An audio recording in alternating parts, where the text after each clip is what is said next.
حناء وين هيدي؟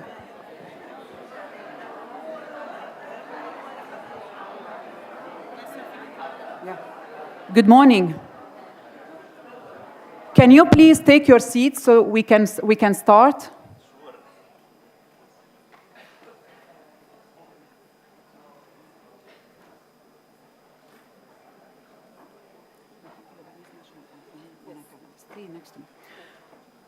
So we will start with the Lebanese national anthem. Recording in progress.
Good morning. Welcome to the 8th Women in Data Science Conference at the American University of Beirut, celebrating the powerful women in data science and the incredible opportunities this field offers us in the Middle East. Thank you all for being here today. I'm delighted to be hosting you on behalf of the Sulaiman Olayan School of Business at AUB. I'm very happy to see familiar and new faces here in person and to welcome those watching us virtually from all over the MENA region and the world. I would like to especially welcome our extended team of WiDS Worldwide in Palo Alto. Today, as we gather for this conference, we do so with heavy hearts as we dedicate this event to a beloved colleague and friend, Ms. Sana Al-Haj, WiDS Ambassador, who touched many lives with her dedication, kindness, and generous spirit.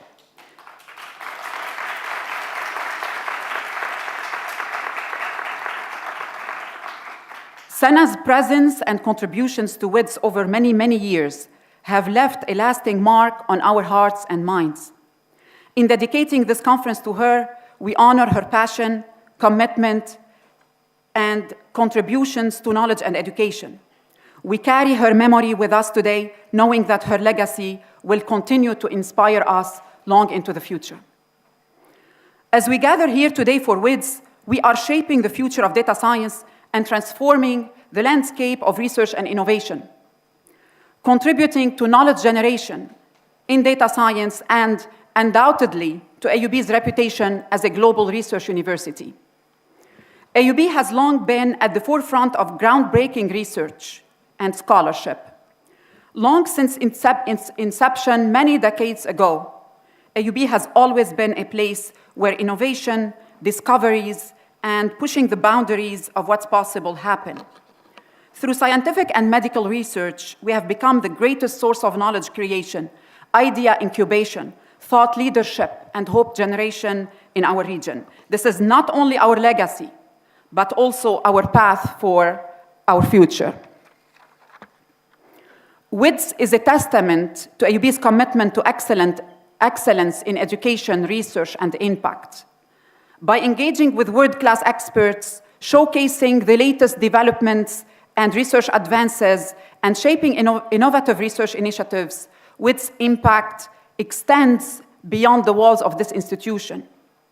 And today, again, with this agenda of outstanding speakers, we are once more a platform for bright minds to come together and make a difference in our community, creating a well-anchored platform to discuss the latest research findings and applications. With a vision to increase the representation of women in data science in the Middle East, WiDS unites the brightest minds in the field, women who are breaking barriers and pushing boundaries to redefine what is possible in the world of data science. This conference could not have been possible without our highly accomplished female speakers at the forefront of data science in the region and around the world. Both those who have traveled to Beirut to be with us today and those who are joining us virtually. Your expertise, insights, perspectives are invaluable contributions to our conference. And I personally look forward to exciting discussions on how data science can be used to address the world's humanitarian challenges and to save lives. To those who are with us today, I'm deeply honored and profoundly grateful to each and every one of you for making the journey to Beirut to join us for the Women in Data Science Conference at AUB. Your presence is a source of inspiration for all of us, and I am deeply grateful for your support, especially at this unique time, and honored to have you part of our conference. Data science is about uncovering insights that can drive meaningful actions and make a difference in people's lives. In the tumult of crises, data science serves as a compass guiding us through the chaos towards effective solutions in conflict-inflicted zones, from improving access and expediting healthcare to navigating unpredictable disruptions in humanitarian logistics and combating fake news. Through the power of data science, we are better equipped to provide insights and solutions, to create opportunities, and overcome crises collaboratively. Together, we can use data science to empower humanitarian responses and recovery, innovate, optimize crisis relief efforts, and measure the impact of data-driven solutions. This is the general theme of today's conference, and this is what our speakers will discuss today throughout the talks, panels, and workshops. Finally, I must note that our journey at WiDS would not have been possible without the vision and leadership of this university. On behalf of the WiDS AUB team, I would like to thank President Fadlu Khouri, who couldn't be with us today, he's abroad, whose leadership fosters creative thinking and advancement of research and sciences at AUB and beyond.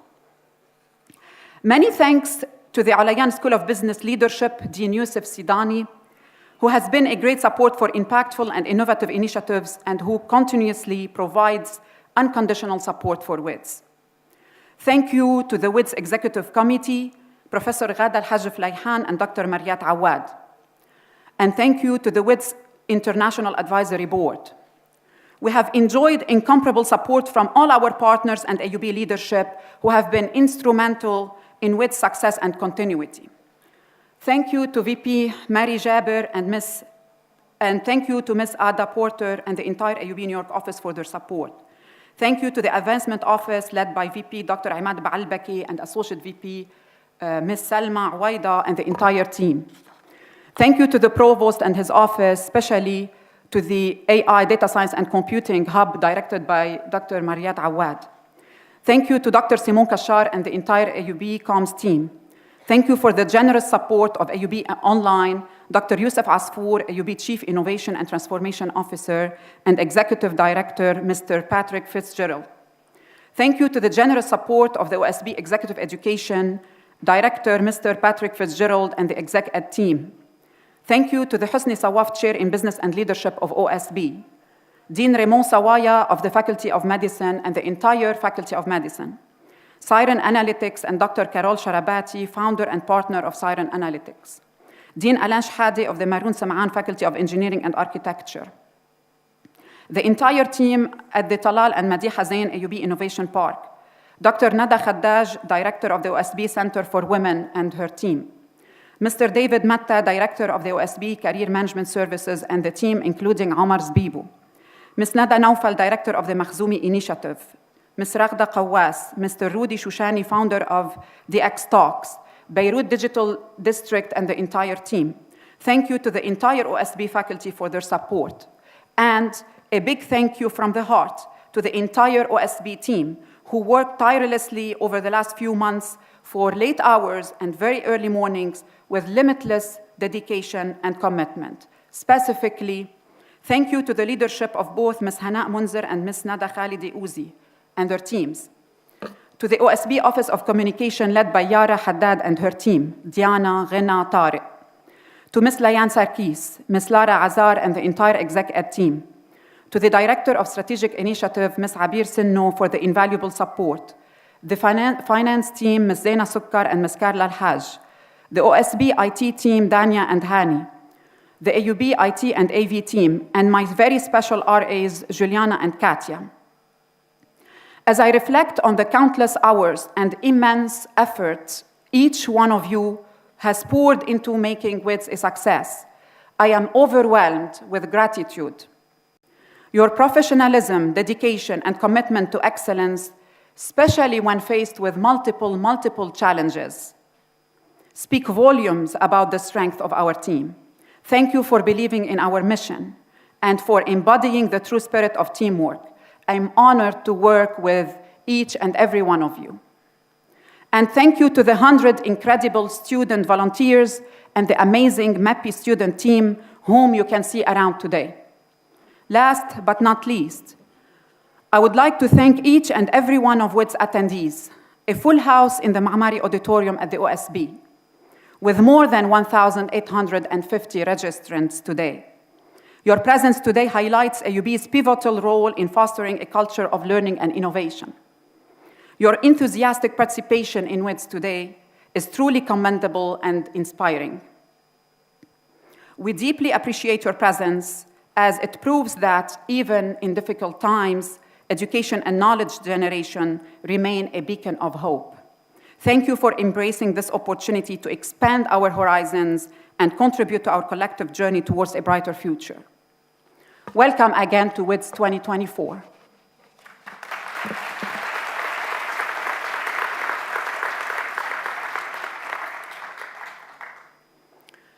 We have the opening remarks of President Fadlu Khouri, who could not be with us today. He's abroad, but we have his recorded speech.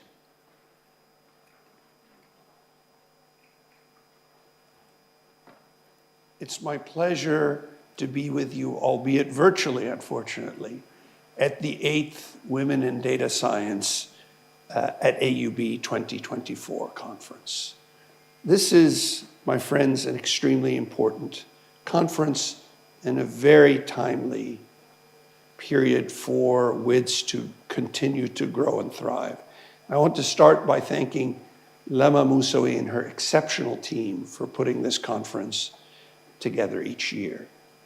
As you're hearing this video, I'll be in the air flying back to join you at the American University of Beirut, but let me start by welcoming you to the Arab world's oldest and finest university. The American University of Beirut is a uniquely mission-oriented institution. And part of that mission is tapping into the abilities of the peoples of Lebanon and the region and ensuring that those peoples and the individuals and societies which they comprise become empowered. That is impossible in the 21st century without looking at the vast untapped talent that is represented by women in data sciences. During an era where there are so many challenges facing mankind, overpopulation, pollution, war, famine, sadly, in the 21st century, growing inequality in every aspect of living. It is by looking through solutions in the data science domain that we can start to put together agreements, understandings, and impactful solutions to the challenges that plague us. A remarkably talented and extraordinarily progressive program that you're about to enjoy stands on its own. The collaborations that Dr. Moussaoui and her colleagues have formed over the last decade, since the launch of this program in 2017, really 7 short years, has continued to give us hope that even in the darkest times, others can hear and understand our challenges and are only too happy to embrace solutions for them. These collaborations have included people across the spectrum, not only the talented and exceptionally impactful women leaders at the American University of Beirut, but their colleagues across the globe in North America and in the global South, as well as in Europe. So I'm very, very optimistic that this WiDS 8, will be a rousing success. As someone once said, when asked to say what made them successful, you ain't seen nothing yet. And I'm confident that this version of WiDS will be the best yet. Thank you, welcome to the American University of Beirut, and enjoy this unique opportunity to collaborate in this critical area.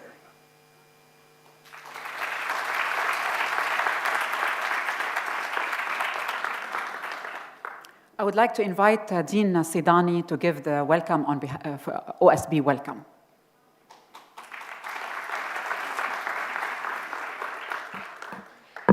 Thank you, Lama. There are many people to thank on this occasion. First, our dear guests and speakers, but let me welcome you all, our MPs, my colleagues, the deans at AUB, the deans at other schools, my colleagues at the Sulaiman Olayan Schools of Business, led by Dr. Lama Moussaoui, have put their heart into making this event a reality. Students, faculty, and staff. As Lama has said, we have over 90 students, close to 100 students volunteering to work on this. AUB President Dr. Fadlu Khouri was the main driver for this event. Provost Zahar Dawi made sure we had all the support, the Data Science, AI, and Computing Hub, AUB Online and iPark, the Faculty of Medicine and School of Nursing, the Maroun Seman Faculty of Engineering, the Faculty of Arts and Sciences, the Faculty of Health Sciences, the Faculty of Agriculture and Food Sciences, and the amazing teams at those schools. This is a university effort. The Office of Student Affairs, the Advancement Office, of course, AUB Communication Team, Protection Office, and many, many other units. But beyond the gratitude to our sponsors and community partners, such an event in those unusual times deserves some reflection. This event was about to be canceled a few months ago. An early discussion with Dr. Lama was clouded with what's happening around us, a conflict and an unprecedented humanitarian crisis. What would we venture into talking about women in data science when, according to UN Women, a few hundred kilometers away, more than 10,000 women have been killed, more than 19,000 have been injured, 37 mothers are killed every day. Our desire to advance the case of women in data science seems so peripheral and so insignificant compared to the suffering and pain of women around us. But we decided to go forward, looking at the passion and determination of people in attendance today. I'm glad we did. This is a sign of us standing steadfast while facing calamity, hate, and brutality. It is a sign that we are here to stay. We have been rooted in this land for thousands of years. When we leave, our children and grandchildren will carry the message of hope forward. Over the course of history, we have seen scores of indigenous people being wiped out or get uprooted from their communities. But we refuse to be just another community erased and forgotten. In this region, we come from different ethnicities, religions, and races, but we've always been part of this land. With all dear love, respect, sympathy, and admiration, we refuse to become the first people, the First Nations, the indigenous, or aboriginals of this region. In other parts of the world, these people's numbers have dwindled, their impact vanished, and their future always uncertain. Those are the people whom the world apologizes to, but does that way too late. Where life goes on and the spoken or unspoken word is that they must accept their fate, consent to their subjugation, and just move on. What is the role of data in all of that? For one thing, data is the cornerstone of every decision that we make, whether good or bad. Data makes us secure or afraid, frustrated or relieved, satisfied or enraged. Data sometimes guides people into making lifetime decisions about their own well-being or the well-being of others. It drives people to make decisions, to help or to obstruct, sometimes even make decisions as whether to be humane or choose to get immersed in inhumanity. Data can be used, abused, or manipulated. It can be employed by sick minds to make sick decisions, leading them into cruelty and psychopathy, not seeing other people as human beings, controlling them, brutalizing them, without any feeling of guilt, remorse, or shame. Companies working in the data field have done so many good things for the world.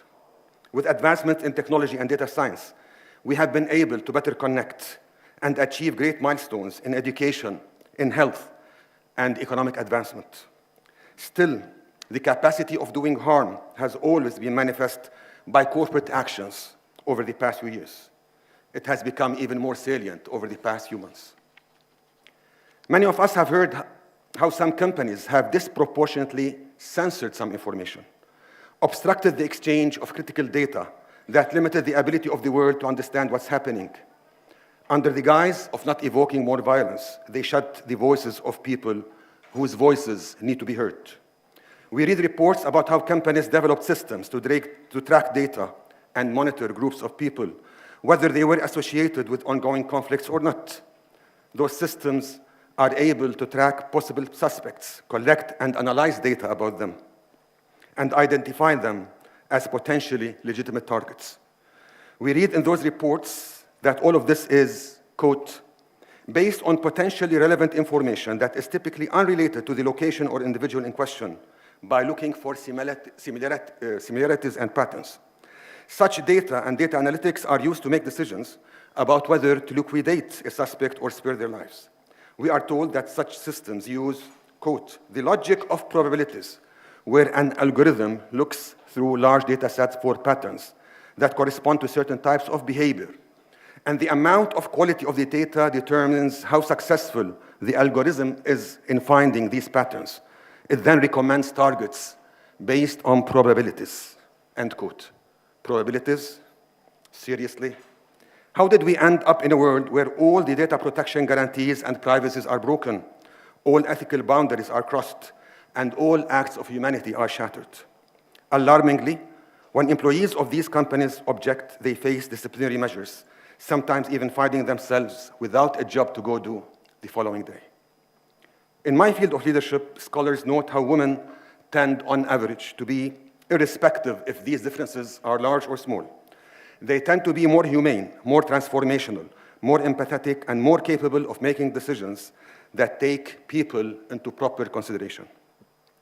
Cassandra Frangos notes how studies show that female CEOs illustrated greater empathy, adaptability, and diversity more frequently than their male peers. Words like empathy, intuition, compromise, and compassion may have been viewed as soft in previous decades, but now are viewed as increasingly necessary in the workplace, perhaps even a strategic imperative, end quote.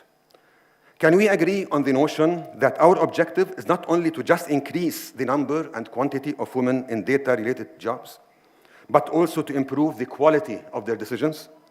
Can we agree that we need to move data science into a new paradigm of leadership, where data is used for the good, not for the bad, for the betterment of humanity and people, not their demise, where data management and data analytics are used to advance the well-being of all, both men and women, their health, their education, and their prosperity? To all of us here who are interested in the world of women in data science, faculty, students, decision makers, or just interested individuals, can we agree on putting more humanity into decisions where data is key? We need more empathy in this field, more humanity, more compassion. Data should be in the service of all people, all ethnicities, all races, all religions, all backgrounds, and not in the service of companies, which are primarily driven by profits. Definitely not in the service of governments, which are blinded to the fact that our differences in color, ethnicity, or religion should not let us forget our common humanity.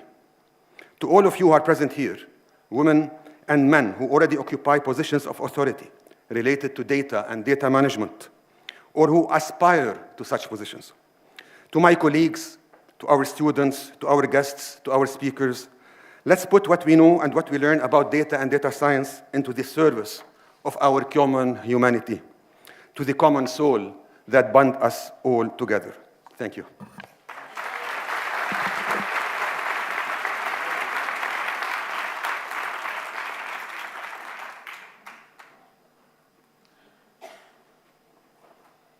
I would like to invite Dr. Mariat Awad, Director of the AI Data Science and Computing Hub and Associate Professor of Machine Learning.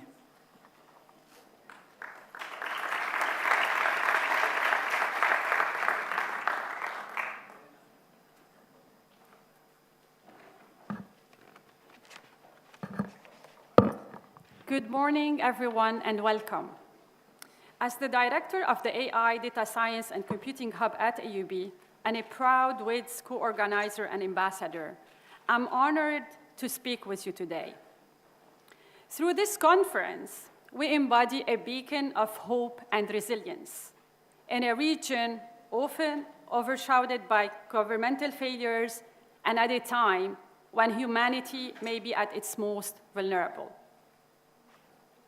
This year, we gather not only to celebrate the advancements in women in data science, but also to honor the memory of a beloved friend and colleagues, and an WiDS ex-ambassador, Ms. Sana Al-Haj, who left us far too soon.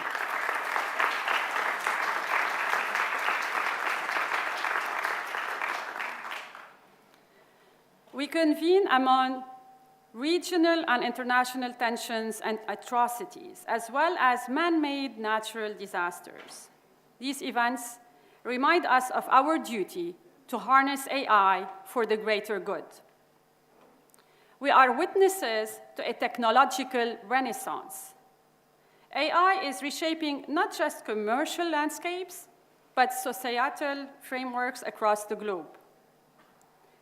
In healthcare, AI systems forecast patient deteriorations hours ahead and potentially saves lives through proactive care. Agriculture AI models predict weather patterns and optimize crop yields, ensuring food security and vulnerable regions. In the creatives, generative AI is really creating a revolution, how content is created and consumed, which opens new venues for cultural expression. But most importantly, the power of data science, and Dean Sidani mentioned a lot about that, is magnified in humanitarian crisis. Predictive analytics forecast the impact of crisis, optimize resource allocation, and enhance disaster responses. AI-driven models track epidemic outbreaks, predict starvation conditions, and map crisis-affected areas in real time, which provides essential support for efforts to mitigate disaster impacts efficiently and equitably. However, as we forge ahead, the landscapes we navigate are uneven. A critical question persists. Are these innovative solutions as accessible and truly global as they are advanced? Are they designed by teams who understand the diverse spectrum of humanity they aim to serve? Unfortunately, despite efforts to really improve outcomes, gender parity remains a big challenge. Today, women make up less than 30% of the workforce in data science and AI. This disparity is not just a gap. It's a profound deficit in our capacity to innovate. How can we hope to solve global problems when we only hear the voices of few, of half the planet? In crisis, women are very affected. and often marginalized.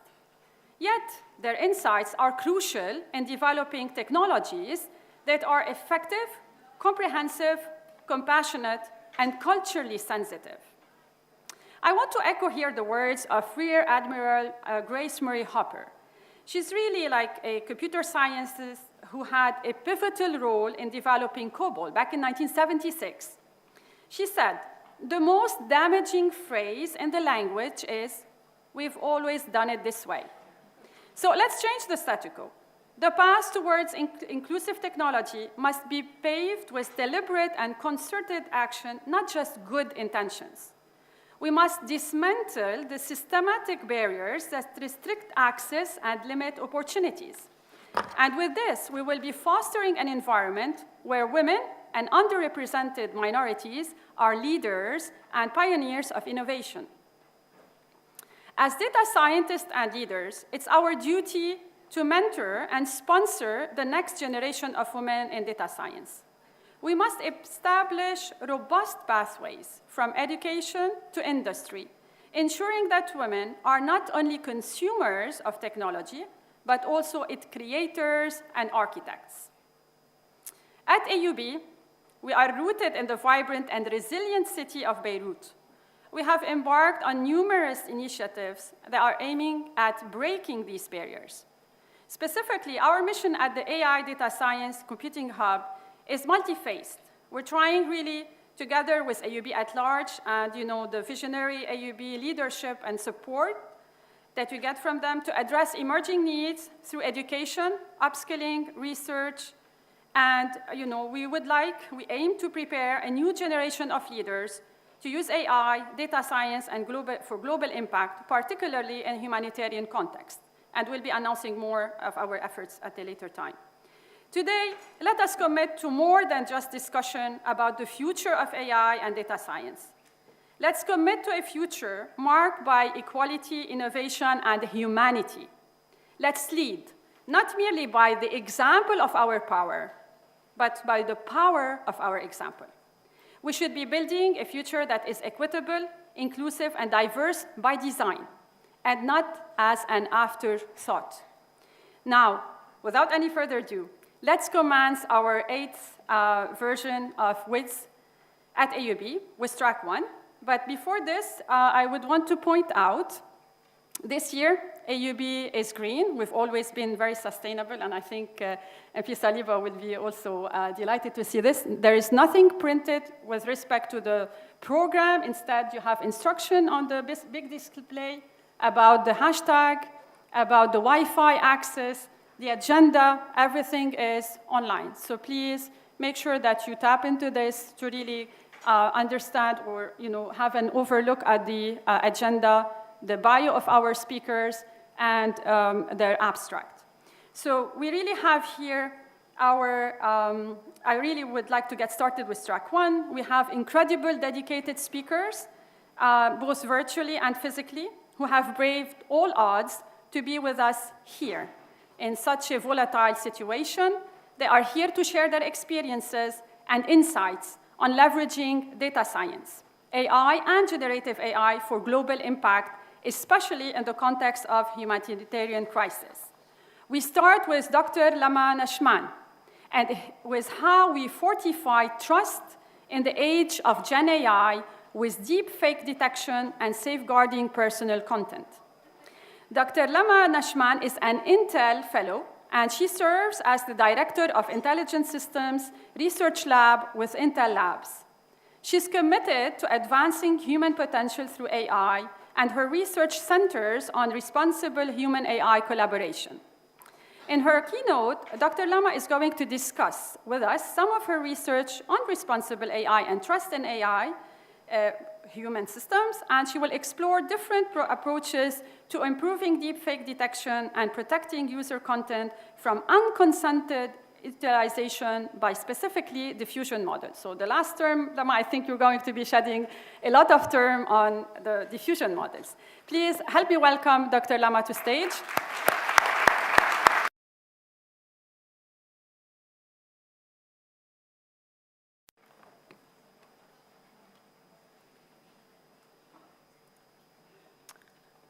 Thank you so much for the kind introduction and for the invitation. And I really want to say that I was completely touched by your speech. Really, I've been to a lot of conferences, and I would say that this is probably one of the best speeches that I've had, that I've listened to. So thank you. All right, so I'm going to talk about some of our research around trusted media. And with the amazing introduction, you don't need me to introduce the topic again. But let me maybe start by reflecting on how far we've come in AI, and yet how early we are in this journey.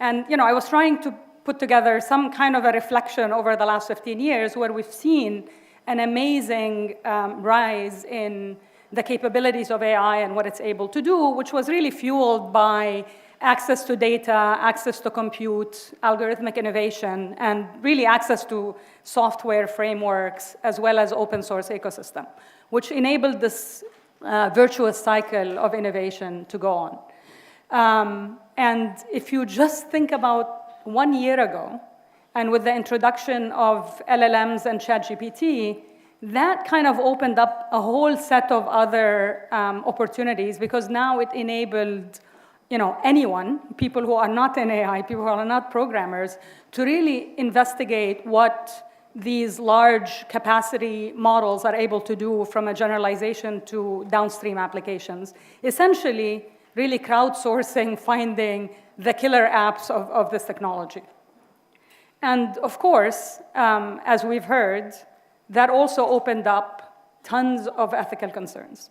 And I just happened to ask ChatGPT what it thinks the headlines that it might see in ethical AI. And it really got a lot of them spot on, right? I mean, there are a lot of concerns around privacy, around safety, around surveillance, and being used in wars, and to the opening speech. All of these concerns that we look at and we think about every single day, and we really need to be focused quite a bit on. It's really our duty to figure out what we do about them. So within Intel, to the point actually that was mentioned earlier about women and how they are really needed for this field, back in 2016, it was actually a group of women, 7 of us, in fact, that realized that Intel really need to do something about responsible AI. And that, in 2016, that was still early, but we were starting to see a lot of these signs and issues come up. So, we went on for about a couple of years to try to develop a responsible AI framework across Intel that really had multiple pillars. One was around governance, and what I mean by that is ensuring that every project, every product, everything that Intel develops in AI is actually done responsibly. And that's through, agreeing on principles, putting these principles to action through ethical impact assessments, putting together advisory councils that can actually help bring up the capacity of the company to be able to have an inquiry mindset about where these risks might come from. And, that's been ongoing since 2019 across the company. And it really took women to identify that early on and actually put it in action.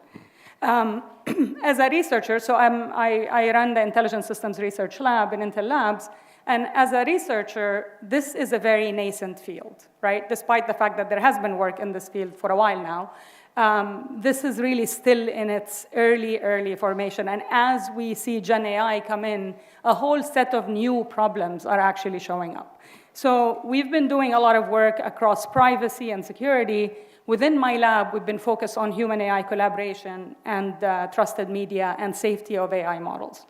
So, even though this is my first time here giving a talk, I actually gave a talk a couple of years ago virtually, and I talked all about human-AI collaboration and how can we really think about bringing the best of humans and AI together rather than just be driven towards how can AI optimize to replace people. I'm not going to talk about this today because of the topic of this conversation, but instead I'll focus on our work in trusted media. And that work really spans 3 different vectors. One is really focused on deepfake detection, and that's really where I'm going to focus most of the presentation. But we're also doing work on responsible generation, because there are times when you actually want to generate deepfakes for actually good reasons, and how do you do that responsibly? And then the third is really about provenance and protecting people's information and ensuring that there is provenance within that chain. So let me start with deepfake detection. And, this has really been, I'm pretty sure I don't have to introduce why this is really important. We've seen it, especially as Gen AI has really improved the capabilities of Gen AI models to generate deep fakes. We're seeing it essentially be extremely problematic from misinformation, generating all sorts of content that actually resulted in forgery and having people wire money to random places because they got messages from the CFOs and whatever. But really, to me, the most worrisome part about deepfake is that it starts to attack what we as humans believe to be true. Because we are programmed to believe what we see, right? When we see a video, we believe in the truth of that video. So, and when we talk about all of these existential threats around humanity and what can happen, and we start to imagine robots roaming the world, I think actually the most problematic aspect is when we manipulate humans to destroy the world. And that really is one of the reasons that I think deepfake detection needs to be at the core of a lot of the research that's happening. And frankly, it's still a very early space. So the lab that I run is a multidisciplinary lab. So we have a lot of work in social science, design, and AI research. And one of the things that we started with was actually a user study to try to understand, are people able to detect deepfakes when they actually see these videos? And surprisingly enough, they're not. And in fact, if you look at this, and the paper is actually under submission right now, but it's, on average, people have an ability at like 36% to identify a deepfake. So clearly, we can't rely on people's ability to do that. And the other thing is, you'll see a lot of bias on, what type of factors actually impact people's ability to do that, both in terms of who they are and the content that they are seeing. So as a result, really, we've been focused a lot on trying to understand how do we address that issue in a generalizable fashion, right? You can always go and address a specific generator and figure out what to do about it. But the problem is to address it in a more general form, and it's a much harder problem to do. And if you think about the approaches, they tend to really kind of go into 2 different approaches. One is to try to figure out what is specific about the artifacts that get generated by these generators. And the second one is really to focus on what looks human. What's an authentic human signal that you can get out of these videos? And what's interesting is that because it took quite a bit of, thousands of years to actually evolve humans, we don't evolve at the pace of AI. So in some sense, it's easier to understand what's human than try to understand artifacts in Gen AI. So there are many, many, many different signals that we can think about, whether it's the way our hearts beat, whether the way that we gaze, whether the way that we speak, our voice when we speak, all of that. So and we've been working on all sorts of different detectors along that. Let me just talk a little bit about one of those, which is the work that we've been doing on PPG. And really, that essentially is all about how the blood flow within the veins end up changing the color in the face in a way that, while you cannot detect it with a human eye, you can actually detect it with a camera. And this is actually the basis of how people can do heart rate detection from just looking at someone's video, right? However, for deepfake detection, what you're really trying to do is not necessarily read the heart rate, but try to really understand whether both the temporal and the spatial changes within the heart rate are actually normal, and they look like what you would see from a human versus what is generated by a Gen AI. Of course, today we don't have generators that can actually have consistent PPG signals. In the future, we might, but it's a bit harder to do for many reasons, including not having a differentiable signal to train on. So basically, we started with that assumption, and we started to look at data across different PPG streams to try to understand, does that actually look different for these different generated videos? And the key here to think about is that it's really all about generalization, right? So the issue is that while you can actually do it for a specific video and a specific set of videos, it's very hard to do it robustly if you have all sorts of different illumination, motion within the videos, occlusions, etc. That's not really an easy problem to solve. So we spent quite a bit of time trying to think about, what are the different features, experimenting with all sorts of different data sets and features to try to understand what can we generate. And we believe that we've essentially validated the assumption that to be able to get to that spatial and temporal coherence of PPG signals, it's very hard to do that with videos that are generated by all sorts of Gen AI generators. So what we ended up building as a result of that is really what you see over here. And let me just quickly walk you through this. So essentially, when you get a video coming in, you would take that video and chunk it into segments because you need to work on temporal regions, right? So you need multiple frames. So we divide it into segments. We take those and we look for the face or multiple faces if multiple faces exist within the video. And then we extract all the facial landmarks. From there, we can come up with the region of interest in that area, which is this area actually tends to be really ripe with the PPG signals. And then, of course, we need to sometimes deform it in ways so that it's consistent. And then we break up that region into multiple different cells. And the idea here is to look for, across that space, right, the spatial coherence within that data. So we take the PPG data from these different points and generate a PPG map that's normalized. And then we actually, to also look for some of the information in the frequency domain, we end up also coming up across the different frames, right, to ensure temporal consistency. We actually create the spectral density map. So what you see here is actually essentially the concatenation of both of these. By taking both of these, we were able to actually show that if you train a classifier, in this specific case a CNN, you're able to actually predict with high accuracy whether something is fake or not in these different segments. And then, of course, you can, the interesting thing here is to actually give that information to the person who's actually looking at that. And, you could aggregate this information to give them a decision about the whole video, but being able to see it segment by segment and looking at the confidence level of the classifier essentially gives people an ability to make their own mind and understand where these things might be problematic. Now, as I started saying, this is really all about generalization. And when you look at the data in the top, you could see that if we actually train on this face forensics, I'm not sure if people are aware of this data set, but it's a data set that's collected from different generators.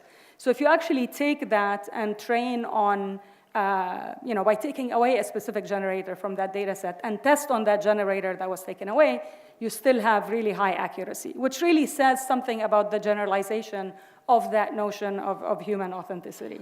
In addition, if you compare it to other traditional methods, you see actually even on data set that's in the wild data, you can see actually much better results as well. And this is a data set that we actually put together to try to mimic outside of these data sets, what real-world deepfakes look like that have a lot of variability across, all sorts of features and so on.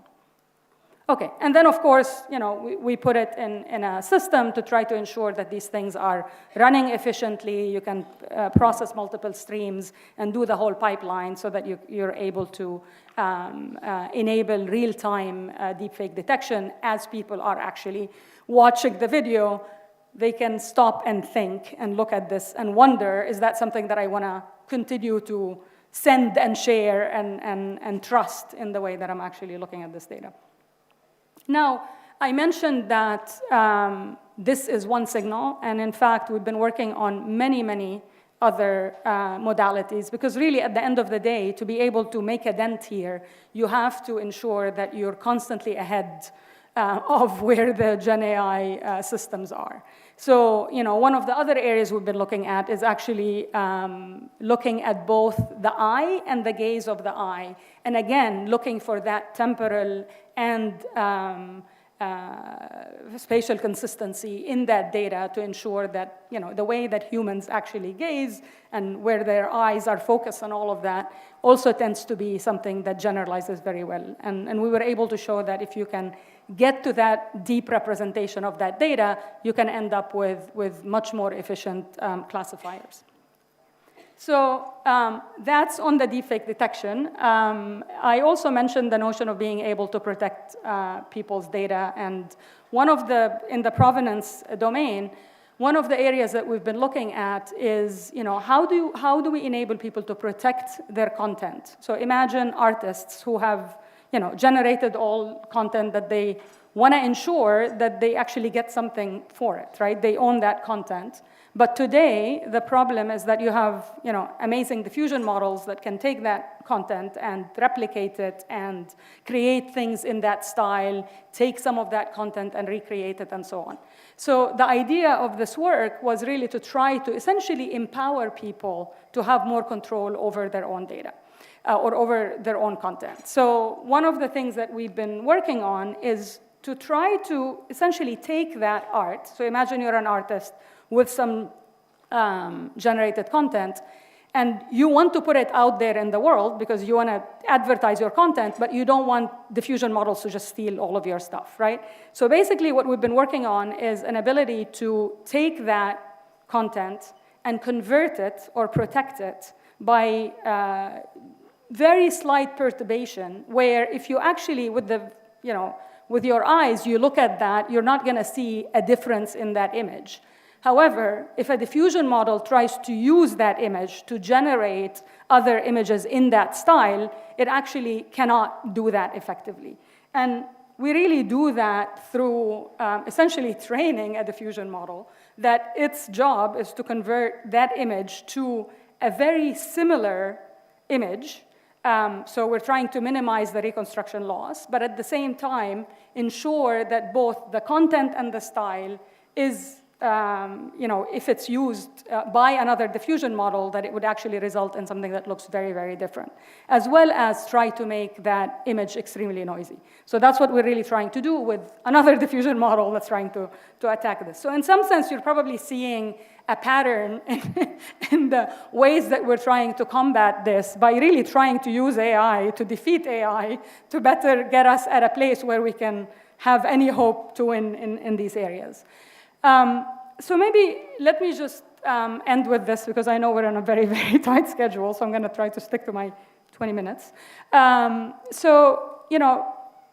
Gen AI is really, so I hope that by talking about all of this, I'm not putting a downer on the fantastic, fantastic possibilities that lie ahead for Gen AI. I'm really quite convinced that many of the major societal problems that we have today, including climate, which is one of my biggest concerns, will really be helped dramatically by Gen AI, and we see it really changing pretty much every single field. However, we really cannot take our eyes off the ball when it comes to all of the ethical concerns. And these things are not preordained, right? It takes all of us, and all of us in this room, to actually create a better future with AI. And being at a university and being at AUB, which is a university that's very dear to my heart, because actually my late father went here for college. And I've heard so many stories about AUB, and I do follow the research here. I think there is a fantastic opportunity of research in responsible AI. And frankly, it's still very nascent and it's still very early. And it would make a huge difference if we have, all of us collaborate together to really bring a better future with AI. So with that, I think I'm on time. Thank you.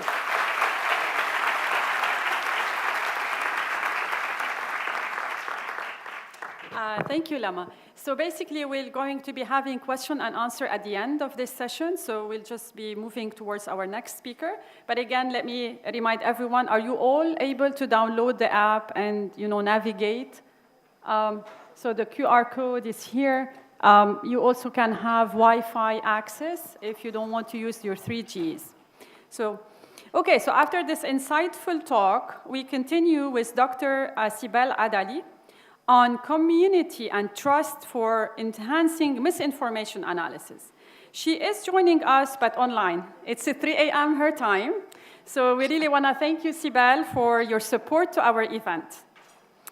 Dr. Sibel is a professor at RPI.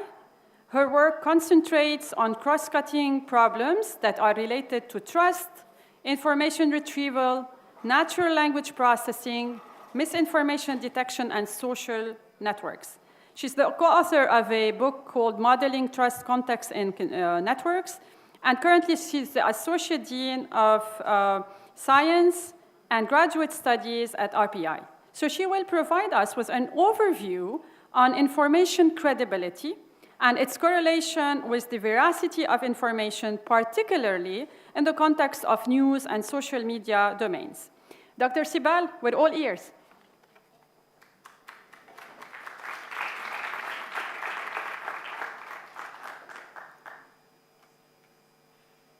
Good morning, everybody. Can you see my slides all right? Perfect. Thank you very much for inviting me, and good morning. Please don't tell me what happens. I'm still not on Monday yet, but I'm very excited to talk to you, but I'm very sorry that I couldn't be there today. And thank you so much for the lovely introduction. So I want to talk to you a little bit about the research that I have done in this area, and kind of the lessons that I've learned, past and future. So as Mariette had told you about the book that I had written, I've been looking at this problem of research of trust before I kind of became aware of how misinformation was being weaponized.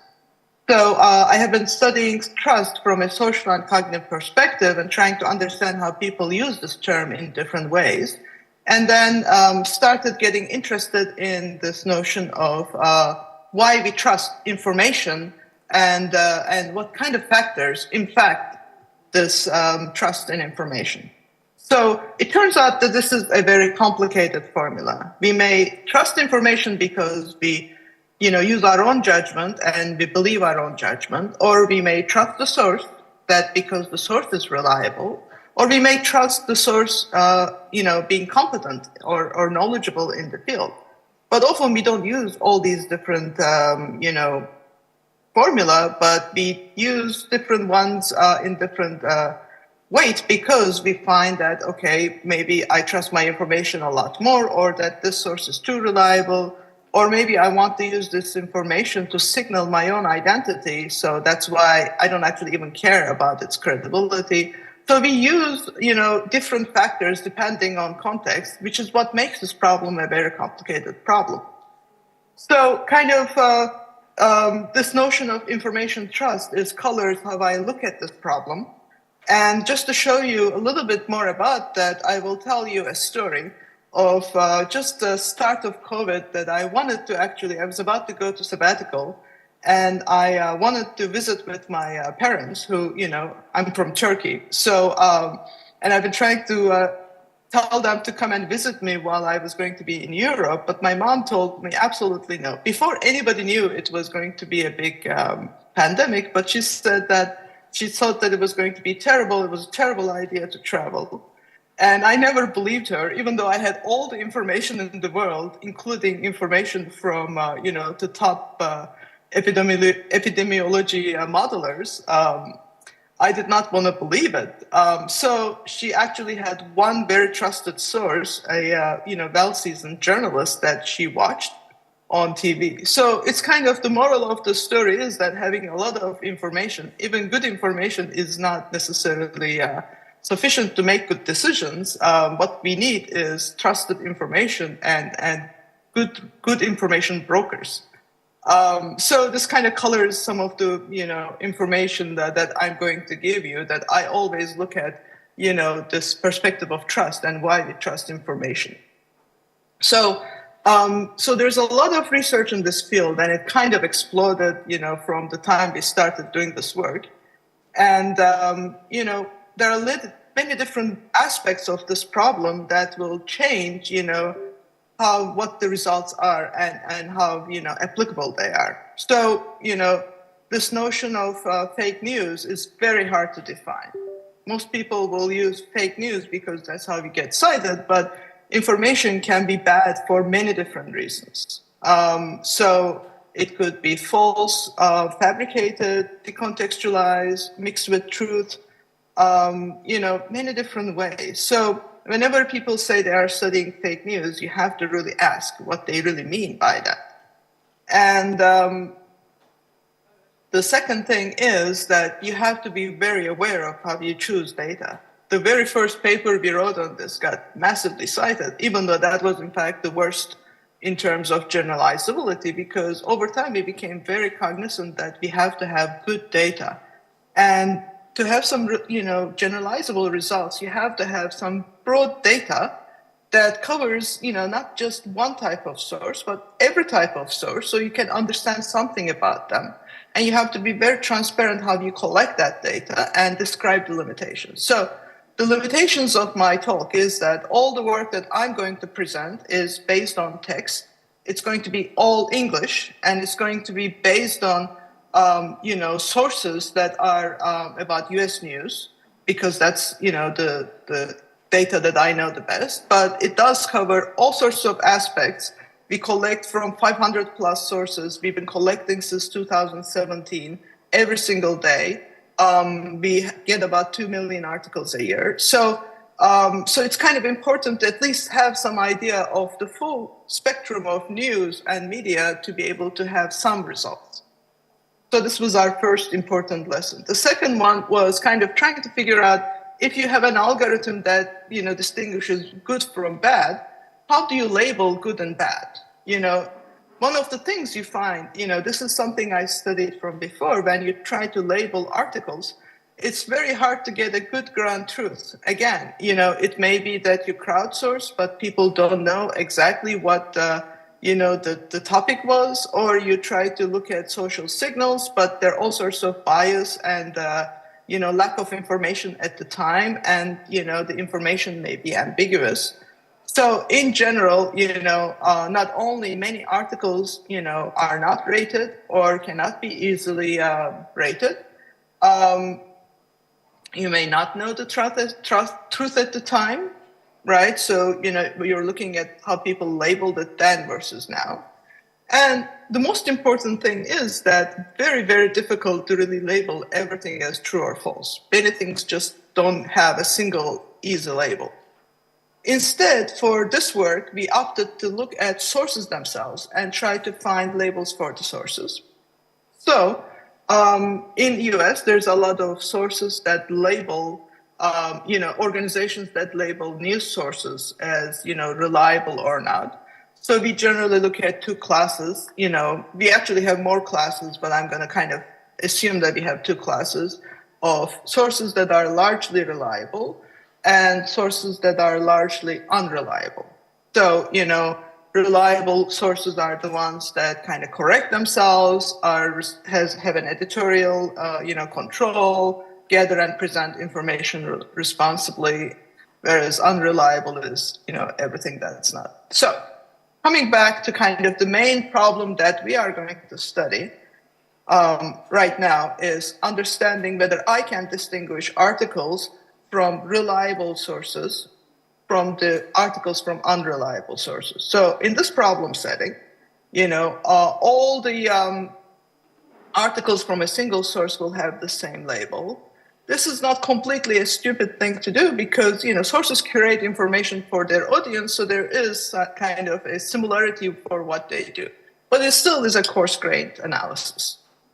When you do this kind of analysis and you label articles this way, it's very important when you train methods you basically don't just label articles and then take some articles out to see whether you can predict their label correctly, because that leads to all sorts of overfitting. So what we actually do is we take out the whole source, some set of sources, and then see whether we can actually find out whether those sources were reliable or unreliable based on a set of features. So it's very important when you do this kind of work to do source level splits. Otherwise, you would be just very happy that you have such great algorithms, which is what you'd see in a lot of the literature. But it's actually not really generalizable at all because it's very easy to get that. So what we try to see whether we can predict articles from unseen sources. So given this problem, we have actually done a lot of feature engineering over the years. We have looked at what we call artisanal features. We have looked at things that make sense for news, 200 plus features. Later on, we of course went to look at embeddings and large language models because, as they became very popular, we had to be published. So we have tried, this problem over very large data over a long time. And we have concluded that, you can only go so far with text analysis. Text itself, will give you information, but this kind of analysis, this kind of algorithms have limited utility. There are lots of problems with it. So first of all, you have to create these, for every single language. And this is not really very practical for especially low resource languages. And, and you have to develop these type of algorithms for every single language. But the bigger problem is that what they really do is they only find true outliers. So, almost all of these text-based methods will basically have the normative, group and then identify the things that are different, right? So they may not be universal from culture to culture. It may not be universal from, let's say, your reliable US sources versus the reliable UK sources, because, the normative features will actually change. So they are not very, general. We have worked very hard to undermine our methods to look at all these types of limitations. And it is not clear that they actually, capture some very general aspects, just language alone. But other problems that we see is that many sources are not easily just reliable or unreliable because contextually, sometimes they are reliable, sometimes they are not, maybe based on topic. They are on some, gray area. So, they don't really tell you how bad they are, right? Because you have a binary feature and it's very hard to find a label like that. So we also find that these kinds of models, over time shift. So, as topics change, the way people talk about them change, these models become less reliable. So because of all of this, we basically wanted to find other signals that were more useful. So that was kind of the title of my talk, right? Since news is consumed and produced for audiences, right?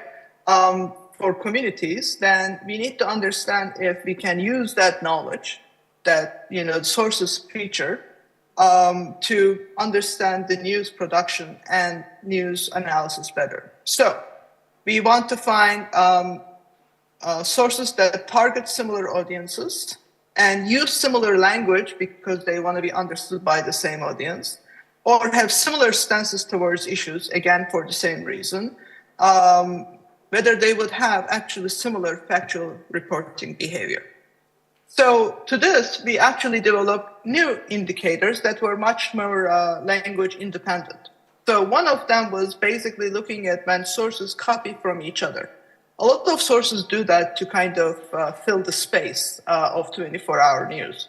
And we can construct networks of copying behavior to find communities of sources. Another thing we did was basically look at whether sources use the same words to mean the same thing. So this is an algorithm my group has developed, where you can look at whether words are used to mean the same things, semantically, and which words differ. So based on this, you can find that the semantic distance between sources' use of language And we call this the semantic shift indicator. And in terms of the scientific news, we also looked at whether they actually have the similar stance towards similar, let's say, scientific articles. You can also use the same thing for, let's say, stance towards certain political figures, for example, and whether that, there's agreements between those two. So these features, for the most part, are very language independent and much smaller. But using these kinds of features, for example, we've been able to find that copy behavior actually shows us distinct parts of the media in, the media that we study. And we can actually take these kinds of, similarities and differences to find, embeddings of sources, where if you take a source, which sources are similar, which sources are different, and embed them to find a placement of sources that are, similar sources are grouped together and different sources are further apart. So basically, we are trying to kind of generalize the different types of indicators of similarity of sources to get a meta-similarity embedding. So what we have done is we have actually looked at these indicators and looked at how good they are at classification as well as clustering of sources. So we found that we, in fact, do a lot better in classification when we use these community indicators versus just text-based indicators or text and some of the smaller indicators. So we found that we actually do quite well in figuring out, reliable sources from unreliable sources. And we actually can get this kind of a model with only 3 months of articles and quickly find, the best representation. But what is more interesting, in my opinion, was that when we use clustering using these embeddings, we found actually clusters of the news, landscape, and we can actually find, clusters have other meanings. So, for example, if we cluster the embedding, and then later look at, for example, how the reliability measures have distributed, we find that reliable and unreliable sources are actually clustered together. So in the middle image, you have these pink sources that are unreliable, and then the green sources that are reliable, they're in their own cluster. If you look at for political leaning, in fact, there is also clustering by political leaning too. Right-wing sources and left-wing sources are actually clustered together, as well as sources that don't have political leaning. One of the interesting things we found is that we looked at these clusters as to which words were, for example, most semantically shifted from, one of our baseline clusters. So we found that, for example, if you look at these two unreliable clusters that are both purple, the red cluster actually had mostly political, terms that were shifted compared to the baseline. So basically, it was an unreliable cluster, but it was a politically unreliable cluster, right? So it was mostly political. Interestingly, the second unreliable cluster, the gray one, was not political at all. And it turns out that that's actually all health-based conspiracy. And the point was that, since they want to sell you, products that they don't want to be political, so, they don't want to alienate one part of the public. But if you wanted to lump them all together as just unreliable, you will actually lose a lot of, fidelity in your models.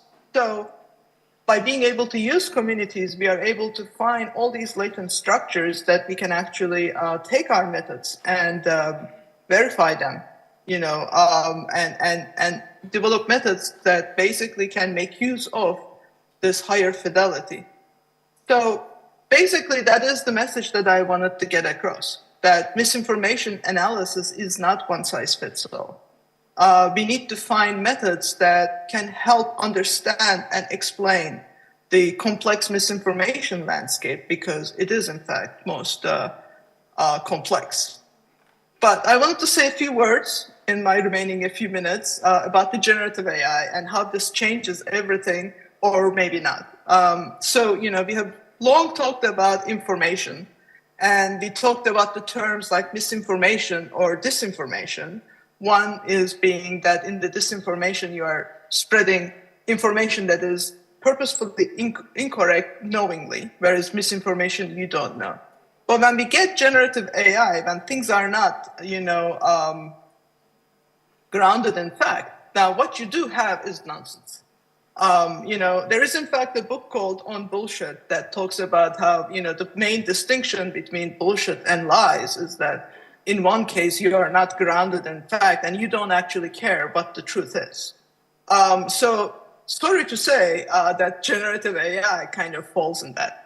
So we do have to think about how does this change the problem, right? There are many risks of generative AI that, but one of the risks that I see is that we're going to spend a lot of our time in making things, figuring out how believable it is, because these papers are coming out, making kind of more probabilistic improvements, or, we have some safety features, but that work itself may be very dehumanizing. There's a lot of dangers I see. But as the previous speaker also kind of mentioned, that the bigger danger that I see is that we will in fact not believe correct information. Not so much that we will believe incorrect information, which happens actually more frequently than we think, but we will be unwilling to actually believe the correct information, and we will not know what to believe, right? So the way that I look at kind of the pollution that we see for information is that, we had a lot of these different facts, right? Alternative facts, or people believing in things that are completely incorrect and provably incorrect. But with generative AI, we are going to see more and more things that are kind of completely all over the place, mixing and matching of narratives, things that are not true mixed with true, and continuously changing, untethered from any kind of even persistent narrative. And to me, that's a modeling of, instead of communities, noise.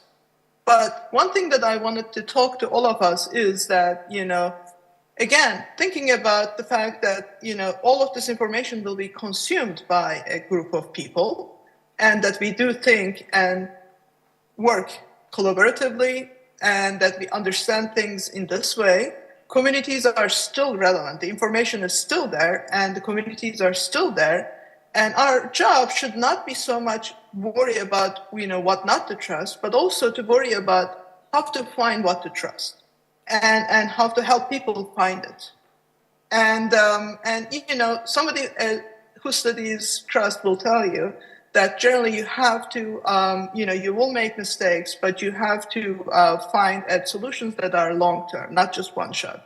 It's not about, looking at a single article to say if it's true or false, but it is in fact finding things that help us understand sources, help us form communities, and help us support communities. So basically that is our task, and that is what I will be working on. And I hope that we can find methods that really achieve this, and also find methods that actually will support rewarding and equitable employment and better social outcomes for everyone, and kind of give ourselves the space to imagine those solutions that, may not all exist within the realm of the large language models. So with that, I would like to thank you all. And also, I would like to thank my lovely students who have stuck with me in good days and bad days. And, and the best fun we could have was basically Zooming with some farm animals. But without them, I would not be here. And I thank them for all this work that I have talked about. And I do know that there is a lot of work, but I think that we are up to it, especially those of us in this audience. And if you have any questions today or later, please feel free to contact me on this email. Thank you very much.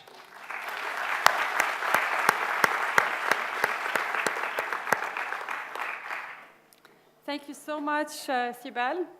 So we're hearing a lot about, red flags, right? About the technology and how it could be misused. So now we move next with Ms. Ru'a Al-Fiel on data science for social impact and media analysis. Ru'a holds a Master's of MS from AUB here. So by the way, the 30% of women in data science number that I quoted for AUB, we're doing much better. So in some of our online programs, we're doing 45% women, and some of our residential, regular computer science, engineering degrees, we're up to 50%. So hopefully we can even increase this better. So Ru'a is a data scientist and currently works at UNESCO. Her work focuses on leveraging traditional and non-traditional data sources for targeted decision-making. In her presentation, we're going to explore the convergence of data science, machine learning, and societal welfare through a use case, and specifically it's centered around the Syrian conflict. So let's try to hear from Ru'a how, through the innovative application of data science and machine learning techniques, we can identify and combat fake news during war. Ru'a, the floor is yours.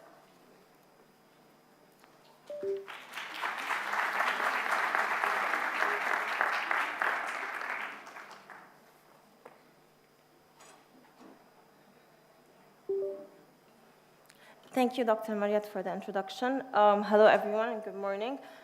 In this presentation, I'll be sharing some of my work that I've done from my master's in computer science at AUB and from my work with NGOs and the United Nations, specifically for data science for social impact, policy development, and media analysis. Data science is not just about numbers and algorithms. It's a powerful tool that we can use to derive positive change in society. Examples can include social impact, so we can use data science to analyze the current situations of the population and their social issues and pressing social issues. This includes poverty, inequality, healthcare, and education. Data science can also be used for policy development, so it allows policymakers to analyze the policies that they've made, how they affect the population, how they can properly allocate resources, and evaluate the outcomes for the policies. And finally, we will take a look on media analysis. So media content such as news, specifically in the Syrian war, and public discourse using Twitter social media analysis. So first, we will take a look on social impact through data science. Data science empowers organizations to tackle pressing social challenges by leveraging insights from data analysis. This can be done on 3 steps. So we identify social issues, what pressing social issues take place in the area that we're focused on. So next, we will take a look on Syrian refugees in Lebanon. So data science enables us to identify and prioritize the issues by analyzing the data sources, whether using big data and publicly available data or data that is collected using statistical methods. After identifying the social issues and the most important issues to be tackled, we go ahead and do targeted intervention. So this can also be done by leveraging data-driven insights. So organizations such as the UN for refugees, they can design and implement targeted interventions that address the specific social challenges that were identified when we were doing the identification step. And lastly, after doing the intervention, we can measure the impact for the intervention that was made, and then we can reassess the situation and move and redo the cycle. So the first example that we're going to look at is a project that is a collaboration between multiple UN organizations and the Statistical Center and Administration in Lebanon. So the project is called Big Data for Good. Can big data illustrate the challenges facing Syrian refugees in Lebanon? So as we know, there's a huge number of Syrian refugees in Lebanon, and they always go through issues. There's a recent issues that's been going on. So it's important to properly collect timely data and near real-time data that allows us to analyze their conditions, whether they're being kicked out of certain cities, whether there's conflict surrounding them. So this project focused on using call detail records, so the phone calls that happened between Syrian refugees or from Syrian refugees' lines. Obviously, we don't take a look at the content of the phone calls. It is just about the records, the number of calls that happened, and they're all completely anonymous, so, and definitely aggregated. So we don't know individually who performed the call. We aggregate the calls to a district level, and based on the activity of the phone calls, how many phone calls happened during this month, before a conflict or after a conflict, allows us to analyze how the refugees have been settling or resettling in Lebanon. So this project happened by first starting with the data collection. So we gathered the call detail records and aggregated it on a district level, and then we extracted target the variables that we want the call detail records to predict. So socioeconomic indicators such as employment, incidents, gender, demographics, age, population distribution, whether they're centered in a district that's closer to the Syrian border or more into the Beirut area, and so on.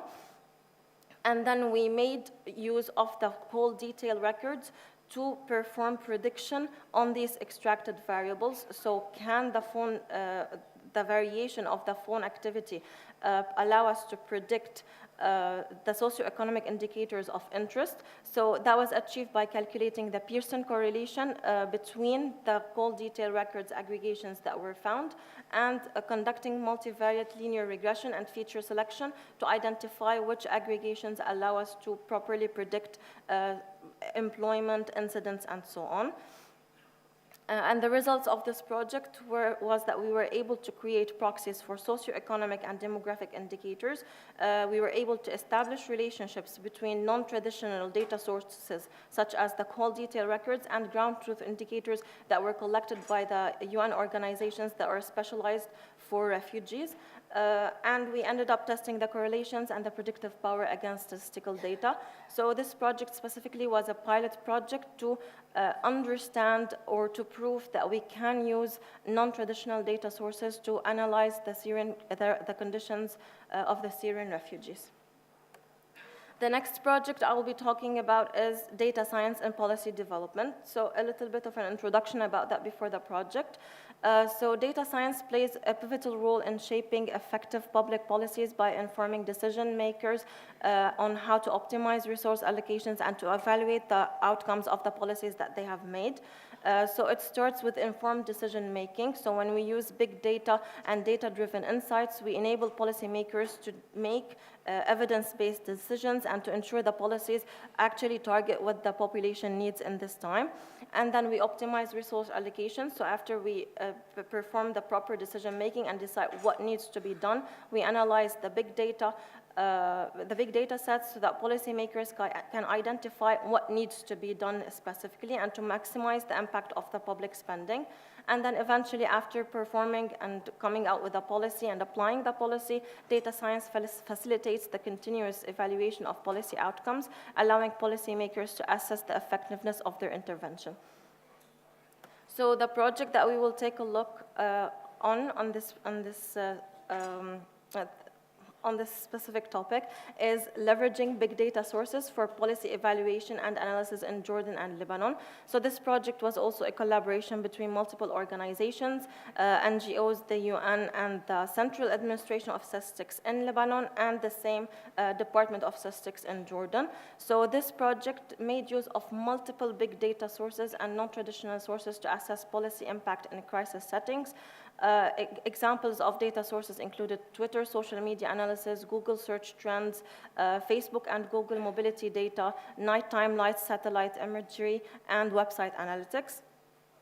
And for this project, we selected policies that we were interested in analyzing for each country, and then based on the specific situation of the policy, we decide which data sources we look at. And the results in this project was that we were able to analyze big data's role in analyzing policies during crisis specifically, and we were able to identify insights and recommendations for these policies using big data. And then eventually we created a big data for public policy platform, which allowed policymakers to take a look at this big data being scraped in real time and analyzed in real time for them to properly assess and address complex crises. And lastly, we're going to take a look at data science in media analysis. So data science allows us to analyze both news and social media and provide context into media content and shaping public discourse through advanced analytical techniques. So we can take a look at understanding the media content, so news from reliable sources, as we saw in previous presentations for detection of fake news. So data science enables the analysis of vast amounts of media content, including text, images, and videos to uncover trends, patterns, and themes, and shaping public discourse by analyzing social media content. Data science allows us to understand the public opinion about prevalent narratives, framing issues, and shaping opinions. So the first example we're going to take a look at is actually for the social media analysis.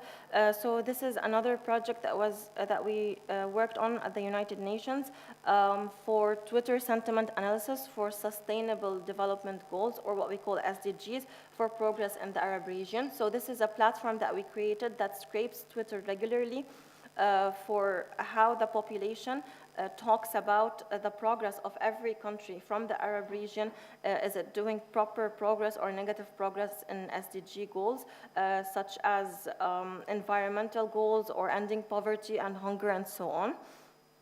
So the methodology for this project was that we used Twitter as a platform to collect public sentiment on SDGs across the Arab region, and then cron jobs were created to regularly scrape Twitter for every country, for every topic, for keywords related to the SDGs and the policies associated with the SDGs. And then we performed automated analysis focused on understanding emerging trends and concerns through sentiment analysis, and extracting the main keywords that the people were using when talking about these SDGs.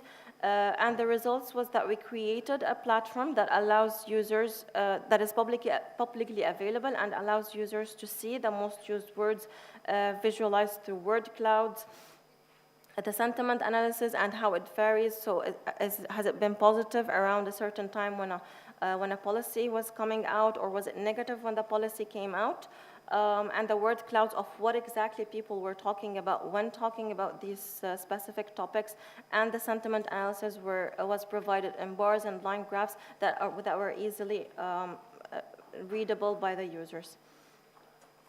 And the last case study that we're going to look at is the detection of fake news in the Syrian war. So this project was actually my thesis when I was a student here at AUB. So the idea of this project was to collect news sources from credible news articles from credible sources that were focused on reporting on the Syrian war, whether they were national in Syria or regional, so websites like Al Jazeera and so on, or international, like websites like Reuters and CNN and so on. So we collected data sources from reliable sources, and then we created the data set that was unlabeled, so we didn't know whether every article is true or fake, but we performed crowdsourcing to extract information from this data, and then we performed clustering analysis to group the articles into fake and true. And then after clustering the articles into fake and credible categories, we performed feature extractions to extract natural language processing features such as emotional language, sectarian language, mentioning sources, mentioning who performed the act, how many women were killed, how many children were killed, whether they were trying to play on the emotional factor of more women and children were killed, whether they were actually killed, whether it was talking about civilians being bombed or non-civilians being targeted. So all of these features were extracted from the articles, and then we created multiple machine learning models, and we experimented with all of them until we found the best performing model that performs out of sample the best. And then we created a feature extraction that allows us to extract features from articles that are not in sample and not specifically related to the Syrian war, and ended up having a model that can read articles from outside the Syrian war and was able to perform and achieve a high accuracy in detecting fake news outside of the Syrian war, even though it was trained on the Syrian war, but it was able to perform well in other contexts. So finally, so conclusions and key takeaways from my talk before I sum up. So data science is not just about numbers and algorithms. It's a powerful tool for deriving positive change in society. We took a look at data science for social impact and how we can use it to perform targeted interventions and measure impact for positive change. Specifically in the examples that I used, it was for Syrian refugees, for policy development and how we were able in Lebanon and Jordan to perform evidence-based policy making and optimize resource allocations and then perform analysis on the policies that were made, and media analysis and how we were able to detect fake news in the Syrian war and outside of the Syrian war, and to perform social media analysis and to understand public discourse. And we took a look at these case studies and real-world applications, highlighting the effectiveness of the data-driven approach. And that's it from my side. Thank you, everyone, for listening.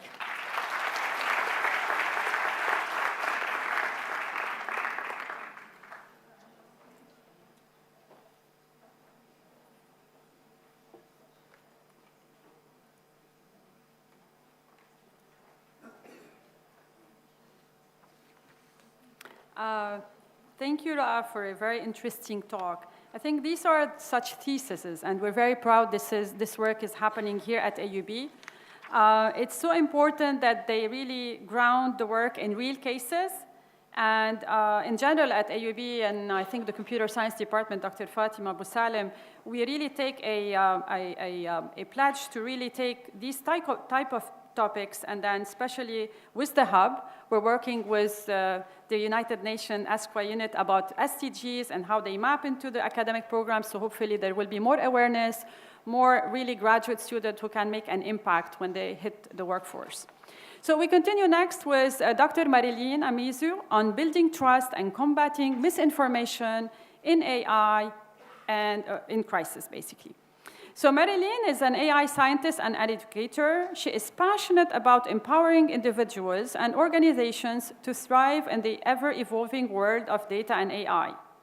As the principal investigator of data study group at the Alan Turing Institute, she collaborates with industry partners to transform commercial ideas into data science research projects. Her talk today is going to explore the complex relationship between trust, fake news, and the role of Gen AI in navigating this complex maze. She will delve into the challenges of quantifying specifically trust and its impact on information consumption. Marilyn, we're very happy to have you.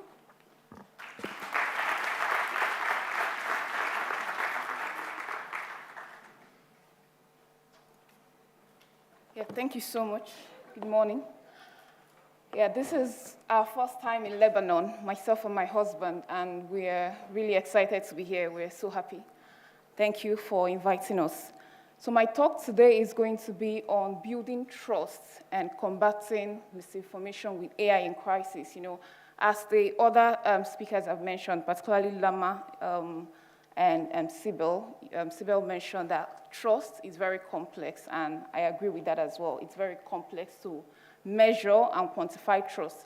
So I'm going to be building on the work we're actually doing with the Alan Turing Institute and Konato AI, that's a startup in the AI space, to understand trust and the complexities. So one particular experience I had, and I could relate to it as well, during the COVID-19. Actually, the rumors and the misinformation spread in some areas even much more than the virus, because you had some persons who, you know, that talked about it's not real, it's fake, it's man-made, several issues, but particularly about the humanitarian response. Some of the rumors that were spreading and the misinformation was actually hindering that. So for example, when people say, okay, this is actually being inflated, the figures are inflated, or the vaccine actually is being used to reduce the population. And these are some of the challenges. I remember my mom, even as a healthcare worker, she would forward some WhatsApp messages to me, and I would always worry about that, how to actually educate her that some of this information is not real. So, and this is something really, really complex in terms of combating it, especially with discerning truth. When we talk about truth and trust, in this time and age of information overload, sometimes within that mixed bag, we really struggle to discern what is true and what is false, what is truth and the fake news. And that is really challenging because you have lots and lots of information and there's a mixed bag. And when we relate that to the crisis, when we have humanitarian crisis, we have that deep root of fear, we have that deep root of anger, anxiety, confusion that's already deeply rooted in persons. And when that branches out to either misinformation or disinformation, you see that above the surface, we can see a lot of effects of this to the community. You can see violence, you'd see even the aid efforts being hindered, and we have social division.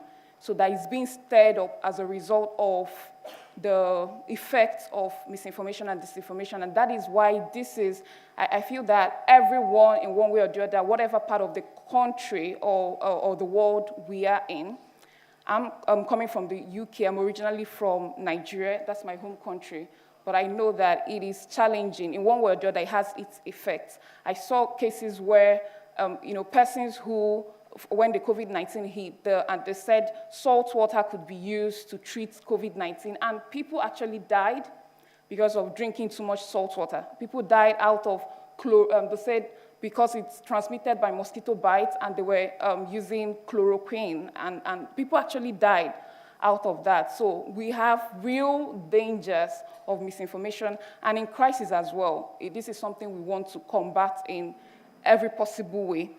And it's really a vicious cycle, because you have, for example, people who already have their existing biases. There is that lack of control, there is that fear, there is a lot that is going on, anger, fear, those emotions.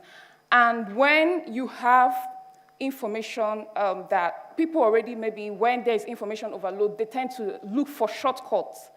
And in that shortcut, you'd see them tilting towards the same information that sort of strengthens their biases. And that's why it becomes a self-sustaining cycle, a vicious cycle, because there's the people tilt towards information that really ground their own existing biases. And that's why I'll refer to what Lama said during her talk. You can't rely on humans to detect misinformation, because, especially in crisis, because people already have their biases, right, and their fears and those inherent emotions. So actually just relying on them to, okay, just like my mom forwarding some misinformation to me via WhatsApp, we can't really rely on them, because at that point, most times the emotions have gotten a better part of persons. And I know that because in this talk as well and in what is going on in the society, we are asking ourselves questions about the role of Gen AI. What's the role of Gen AI in the spread of misinformation? Would we say it is to blame? Are we blaming Gen AI? Are we pointing to AI? I know that Gen AI, it's like a double-edged sword, right? Because on one side, you have actually that it's saving a lot of, it's actually helping people create content and saving time, a lot of time, man hours and productivity being gained by, you see, for example, here, Gen AI saved 100K hours in under a year, or it was able to produce 100 blogs in 100 hours. That's saving a lot of time.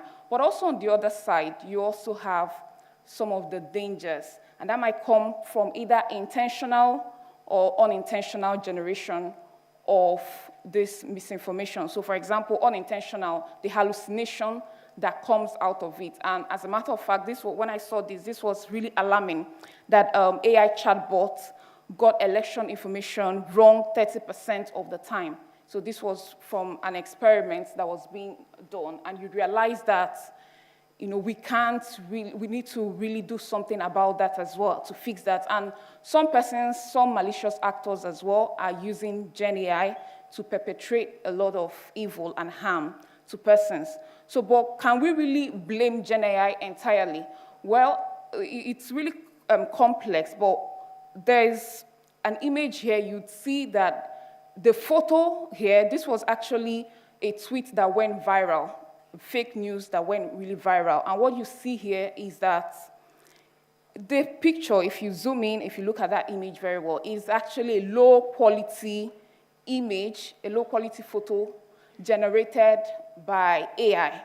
But yet, the effect it had, how much people believed that and shared that and how much it went viral, actually tells us that it is beyond putting it on AI, because even before AI started getting sophisticated, we had Adobe, Photoshop, some of those tools that were already being used to generate photos that were even much more believable than this. So we would see that it is really deeper than putting it on AI. Yes, AI is going to be playing a lot of parts because more and more you'd see creation of images that are going to be better quality. But let's look back before this AI virality. We would see that there's been a lot in our information system. And that is why I would refer to this quote, that one of the most powerful things you can do to identify misinformation, whether it's AI generated or not, is to look at where it's coming from. Like we said, you cannot just put it on. Yes, humans have a part in making sure they verify the information, but sometimes, especially in crisis mode, you might not really rely on that human. And from what we are seeing from research, that it's really becoming difficult to distinguish. Lama, I think you mentioned 36, right? 36%, and that is really alarming.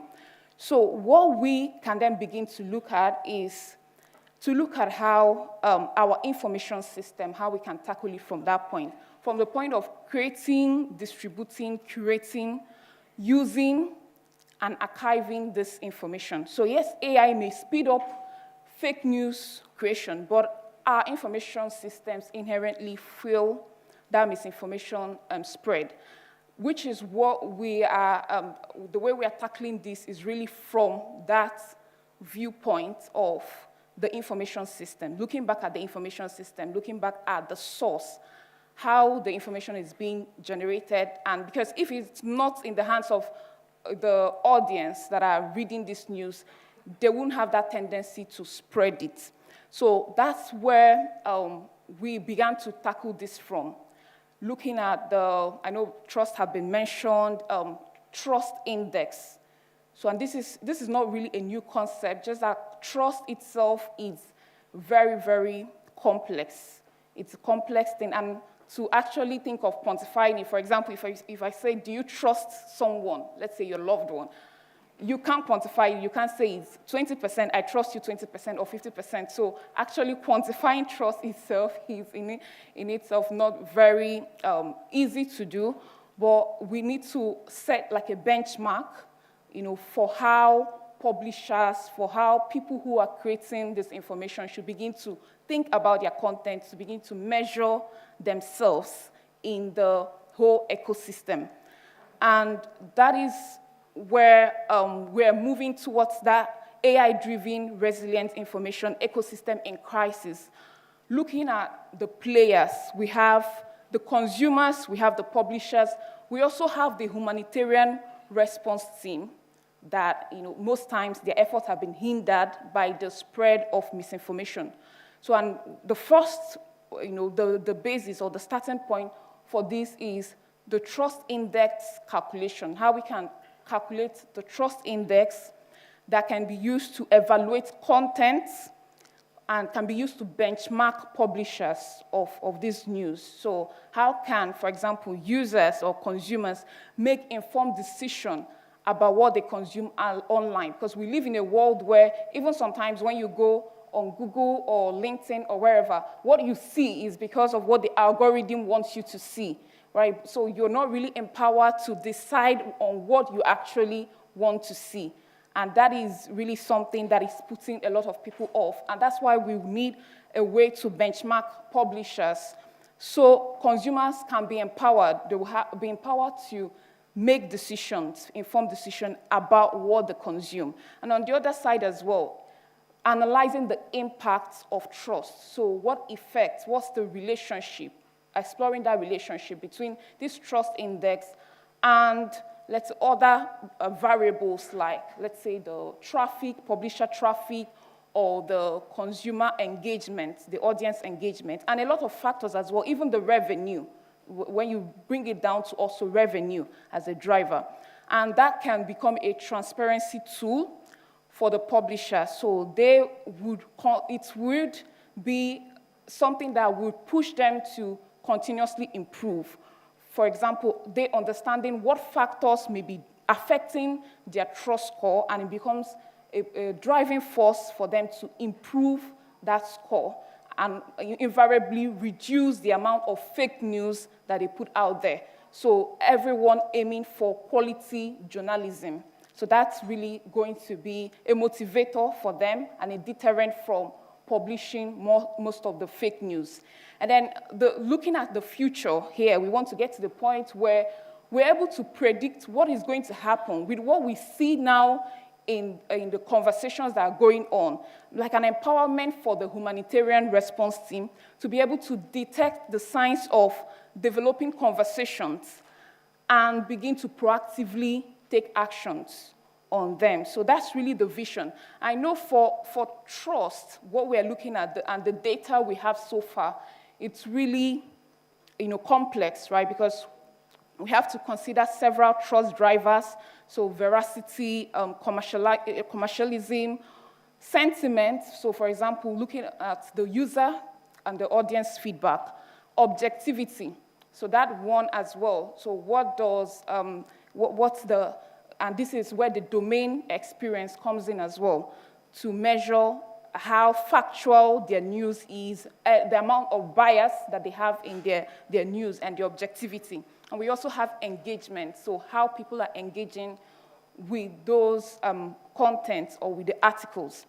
And this, in terms of the approach or methodology, first of all, we start off with the bespoke trust filters, so looking at the whole conversational space, and then the specialized machine learning models, index and scoring. So I'll start off with the bespoke trust filters. So first of all, we have the publisher's news and conversation space. So all the data about the news, all the data about the articles that the publishers themselves are putting out there, as well as the feedback they are getting from the audience. So what the audience, the users, consumers of these articles are saying about them. So that is the whole data space. And so far, there have been some of the publishers have come onto the system, but then it's really like a massive one. The vision is to get as many publishers as possible and to be able to get as much data as possible about those conversations that are going on, so it can guide how we can measure trust. And then coming to specialized machine learning models here, so because a lot of feature engineering has to go into taking that data from that space, into putting it into dimensions, what we call trust dimensions or trust drivers that will really capture the trust-related features. And some of the approaches, for example, there is reinforcement learning with human feedback, CMS networks, and so many methods that we're trying out as well, just to be able to extract those features and put them in a form that can be captured with trust. And the other part is the index and scoring. So how we are weighting the different trust drivers based on veracity, sentiment, and some other approaches of checking the trust dimensions. At the end, we want to get a score, whether that's going to be based on a 0 to 1 or 100%. So for example, let's say ideally a publisher who is at 100% is like, has the highest trust index, for example. But of course, we don't expect to see perfect. Yeah, but that is going to be a benchmark to actually check how their credibility, their reliability, the reliability and credibility of the news source. And this is something we want to check over time as well, because that is also another factor. What's the history of fake news? What's the history of this publisher looking back in time to see how they've been performing in that space? Now, I'm going to show like just a sample of what this data looks like and what the vision we're trying to get at, but this is a work in progress and preliminary, but I'll also share the end, how you can get to see the outputs of the research that we're doing currently. So for example, here, within the overall information ecosystem, we should be able to see with the publication timestamp and the trust score, how it evolves over time, and be able to break that down into the different trust drivers or the trust dimensions. So for example, veracity, sentiment, and engagement. And these are things that are intrinsic features that make up that whole trust domain.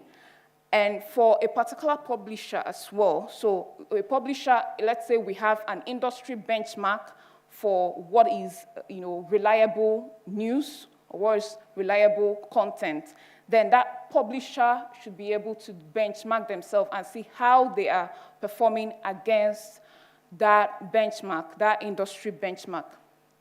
The another thing as well is for the publisher to understand how their trust score is varying over time.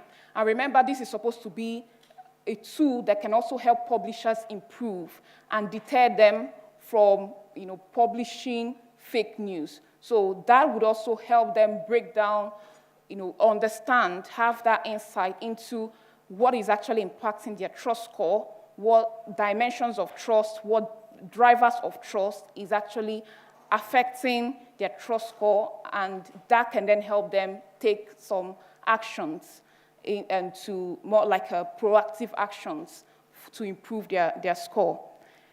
And where we want to really get to and how that really ties to humanitarian crisis is, the point where we can do some predictive modeling and have an early warning system, because we know that conversations usually emerge in patterns. And what we tend to see is that when that conversation is fully blown, when it's now gone viral, that's when sometimes the humanitarian response are overwhelmed because they're seeing, oh, this is a new thing that has come up. But if we can, with the processing of that conversation using natural language processing techniques and really monitoring that conversation in a timely way, we can see that early enough. So for example, here, rather than waiting till phase 4, when that is now a fully blown viral conversation that has its own consequences and damages in the entire ecosystem, we would be able to detect it on time, and maybe the humanitarian response team would then be able to take proactive measures to, for example, if that might be that they have to prepare ahead and begin to run some campaigns to, let's say, dissuade such, if it's going to be like a societal unrest, they can begin to take some proactive steps and run campaigns or put in some measures in place. So they can tackle that early on, or they can prepare for when it's gone viral. So going back to the example of the COVID-19, if, for example, you know that people are beginning to, there's this pattern about that it's going to be cured with salt water, for example, and you can begin to do something early on to make sure that it doesn't come to that point where everyone in that community believes that, yes, I can now start drinking salt water to cure COVID or to prevent COVID. So this is really what the idea and the essence of doing some predictive modeling on that conversation early on. And I'm going to talk about generative AI. Yes, we mentioned earlier, Gen AI can be, on one side an opportunity as well as, it has its own consequences as well. But knowing the limitations of Gen AI as the technology, we're beginning to see as well that, yes, the intrinsic abilities of Gen AI, because of the kind of data it's trained on, because of its limitations, and yes, it tends to, we say it has a world knowledge, but what kind of world knowledge? It's limited in its sense. And that is where, if you go outside that circle, the augmented abilities of Gen AI comes into play. Like, that's where we begin to talk about retrieval augmentation, use of tools. So anything that is going to ground it in context with additional data. For example, if there's specific context that can help to make sure that you plug that into data that is more current, more recent, that could ensure that whatever it gives out, whatever, because almost everyone today is like a content creator and everyone is using these tools. But if we can then augment those abilities, then it will begin to have improvements in the output that come out of it. But that's not to say that that is going to be the fix, that it's going to fix all the issues with Gen AI, but that can be a step to actually reduce that impact of producing misinformation from Gen AI. So finally, for me, I believe that each of us can contribute to a more reliable and trustworthy online environment during crises. So whether it's verifying information, like I do when my mom sends me those WhatsApp messages that go viral, or just maybe educating them that you can actually verify this, or by evaluating, so like publishers evaluating their content, even when they are using these tools to make sure that it's not perpetrating a lot of misinformation, or builders, maybe those building the app, just making sure there's transparency in what they are building, the kind of data they're using, and the limitations. And the work we're doing, it's a work in progress, but we're going to be having our technical report at some point, hopefully by the end of the year. So you can, it's in collaboration with Kunato and the Alan Turing Institute. So you can have a look out for our reports. And yeah, thank you so much. That's all.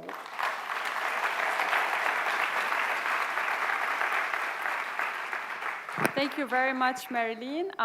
We're running slightly behind schedule, so we're supposed to be having Q&A, so we can entertain one or two very quick questions, and then we'll try to make up. So there is the break, coffee break. So please use that time, use that space to network, and then we'll be back here for the panel. So we're going to start again on time, so try to budget your time accordingly. So I saw a quick question here, yeah? Zinat. Yeah.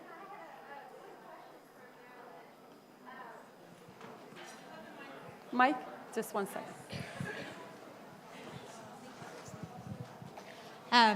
Thank you, Marilyn. I had a quick question for you in regards to the trust index, just kind of taking it 3 steps forward. How do you see it integrated as a product? Is it on the onus? Oh. Do you have another mic, please? Oh, yeah, of course.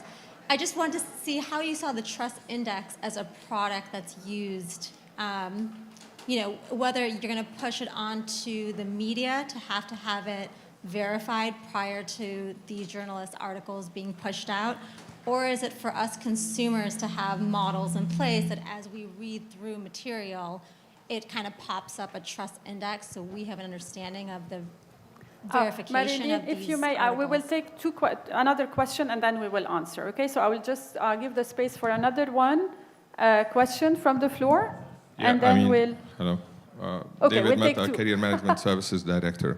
It takes 2 to tango. So if we are doing a lot to really combat deep fakes and fake news, on the other side, there is the desirability of fake news, and some of them are really harmless, like, for example, entertainment and education.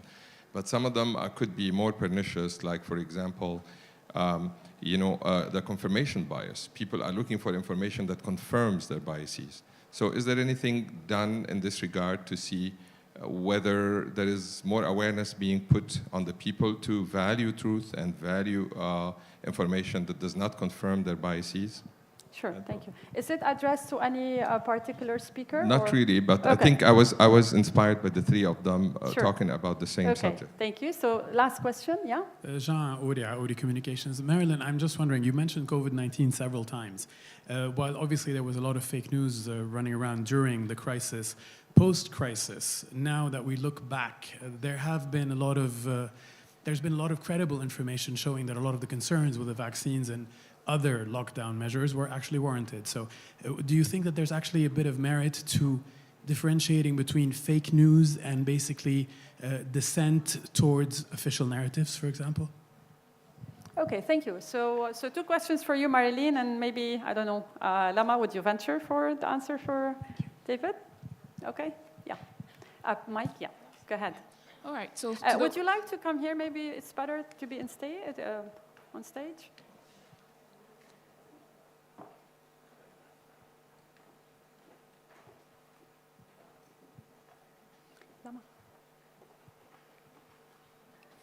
Okay, so I think the first question was about whether the trust index was going to, just trying to repeat so I make sure I understood, whether the trust index was going to be a tool for the consumers, apart from just being for publishers so they can check their content before consumption. Yeah, so the idea is for it to be a platform. So imagine going on a platform to actually verify. We do have some existing platforms for actually fact-checking, but this is going to be in a way that both the consumers and the publishers would be able to benefit from such a platform. So for the consumers, they can rank, they can benchmark whatever news they want to consume. They can come on there to verify the publishers that these publishers are credible. Remember, we're trying to tackle it from the source, from where the fake news is coming from. So that is the concept for consumers. And then to the question about COVID-19, there's this saying that sometimes when there's a truth in a rumor, some sense of truth in a rumor, but we also know, there's a mixed bag, because sometimes, and this is where the idea of tackling things from the source, where it's coming from, because when, for example, a typical example is when a publisher publishes a news and let's say the one that I showed earlier about fake news, and you can make reference to other publishers that have also published such fake news or of such a news as well.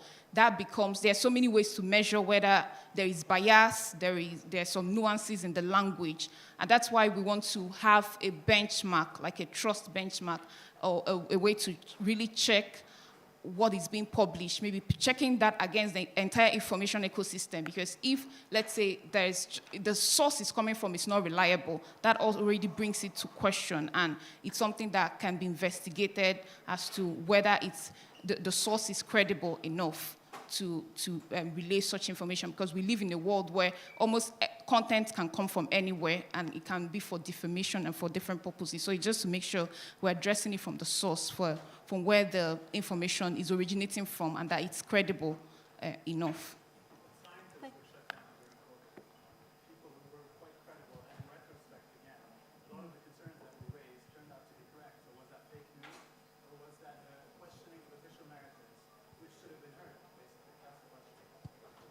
I know that it's really a complex thing, because the information ecosystem as well can, apart from the publishers, the mainstream publishers, you also have publishers who might not be mainstream. Let's say they're not in the news or the media. So this is one way we're tackling it, and it might not be the representative of the entire, for example, the entire information ecosystem. And yeah, this is something developing, and like I said, trust is a complex thing to map out, but it's something that you would have to consider apart from the mainstream publishers. What about publications that are coming from sources that are not, for example, not news articles, for example, they are not the CNN and the BBC and so forth. So, but it is just a way to also empower consumers on how to gauge the information that they receive from the sources that it's coming from. Yeah, but it might not be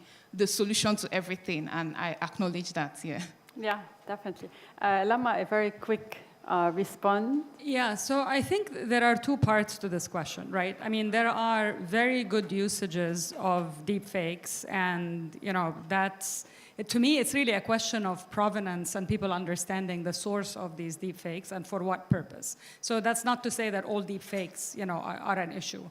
On the second part of the question, though, which I think is really the most critical part, is how do we empower humans to make sense out of all of this information and disinformation that's out there? And I think part of what I see as a really interesting area of research that we're actually looking at is how do you improve the explainability of these systems so that you can empower people to be much more critical thinkers about this input, right? And thinking about the human AI complementarity in some sense, and that's actually what we've seen in some of the original research that we have done in this space, is people index on things that are very different than what machines tend to index on. And at the end of the day, you really need to think of it as a human AI collaborative system because you're trying to empower people to be critical thinkers. On that note that you mentioned, actually, I think there is another thing at play here, which is really about the polarization in the world, right? And I think that's what was at play with a lot of the scientific information that was coming out, because people were trying to overcorrect for what we have seen as disinformation around vaccines and things like that. And I think today, in this world, we don't have the capability to have a conversation across these two polar opposites. And I think that's essentially the problem. Which was receiving official narratives from official entities, while clearly in retrospect now, have there been any studies done on, for example, the mRNA vaccine and how much deaths from myocarditis or anything else that has done? Everyone who questioned anything was considered a COVID-idiot. 100%. And essentially people lost trust. If you're talking trust levels, basically, the mainstream media, specifically because of COVID, has lost a ton of 100%, trustworthiness. 100%. And I think, but that's what I'm saying. It's like there's misinformation, but the issue there is about polarization. You can't have a debate But anymore. you need to allow a debate. That's the 100%. thing, because if you don't, absolutely need to. Yeah. So that's why we're going to try to use what remains from the break to have the debate, right? So feel free. Our speakers are going to be around for the whole day. We have a long day. So we have to really try to maintain the time. We're going to be using here a bit space to prepare for the panel. We start 11:30. So grab some refreshment and we'll see you soon. Thank you so much. Recording stopped.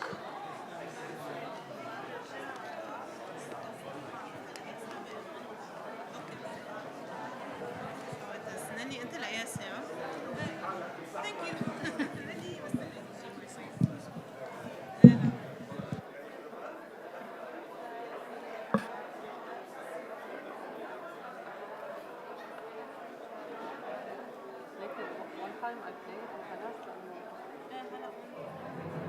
and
Test.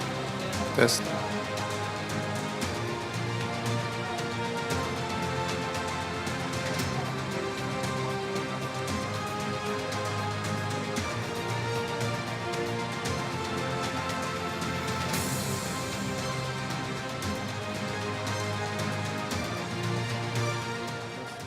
Test. Test.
اوكي سو ايه اكيد بس في حدا يظبطه اوكي شو مين مسؤول عنه؟ مين مسؤول عنه؟ هيدا الخشبة اوكي بس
Okay, can you please take your seats? We will start the panel.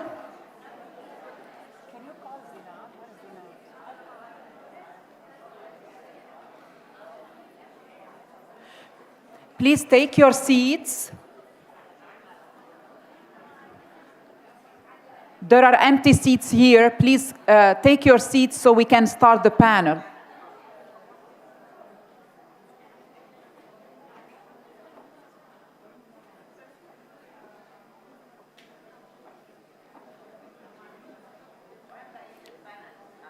Lama, Nashman, and Zinat, can you come into the auditorium? Vida is joining online.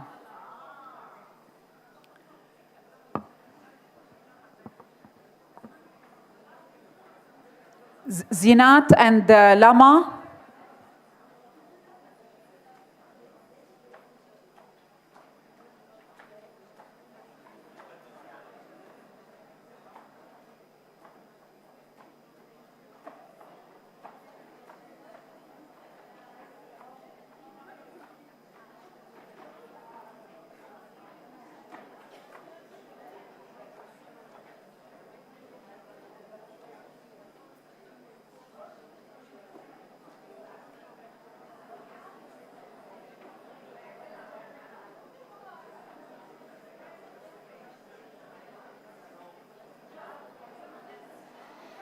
We need to start the panel. Lama is here, Zinat.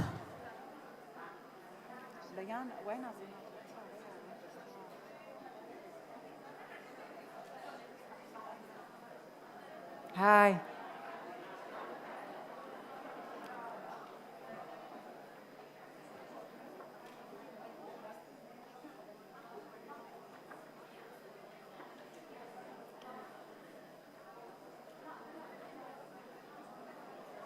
Hana.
Yeah, شفتها هون. Keep calling. Okay.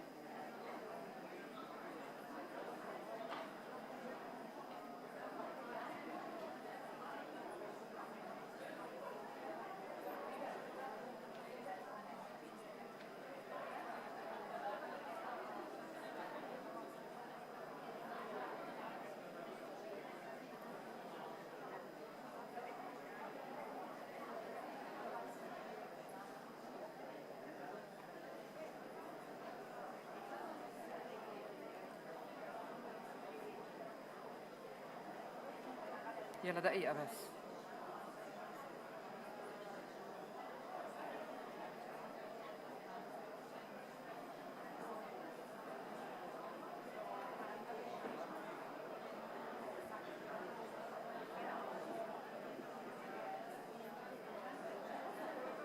زينات.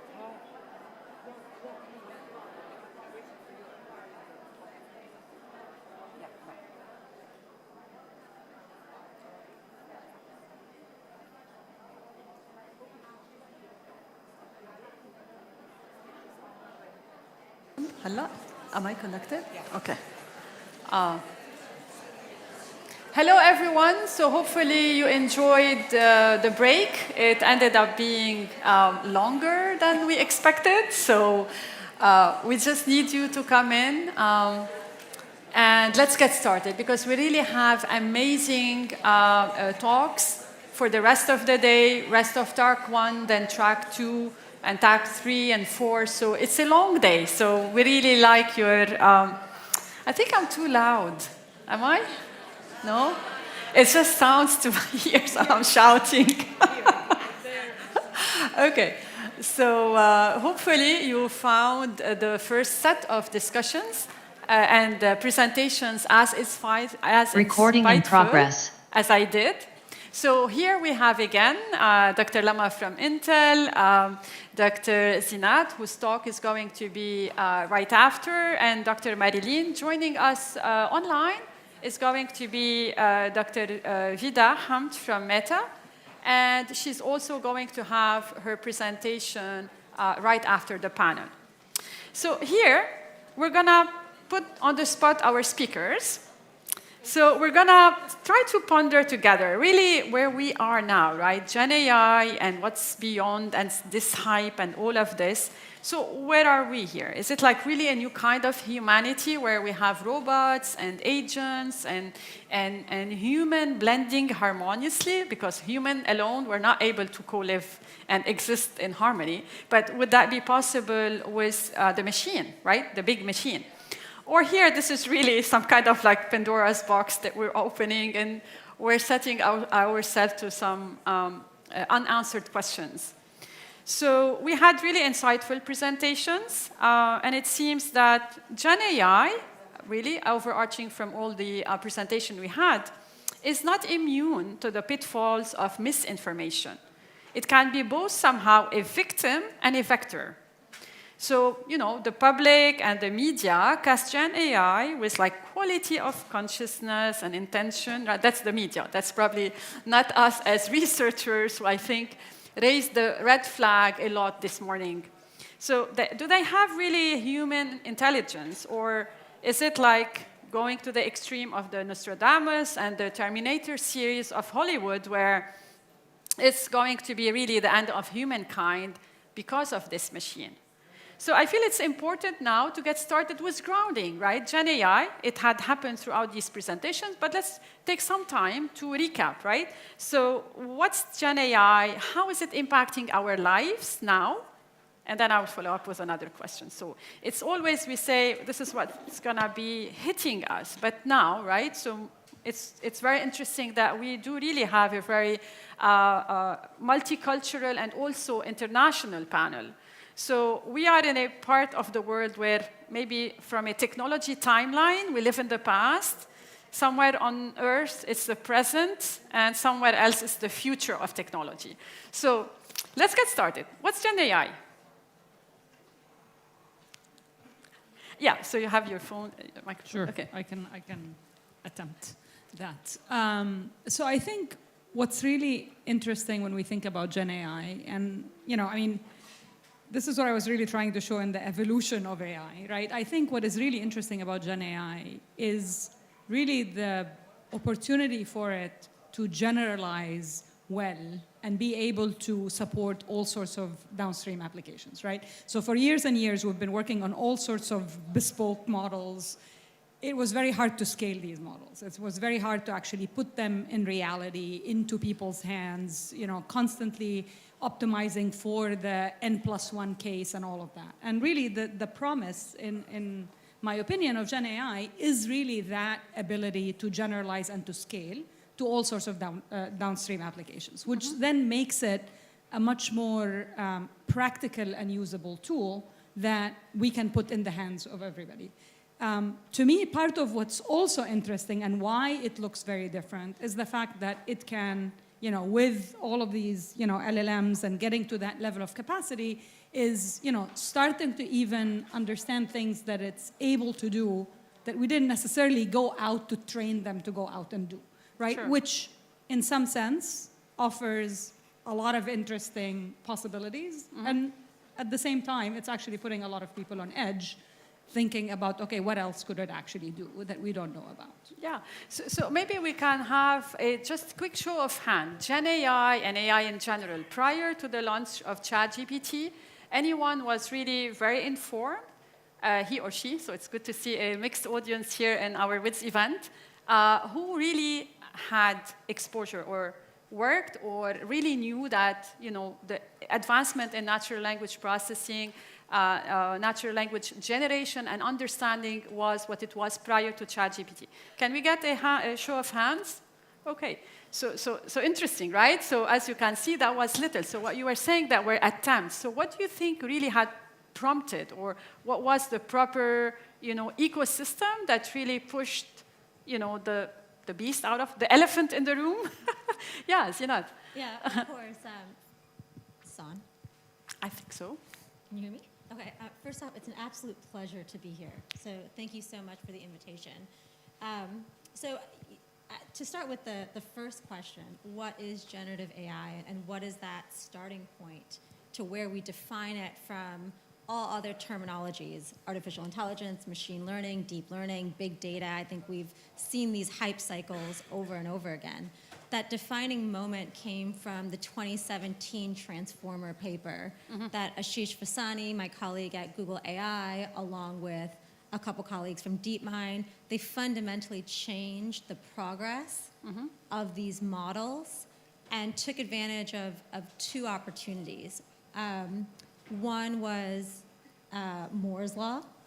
One was the cost coming down pretty significantly, and open sourcing this and allowing for the global data system and foundational models to have this exponential approach to being able to deliver upon technology. And that's what makes this environment completely different from every other hype cycle that we've seen, is the speed at which these foundational models are coming out and showcasing new top-tier technology advancements. I think with Llama 3 coming out, these changes are happening week by week by week. We've never seen these kind of technological advancements happen this quickly. Yeah. So I think that that's the defining point that we're at. When you ask the question as to where are we, should we be terrified that we've opened up Pandora's box? Should we not? I think we're beyond that. The technology is here. So how are we going to adapt to it? How are we going to live with it? How are we going to have it as agents that augment our life? And where are we? I think depending on what vertical you're in, we're still at the infancy of it. Yeah. We have infrastructure.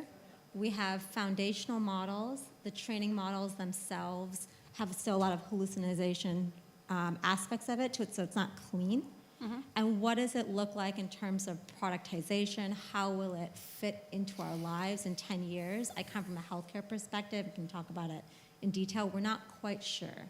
So we're still at a point where we have agency as a global population to talk about responsibility, policy, and how we want to engage with it moving forward. Yeah, it's very interesting, Zinat, what you said now, Llama 3. I think it's a very interesting timing for our conference. Just a couple of days ago, Meta announced like a newer model for their open source. And we have Vida, you are joining us online from Meta. So I would really like to have you probably give some insights on Llama 3. And then since Zinat mentioned that, you know, it's here, right? The technology is here. So maybe talk a bit about, you know, the applications, maybe even prior applications that were really happening with these high-tech companies. But again, as we said, the AI was really democratized or made really for public consumption with the ChatGPT announcement. So Vida? Yes, thank you very much. And I'm very happy to be with you all today. So yes, indeed, it's been here. It's been at Meta for more than a decade. And it's been core to our company's development, whether it is feed ranking, personalized ads, content moderation that you see across our family of ads. And take, for example, our advertising products. We began rolling out our first generative AI-powered features for ad creatives to help advertisers with creative ideas and ultimately to improve their return on investment. So advertisers are now testing these AI-powered features, including, for example, Air France, who used our AI to personalize ads for their US audience. and J.Crew Factory, who wanted to test the halo effect of its online advertising driving in in-store sales. They saw 7 times more return after incorporating AI in all aspects of their campaigns. And not only that, but many of our advertisers estimated that Gen AI will save them 5 or more working hours a week. That's equivalent to around a month per year. Now, when it comes to the metaverse, we are still at the early stages of building the metaverse, but we are already seeing impressive breakthroughs on AI projects that help our users better connect and express themselves. These breakthroughs could also eventually facilitate some of the functionalities that we plan to deliver in the metaverse. So I'll give an example, what we call the seamless M4T foundation model. This model can perform speech-to-text, speech-to-speech, text-to-speech, and text-to-text translations for up to 100 languages. Now, a new family of AI translation models called Seamless Communication was built on Seamless M4T, and it is able to preserve expressive styles and deliver real-time translations. Now, if we leverage this technology into, for example, VR and AR headsets, this could pave the way to a world in which the language that you speak is no longer a barrier to communication. And of course, you mentioned Llama 3. The Llama ecosystem of open models is really vibrating. We are seeing a variety of different researchers and organizations fine-tuning Llama to improve the provision of services, including, for example, in the healthcare sector and in the recruitment sector. I'll quickly give 3 examples of the usage of Llama. The first one is from Yale University and the Swiss Federal Institute of Technology, who used Llama 2 to create what they call Meditron. And Meditron is an open source, large language model for the medical field. It is designed to guide medical decision-making, and particularly in low-resource crisis settings, like in conflict zones. And the second example is from researchers at the Mayo Clinic. They created what they call the Radiology Llama 2, and it provides summaries from radiological clinical assessment. Researchers also found a very useful tool from Meta called Segment Anything. This model is a segmentation system, and it works on prompts that can cut out any object in any image, and then they use it to examine different body organs. And the third and final example that I'll be giving is related to recruitment. It's a platform called Lyrise, which fine-tuned Llama 2 with a data set of African talent pools to connect employers with AI workers in Africa. And I'll stop here. There are so many other examples that you can find, but I'll stop at this point. Yeah, thank you. That's very interesting. I think this ties very well into another track that we have today, AI and data science, basically, in healthcare and medicine, right? It's kind of, we keep on hearing it, which is good, right? We've always been saying that really the technology has to be at the service of humanity, and what else better than medicine being augmented? Because we're not talking about replacement, but an augmentation, so that's great. So we kind of like heard from like Meta, like the big Intel, so it's kind of, is it like this game just for the big guys? Is it like, you know, it's dominated by giants, and it's the narrative of David versus the Goliath one? So what can we do? What is really available? It's academia, right? And I think this is one of the major concerns. It has been brought up by Fei-Fei Li, and then even the US Congress, and everybody is talking about how industry, specifically on the Gen AI hype or wave, is leading there. And then startups, academia are on some other spectrum. So I would be really curious to hear what you have to say on this. So is it done, or what are opportunities, and what's out there? Sinat? I'll start. Generative AI enables every individual to start a business on their own with very little infrastructure and the ability to design a life, a financial freedom that was unheard of before. And I think that's the power of it. So when you talk about David and Goliath, it actually enables all of us as David to go verge on our own and create our own life. What industry has is they've built the infrastructure and the foundational models that really kind of are owned at this point by Microsoft, and OpenAI probably are leading that field. But because it's open source, we get to develop on top of it, vertical integrations, product ideas. That's where the money and the power is made. So the foundational models allow everybody who has a computer to have access to it and to begin to build.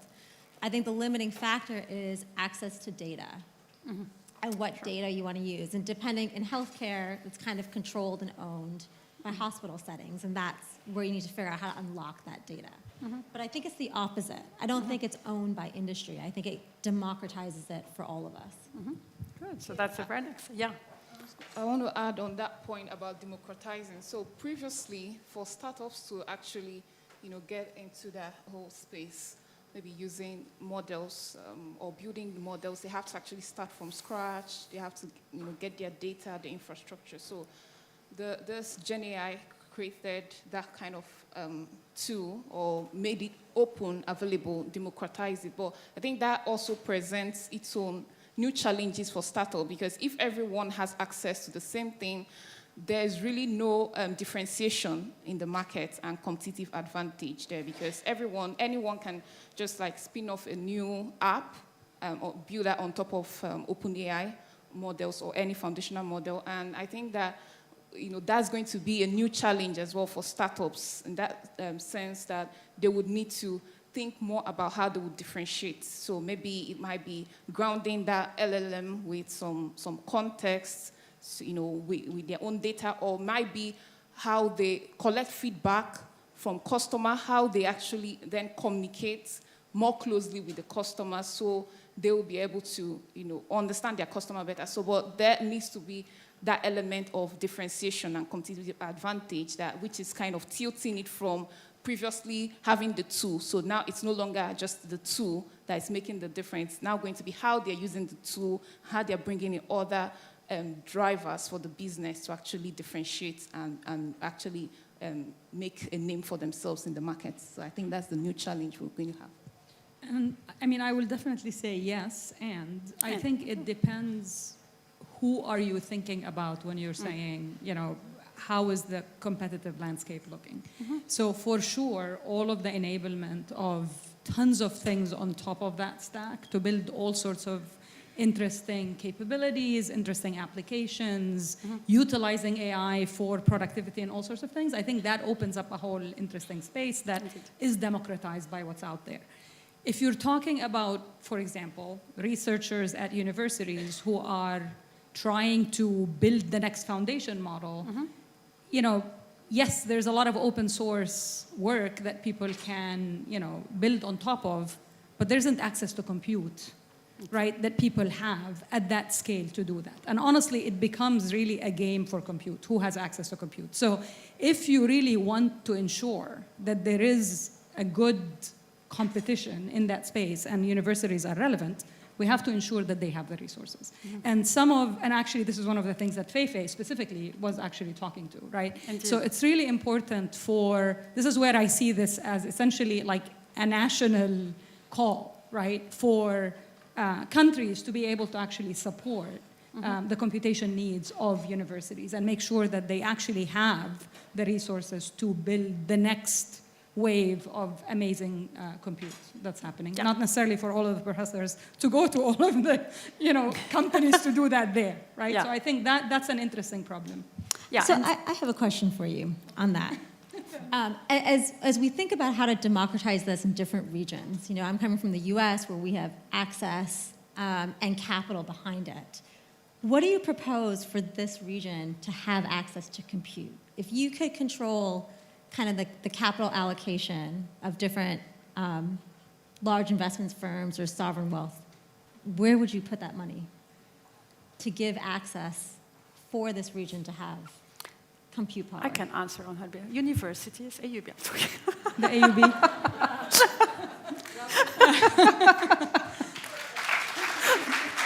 Sorry, I stole your line.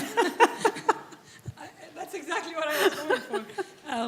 I think that's a very good question. And I think, honestly, to me, the question of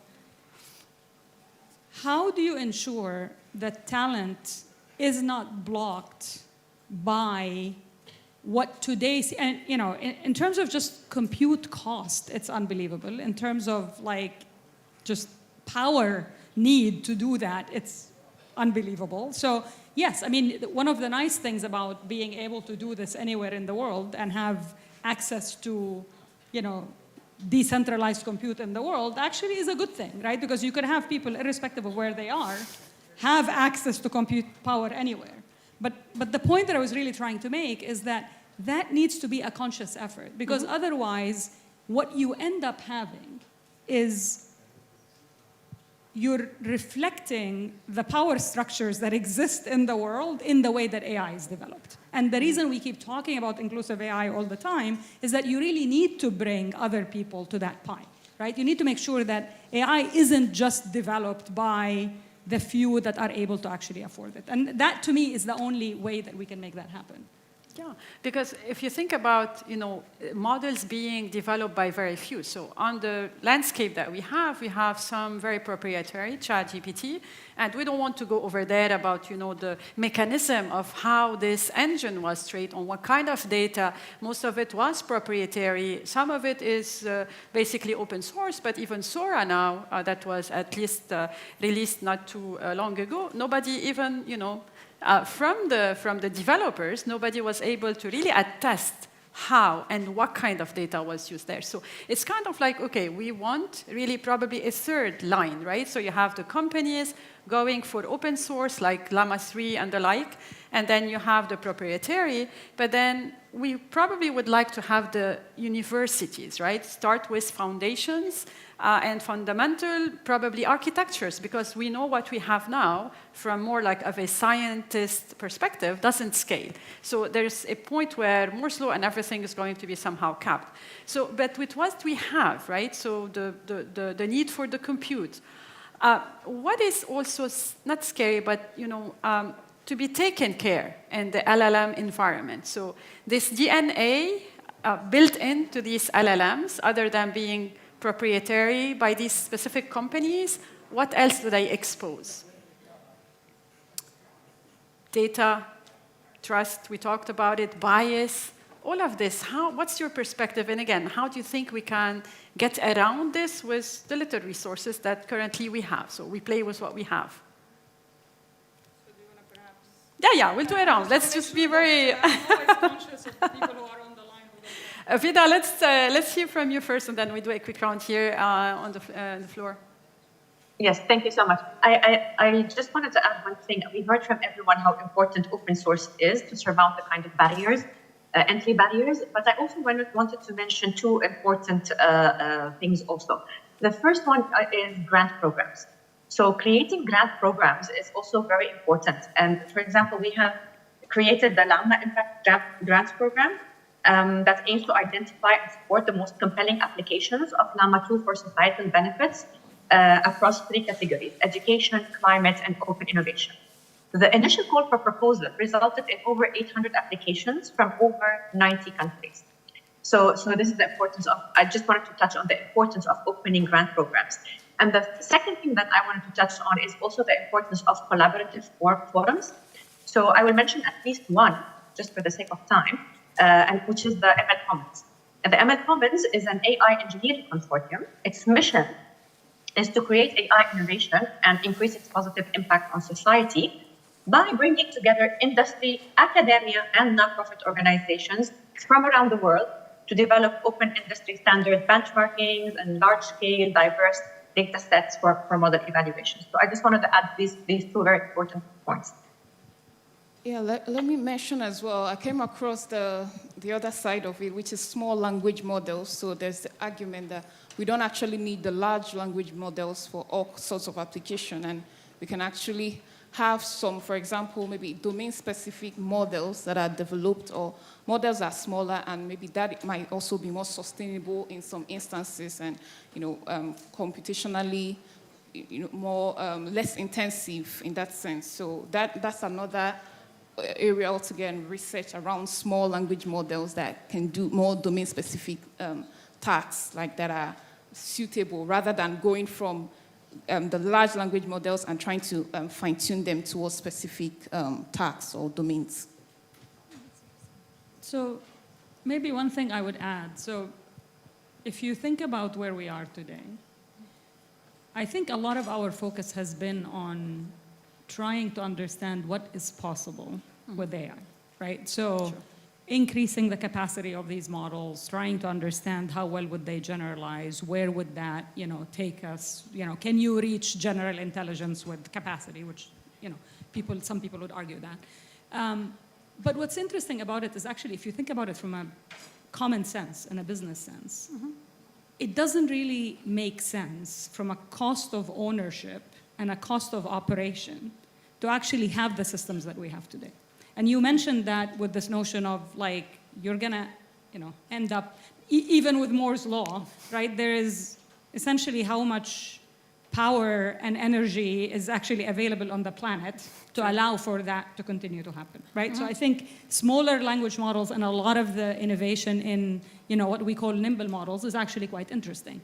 But also thinking about very different architectures. I mean, today, we're essentially continuing down the path of what we know works, right? But these are not necessarily the most efficient implementations. Those are not necessarily the best type of kernels, right? So there is tons of innovation to be done to actually bring AI into a place where it is much more sustainable, which I think this is to me, one of the biggest concerns that I have for the planet.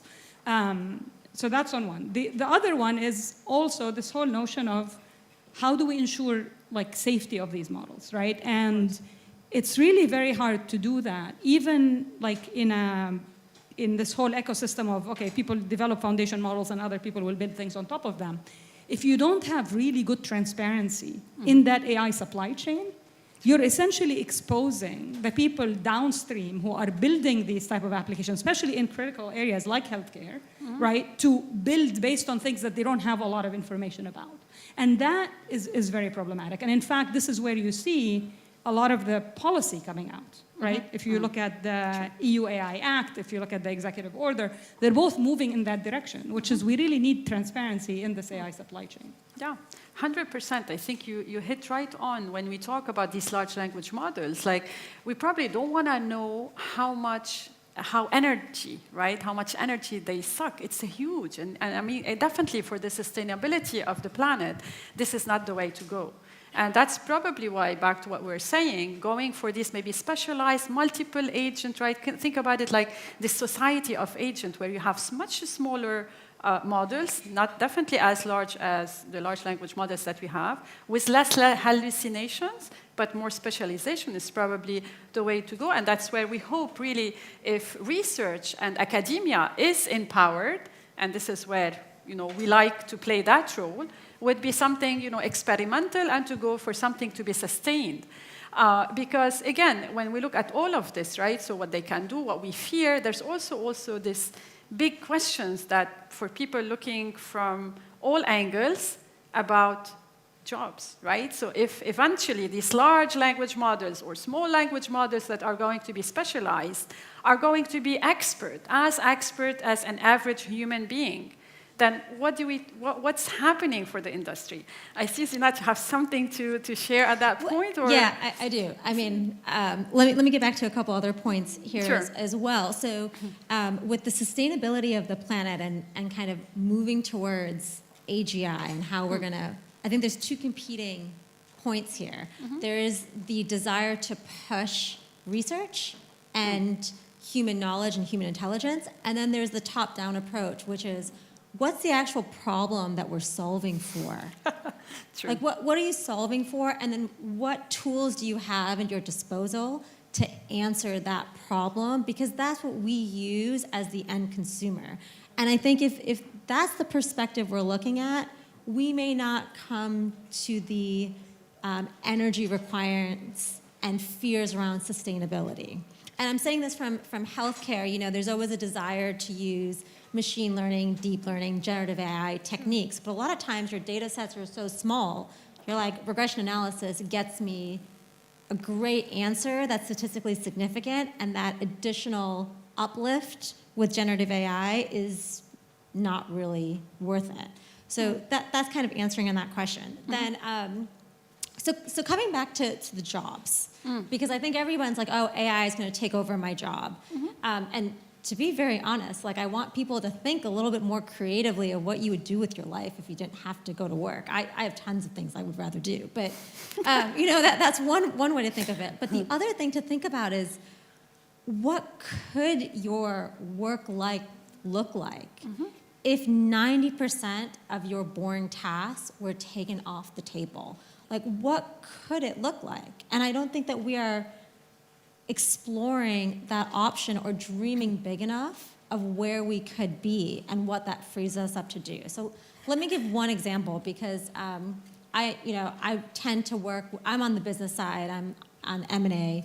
I tend to work with a lot of lawyers who are very fearful right now that their jobs are going to be taken over. And the question really comes down to is, you're not thinking big enough. Like, instead of being my back-end partner that's reading all of the contracts and NDA and during that kind of laborious work, generative AI is going to take that off the plate for you, and you now get to be a negotiator sitting with me as an expert, using that information in real time to push forward deals.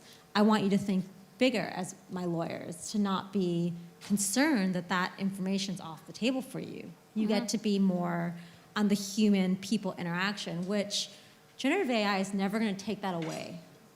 You know, you learn a lot by the feel of people. So we still have an importance in our career. It's just you have to think differently about what you're going to be doing with it. So you want to think about it as your intelligent, you know, AI assistant. It's your conductor. For everyone. It's your conductor. True. Vida, you had something to say? I felt on that point in terms of like job, the seismic shift happening and this displacement, especially that we hear a lot about it very frequently on the news from big tech companies. Like, your perspective on this? Yeah, so I think we are still far away from generative AI or AI taking over the job of human beings. It's still at the stage where it's being fine-tuned, where it still makes a lot of mistakes. So we still have some time to do some big thinking, as my colleague panelists were mentioned. So I just wanted to comment on one thing regarding safety. Yes, it's very important to touch a little bit on how we are building AI responsibly, and safety is a very important element here. So it's very important also to know how we build in safety as we develop AI models. This is done through open source, and I can say a little bit more on open source, through red teaming, through guides that inform the developers who are working on foundational models what are the risks and how to mitigate the risks when they are using these foundational models, and also on safety fine-tuning, which is done in collaboration with many disciplines, including academia. So I just had this point on safety, and again, reiterating that the open source model is one of the measures that can help us with safety. Thank you. So maybe let me just comment on the work, the future of work. So I completely agree. We have to really think differently about where jobs are going to go. So I agree, but I will add something. I think there's no question that jobs will get replaced, right? There's no question. There are a lot of jobs today that are, can be automated with a lot of AI, as it even stands today. And unfortunately, a lot of businesses will go towards improving efficiency, and they will cut jobs. However, I think, so, there is a lot of responsibility, right, that companies have to reskill their employees and get them, towards really more or better jobs in some sense. But also, I think there are two things here to think about. One is, unlike previous technologies that displace jobs, Gen AI has the capability of supporting people in doing things and improving, their capability of performing work, which in some sense, it's the problem and it could be part of the solution.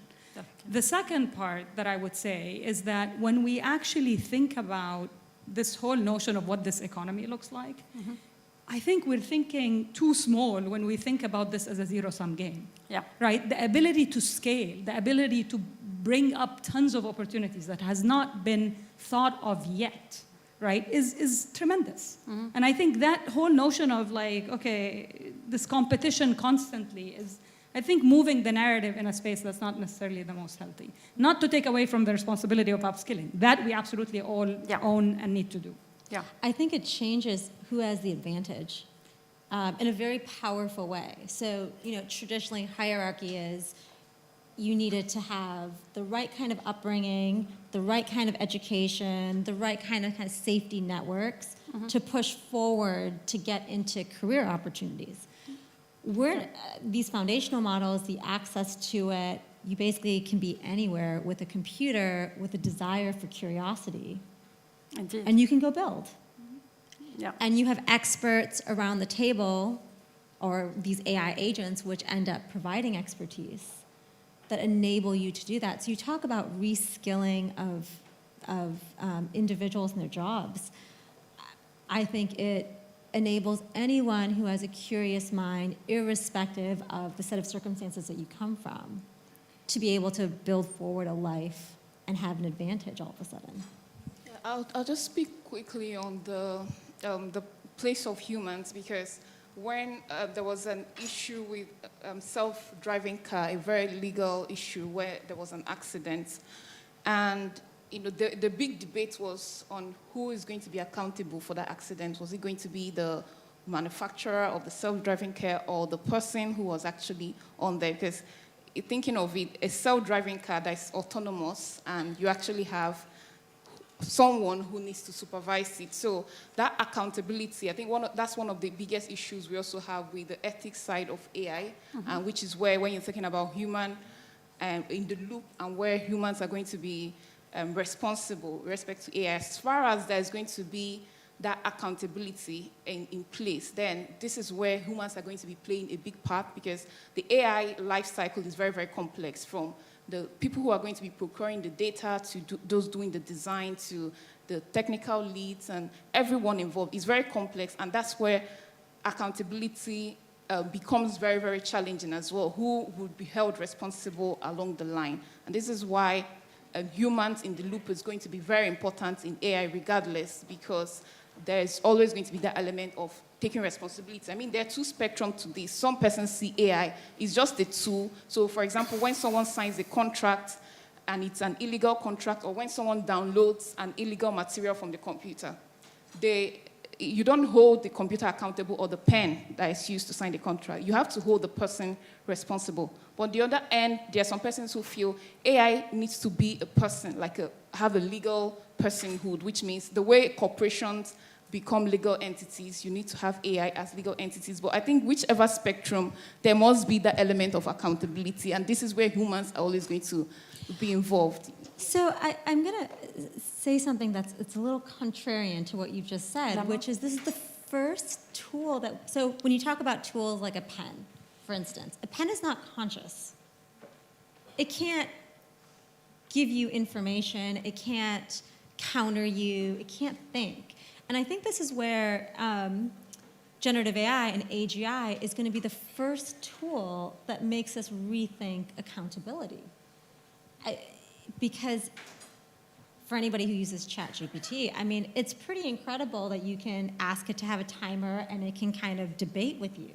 So as it grows in its intelligence, where does that line kind of fall between accountability of us as humans versus accountability of AGI that actually has logical reasoning behind it? And I think that's very different from all the other tools that we've had that have very clearly had no consciousness behind it. Or how do you define consciousness? I guess is a good point. Yeah, true, because I think it's a big, very fundamental different question, right? It's a different it's different, so the conscious, but again, if, just retracting one, because we don't want to comment too much on the consciousness, because I think it's more of a very philosophical, different kind of variant, but from what we hear here, right, so we have somehow good let's say, positive energy from this AI, these models that are out there to augment, right? And really probably to have us rethink the future of work, so that really we work, right? So the reason why we work, is it because we want to live happy, or maybe, I don't know. So it's a question probably for everyone. So if AI here is to really improve the definition of work, right? And we will be endorsing it to augment, have the human in the loop. But then you talked a lot about the regulations. So who really owns it? Again, we know what the future could look like with AI and maybe AGI. But what would be the proper steps now to take to make sure that these models that are mushrooming, because again, as we said, everybody somehow is empowered, right? Anywhere on Earth with the right compute, right connection, a problem specific to solve. But sometimes it's not the right problem that people are solving, right? We talked this morning about misinformation, disinformation, and there are tons of examples. We're just highlighting the positive, applications that can be benefiting from AI. But in that context, right? So everybody is empowered. We know that, the future has more questions than answers. So in terms of regulation, what can we do? What are we doing now? And what, in your opinion, should be done? So this is what I'd be very interested to hear. I'll kick it off, and then I'll pass it. We need to have a global perspective and global minds at the table to begin to have this discussion, because beyond the tactics, it is based on value system and philosophy. And that's very different depending on what part of the world that you're in. And in order for us to have an opportunity to have responsible AI, we have to have multiple minds at the table to have that conversation. And for my colleagues here, I guess, have we started that? Do we have that table set up to begin to have those conversations? I'm not sure. I'll speak so at the Alan Turing Institute, we have framework for AI research where there's specific principles, let's say. With any AI research, we have like a FAST principle where you're thinking about the fairness. Is that system fair? And I know fairness is a very complex one as well. How we measure fairness, how we, from the data fairness, whether the data is representative enough, whether it's fit for purpose, and it's sufficient, down to design fairness, because AI, it's really complex, the workflow from problem formulation. There are sets of persons who are involved in that, down to how the data is being pre-processed, because at every point you're making choice of the kind of algorithms, the kind of methods, the kind of design approach. And then even persons who are involved in the model design and to the evaluation. So this is, it perpetuates, any bias can also perpetuate down that line. And then you think about the accountability as well, where we have to have the right set of accountability to, depending on who is responsible at the different stages of the AI workflow as well, to be held responsible for specific decisions. So for example, if there are, and this is where models like GenAI can be very complex, because even the developers really don't know their emergent features that, or characteristics that we begin to see with these models that we can't determine at the very start, but we must have some framework to go down that line of how was this produced, what was that whole process, what was the audit that was involved, and we can track it and know when something goes wrong, we can begin to trace it back to the decisions that were made along the whole workflow. Yeah, so I think that's actually a really key piece, right? So if you think about regulation, in some sense, you need to be thinking about the AI supply chain. It's very hard to think about regulation at just one point in this chain. So where regulation is headed, and for sure, at least the EU AI Act, the writing is there. There are two pieces of that puzzle, right? One is regulating use cases, because there it makes sense, right? This is where you're actually looking at things that are, for example, not allowed. So they classify the use cases into three buckets, right? Ones that are not okay. You can't have these use cases. Then there's the high-risk ones where essentially, yes, clearly, like in areas like healthcare, for example, depending on the domain, these are high-risk cases, and that means that the responsibility of what needs to happen in these and the type of audits and transparency within these systems has a higher bar. And then there's low-risk cases where really it's kind of a lower bar of what needs to happen in terms of audits and so on. So you could do self-audits. But the interesting thing that happened in the writing of the EU AI Act, as they were finalizing it, Gen AI happened, right? And then that essentially stopped things because they started to wonder about, okay, everything that they focused on has been use cases. What about the models? What about the foundation models? How do we think about that? And in fact, that got incorporated into the EU AI Act in terms of what is the responsibility, again, to enable the downstream application builders to do the right thing, given the transparency that's required for these type of AI systems. And that's kind of the distinction that they make. So I think, you know, in so many ways, what's interesting about an AI ecosystem is that it builds on each other, right? Yeah. The reason we are able to do that fast innovation, like Zinat was saying earlier, is that, you know, the only way that you could do this is with this, you know, continuously building on top of each other and an open source ecosystem. But to do that, that creates a diffusion of responsibility, right? And a lack of an ability to actually build the right thing. Yeah. So that's why where I see regulation really coming in to both empower the people who are, you know, for example, I think of myself as somebody who provides capabilities into, you know, the market. I can't police what people are going to use you know, a generalized capability too, right? Sure. So the notion of, you know, policing the customers is impossible, right? So you want really the regulations to police that. Definitely. Of course, then we can go into the whole space of what about existential threats, bad actors? That's a different, that's another half-hour conversation. Yeah, definitely. So maybe I take away from here, like everybody is responsible now in this Gen AI hype, whatever you want to call it, a tsunami, a wave.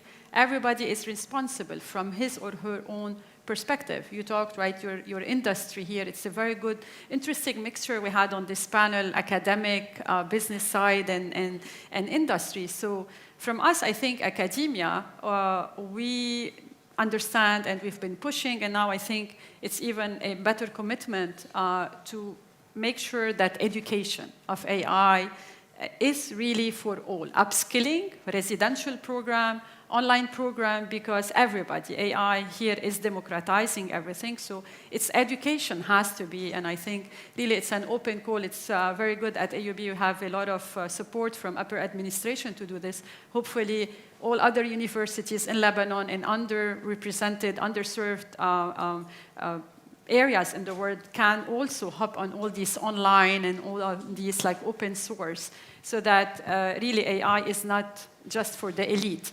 So for the sake of time, we would like to close the panel with just like a very super takeaway messages from, you know, each one of you.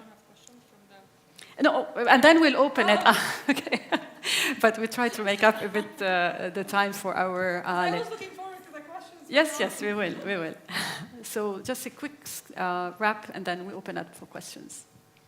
Okay, so I would say that the future is bright, but I concur. That means there's a lot of responsibility that falls on all of us. Yeah.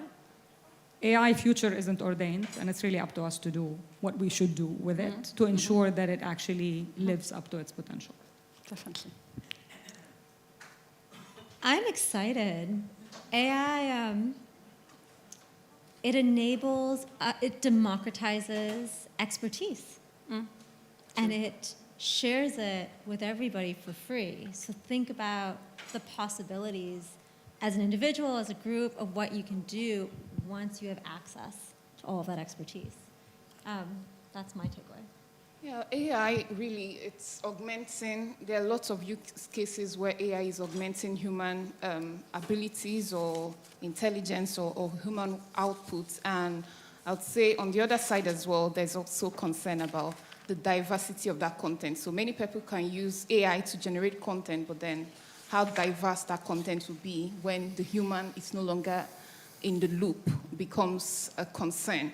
But yeah, there's a lot of opportunity with AI, but to address the limitations, this is where augmented abilities of Gen AI and how we can actually make it more specialized to actualize specific use cases could improve the outputs. Thank you. Vida? Yeah, I would say AI is being developed and used across various disciplines and fields. So we need to ensure a multilateral, multi-stakeholder approach to avoid fragmentation. And we need to bring along policymakers very early in the process. Indeed.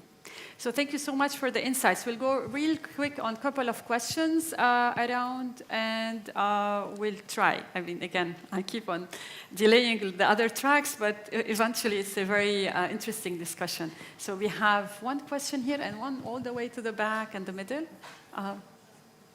Yes, we have only one mic. Yes, can I start? Yes, please. Yes, thank you, Mariette, and thank you very much for the inciting speech. I'm Wafa Abul Hassan from the United Nations ESCWA here in Beirut. We are working at the UN on digital transformation and this multi-stakeholder partnerships. You mentioned that investment should be done or given to academia, but I think it's the multi-stakeholder thing that we are hearing that is very important. Investing in data, we're talking about data dividend.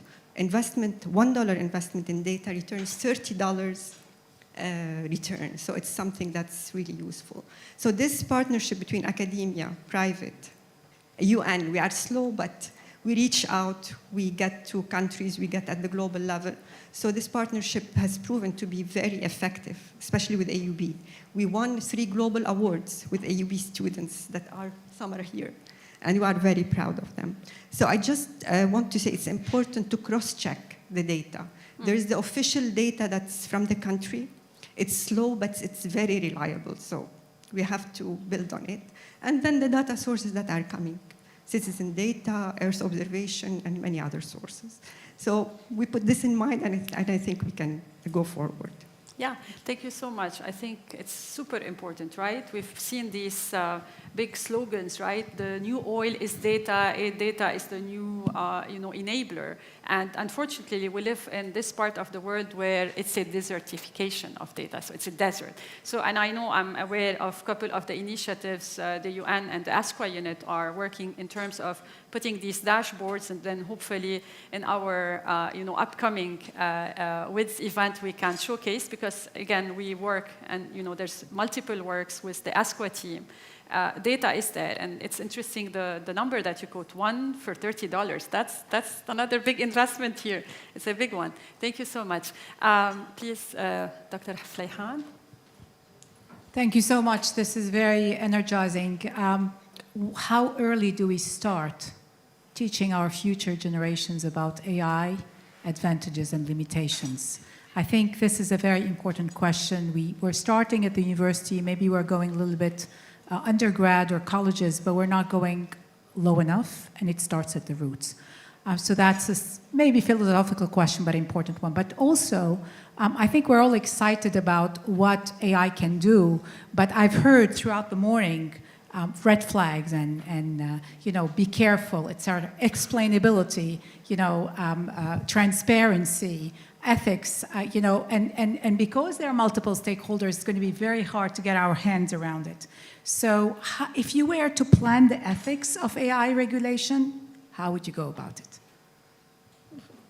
Any particular speaker would you like to address, Ghada, or? Ghada, anyone to answer? Or? I can start with the education piece. That's the easier of the two. So the question was, when and where do you start for education? I think you have to start at the youngest level possible. And the reason for that is they're already on their mobile phone and computer. They probably can out-code us and out-utilize all these foundation models already. I actually know that my 6-year-old niece can out-code me at this point. So they're already there. If we aren't starting a conversation at the very young levels of education and helping to guide them, we've already lost them. So that would be my point, is they already know how to use all this. They're well beyond our capabilities, so we need to start very quickly. Yeah, I mean, I couldn't agree more. And, we young people, even at the age of 5 and 6, are already subjected to these tools. And when I think about it, I really there's a question of, okay, coding and when do they code? And I think that's, in some sense, a secondary question. I think the first question is, just in the same way that we wanted people to be responsible when they're digital natives, right? It's extremely important to understand what critical thinking looks like in the age of AI. When everything, right, when we have all of these issues that we just talked about in terms of bias, in terms of, misinformation, all of that stuff, how do you teach kids critical thinking so that they have the right tools to scrutinize what's coming at them, right? That, I think, is absolutely critical and should start, as soon as they touch anything from a technology standpoint. On the second question, I honestly think, if I look at the regulation space right now, and specifically what's happening with the EU AI Act, for example, I think a lot of that is very sensible. I don't look at this and go, oh my God, this is insane, right? I think the question, so this notion of a risk-based approach makes a lot of sense.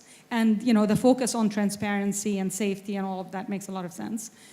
I think the question becomes at the next level of implementation. And that's really what's hard, right? Because you have a technology that's advancing at the speed of light, and it's very hard to actually start to put specifics to these high-level things that make a lot of sense, right?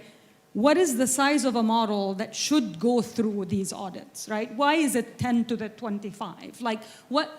What does that actually mean, right? And you could see a lot of these details where people are grasping at things to put something there because they need to put something there.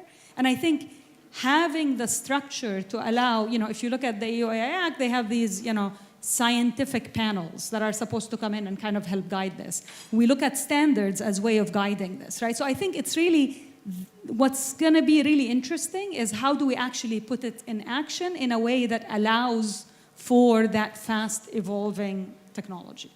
Definitely. Yeah, just on the educational piece, because it's really critical that we teach them not just use of the tools, but also developing the human qualities to assess these tools, because sometimes you use these tools and because we know that there's a lot of hallucination and the output might not always be truth, it might not be good quality output. So if we can start early on to really expose our kids to the capabilities of the tools, that would go a long way. And I've also seen cases where even the dark side of Gen AI producing, fake content, or there are some security researchers that when they do some jailbreaking prompt injection, they actually see the safe filters that were put around Gen AI. It starts to produce those biased and those harmful contents, and we need to educate the younger folks. So as they're using these tools, as they're using a lot of these online tools, that they can also understand that it's not always going to give them the right information, because they are going to be relying a lot on it as the days go by. Yeah. Indeed. Vida, what's your perspective on this AI literacy question that we had? 3 points. I think the first one is the importance of lifelong learning and retraining. So we have to start thinking not just where to start, which I think should start very early, as was mentioned, and should start yesterday. But also continuing lifelong learning and retraining, not just by academia, but also by governments, by the industry, by companies, providing these new skills to the workers. And a third point that I want to mention is the importance of also training on how to retain certain jobs. Because we mentioned that some jobs are going to be lost, there are going to be some new ones, some new skills are needing. So here's again the emphasis on the importance of training people on how to retain specific jobs. Thank you. Okay, last question. On top, the lady in white. Thank you so much. My name is Yara Al-Moussawi, and I work with WHO Afro on infodemic management. So if possible, my question is for Dr. Marilyn Amezou. My question is more from a fact-checking infodemic manager in the field, media perspective and approach. So there has been calls of adopting the terminology of misinformation, information disorder, instead of the terminology of fake news. And these are calls that we have been hearing a lot, and there is some contestation around it.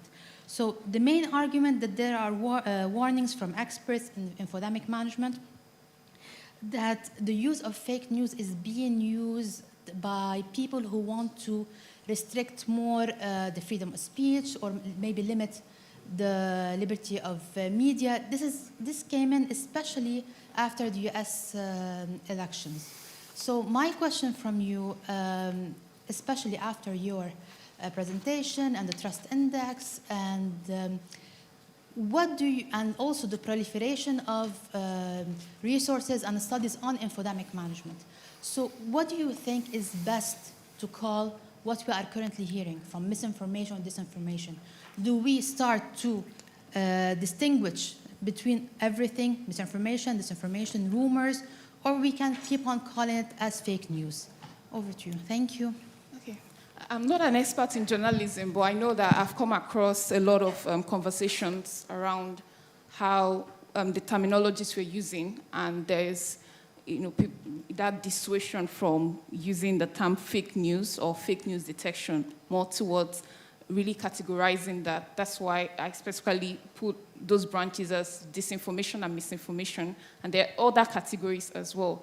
But it's to help us understand, for example, disinformation. We know that people intentionally are generating this news to perpetrate maybe the malicious actors. That's very intentional. And misinformation is more around maybe it's not intended. So that is typically what you see with Gen AI, the hallucinations. So people don't actually, some persons, and that's why the human element. So as we're using these tools, we need to be educated on the usage, that it's not always going to be, and that's why when we rely a lot on the tools, and there's that trust, we begin to trust Gen AI as this is the go-to tool for, generating content. This is the go-to, like for kids, go-to tool for my assignments and all that. And you see, they begin to turn, the output that they produce is not quality. And this is where the skills, like you mentioned, creative skills that would help you analyze and make sure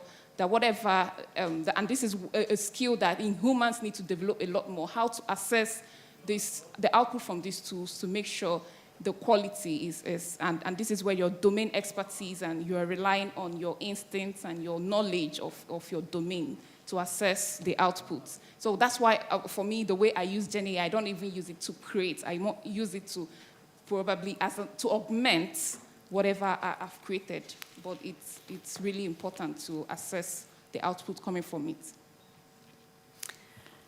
Thank you so much. Really, it was a pleasure. I think this is a topic that could really be entertained for hours and hours, I think. I really thank you for your attendance and your really questions. And I also would like to thank the panel. Thank you, Vida, for being online with us. Thank you. So we really want to close now this panel, and we're going to continue with still track 1 about lies and detection. And Zinat, you're next. So we're going to be hearing from her more. Thank you so much.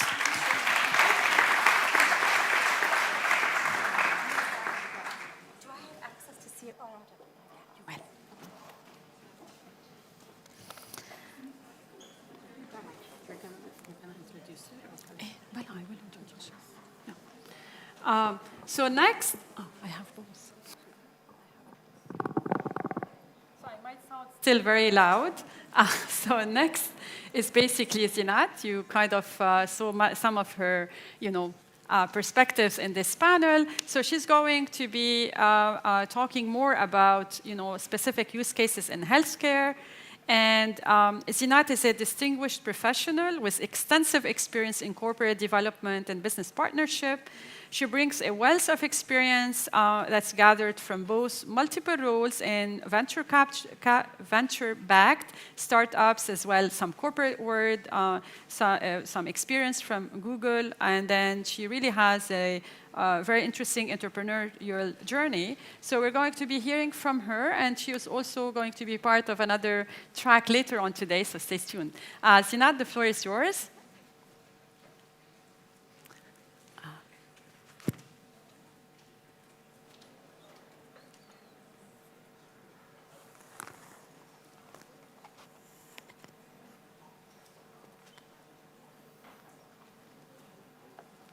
Thank you so much for that lovely introduction. And hello, everyone. Good afternoon. It is a pleasure to be here. I had to go on trains, planes, almost horseback to get here.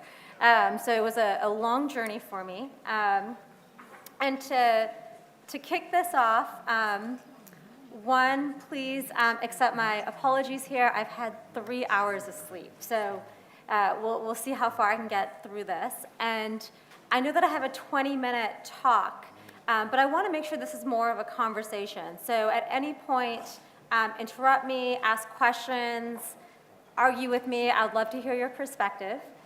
And it's wonderful, actually, to be in a room to talk about STEM and data science and healthcare, and to see 75% of the audience is women. This is such a treat, because this rarely happens. So I really want to applaud everyone here. And a well-dressed audience as well, wearing lots of colors. I don't see that very often. So thank you so much. Before I get started with my presentation, do you need me to? No, not me. Okay. Before I get started with my presentation, I'm going to ad-lib a little bit because I'm here to talk about generative AI in healthcare. What is the hype? What is real? What can we actually do with it? And on my trip over to Beirut, I actually had an experience that I think highlights how we handle crisis management in healthcare today and what we actually could have done in this situation with generative AI tools that have made the situation much different. And so I'm going to kind of ad-lib here and tell my story, and I'm assuming that this might be familiar to many people here. On my flight over to Istanbul, the pilot got on the PA and had that dreaded call, which is, is there a medical doctor on the plane? Now, for most people on a flight, that's kind of a horrible situation to be in flight, to have a medical episode that you actually need acute care on the spot, except if you are an Indian woman who disappointed their parents by dropping out of medical school. This is when my dad wished that I could raise my hand in that situation. But so what ended up happening was, there was a young child on the flight that had an allergic reaction and an anaphylactic shock mid-flight. And so they looked for, someone on the plane to support this patient. And after kind of 30, 40 minutes, they decided to make an emergency landing in Sofia, which ended up being another 30 minutes to get this patient on ground. And then another hour passed before, we were able to take off again. So 2 hours of time kind of passed, and unclear what happened to this child, but a very terrifying situation. So I just did some kind of analysis and wanted to see what is the actual likelihood that a physician is on a flight of 300 or 400 occupants. It's about, for every 12 flights, 11 flights has some sort of physician or nurse on the flight. So if there's a medical emergency, there's someone there. Now, I think worst case scenarios, you get stuck with a pathologist who never interacts with humans, and that's a whole other situation. But a lot of time was lost. And as we all know in healthcare, time is the most critical thing you have, and every second is very important, especially in an acute situation. So let's take this scenario with the tool of generative AI. Wouldn't it be amazing if in that situation you have the pilot and the, I don't know what the correct terminology is, the flight attendants, the air stewardess, I don't know what is the new term today. But they typically are not trained to deal with acute health situations. Now all of a sudden that we kind of arm them with an AI doctor, and they can have a conversation on the spot and have all the support and expertise available to them to actually act and care for this patient in flight.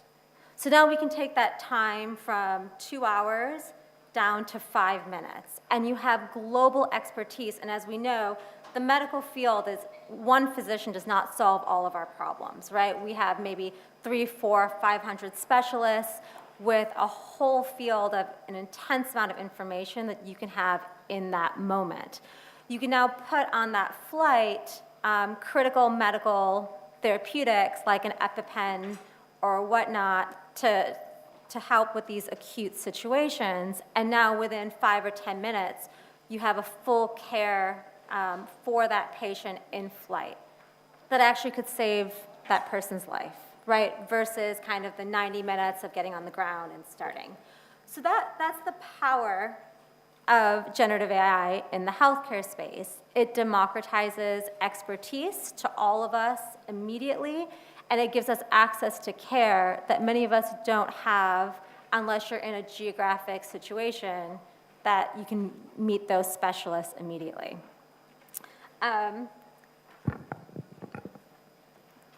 So that was just kind of the beginning here, which really highlighted for me why this topic is so important and how it can be utilized on a day-to-day basis. So the market for AI in healthcare is huge. You know, we're looking at today, it's about a $10 billion market, but in the next 10 years, it's going to blossom to 300 billion plus. So it is amped for disruption. It is amped for utilization of these tools to really enable us to provide better care at the point of patients. And for anyone who works in the healthcare field, it is a co-pilot and a conductor for all of the new information that's coming out, new research, the plethora of data that makes it very, very difficult to be at the point of care to service the patient because you don't always have time to train and to get access to it. So that's really the power here. So, you know, I think that there was a TED Talk this past week with Vinod Khosla, and his dream of the future is that expertise will be near free.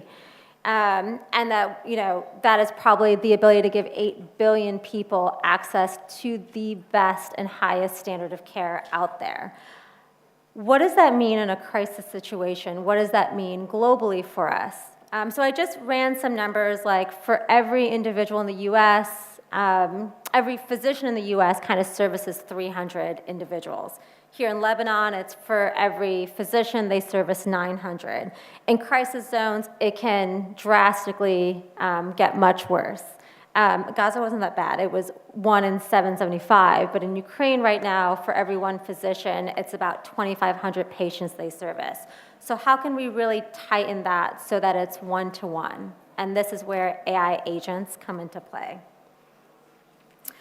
I think that this group is extraordinarily well-versed in the data science component of it and the technical foundations of large language models and diffusion models. So I am actually going to skip over a lot of the technical components of this. But if that is not the case, please speak up now, and I'll be happy to go through it. Or we can always have an offline conversation of what these models are. But the power they have in healthcare is twofold. One, from a biological standpoint, like the power of large language models actually follow in the way that parallels sentences from a large language model to how we think about biology in terms of DNA, RNA, and proteins. So that model perspective kind of is very comparable across the board from a biology standpoint. And then for the second part, I've kind of, you know, beaten a dead horse here, but large language models in healthcare will transform our ability to have extensive medical literature and patient data to provide valuable insights to give accurate care at the point of care and the point of incident. So, you know, one of the things that we covered in the last panel, but didn't actually go into great detail, is why this time period is so important for human innovation and human development. So there's, you know, probably at most maybe 20, 25 innovations that really transformed human civilization. There was the printing press, which all of a sudden enabled information to get spread pretty ubiquitously.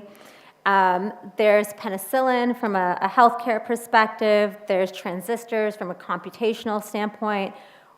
We're all living through this point of probably one of the biggest innovations of the past 100 years. So be excited. This is, where we can really see transformation, and this is a very unique position we have at this time period.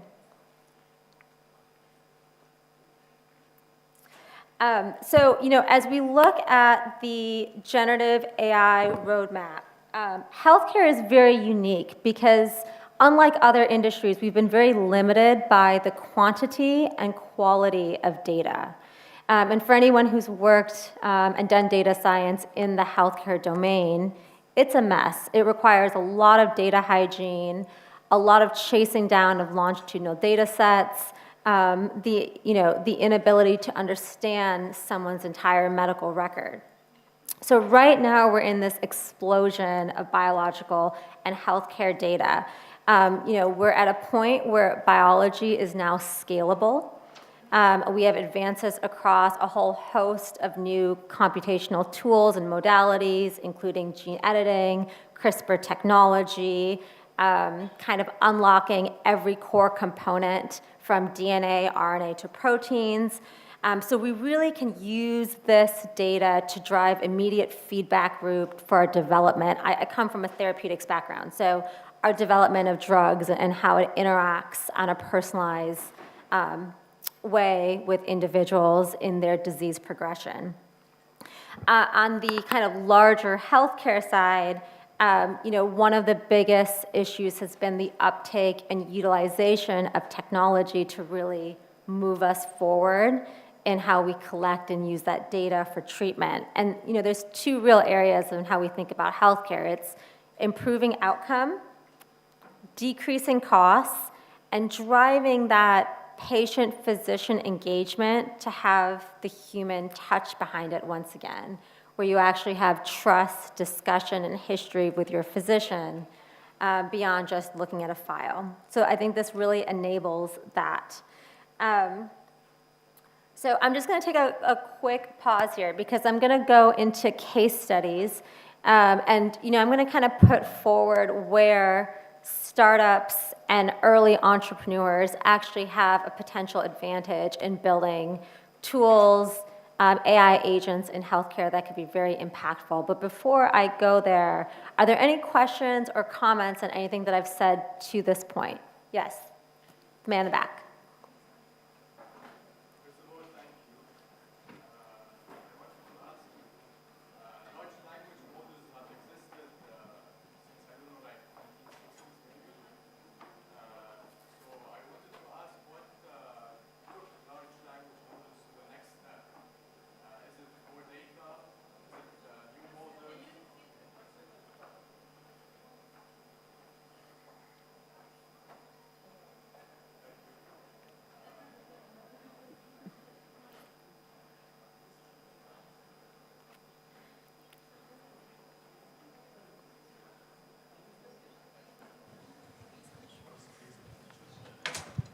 So I think if I understand your question correctly, you're asking why is this point of time uniquely different than the last 50 years, and why all of a sudden can we actually utilize large language models? Yeah. And are you asking specifically to healthcare, or are you asking kind of across the board? Yeah, in general. In general. Well, I think it comes down to the Transformer paper of 2017, which actually kind of transformed the speed at which foundational models are being built and the ability to use multimodal data sets and push that all together in a meaningful way and have a computational model not only ingest the information and push out an outcome, but also have the conscious ability to engage and interact with that data. So that's uniquely different. What I can say in healthcare and maybe in other kind of similar industries is we've had this explosion of our understanding of the human body. We've had a lot more abilities to have tools to interrogate biology, which in terms have given us a lot more data to engage with. And I think also from a healthcare perspective, we now are all having real-time information of our lives through Apple Watch, et cetera. We're having a lot more data on our day-to-day health that we never had before when you were doing checkups with your doctor maybe once every 3 to 4 months. So that data explosion in healthcare kind of in conjunction with these new tools have made this time ripe. Does that? Yeah, so it's more data and the computational power that we have now. Is that right? Yes. Thank you. Yes, and NVIDIA. Yeah, without NVIDIA's AI chips, we probably couldn't do what we're doing today either. So that as well. Those are all in alignment. And just as a time check, how much time do I have left? 5 minutes? Okay. All right, so with those 5 minutes, I'll just go through 2 case studies, and then happy to take this offline to anybody who wants to discuss in more detail. So the first one is, in terms of crisis management, how do you get all the expertise and information of different specialties at your fingertips? So Cure Health, which is based out of San Francisco, is scaling the primary care physicians and being able to give everybody the opportunity to have a bi-directional conversation where you can actually engage with an AI doctor, and that's your first line of diagnosis. The reason that this tool and these AI doctor agents are actually a lot more effective, necessarily, in my opinion, than maybe an individual physician, is because they can collect a ton of data from the World Wide Web that incorporates not just the symptoms that you're presenting, but information in regards to specific geography, weather, health outbreaks in that situation that they can pull together in real time within seconds to provide a very accurate diagnosis. So let me give an example, because this happened with Cure Health, and I thought it was very interesting. So a patient presented with a respiratory infection. And this person was, in kind of California, and if they'd gone to see their local physician, kind of the workup to figure out what was wrong with them probably would have been 2 to 3 weeks, and that local physician would have knowledge of that local region to what was happening. But because this person was able to communicate with the AI doctor and tell them that they were in a desert location for the past week, the AI agent was able to pull immediately that there was a fungus growing in that desert at that time, which led to different types of infection, and there was,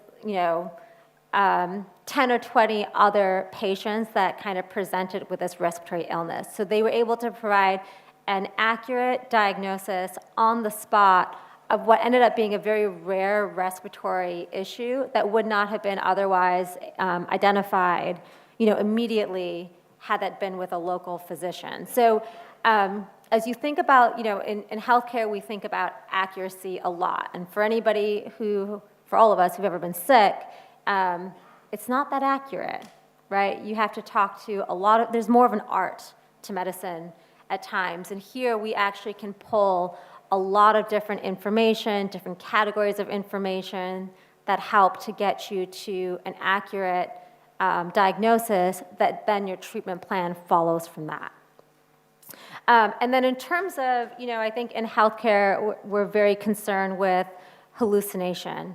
And as part of a lot of what these companies are doing well, including my previous company, is we're doing a lot of peer-reviewed and citations to really kind of provide that transparency to the greater good, and also creating kind of secondary agents that interrogates and goes back and forth with the data set to provide guardrails around the outputs from these foundational models to kind of determine the risk probability of these outputs and whether or not they are real versus have inaccuracies around that. And I think that is an area, as we talk about AI responsibility and checks and balances, that we will need to monitor and potentially have regulatory monitoring around that, because patient data and patient care is such an added risk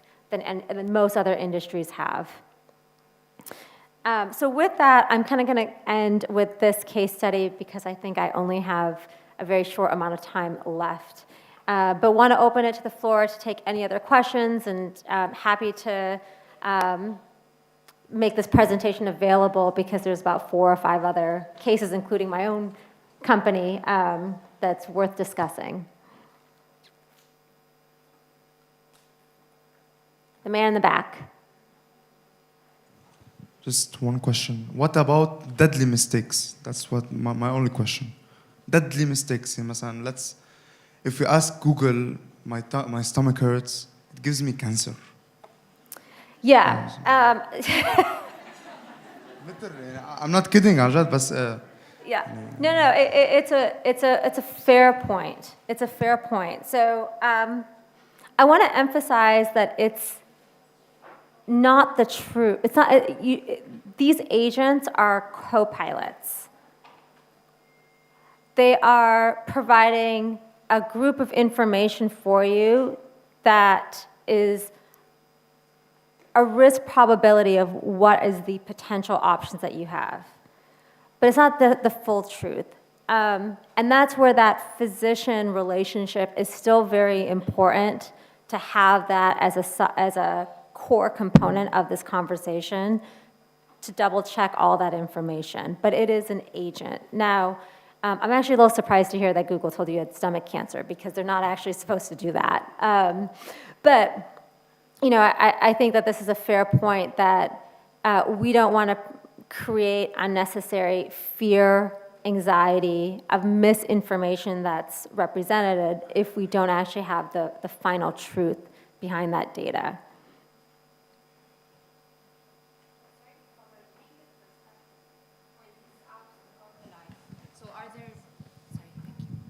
So just following up on the point, so from a legal perspective, I mean, it's very easy right now to have, given the open source and all of that, to have something available for all patients.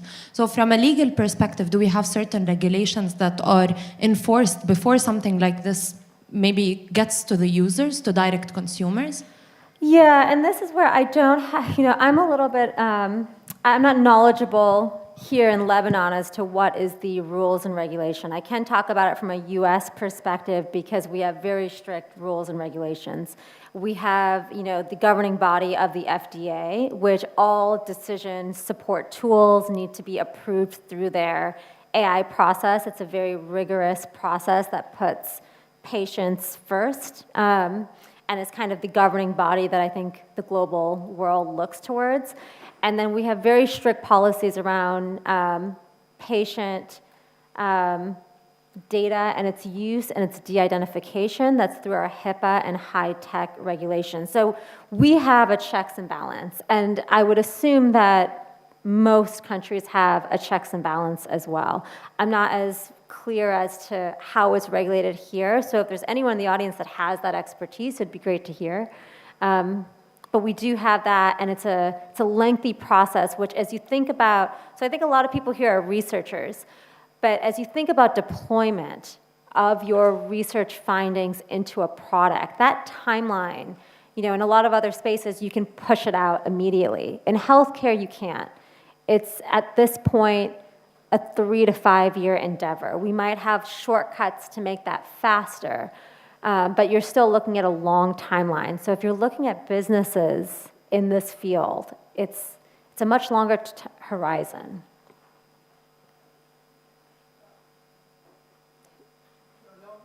Yeah.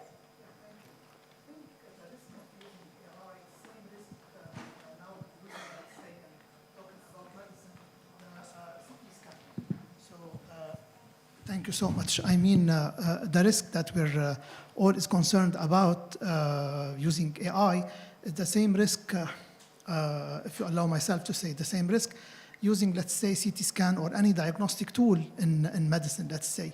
If the CT scan is not calibrated well, and then the images given by the CT scan will be interpreted with lots of misinterpretation by the physician, by human beings. So the risk is there. Yeah. Okay. So let's look into the positive things of or the opportunities the AI will provide us now, using this the augmented realities, which is beyond the virtual realities.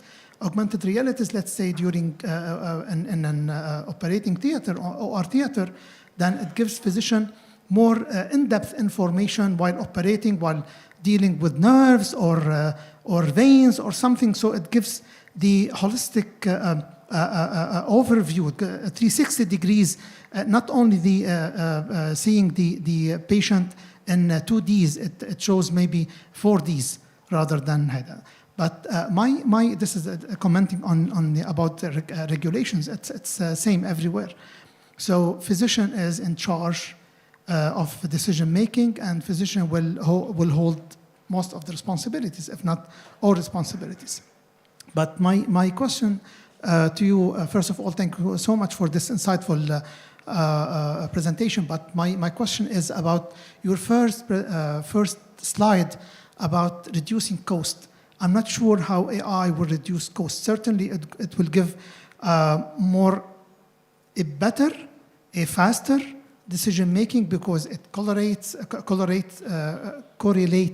all the information and better decision making. But for cost, I will have to raise question here, because in medicine we rely on technologies and providing us diagnostic information. Let's say using robotics, everybody is excited about robotics. So let's get rid of the Da Vinci SI and use XI. It's double price. Yeah. XI double price. So and healthcare cost is increasing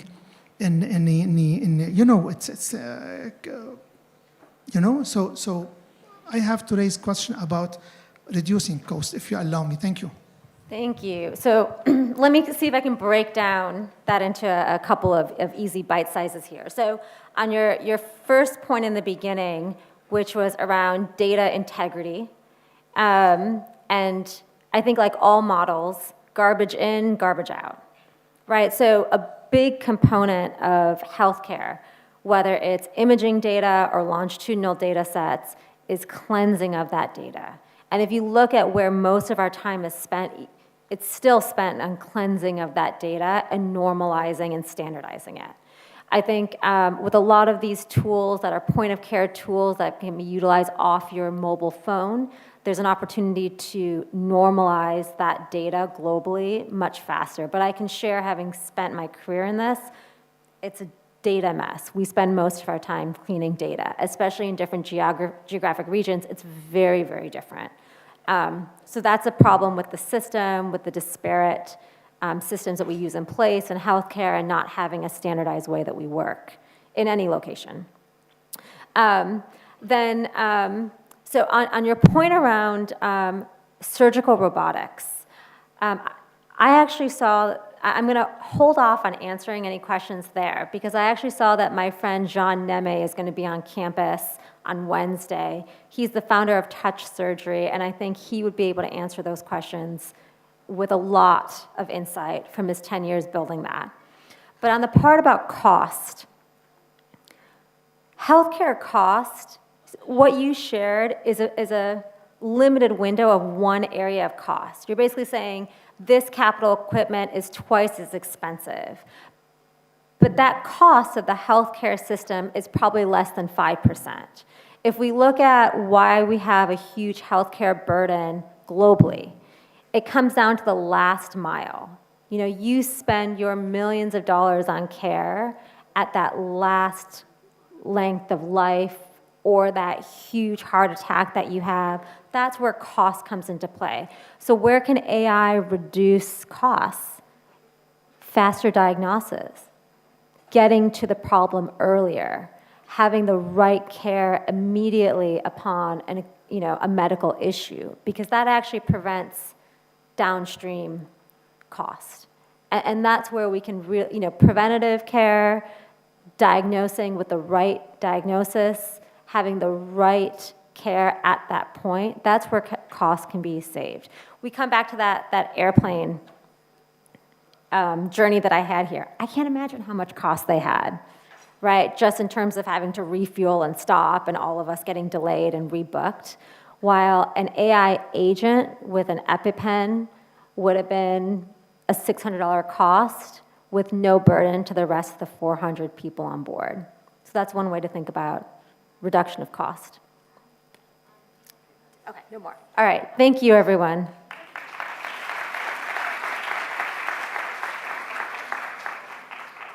Thank you, Zinat. It's a pleasure to have you with us here. Now we will leave the questions for this section till the end, so you can still ask questions. Zinat is here. Now it's a pleasure to be introducing our next speaker, Dr. Vida Hamad. So Dr. Vida Hamad will be with us online. She's a public policy manager at Meta United Arab Emirates. She is a public policy lead with a PhD in international law, with expertise spanning policy formulation, regulatory frameworks, and effective governance. She collaborates closely with governments, international bodies, and the private sector. Her professional judgment has driven impactful decision-making in a wide range of critical areas. She has 18 years of experience, which she developed, designed policy programs, and evaluated their implementation. Dr. Vida, are you with us? I'm with you. Okay, so we will wait. Yes, so we'll just wait for 1 second so that we demonstrate you on the screen.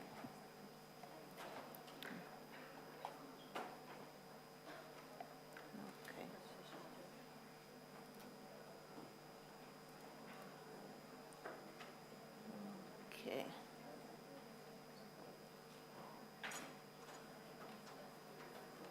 Can you also please tell me if my presentation is showing? Yes. I'll hand over to you now. Okay, so I'll start with.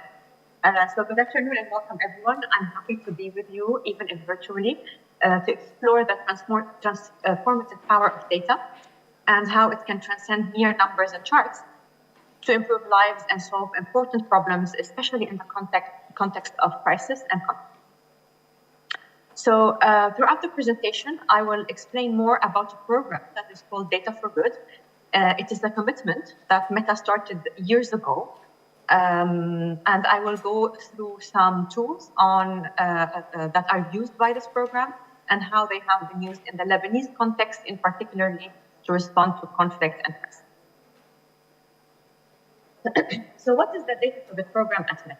It's a program that leverages Meta's unique information on social connections, as well as Meta's capabilities in artificial intelligence, machine learning, and computing power to generate new insights around humanitarian and development issues such as poverty reduction, health, climate change, and other humanitarian and development goals. This program is made of a range of tools that we co-developed with leading researchers, humanitarians, policymakers. Some of these tools are publicly available and others require data sharing agreements. But in general, I can say that this program has supported the work of more than 600 partners in over 80 countries around the world. And over 600 research articles and case studies have been published using Data for Good programs. So, what are these products or tools? Our tools are built from privacy-protected data from Meta platforms, as well as from satellite imagery and other publicly and commercially available sources. Some of our tools include geospatial data sets. Some relate to population and movement. Others relate to infrastructure, economy, and social connectedness. The AI models that power the products include models like the Segment Anything model that I mentioned in the morning for segmenting objects in any image. I'll walk you through a few of these tools and data dashboards. Let's start with the population density maps. These are built using satellite imagery and census data. They are publicly available for over 160 countries. They have been used to design rural electrification plans, water and sanitation programs, and to identify who's most at risk from flooding. One visualization is an example from our partners, and it shows how many people live within 1 kilometer of a water point and how many people are within 10 kilometers of a health facility in Kinshasa. The other example that you see in red and black is from UNDP Lebanon, who constructed a data-driven vulnerability outlook on Beirut's neighborhoods and leveraged Data for Good's high-resolution population density maps to support the analysis of vulnerability, accessibility, and neighborhood insights following the August 4th explosion. The assessment was conducted to identify where the most vulnerable groups exist within the city's neighborhoods, develop and use a multi-dimensional vulnerability index to understand intersectional vulnerabilities and conduct analysis at the household or at the business level, and then aggregate to the neighborhood level. Another tool that was used in Lebanon is the Facebook population during crisis. This tool includes data sets that show the number of Facebook users who are observed in a location following a crisis compared to a pre-crisis baseline. So the image that you are seeing is a hotspot analysis of population density and movement trends following the Beirut port blitz. On the other side of the screen is another business-related tool, and it's called the Small Business Surveys. More than 200 million businesses use Facebook globally. The goal of our quarterly Small Business Survey is to learn about the unique perspectives, the challenges, and the opportunities of small and medium-sized businesses. Through 2022, the Future of Business Survey and the Global State of Small Businesses Survey were conducted biannually in partnership with the World Bank and Organization for Economic Cooperation and Development.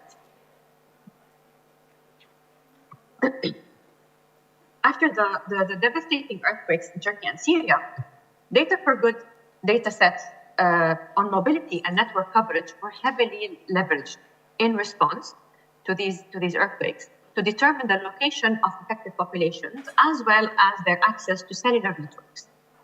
Partners, including, for example, Direct Relief, Harvard, IFRC, WFP, relied on Data for Good insights to guide the shipment of medical supplies to areas in need, as well as to determine where cellular networks required emergency repair.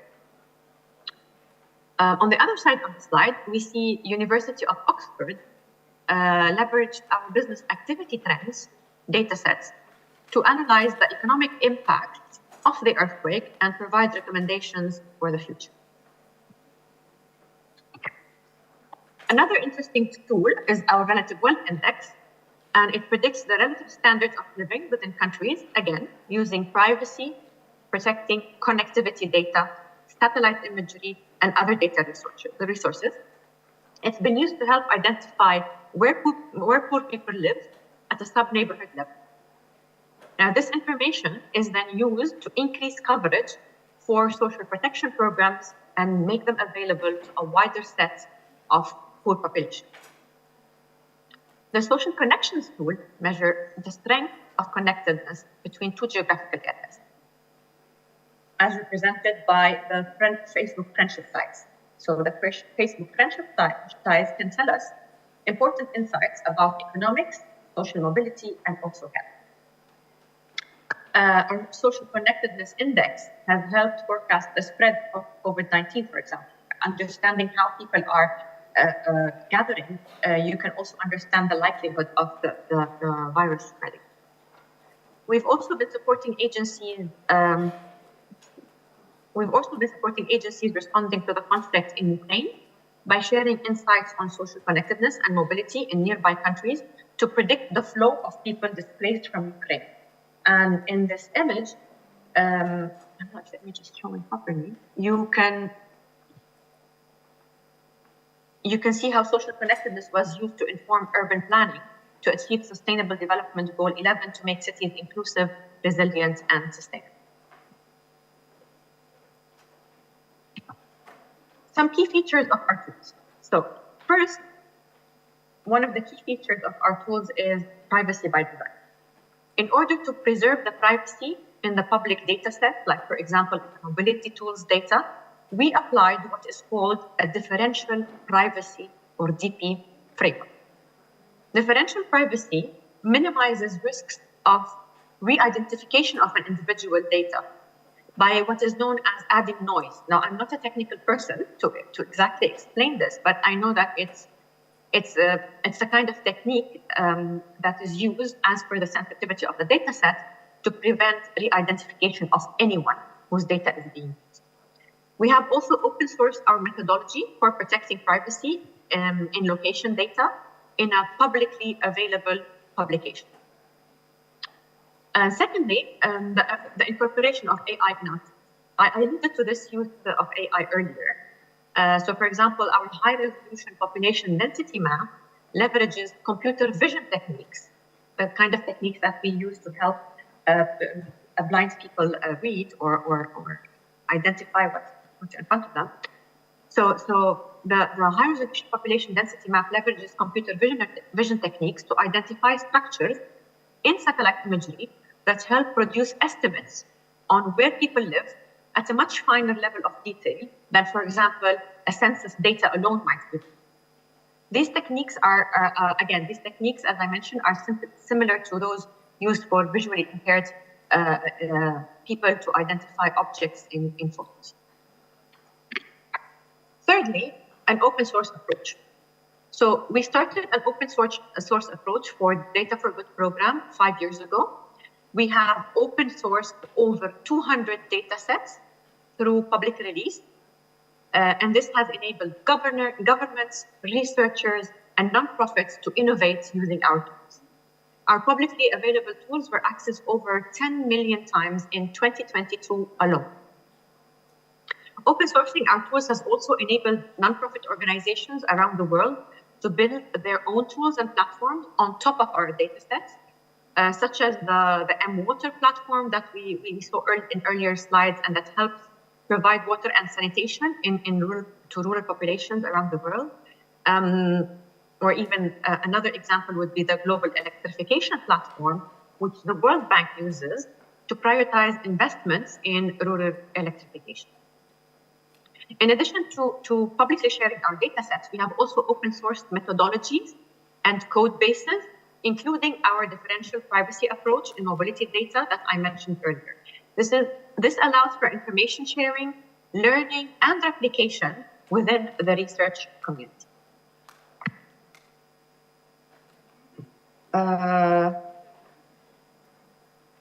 The social connectedness index, the movement distribution, the population density maps are all publicly available through a website that's called the Humanitarian Data Exchange website, HDX. Now, these were just a few examples of how non-traditional data sets from tech companies like Meta can become a force for positive change around the world. For more examples, details, and access to publicly available tools, you can visit these 3 sites that are also likely to contain various questions that can come to your mind. With that, I want to thank you, and I want to pass over to the next panelist.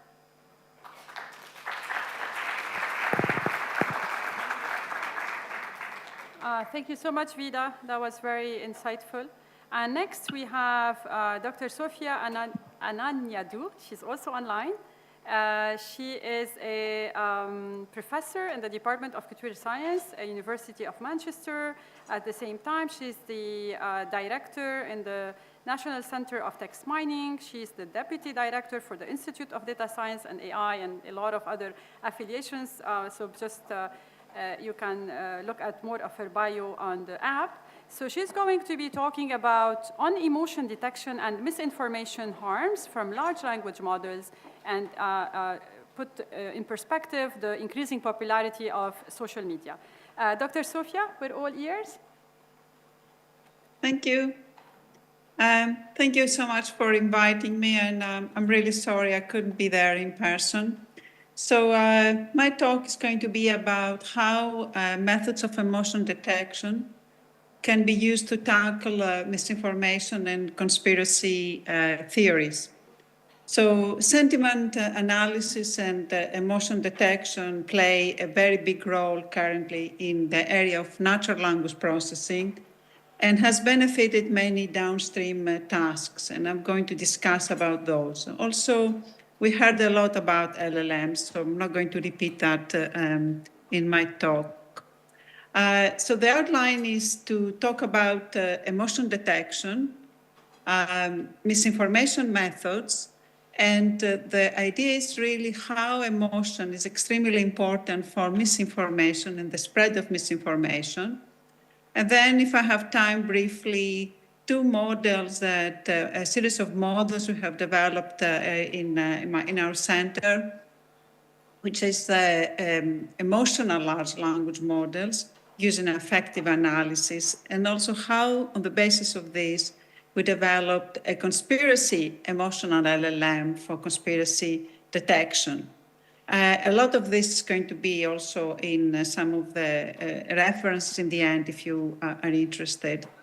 So again, with social media platforms, we all know, like Twitter, etc., there is a lot of sharing of information. And but exactly as we saw before, because there is a lack of effective regulatory measures, fake news and rumors are prevalent, and this affects our daily lives. An example of that was during COVID, misinformation analysis, where we have examples of different theories about regular rinsing of nose with saline prevents COVID-19. We all heard all those stories. Or if, for instance, antibiotics can help you, or house flies spread COVID. So there are lots of, analysis on different types, and also emotions, which are very much related with misinformation. The sentiments, the emotions, the emojis. In my group, we worked a lot about COVID misinformation and how this has been spread in the UK. So the whole point is there is a close relationship between emotions and misinformation.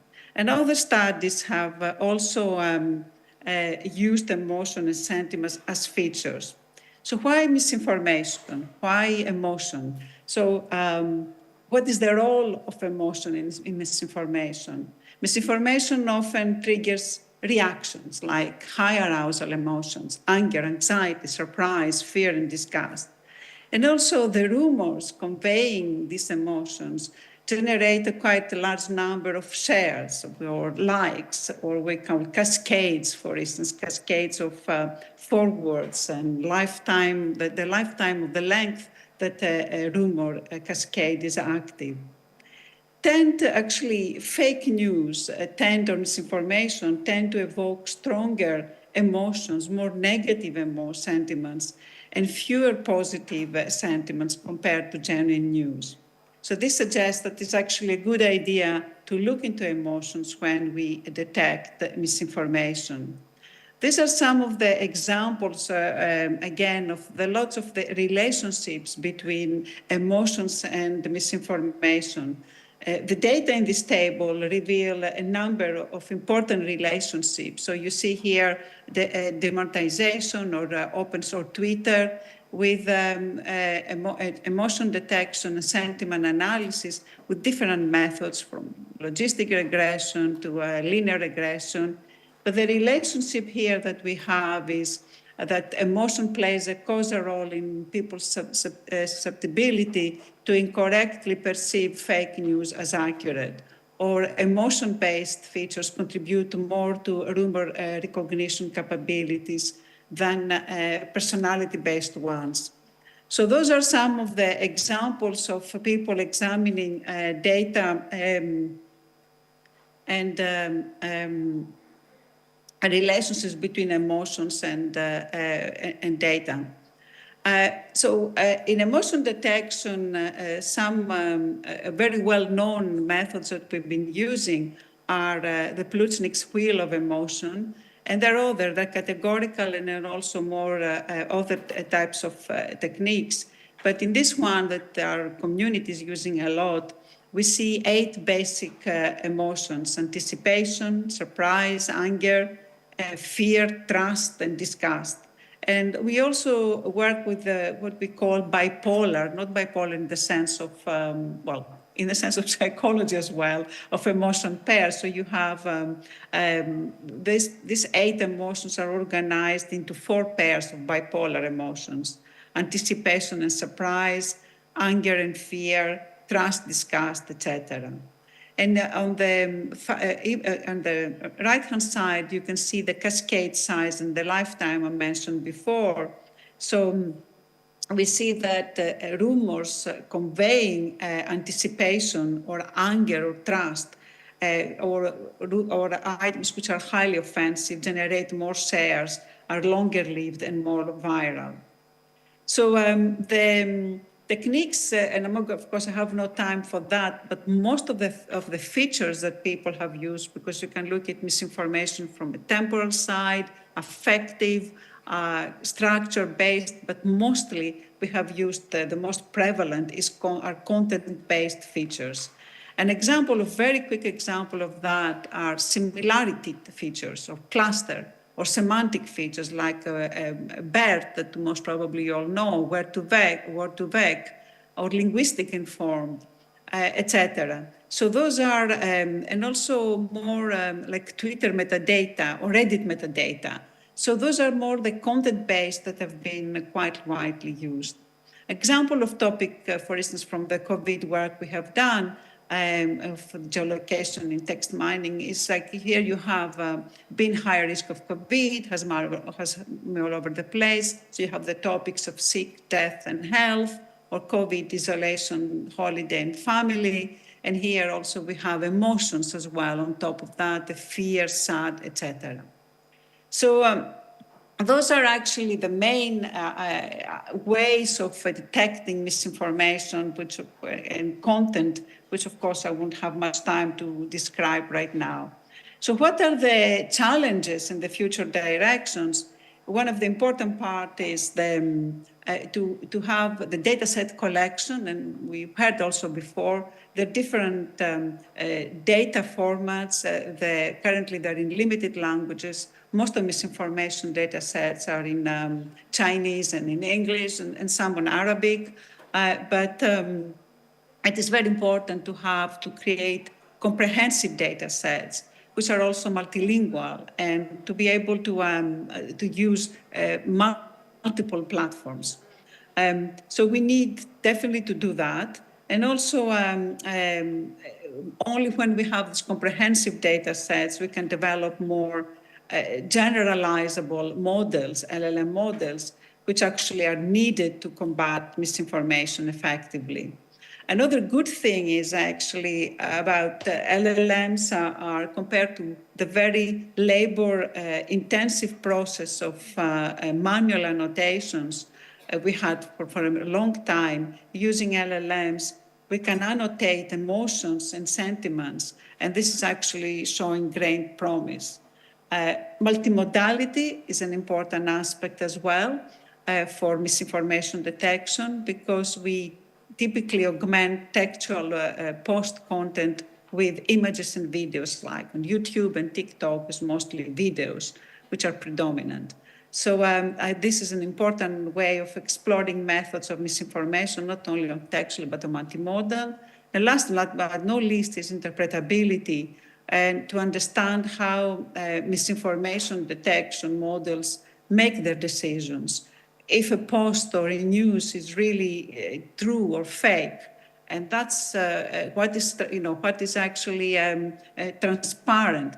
So although those are basically creating models that are accurate and interpretable, still remains a challenge, as we have seen several studies that show very promising results.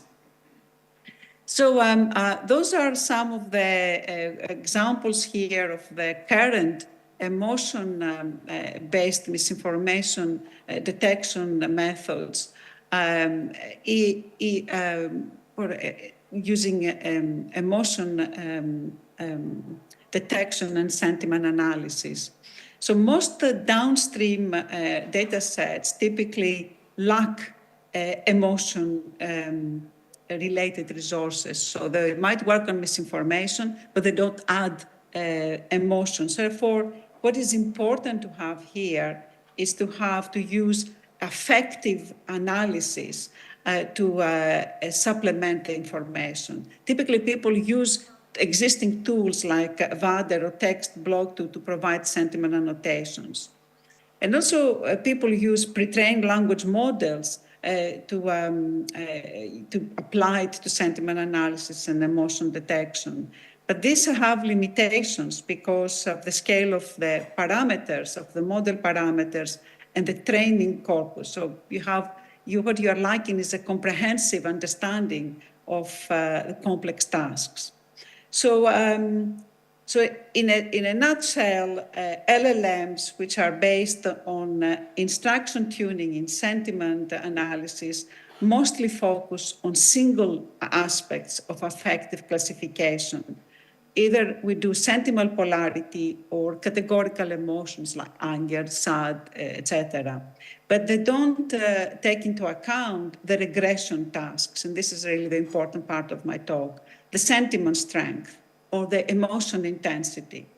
So without having that, we have really quite poor performance in downstream tasks. So here is actually the two models we have developed. That is the emotional large language model. And on the basis of the MLLM, we developed the conspiracy MLLM, conspiracy theory detection using.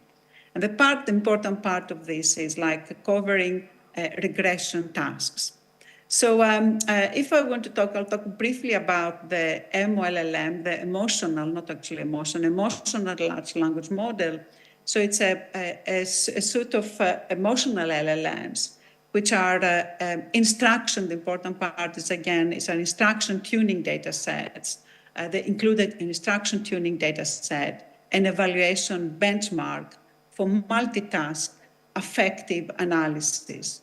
So the first part, the important part, is to construct, to develop the multitask affective analysis data set, which actually we're using based on the SEMEVAL 2018 task. And this included the tasks, which I'll describe very briefly, are emotion intensity, etc. And then, based on this data set, we propose a series of emotional large language models, which are open source, instruction following LLMs for comprehensive affective analysis. So those are the 5 tasks that we have covered. Again, those are part of the SEMEVAL shared task. It's emotion intensity, ordinary classification of emotion intensity, valence, sentiment regression, ordinary classification of valence, and emotion classification. Again, the important part here is regression tasks and how, to give you an example of the emotion intensity regression, if we have a tweet and an emotion like anger or fear or joy, we determine the intensity of emotion that best represents the mental state of the tweeter. So a real value score between 0 and 1. Etc. So as we see here is not just a polarity, yes or no, or sad, or one emotion, but kind of different types of intention and strengths. And this is on the basis of that, then we create a template for constructing the prompts for instruction data set. So you have like a task, a prompt, the tweet, and the emotion and the intensity. And this is how you develop the instruction data set, which is for the specific task. So then, on the basis of that, we have now the MOLAMA, the series of LLMs, which are based on those different tasks.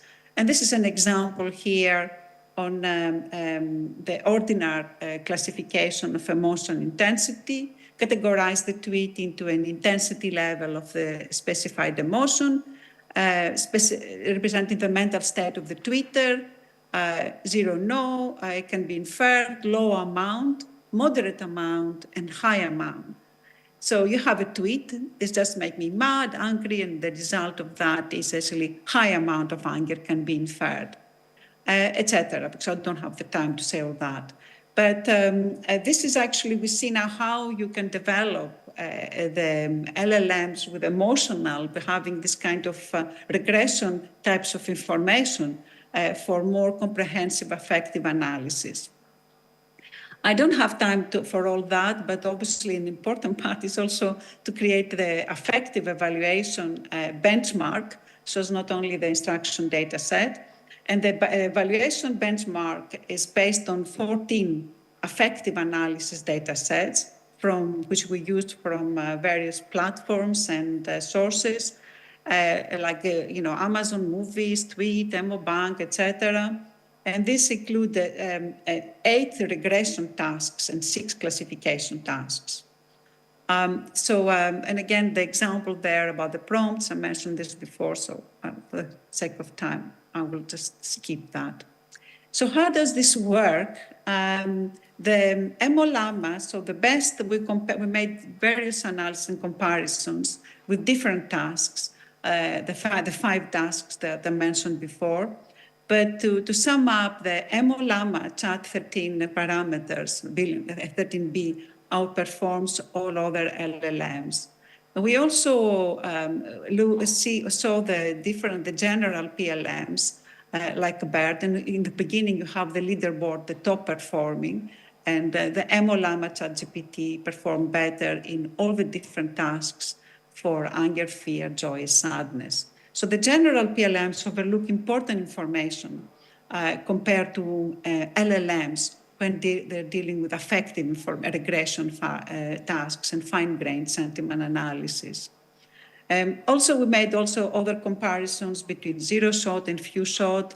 And again, we saw that LLMs without fine-tuning struggle to handle emotion intensity effectively. So in conclusion, we can say that the instruction tuning strategy for sentiment analysis tasks outperforms the pre-trained language models and all LLMs without actually fine-tuning. So they have the best performance. And if we compare this to other instruction-tuned MLLMs, the MOLAMA has the best, the more comprehensive capability in affective analysis. So to sum it up, the MLLMs are the first series of comprehensive affective analysis models. They're multitask. They're doing affective analysis, but they're multitask based on an instruction data sets we have created, and also an affective evaluation benchmark we have developed. They're open source, and which is important, so people please use them. And we did a comprehensive analysis of this on the variety of other LLMs on the affective evaluation benchmarks. Now, the last part is actually conspiracies. So from MLLM, we thought, how can we use emotion? Because the whole objective was to see to what extent conspiracy theories, which are one type of misinformation, and how false content, which causes harm, are affected by the emotional content of the analysis.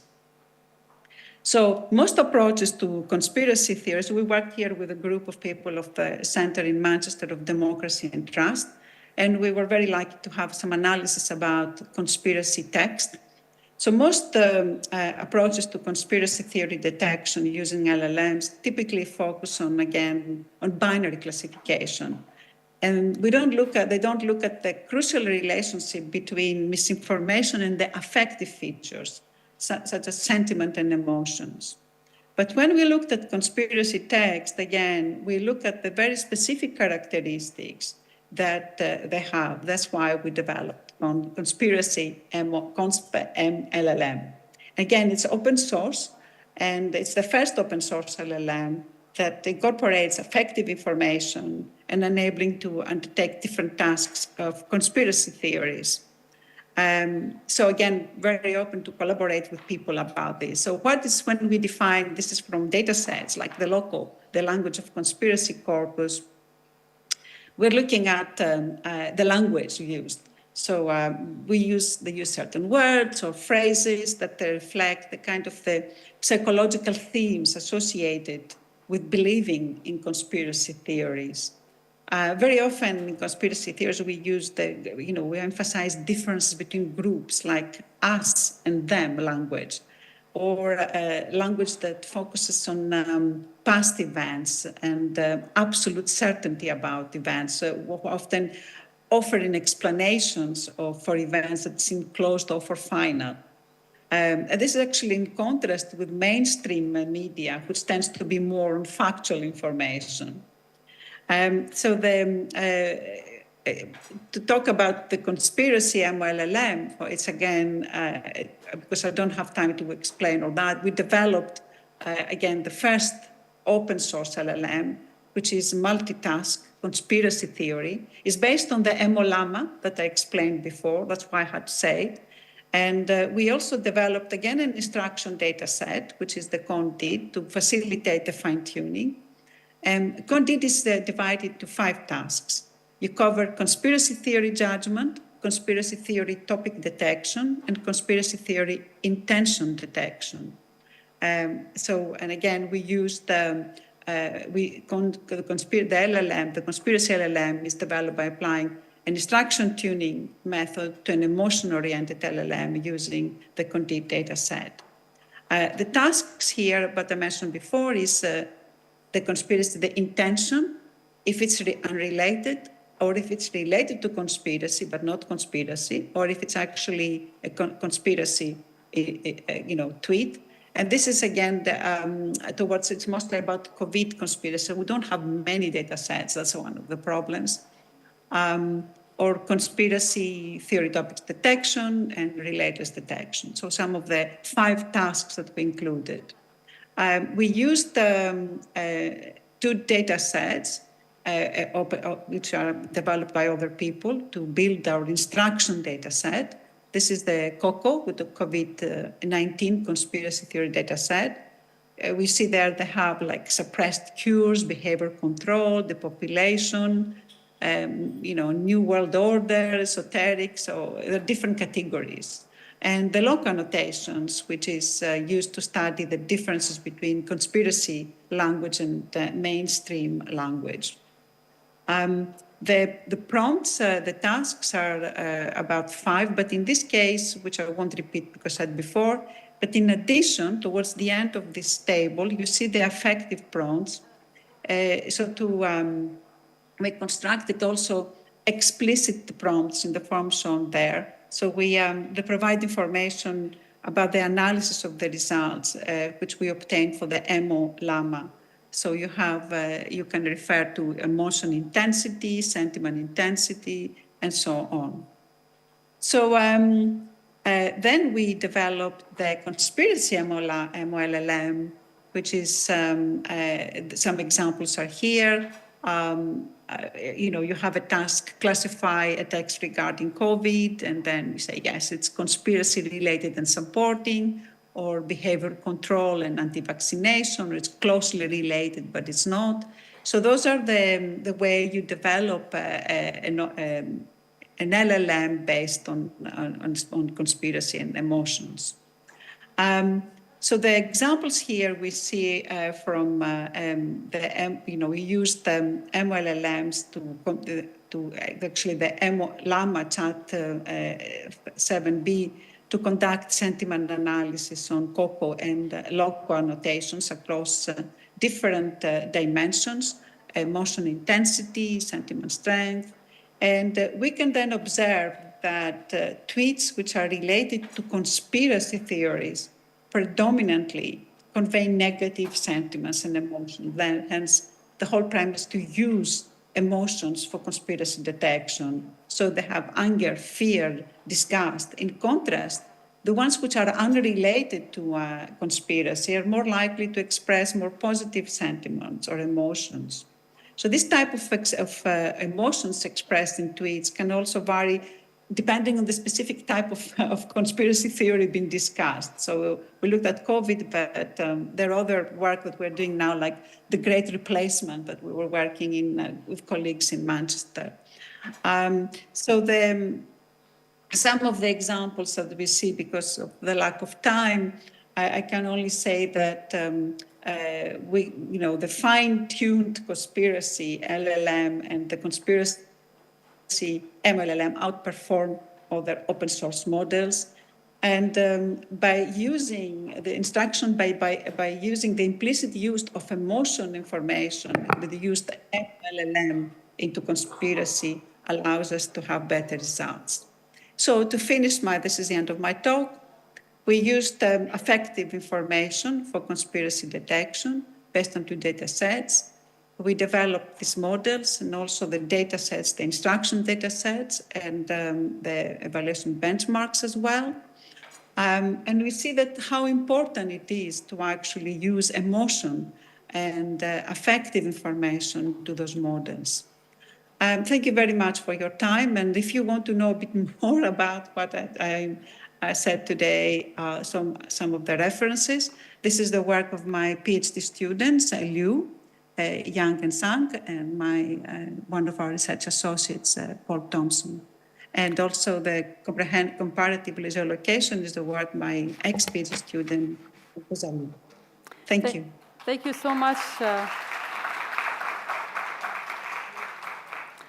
Thank you so much, Dr. Sofia. So with Dr. Sofia, we saw more really like the math behind some of the models that we use. Now we move into our last presentation before lunch. So, but it's going to be really super interesting because we're going to be talking about the hardware that enables. So far in this morning, we talked a lot about, the ecosystem, the data, the models, all of this. And I think really we all acknowledge and we know that now in the market, it's due to the NVIDIA cards and the innovation that they have been working on for so many years that now enable the AI hype and evolution. So we are hearing today from Wei Xu. She's the Director of Developer Relationships for the Middle East, Africa at NVIDIA. She has really a wealth of experience in generative AI, NLP, computer science, IoT, and mobile technologies. She's joining us online from San Jose, so we really appreciate your dedication being up so early in the morning to be with us. The floor is yours, Wei. Thank you, Professor Marriott. It's my pleasure to be here. Nice to meet everyone. Although I cannot join you in person, it's my pleasure to be here to share a little bit more about NVIDIA and how you can start your generative AI journey with NVIDIA. So let me share my screen.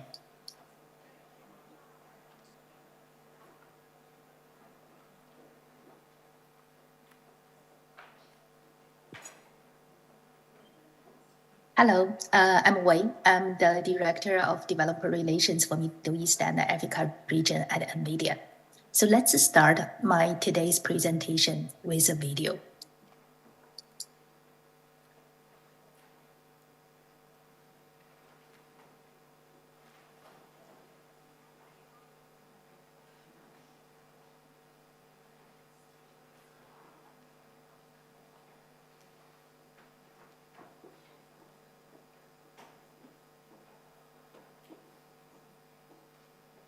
Somehow I think the capability is blocked when I share my screen.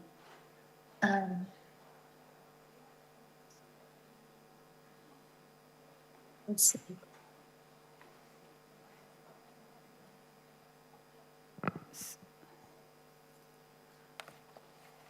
So we're all anticipating a super interesting video about the technologies of NVIDIA in terms of enabling a lot of applications.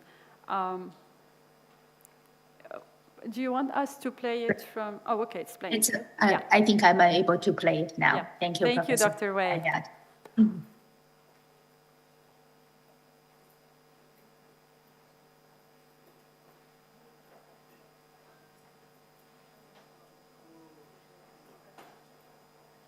I am a visionary.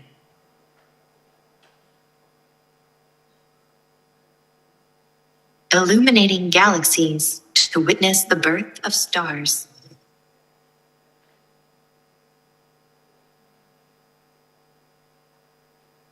Sharpening our understanding of extreme weather events.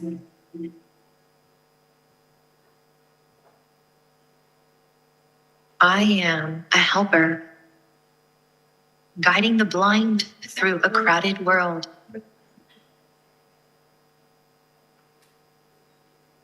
I was thinking about running to the store. And giving voice to those who cannot speak.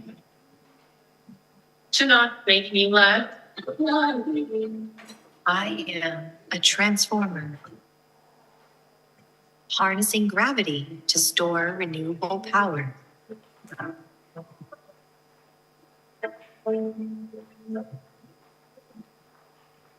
And paving the way towards unlimited clean energy for us all. I am a trainer, teaching robots to assist, to watch out for danger,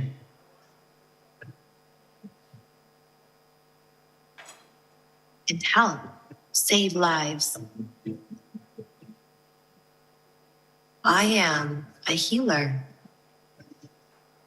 providing a new generation of cures and new levels of patient care. That I am allergic to penicillin. Is it still okay to take the medications?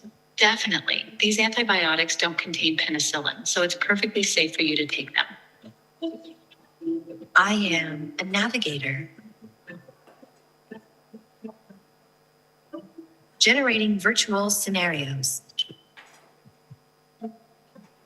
to let us safely explore the real world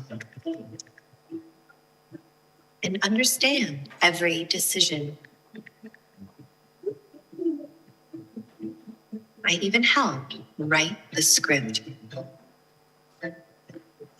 Breathe life into the words en muchos idiomas y escribí la música.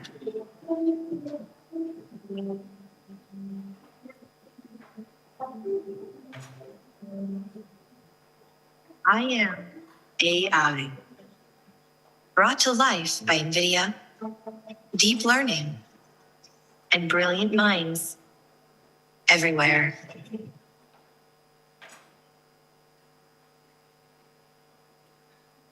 I hope you all are inspired by the different use cases enabled by NVIDIA and artificial intelligence. NVIDIA's journey started back in 1993. We started from computer rendering, which basically uses computer science to simulate the interaction between material, texture, and lighting. In 1999, NVIDIA invented GPU. Unlike the CPU found in your laptops or smartphones, GPU was specifically designed for parallel computing. In 2006, NVIDIA created CUDA, a programming model to make GPU fully programmable. In 2012, AlexNet, artificial intelligence, and CUDA made their first contact. We found GPU's architecture is perfect for artificial intelligence because of the parallel computing power it unleashes. In 2016, recognizing the importance of this computing model, NVIDIA invented a brand new type of computer called supercomputer, DGX. DGX has 8 GPUs connected together, had a performance of 170 teraflops. Our CEO hand-delivered the first supercomputer to a young startup company in San Francisco back in 2016. That company was OpenAI. In 2017, the famous Attention is All You Need paper was published, and the transformer model arrived. 2012, ChatGPT rose to overnight fame and captured the attention of the entire world. A new industry, generative AI, begins. Foundation model behind the ChatGPT was trained on 10,000 NVIDIA A100 GPUs. Training time was about a month. NVIDIA is an accelerated computing platform company. In contrast to general computing you are already familiar with, accelerated computing scales computing in a sustainable way. Through our pioneering work, we'll have expedited the advent of the AI era. I understand a lot of audience today are data scientists. Generative AI knowledge is now essential data science skills. Your knowledge and expertise can easily transit into generative AI. So let's talk a little bit more about what's coming. It has been 10 years since the AI revolution. ImageNet, AlexNet then moved to unlabeled data, such as using a transformer model like Google's BERT to process a document. Last year, we also experienced the multimodal of generative AI, having mixed text and video, image, 3D content generated. And of course, go beyond just the regular human kinds of interaction to the domain of science, such as applying artificial intelligence to drug discovery, protein design, to weather prediction, simulation, to animation, all different type of use cases. But more interesting and more recently was the event of a new kind of network, a technique that we called mixture of experts. Many of the model before mixture of experts were just a singular model. Think about it as a big neural network, one brain trying to answer a question or reply to your query. But around the end of last year, and certainly today, AI has moved to a new place, a new category called mixture of experts. It's not a singular AI, but actually multiple AI all working together in concert with each other, like a bunch of smart people in a conference room, working together trying to help you resolve a question. And every step of the way in this journey, each of these AI models goes through hundreds of layers, retrieve answers, and communicate with each other. To answer your question correctly, this allows AI to scale. You have heard about Google.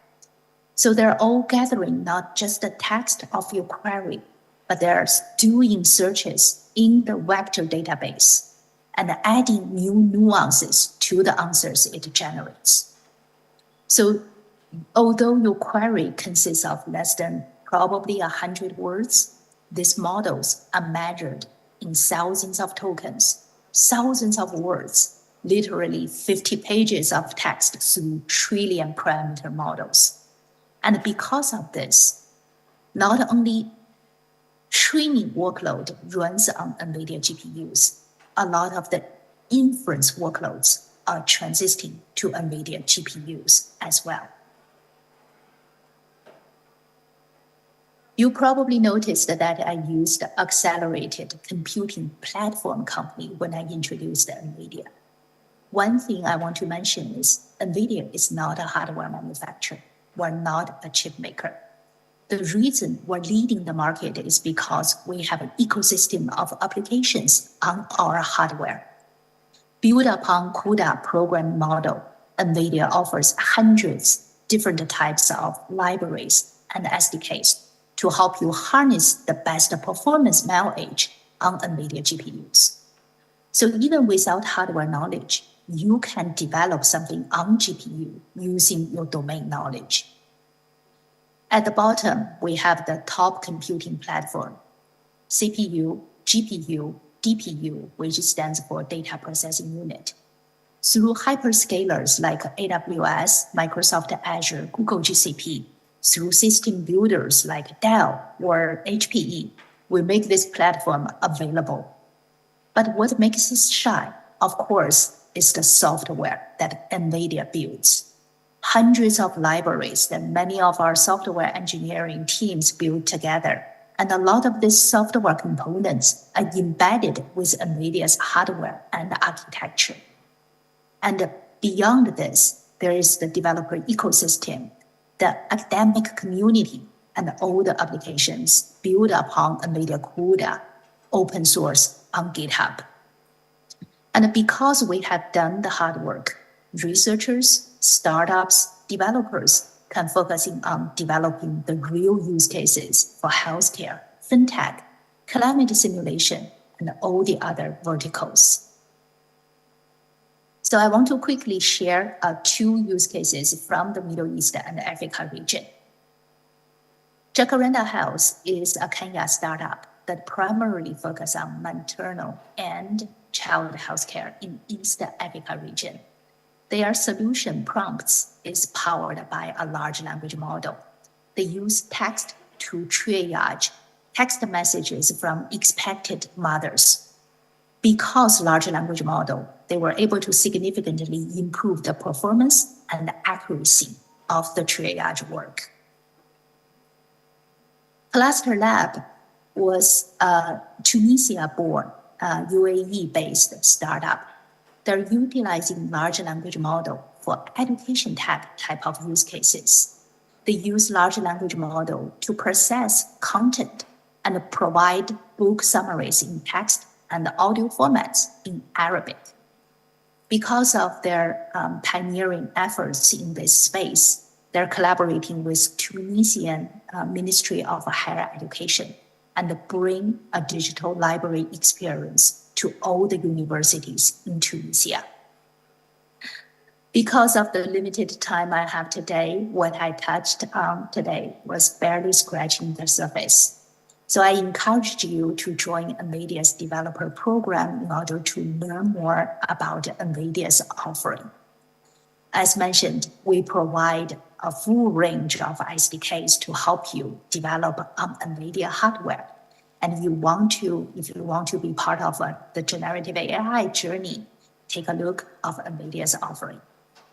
And later today, Dr. Manal and myself, we will also host a hands-on workshop to talk about how to build data science solutions on NVIDIA GPUs. So tune in if you are available to learn more about our products. Thank you.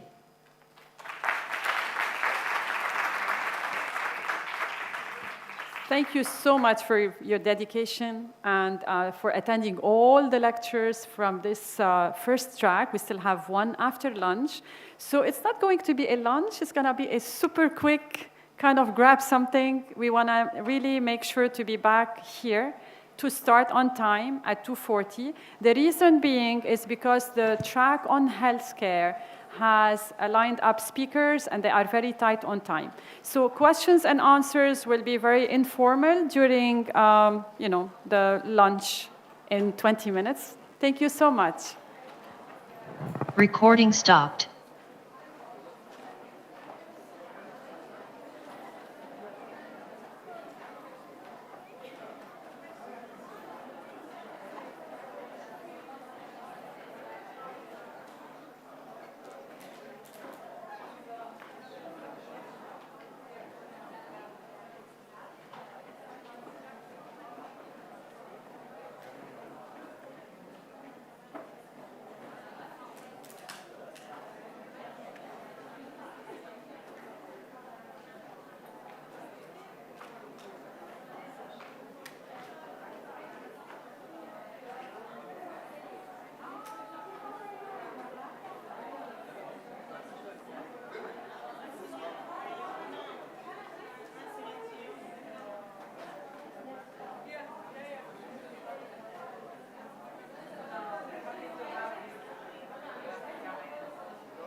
What is the link?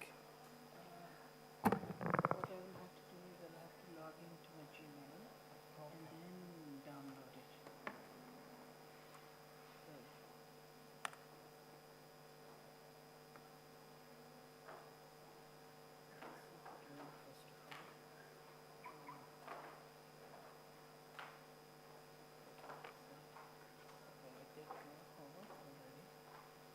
Hold this for a second.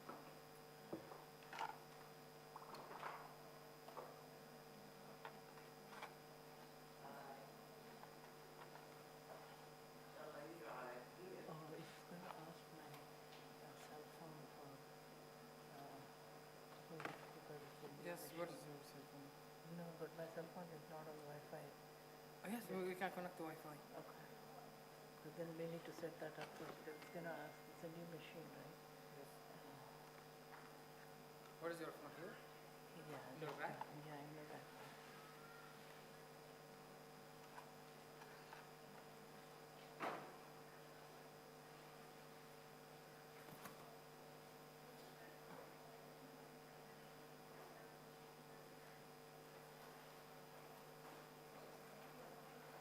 Authentication.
فينا نحط واحد هون احتياط. هي الشغلة حسن حسن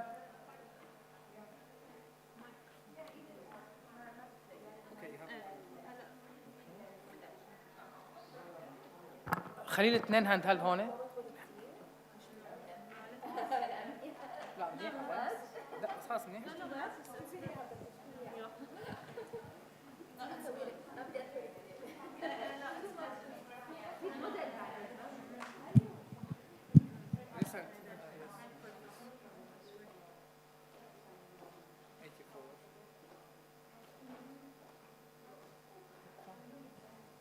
I think it's pop-up message, not by mail.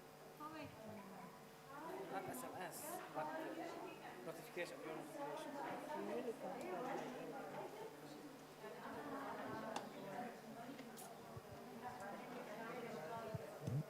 Yes, yes, it's me. 84, 84.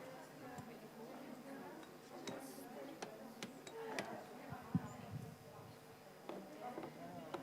يبقى أنا على البوديوم تحت زودت بتاع شكرا عشان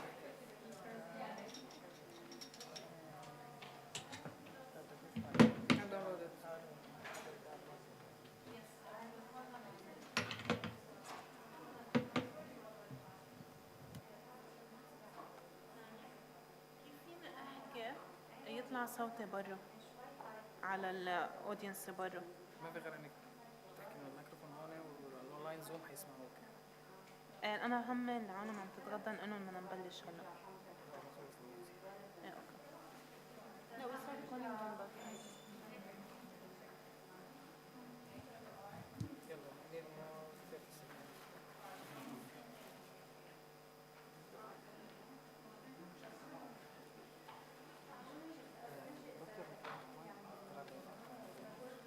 track 4 قلت لي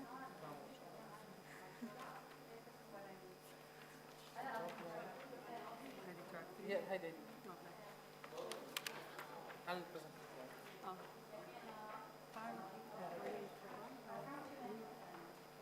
خليهم هون خلص هاي اثنين مايكروفون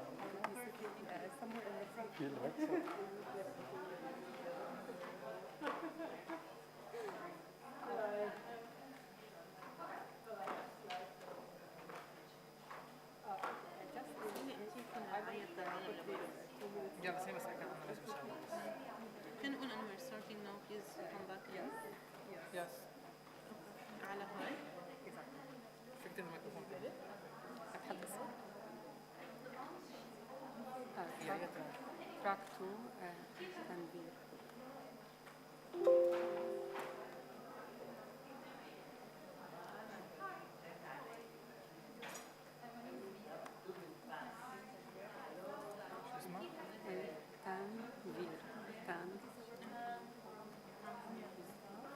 بس حالك هتعرفيها.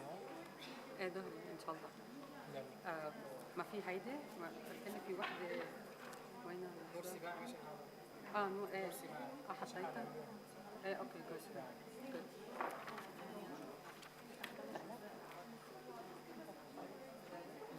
هلا هلكتني تليفونك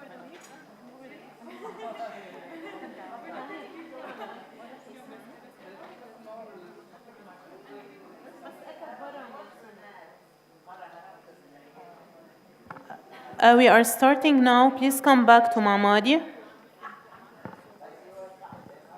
For those who are outside, please come back. We are starting now.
We are starting now. Those who are outside, please come back to the auditorium.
Please come in.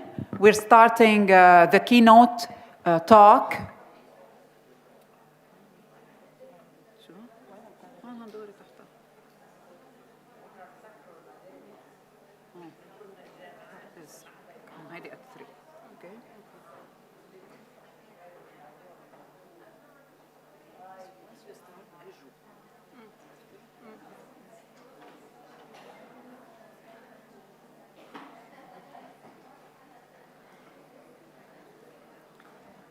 Okay, good afternoon. So we resume for another super interesting keynote from Dr. Tanveer Saida Mahmood Recording in progress. on responsible development of foundational models. Dr. Tanveer is an IBM fellow and a global emerging AI leader in IBM research, and she is involved in long-term strategic thinking for the evolution of the field of AI, and she is involved in leading the company's future in multimodal bio-inspired AI.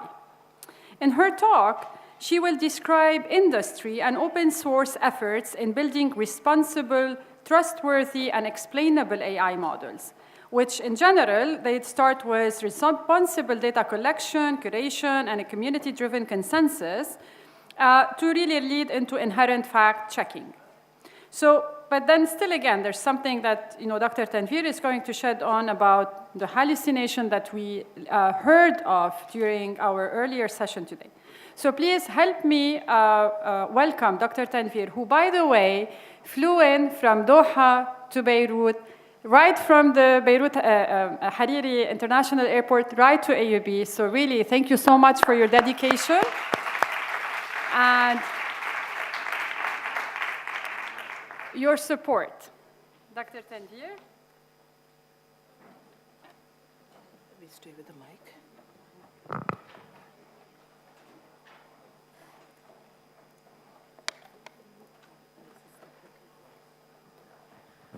Good afternoon.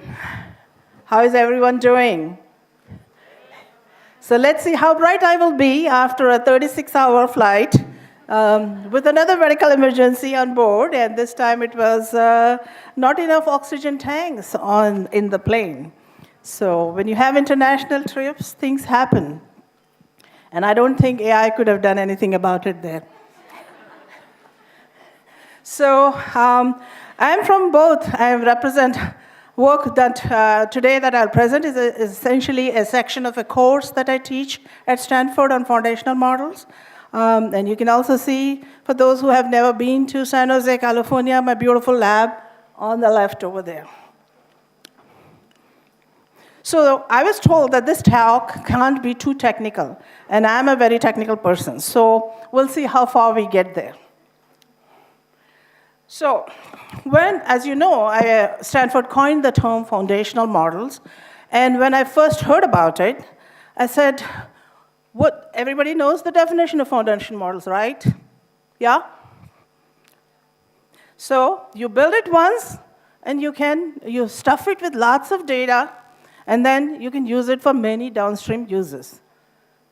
And I said, is this how humans learn? Yes? If we did it that way, where would we be? We would be dyslexic, right?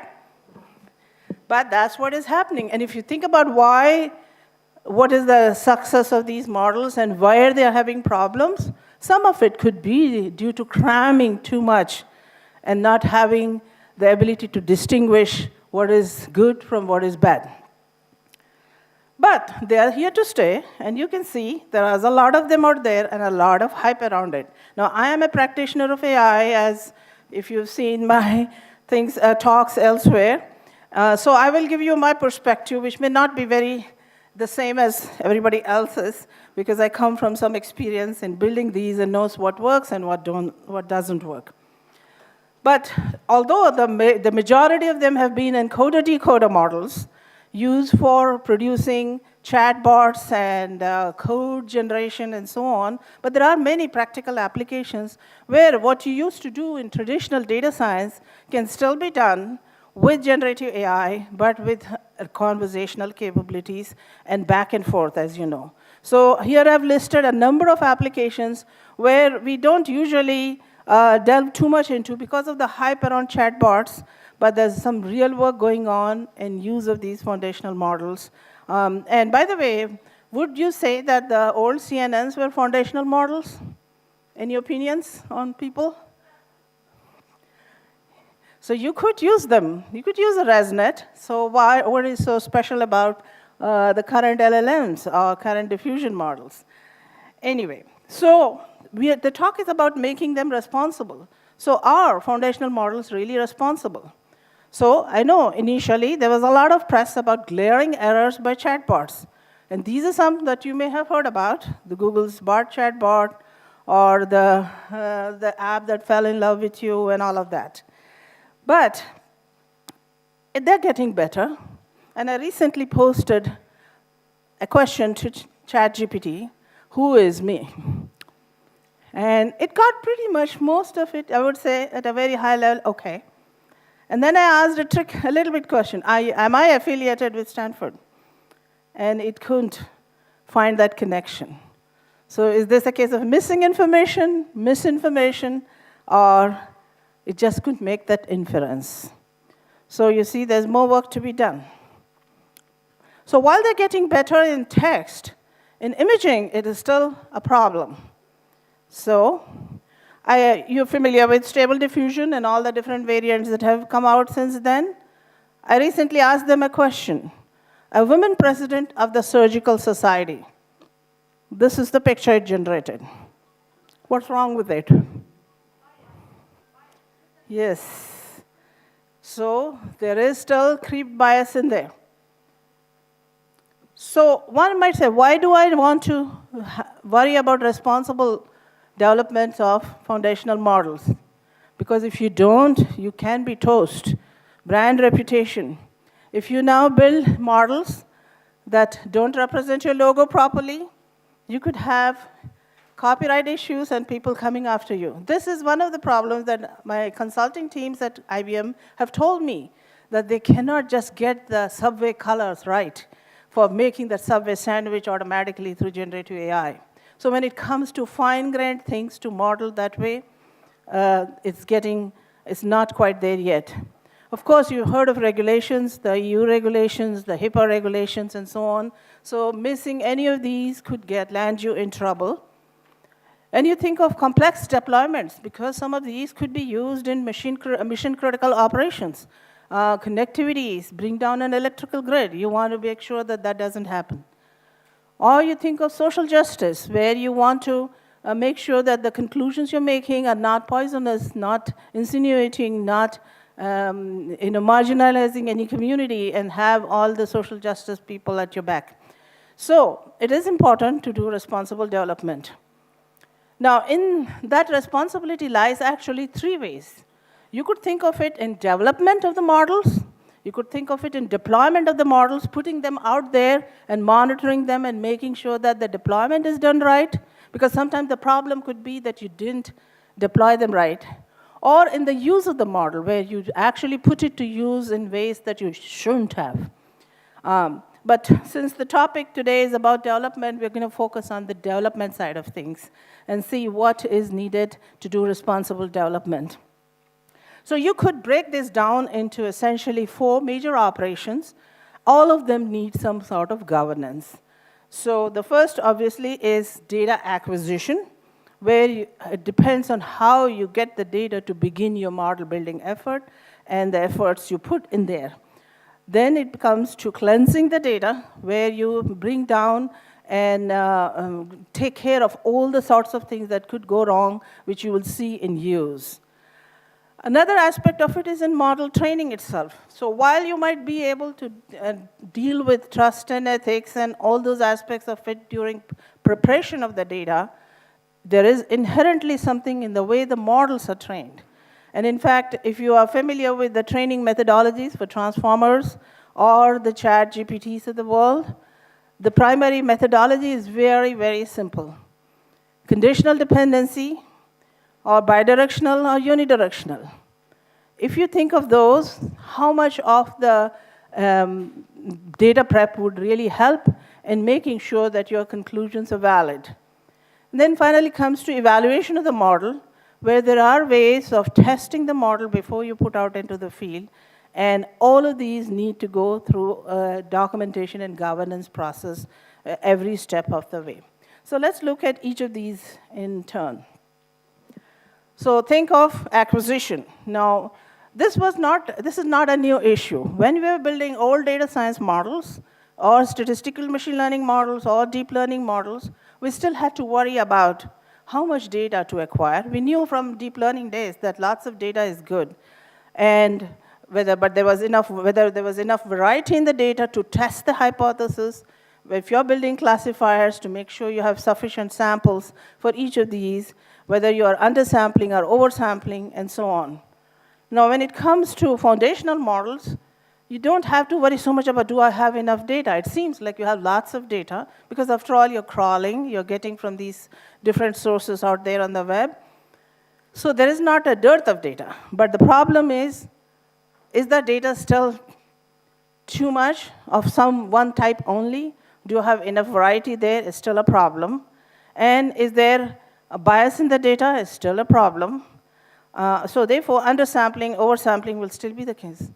But also, we have ethical concerns now. Are we allowed to use the data? Is it exposing the privacy? Are there any copyright issues, and so on? So you need tooling that can actually assess the readiness of that data for ingestion in order to make your models. So there are such tools that are open source now available. If you haven't seen yet, there's one called IBM Fairness 360 that is out in open source that you can download. About 75 fairness metrics in there, and 16 or so bias mitigation algorithms.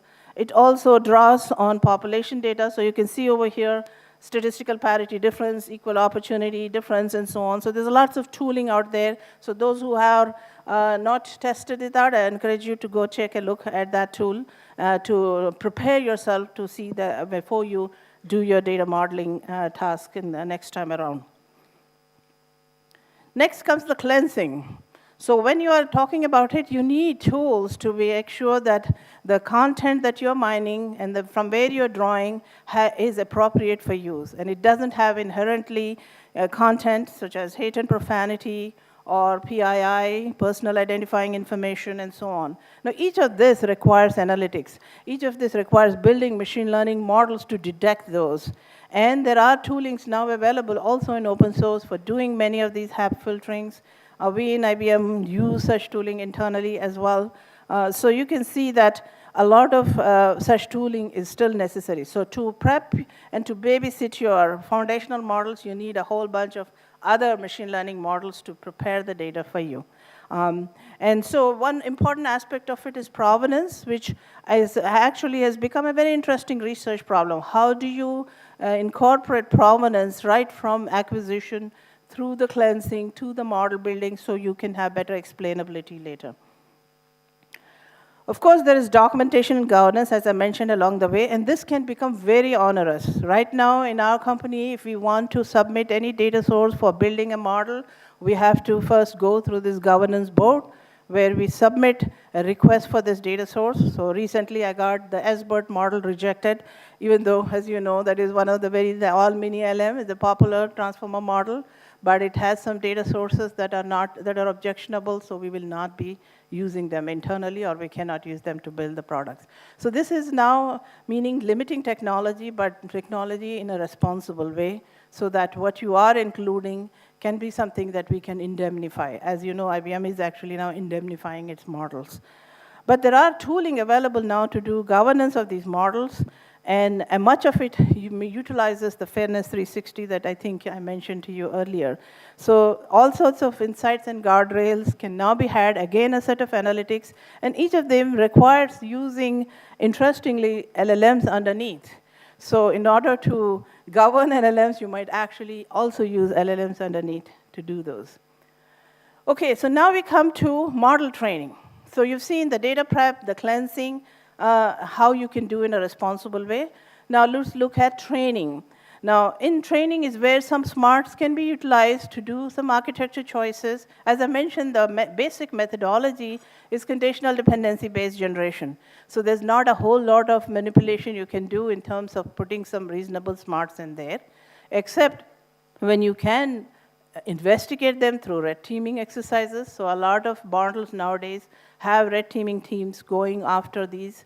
Then you have model cards that specify. So similarly, as in the Fairness 360, there is a detailed specifications of model cards now for you to understand the origin of this and what are the limitations. But the most common techniques that have come through are supervised fine-tuning, which I think everybody uses, and RLHF.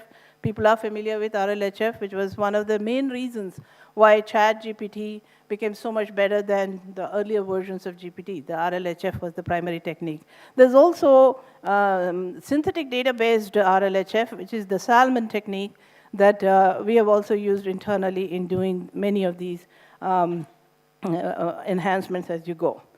But to do responsible model training, there are two aspects to consider. One is the computational requirements of it. And as you may know, I don't know how many of you can actually build such large-scale models within your infrastructures. The cost is roughly about $3 million a month. Like GPT-3 will require minimum of 16 gig GPUs. We're just trying to build one VLM. We need a 128 GPU cluster. We cannot get access to it right away. So we have to stand in the queue for doing this. So doing model training is a very compute-intensive job, not available to most people, and the cycles are very long in doing that. But this also leads to carbon footprint issues. In fact, here I've compared the carbon footprint that you'd get from an average car use is 126,000, whereas just a transformer model with a neural network architecture search, if you include, is about 626 units, 1,000 units. So you can see that these models are generating much larger carbon footprint. So the question comes, is it worth it? Can we build smaller models? And what are some things we can do that don't require this much carbon footprint? So this is where some of the newer techniques that are coming along, as something that you guys, I hope, are aware of. And I think I may heard RAG mentioned, which is one of the places where you could get away with a pre-trained model customized for your domain specificity by using document collections or data sources that are your own enterprise data. So you can do leverage the search techniques to retrieve relevant documents and then use them to conditionally generate prompts that would give you better response. So there is alternatives to building it in a responsible way for lowering your carbon footprint if you use the RAG technique. Although the RAG has been presented primarily from improving the performance standpoint, you could also think of it from a carbon footprint point. There's also the lab method. I don't know if people are familiar with the lab method, which is the large-scale alignment for chatbots, where now people have realized that dumb ingestion of large amount of text is not going to cut it. You have to categorize the text. Remember, I mentioned at the beginning, if humans were doing it, we would be dyslexic. This is what people are now realizing, is you need to read the material, you need to understand the material, you need to categorize it. And in this particular context, they categorize knowledge into 3 categories: the base knowledge, like a textbook knowledge, or mathematical knowledge for equations and so on, or compositional skill writing knowledge, that you bring the two together. And you can now form questions and prompts in a more principled way if you can break down the material that you are analyzing into these knowledge-driven topics. So the incorporation of knowledge into the development of foundational models is one way in which we can make them more responsible as well. The other thing that's happening correspondingly on the imaging side has been for diffusion models. As you know, getting good imaging is good, but as you saw, even with that example we gave, it can be biased. But when you go to specific domains, like healthcare domain, and you want to elicit a specific phenomena like melanoma, or reflect a particular chest X-ray condition, that's still hard. And if you analyze why that is still hard, is because of knowledge again. How to incorporate the knowledge of the disease into the design when you are using random noise-based generation, as it happens in diffusion approaches. How do you condition the noise so you can actually get content going? So these are some things that are being addressed in the model training and architecture choices methodologies to bring more responsibility, more responsible construction. The last aspect of it is in model evaluation, where you want to make sure that the model is performing. And so obviously there are leaderboards, there are case-specific benchmarks and metrics being developed as people go. But one of the important aspects of model evaluation, particularly in the generative context, has been, as everybody has talked about hallucination. And if you think of one hallucination aspects, one way to address hallucination is through fact-checking. Now, there is some exciting work happening in fact-checking. A lot of it is talked about for text, and I think most people are familiar with fact-checking for text, which requires going to other external sources to verify information by analyzing candidate regions in your generated text. But that type of methodology for verification doesn't work when such reporting is being done for images. And here's where I want to give you a quick study of a latest research result so you can get a little bit more technical material out of this talk. And so here we are talking about an automated report generation tooling now exists for chest x-rays and other kinds of imaging that is coming along. But if you wanted to verify that such reports generated are accurate, you cannot go to the web for that or find other sources of information. You have to look back into the imaging. Now, this becomes a chicken and egg problem because you've got imaging and from where the report got generated, and now to verify the report, you have to go back and look at imaging. So how can you do such fact-checking in an independent way or a different methodology so you can actually detect these errors? So there's a latest work that has come out which is trying to model the types of errors that happen in automated report generation. So you could imagine a corresponding methodology being developed for other domains as well, where you could do some modeling of the types of errors made by these systems and then try to develop machine learning models that address these errors.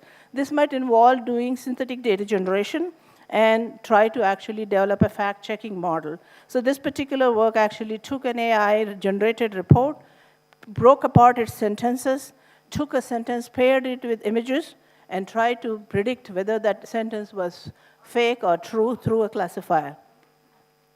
And this is the methodology that was done in a recent work. So they actually try to classify what is a fake sentence or a real sentence by using a contrastive approach to separate the two as it happens. So if you say, here's an original report, if this is a real sentence or a fake sentence associated with the same image, you should expect to see a distribution such that the real sentence is closer to the image features compared to the fake sentence. And this is done using the CLIP model. Most of you probably have used CLIP model for joint image text learning. So this was used, and basically it projects them to these spaces by joint conditioning. I'm going to skip through most of the details in here, but essentially it uses a joint feature vector derived from imaging and text, but found from a synthetic data generation process. And this requires modeling errors, as I said. So if you want to address misinformation and hallucination in an intelligent way in future, you might want to think about going back to the modeling problems that we've sort of stayed away from over the years with this total data generation approaches as such. So here are some things that they have used to actually model different kinds of errors happening from reports by creating synthetic reports and then building all of these are different cases of those. This is the data set from which they played with, and the results of it showed that you could actually build a reliable classifier, and as seen from these ROC curves.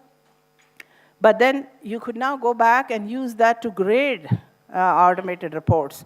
So you can compare the AI-generated report with the original report and the corrected report, and the relative improvement in the quality score could now be used as an objective measure for hallucination correction as we go in this context.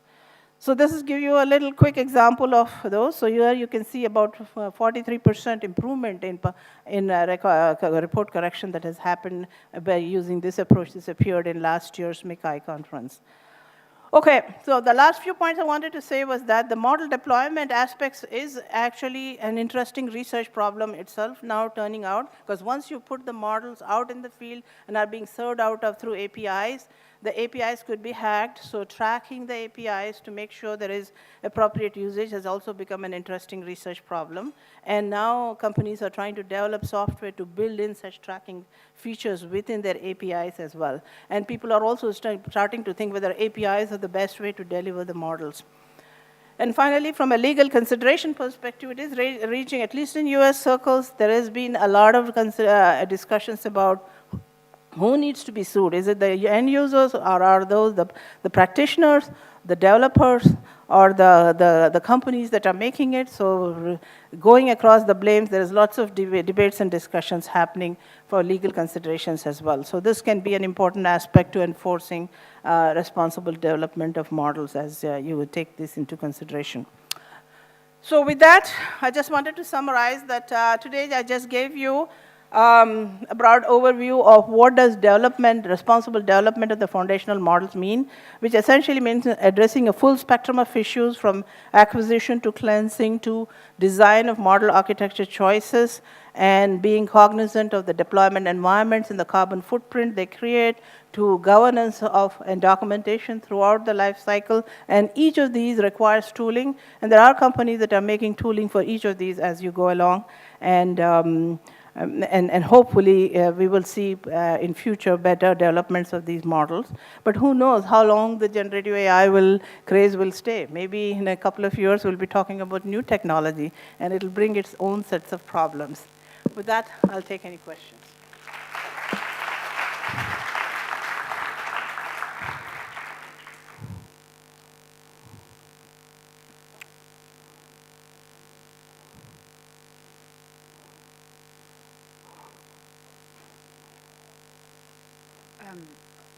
Thank you so much, Dr. Tanvir, for the excellent keynote. We can take one question, and then we can leave the questions to the Q&A slot that we have a bit later. So any question now?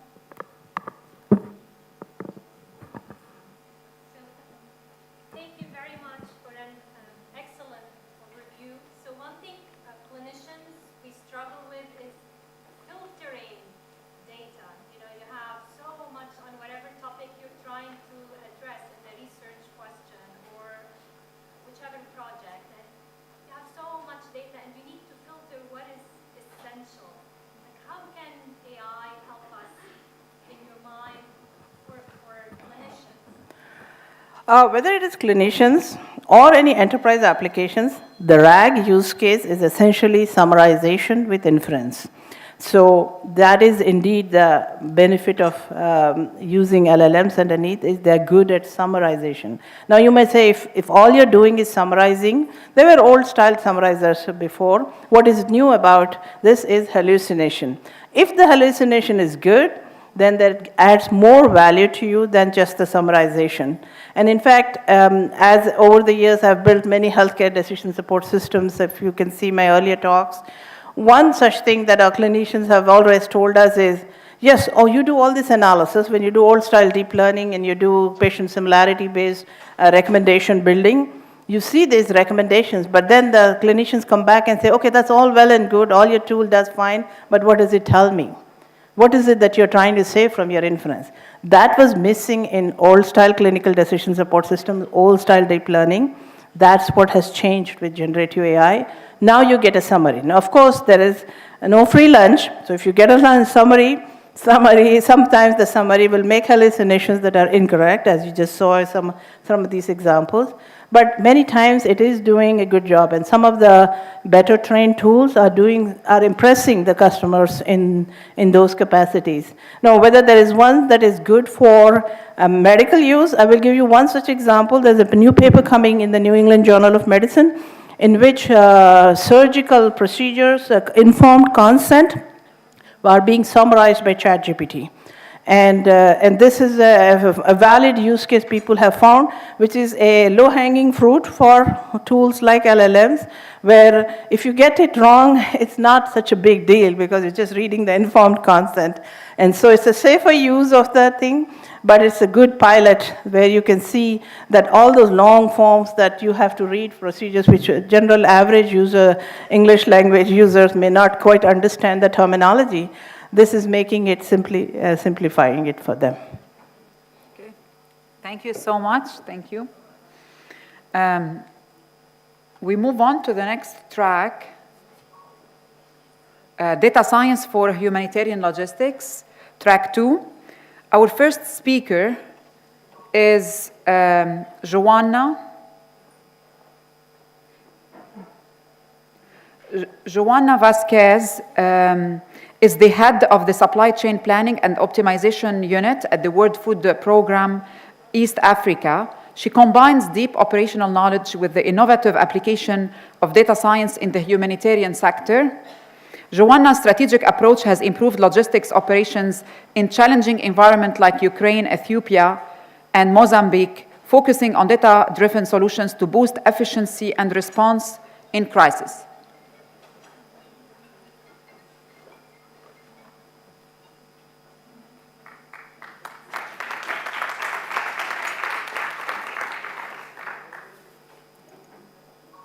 Can I use this one?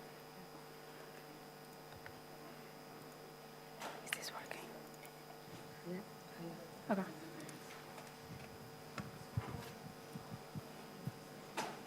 Great. So good morning or good afternoon, everyone. And thank you so much for having me here today.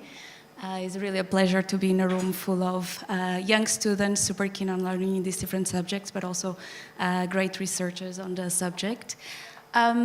Different from the previous presentation from Dr.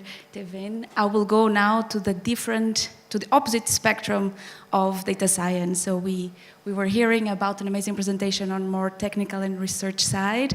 I will go to the operational side. So quick introduction and what am I doing here today and who am I? As mentioned, my name is Joanna Vasquez and I'm currently leading the optimization and planning team for WFP, World Food Programme for East Africa. My background, I'm an engineer. But currently, what I basically do on my day-to-day is trying to make sense from procurement to logistics to inventory management. And you might think, what am I doing here on a data science conference? Well, at the heart of all of this is data. So without data, we wouldn't be able to optimize or to really move forward the humanitarian sector. I've been integrating amazing teams in the field. I've been part of a team that worked in the Syrian war, in the Ukrainian war. We worked in the Ethiopian war, also in Mozambique during the cyclones and the floods.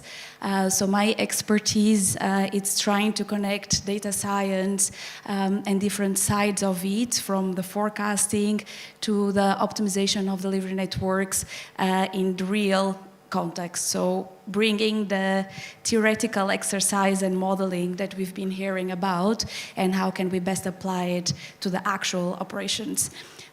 In today's presentation, I will talk about two successful stories. One about the days that I was working with the World Health Organization, and I think this case is going to be well known by all of you, and the second one by WFP in terms of optimization of delivery networks. But before we start, I want to approach two different subjects that I think are important to fully understand what is a humanitarian supply chain. The first one is what is the role of supply chain within the humanitarian sector? I think, and I hope we are all familiarized with supply chain from our day-to-day, right? From when we go to our retail shop next door from our houses and we see trucks offloading commodities, when we see a DHL airplane parked in the tarmac in different airports around the globe. But what is actually the role within the humanitarian sector, right? We all saw how COVID has impacted, for example, our supply chains when we try to order stuff in Amazon and it's taking over a month. Why? Because all the containers were stuck in the other side of the globe. But what is the impact and what makes a supply chain in the humanitarian sector more resilient? The first thing is for humanitarian sector, it's super important that the supply chain is rapid, right? We need to make sure that the product, the right commodity, reach the right beneficiary at the right time. And for that, it needs to be rapid response. It needs to also be efficient because all the resources count. We cannot afford to lose one carton, one bag of rice, because that means that maybe a family will not be eating for a full month, basically. It also needs to adapt to conditions changing from day to day, right? When we're talking about war, we are talking about political constraints, right? We see borders opening and closing basically every hour. How does this impact the supply chain, right? How can we contorn this? We are not talking about bureaucratic complexities, also logistics challenge in terms of trucks, fuel, staff, and all of that. And in the long term, and that's what we would like to see all the wars ending and moving along, is in terms of resilience. So a resilient supply chain will help communities moving forward. So after the war, it will help them to rebuild infrastructures and provide and have the right resources on hand. So these are a few points that shows what is the importance to have a supply chain within the humanitarian sector. Another important concept is what is then data science, right? What does data science does or can do for us when we are talking about moving trucks around, right? I think we all, or I hope we all understand nowadays that logistics goes beyond from moving a truck from A to B. That was a very old concept 10 years, 15 years ago, and now we see data science really bringing the game to another level. With data science, we are now able to first to optimize what we are doing, right? If we have enough data, and as was mentioning this morning, one of the main issues, not only for the private sector, but especially for the humanitarian sector, is data availability and the quality. But if the data is there, we are now able to play with it, right? We are able to build scenarios which are extremely important for planning under different complex situations. We are able to predict, so we are able to do more accurate forecasts. Nowadays, the humanitarian sector is not just about delivering aid. We need to predict what actually the beneficiary needs, right? If I give a bag of rice somewhere in Ethiopia, is different from giving a bag of rice somewhere in Asia, right? What about the preference of the beneficiaries? What is needed is not blanket food distribution, right? What is needed to do more precise and accurate forecasts? And data science allows us to do that. It also has allowed us to track and gain visibility end-to-end in the supply chain. Supply chain does not start only from our warehouses until the beneficiary. Supply chain starts from the production point, right? From our suppliers, from the way that we bring commodities to the country, from the way that we distribute it, until it goes last mile to the beneficiary that might be somewhere in the middle of a mountain in Afghanistan, right? And data science has enabled that for us. And I will be talking about, so having these two important concepts, what is the importance of supply chain and how data science have actually revolutionized the supply chain. I'll be talking about two cases, just to give an example, what can be done. The first one, I think it's well known for all of us, COVID-19. When COVID hit it, there was a very important question in the air, that is, we need a vaccine, right? We cannot afford to be in lockdown forever. But there was a problem. These vaccines normally take about 15 years, and I say 15 years to be tested from the moment they are designed to the moment they are clinical tested until they are actually tested in humans and then approved by WHO in terms of the regulations. Well, we cannot afford to be 15 years in lockdowns, right? So the mission was very clear, was how can we go from 15 years to 18 months? And the funny part of this is that the majority, so 80% of these 15 years were related to logistics. And why logistics? You could say maybe cost, but it was actually logistics, because doing clinical trials, the major implication is how do you build it and how you mobilize not only the vaccines to arrive until the point that you're doing the clinical trials, and we are talking about very remote areas in the globe, but how do you mobilize everything that is needed, from lab equipment to PPEs to all the material that is needed to build a clinical trial? What do you need to build the laboratories? Because you will need to collect the data, right? How you're going to know if the vaccine works or not. You need to collect the data in the point, in the spot that you're doing the trial. And you need to run different trials at the same time, because you need to have the same variables to be able to compare it. So my team, I was integrating the operations and support logistics team for the World Health Organization. And our task was very simple, right? Going from 15 years to 18 months. What did we do? Something very simple. That sounds simple, it looks simple, but it was actually very complex. So we had to develop a forecast mechanism that was able to take all of these variables from different parts of the globe. We were running trials in over 57 points of the globe. I'm talking about remote areas in Mali, in Colombia, in the Philippines. We had to not only look to the number of the people that would be enrolling in the trial, but to everything from logistics, how we would make cold chain arrive in a point or in a city in Mali that is 18 hours by truck, for example. And I'm talking about vaccines that needs minus 50 degrees, right? In a country that goes over 40, 45 degrees. How do you do that, right? How do you account for maybe 10,000 people that will be vaccinated, or maybe 100,000, right? At this point, and at the beginning of COVID, we had no idea how many people will actually be enrolling for the clinical trial and to help us out having these vaccines out there. So we have developed with a mechanism, a forecast with the tools that we had available. And I'm talking about the United Nations. As you might think, there's a lot of money there, but all the money, and majority of the money that the humanitarian sector has, it's to be efficient and to deliver the maximum to the beneficiary.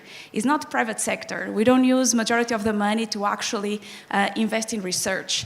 So we had to break our heads and go a bit back to our, to my school days using the basic that we had, which was in this case Excel, VB, and some add-in like Regressit, and make it happen. And with that, we managed to actually, within a year time, to have all the vaccines and to have the trial sites in place and able to be running and collecting enough data, so then we had the vaccines available in the market, as I hope you all have taken back in 2021 and 2022. So this is a very simple example how data science has helped us to solve such a complex problem within the humanitarian sector, which was the human trial of vaccines during COVID-19. Second example, and this is, for all the researchers in the room, I think is a fairly known problem, which is optimization of delivery networks. This sounds like, ABCs of the private sector when you have a logistics company that you move, let's think about DHL, you want to move from A to B, passing by the warehouse, and then C and D. How do you optimize that? Seems like a basic exercise.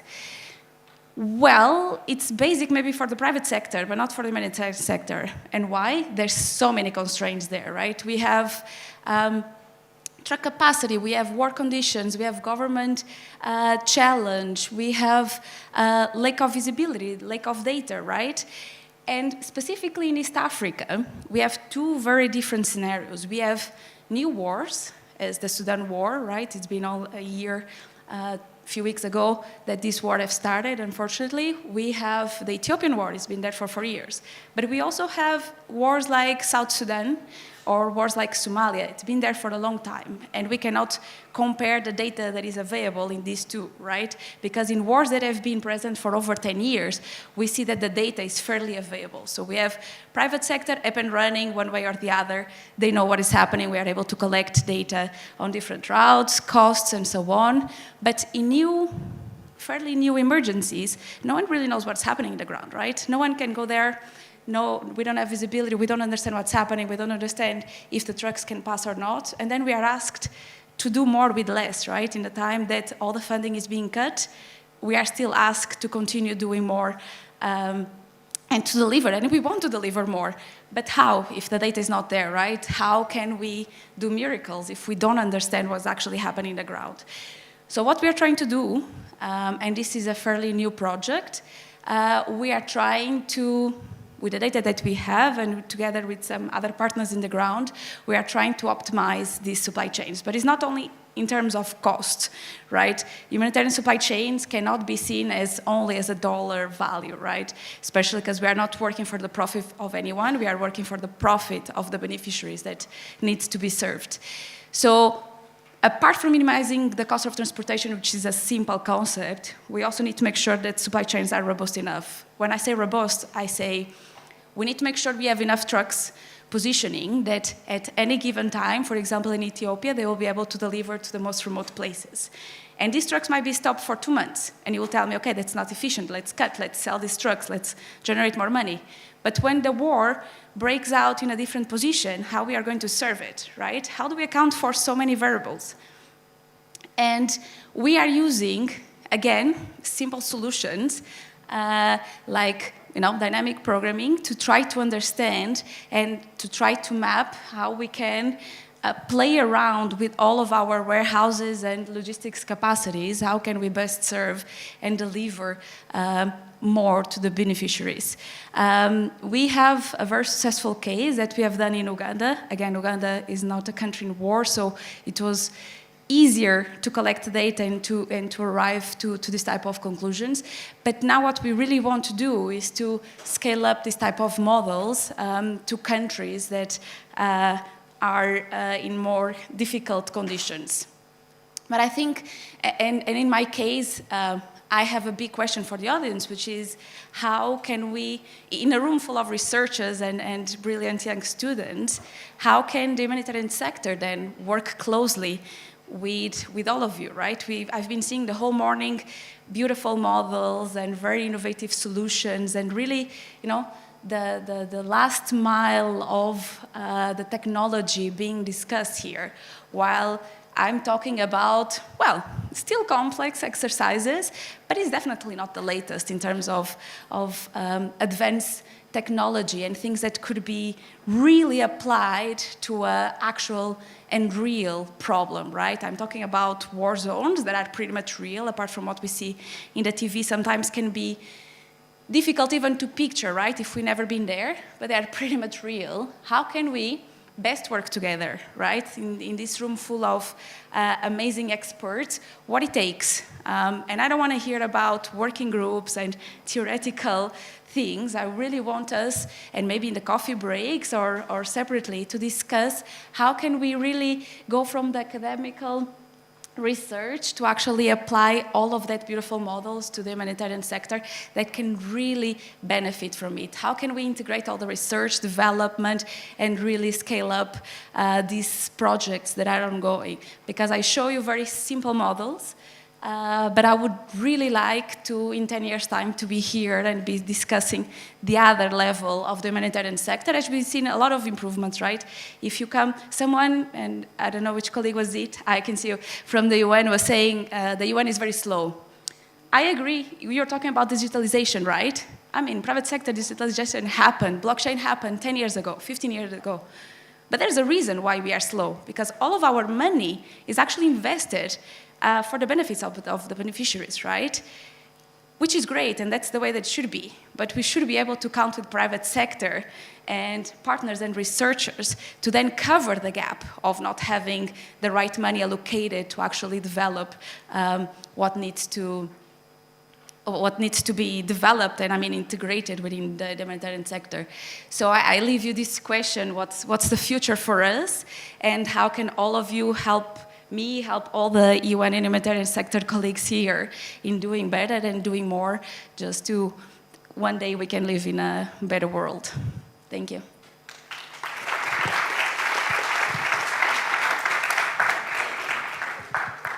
Is it time for questions? We'll take the questions at the end, okay, yeah. So thank you so much, Joanna. Our next speaker is Ms. Alia Gharaibi Ms. Alia Gharaibi is a seasoned professional with a master's degree in industrial engineering and over 15 years of experience in leading regional and international organizations in the Middle East. She's the first supply chain management ITC certified manager in Jordan, a prestigious certification granted by the International Trade Center and the United Nations. With her extensive background in shipping and retail, Ms. Gharaibi founded her own business consultancy company, providing valuable advice and training to Jordanian SMEs. She has also played a pivotal role in implementing national capacity building projects for USAID. Ms. Alia Gharaibi is a lecturer at the German Jordanian University, mentored aspiring logistics professionals.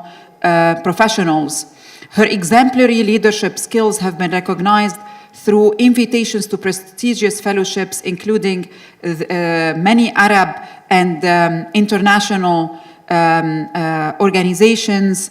Over the past 5 years, she has actively contributed to the humanitarian sector through consultancy and training initiatives. And now she's the Middle East Regional Director of Help Logistics, continuing to advance supply chain management in the region significantly. أهلا وسهلا عليا.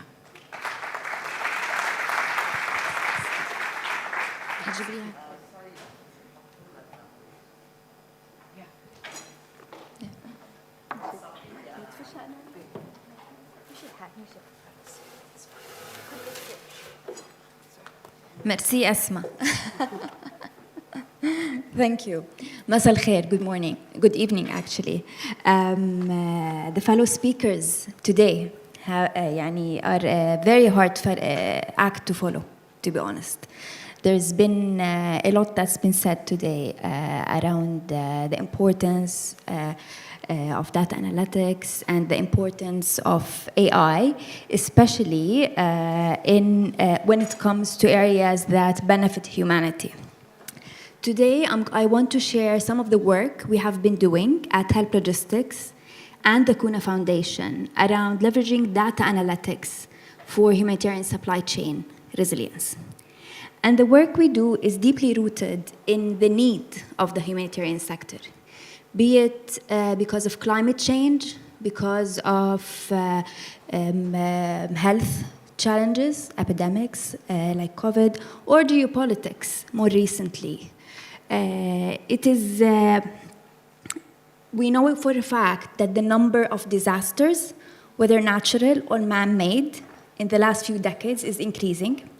We also know for a fact that the populations affected by every crisis or disasters, the number of people affected by these disasters is also increasing. So this presents basically a challenge to the humanitarian sector. Joanna was just talking about the decreasing funds available for humanitarian response. And when we talk about, when we talk about decreasing funds, we're also talking about humanitarian actors having to do more with less. We are increasingly called upon to become more efficient, more effective, more resilient, and more recently, we want to do it also more sustainably. So this presents some challenges to operating in the sector. And at Help Logistics, we are on a mission to shape supply chains for the benefit of humanity. And we want to do it by being a catalyst to transfer the supply chain knowledge and experience we have to improve the lives of these populations, of these communities, and to enable the humanitarian sector to respond more effectively to crisis. So the way we do it is that through our 5 regional offices globally, we root our work in operational realities. So yes, we do base it in science and data analytics, but also it is really rooted in operational realities. We are reflecting best practices to enable the organizations and the governments we work with to make informed decisions and formulate strategies so that more lives can be saved, so that more humanitarian response can be offered under the increasing challenges of that we are facing recently. And resilience is a very big piece of that. Supply chain resilience is the capacity of a supply chain to persist, adapt, and transform when it faces change. So basically, how well can a system rebound once a disruption happens in that supply chain? And to do that, we need to identify the supply chain risks, and we need to work with humanitarian actors to start building more resilient humanitarian response supply chains.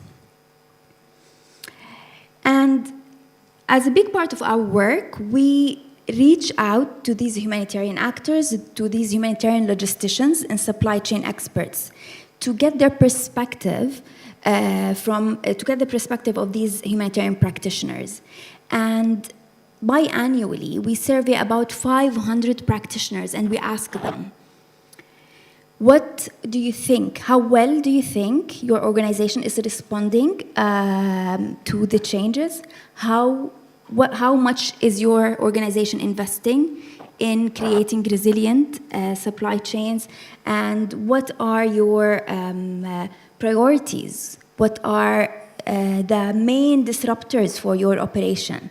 So just here as an example, and the updated report is published on our website biannually. So for just as an example, practitioners report import delays, security issues, and these become more or less prioritized with time biannually. But in general, most practitioners say that risk mitigation within the organization is focused around improving processes, which is fair enough, but also that the resilience of the supply chain is inadequate. And we see that across most of the surveyed organizations globally. So already we can sense there is a gap between what needs to be done in resilience and where we are at now. So to take it also a step further and on country level, it's easy to say, it's easy to look at risk once a disruption hits and say, this is my exposure. That is easy to do. What is hard to do is to actually have strategic foresight. And for that to happen, we need a lot of data and information. And for that purpose, we've been working on a data-driven approach for detecting context-specific risks and vulnerabilities on country level. And this tool we have also that is published and publicly available for anyone who wants to access it, is basically compiles and combines 26 data points, indicators from credible resources that look into logistics-specific metrics around vulnerability and resilience of specific supply chain in the country. This one's filtered for Kenya, and you can see indicators around transport infrastructure, logistics performance, local market characteristics, what the governance and the customs looks like, and other economic and social factors as well. And it basically gives you an indicator on where that country is along these parameters, but also allows you to compare them regionally for your context-specific planning and foresight. But we also do take that a step further, and from an organizational perspective, we have teamed with the Supply Chain Risk and Resilience Consortium to create assessments that would allow organizations to really study their weaknesses and their strength, and really figure out the gaps in their supply chain where they can work on being more resilient and what's their exposure towards certain risk factors. We also take it a step further, and we worked on digital simulations that help us understand the disruptions, find the gaps, and inform formulating strategies. So what this looks like for one of our partners, for example, any UN body or INGO that we are working with globally, is basically, it's a digital platform that they go on. It has their supply chain modeled within that platform, and they can test different scenarios. So one organization can say, if, for example, I have a displaced population from one area to the other, demand on a certain item increases 10%, how would that reflect on my supply chain? Will my supply chain fail, or will it deliver? If the fuel prices increase, if there's a trucking, if there are no trucks available, how does that affect my delivery to my beneficiary? So organizations can build in their supply chains within this platform, and they can start testing what-if scenarios and try different supply strategies to respond to these scenarios. But from the back end, from the technical end, this is basically a systems dynamics model that is a 4-echelon supply chain, generic supply chain model, and it's currently hosted on a platform called Forio. Our inputs are basic supply chain data inputs, including demand, lead times, capacities, inventory levels, warehouse locations, etc. We also take that a step further and put that on a web-based supply chain resilience simulation tool, so that that organization can have a dashboard where they can test scenarios and see the impact of different decisions on their delivery to the beneficiary. Since 2018, we have done a lot of these projects with a lot of partners, including WFP, including the Red Cross, IFRC.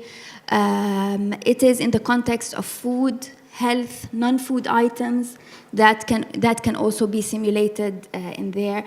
Speaking also of the region, we are currently involved in a similar exercise for the Ministry of Health in Yemen, where, like specifically for conflict context, this becomes really interesting as well. Our partners have had a much better understanding of their supply chain, because in order to improve a system, you really need to understand that system, and these simulations and what-if scenarios help with that. We are also helping them getting evidence-based recommendations to improve their supply chain resilience. And I think Joanna was right when she said, we cannot find the funding within the humanitarian sector sometimes to invest in the future. It's been something that's been floating around. We always say in the humanitarian sector, if you invest $1 in preparedness, you can save $7 when a crisis hits. It's never been scientifically proven within research until Help Logistics actually performed that research, and we did prove that there is quite a return on investment if you invest in preparedness. But before that evidence-based advocacy piece came out, we couldn't really talk to donors about investing in preparedness specifically. And when we talk about resilience, we're taking it even a step further. We're starting to blur the lines between development and the humanitarian response. We're starting to ask the donors to invest in longer-term projects, in infrastructure, in upskilling as well.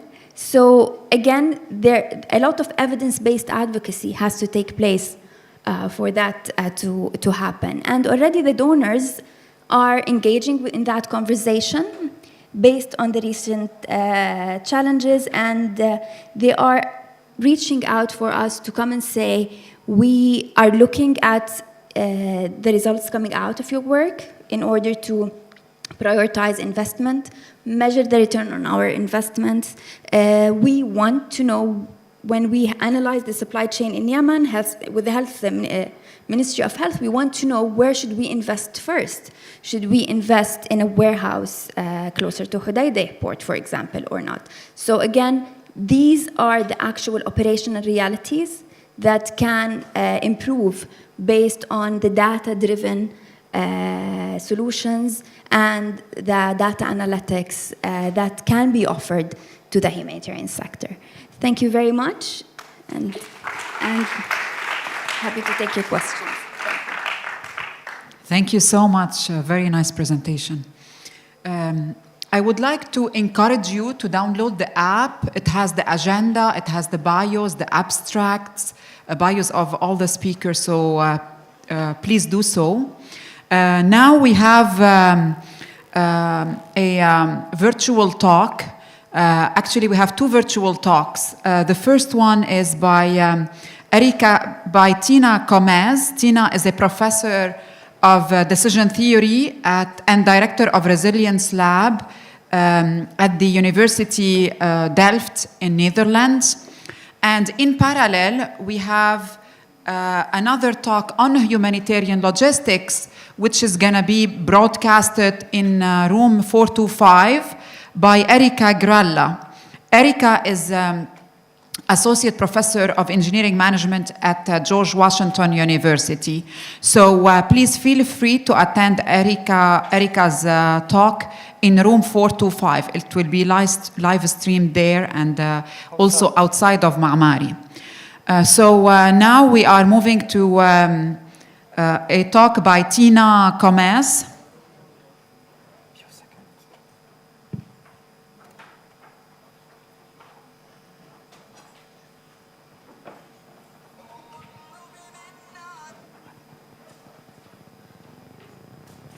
Tina is online, right? Yes. Okay. And then we will take questions right after.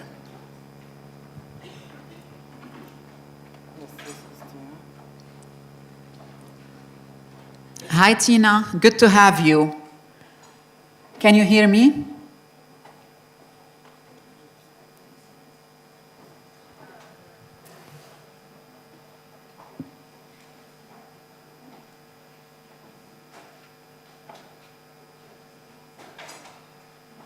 Hello?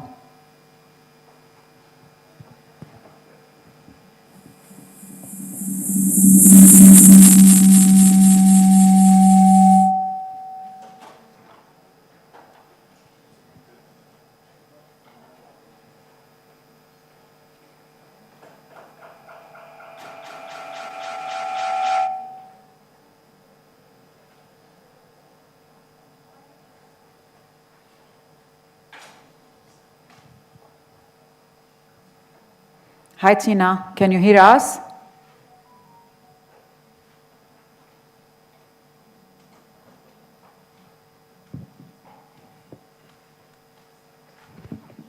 Hello, good afternoon, everybody. I'm not sure if you can hear me. I can hear myself.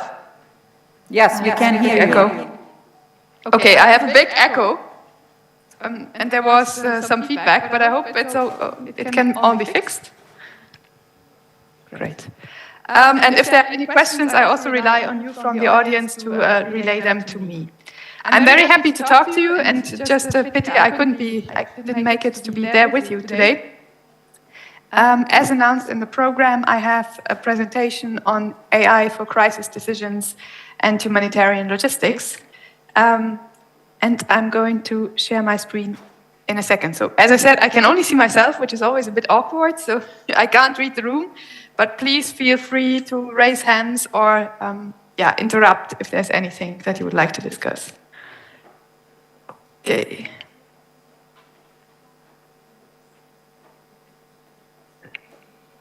So now you should be able to see my slides.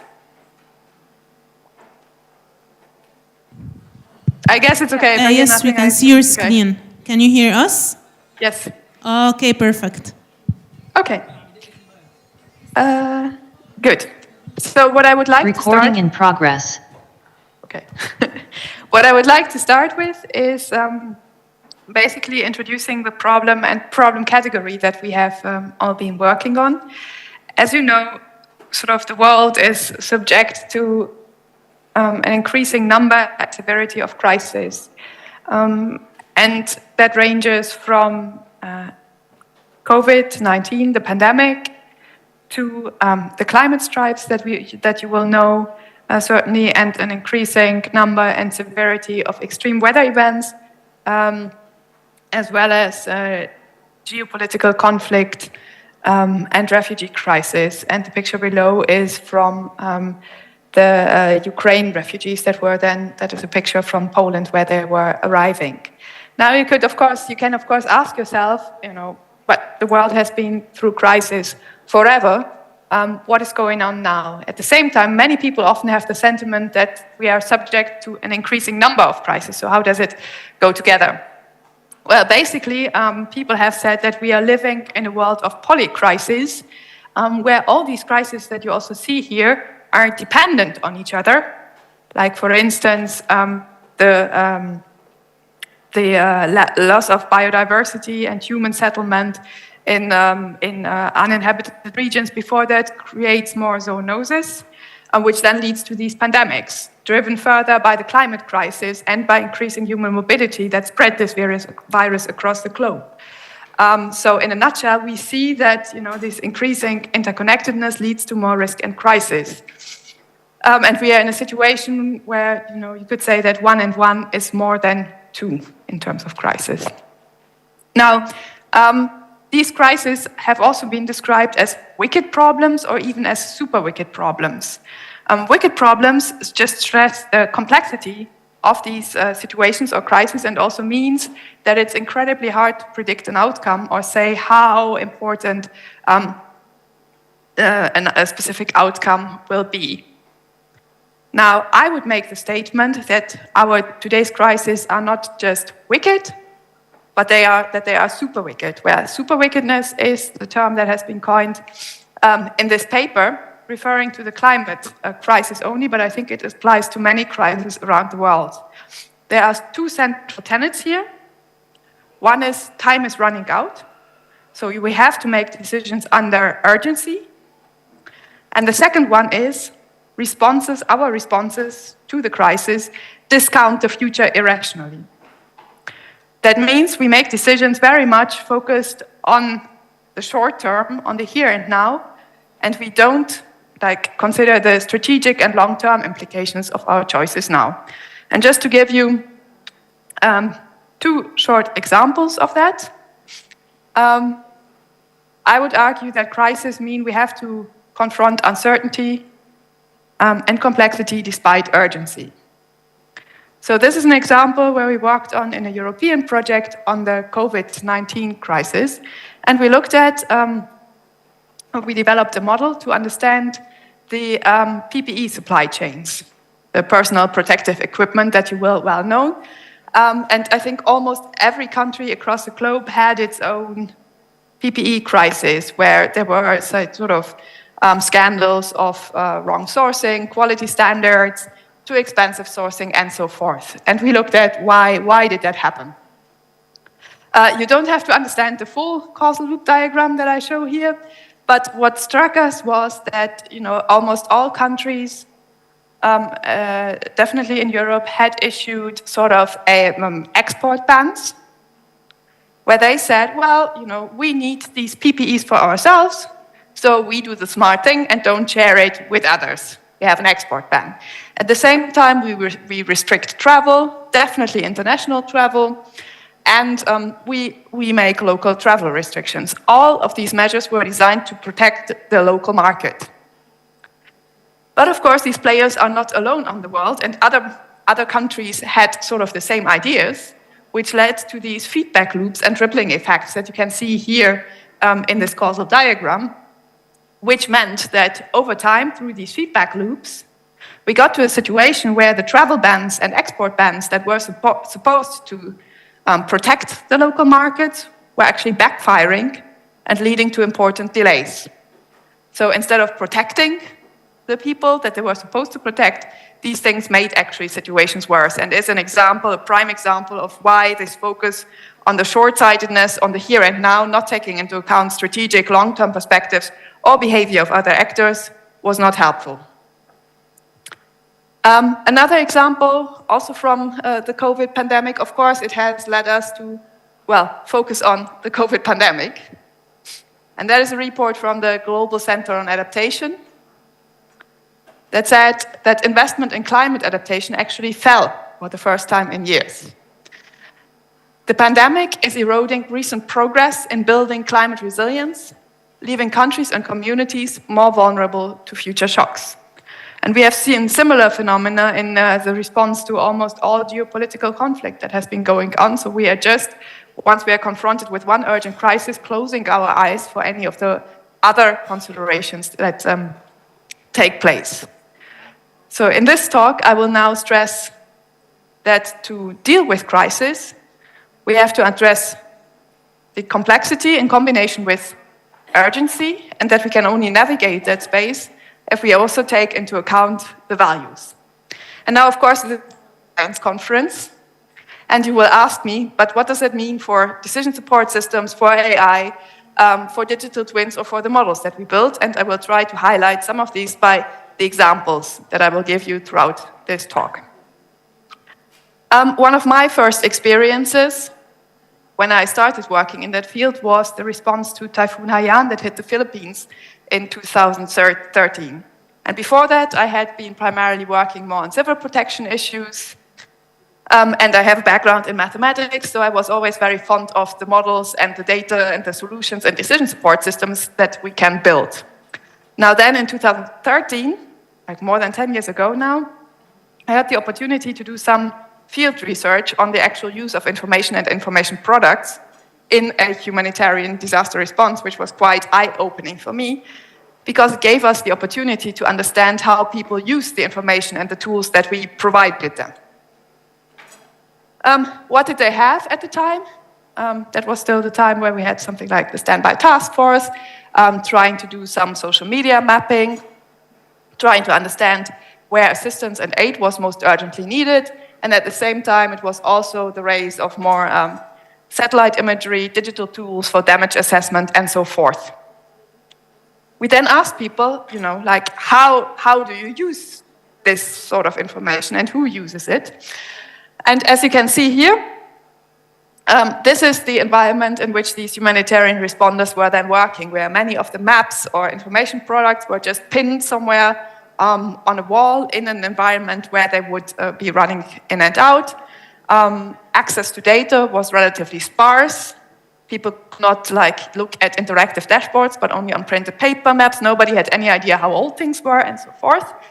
And that's why many of these information products that were relatively advanced at the time were discarded at the operational level, very often because they were seen as too complicated, too hard to understand, and too time-consuming.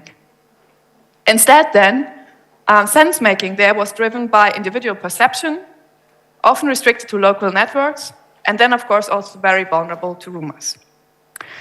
Now, during the same field trip, we learned something about adaptive decision-making. People were telling us, in crisis, you always have to adapt. Everybody will know that there is tremendous uncertainty, so we start doing stuff, and then we adjust and learn. Now, this is the quote from that. In decision-making, you have to keep moving. You cannot sit still and reflect too long. By taking a decision, you are moving, and then you can adjust and learn.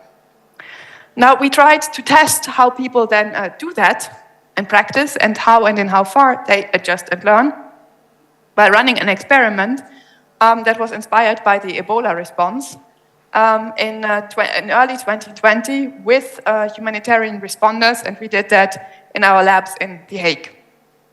Now, what we tested there is how people share information to make joint decisions in 2 rounds. So we gave everybody of the participants information products, and they were asked to put that information together to make a recommendation on where to place specific facilities. And we did that in 2 rounds. Now, what we see is that the fragmentation that we had, so they had to pool their information to make the correct decision. They knew that, but they were not able to identify the correct information. They were not able to pool that information and then come to the joint correct decision. So even though they knew they were in sort of an experimental setup, and in one group we were actually very angry at a student assistant who ran around and told them, but you have to put together your data sets. They were not able to find the correct solution. And you can see here, that's sort of, we tracked what people were talking about. This here is the debiasing behavior. It's a relatively small circle. Now, I said already, we did that in 2 rounds. So first, they got a biased data set that they had to combine to find the correct decision. They were not able to debias it, which led to biased decision. So far, not so surprising. But what we then also tested is, are they able to correct for that biased decision? And that comes back to the quote you saw initially, where you would expect that people are aware that the information that they have is flawed, so therefore they then, and I quote, adjust and learn. So in the second and third round, we gave them additional data sets and asked them which data sets they would want to look at and integrate in their analysis.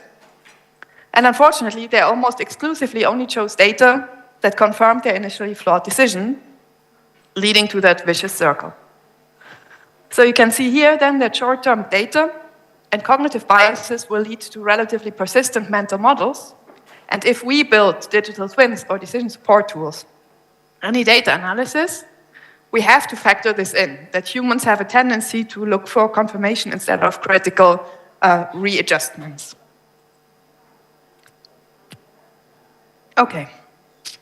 Now, the next point, measuring resilience, which is almost a silver bullet. These times to allocate resources and make policy arrangements. Similar for vulnerability as well. What I will argue here is that also these notions are not neutral and objective. And the first graphic I want to show you is where we looked at a social vulnerability index. You will know that there are several methods to determine social vulnerability. And here we just compare for Burkina Faso the INFORM approach that is also used by the European Commission and the JRC with Susan Cutter's approach that is based on principal component analysis. And what you can see here is that social vulnerability is very differently assessed. Then we said, well, maybe that's not so bad because, well, that the absolute values are maybe a bit different. That's not so important, so let's plot it and put it on a map. But you can already see here that this here is scattered around very differently, and also here some things are not there. And then we looked at, but what are then the most vulnerable communes? Where would money, for instance, be assigned? And you could also see here that geographically that looks very different. What was even more striking to us was okay, then maybe the 10 most vulnerable are different, but does the ranking fundamentally change? And to our surprise, yes, it fundamentally did change. That means how we assess social vulnerability or resilience, the methods really, really matter. Even standard methods, which both of them are, lead to incredible differences in these vulnerability assessments. So you can see here that some of the least vulnerable communes with the principal component analysis are the most vulnerable with INFORM, and almost vice versa. So the most vulnerable with the PCA are among the low vulnerable with the INFORM method. So we really have to think about how we make choices in these settings and contexts. And one of the ways to, of course, make choices is then also use participatory methods. And here we have an example from where we use the PPGIS method, participatory GIS, where we ask people to map out how their behavior changed during the COVID pandemic. That was an exploratory study in 3 neighborhoods in the Netherlands, in The Hague, where we had about 1,200 respondents that we found bottom up through social media and local outreach grassroots campaigns. What is striking here was for us that we saw increasing fragmentation of these neighborhoods.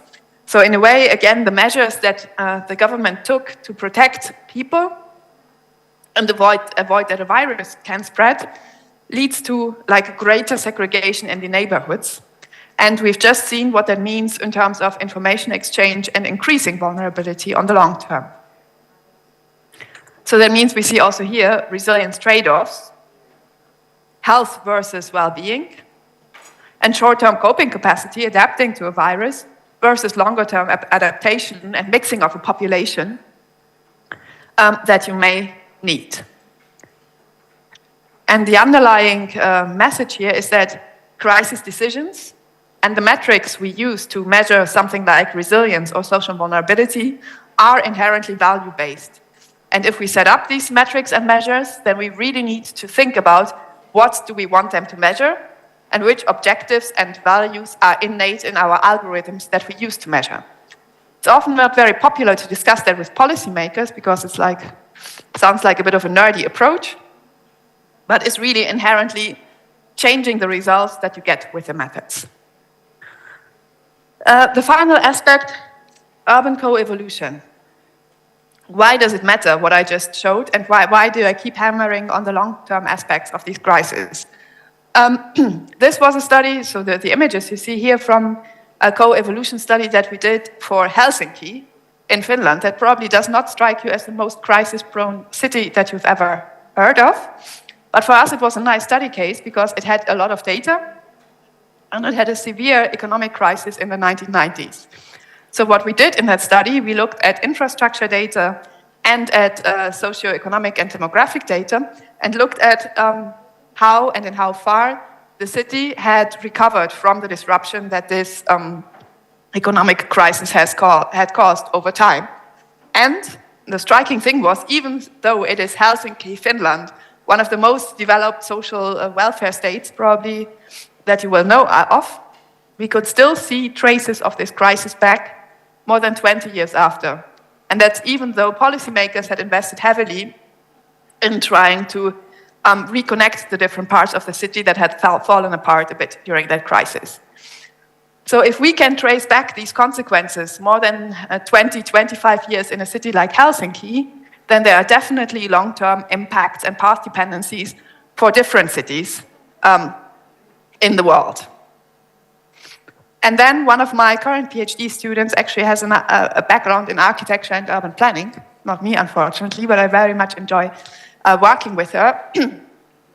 What I didn't know before working with her is that urban planning, city development, that often always only looks 15 to 20 years ahead.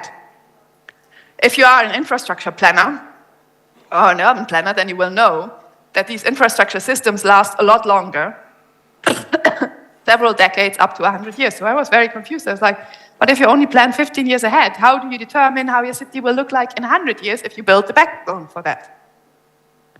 Now, starting from there, we did a climate resilience investigation, also for Mumbai in India. And we came up with a conceptual framework for urban planning, trying to understand how urban planners use urban planning and models in that area and try to distill the most important resilience principles that they apply. Now, what was also surprising for me is that they basically use crisis to try to build back the status quo. There's no notion of replanning or doing something else after a crisis hits. It just comes, like disrupts the planning cycle, and you do just the same as ever before. Moreover, and that's in a context like Mumbai, a very rapidly developing city, also highly segregated, and subject to many floods, for instance, they said, urban planners, long-term thinking, climate change, flood thinking, flood planning is futile because our city is developing far too dynamically to have to incorporate any change. And also it's too complicated, and how can we oversee or plan for the future? For that situation, and I hope you can see the animation there on the right, we developed the land use change model for Mumbai. I can also tell you we did the same exercise to understand where and how the city will grow into the future. We did a similar exercise for Amsterdam, and I can also tell you that that exercise for Amsterdam was a lot easier because of different data set availability. So in Mumbai, it was really a lot of manual labor because we lacked all the land use maps. We had also to create certain vector data sets from scratch and had to do lots of interviews and relied on many people that helped us get access to the data, or student assistants who handed through some of the maps that we only got as pictures. But here is the resulting map. And this can be used to, for instance, assess the impact of future floods and climate change in Mumbai. And what this model has shown, don't see that yet, is that for Mumbai, the implications of climate change are not so much in the area that will be flooded. So the square kilometers that will be flooded more with climate change is not so dramatically increasing. But what is the problem is that, according to our simulations, people will move much more into flood-prone areas. So it is extremely important, especially for these cities, to plan their urban growth, to avoid that people will settle in areas that will be heavily affected by climate change. So to sum it up, strategy is definitely currently not embedded in urgent and climate decisions. And I'm happy to talk with you about how our models and data sets can be designed to get to this combination of complexity, urgency, and strategy. Thanks for listening.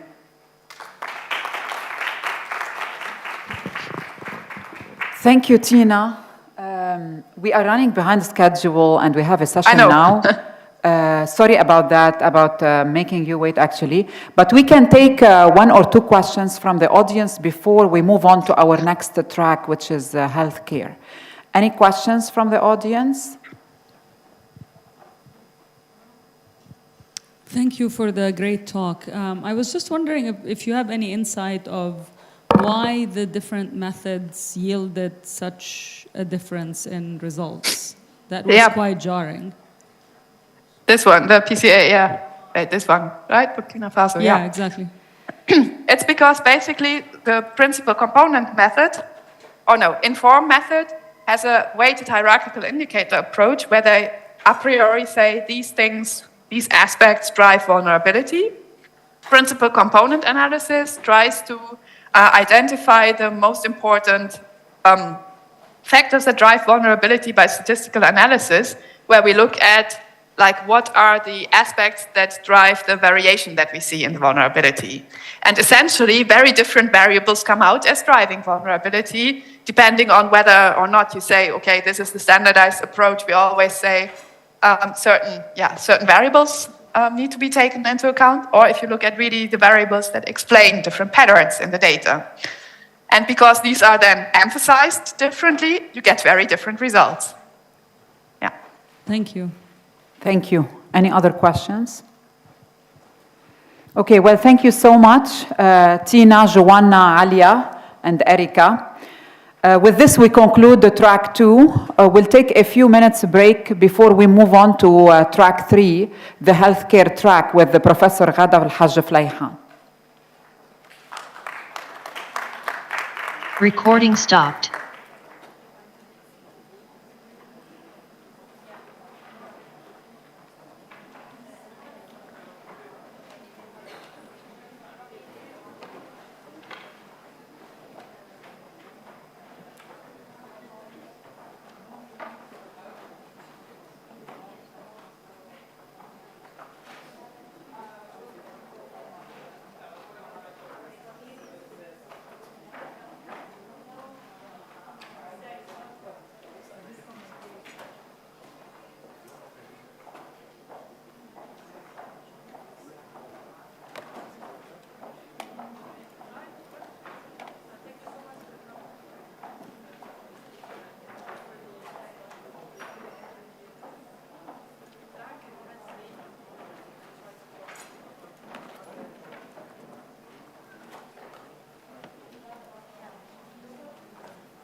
Lara?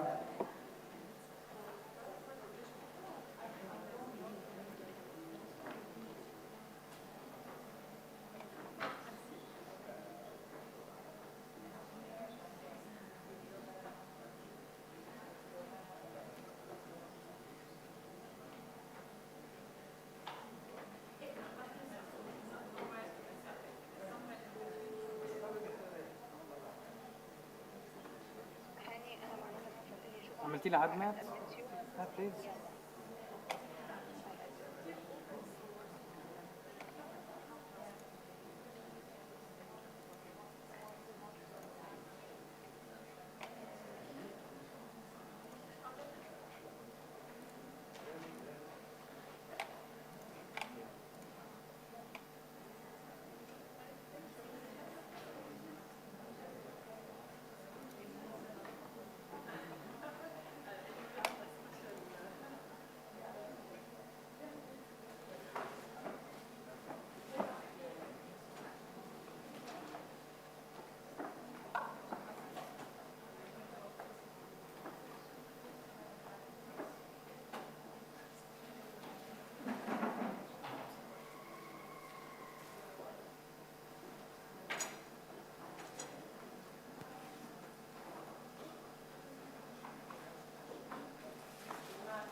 Recording in progress.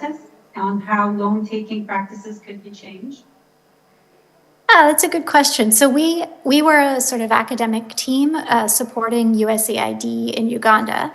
And so we reached some recommendations where we said, so our recommendations basically were, you've worked a lot on access. That seems to be heading in the right direction. It's time to pivot and spend some money on a different part of the system. And the part of the system that we recommended they look at is the information and demand part. So making sure that farmers understood what loans could do for them and also had resources to decide whether taking on that risk was appropriate and to decide whether trusting the financial institutions was appropriate. So those were our recommendations. USAID certainly took those on and started working them into future projects. But I can't report back and say that, you know, in the last 5 years they've changed how much money, or we haven't redone this analysis after that change has been made. Thank you. Any other questions? Thank you, Erica, for the insightful talk. I wanted to ask whether this model can be applied to other aspects different from finances in agriculture.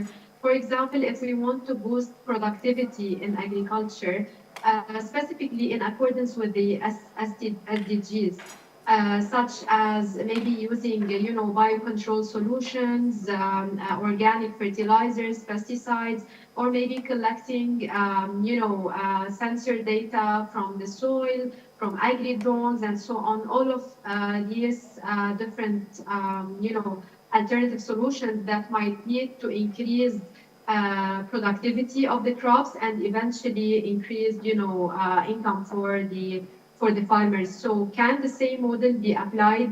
Because here there's a lot more, complexity, and you just mentioned that this might work well in complex situations. Thank you. Yes, those are great examples. So absolutely, this approach could work in those spaces. And the work that we did is very close to those questions. But what matters is that you have a map that captures the things that matter, the things that influence that aspect of the system. So one of the things you said was, I think, organic fertilizers, and so one of the things I would think about.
هي المفروض يمكن لا بعد ما عم يجون.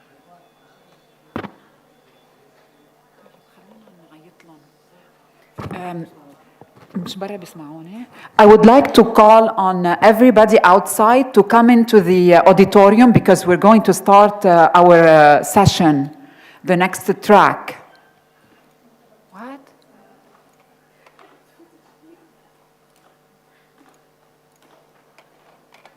ما بيسمعوا برا؟ بلا. طيب. Are the speakers on with us? What? The speakers are on with us? قال لي لا ما بعرف. لا speakers هاني. The speakers they are online.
So please take your seats because we need to get started. We have our speakers waiting for the health track, and it's going to be an amazing discussion about the potentials of data science in AI.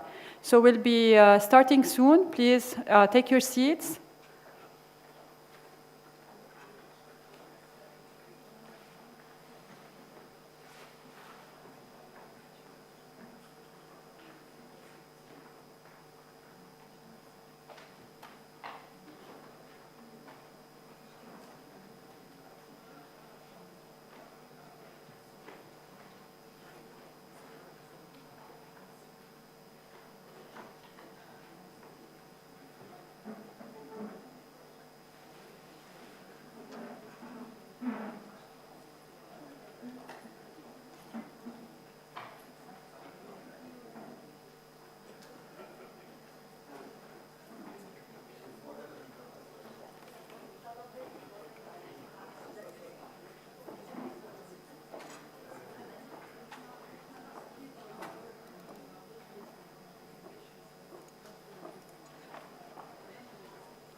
I would like to call on those who are outside to please come in so that we can start the session.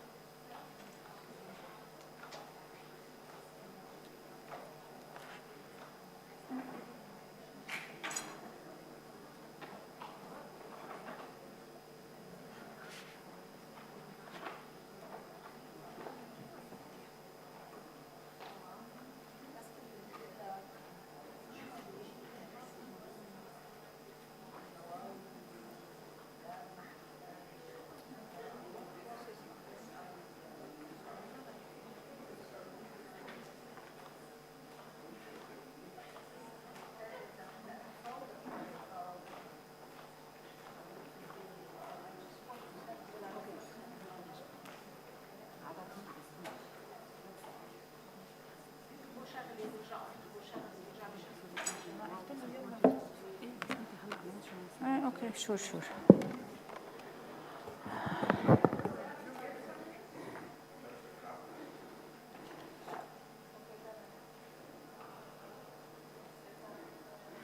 Hamad, can you put my slides on? Sorry. He has to put my slides on. Thank you. You're the one. Yeah. Good afternoon. I know it's been a long and very, very rich day, and we're very excited to open our... Recording in progress. We're very excited to start our health session, and we're very happy to have our Minister of Health, Dr. Firas Abyad, with us, the Dean, and all the wonderful colleagues from medicine and other faculties. It's my pleasure to be the moderator for this session, Data Science in Humanitarian Crisis. Unfortunately, it's very timely, but very sad. And this is now track 3. We all know that data science in health can be very powerful, augmenting capacity. We all are aware of the increasing learning capacity and the ability to provide decision support system at scales that are transforming the future of healthcare. We heard blips and pieces this morning. Data science and AI have been applied to disease diagnosis, prediction, prognosis, treatment optimization, outcome prediction, drug development, and public health. And of course, we underscored the ethical challenges ahead.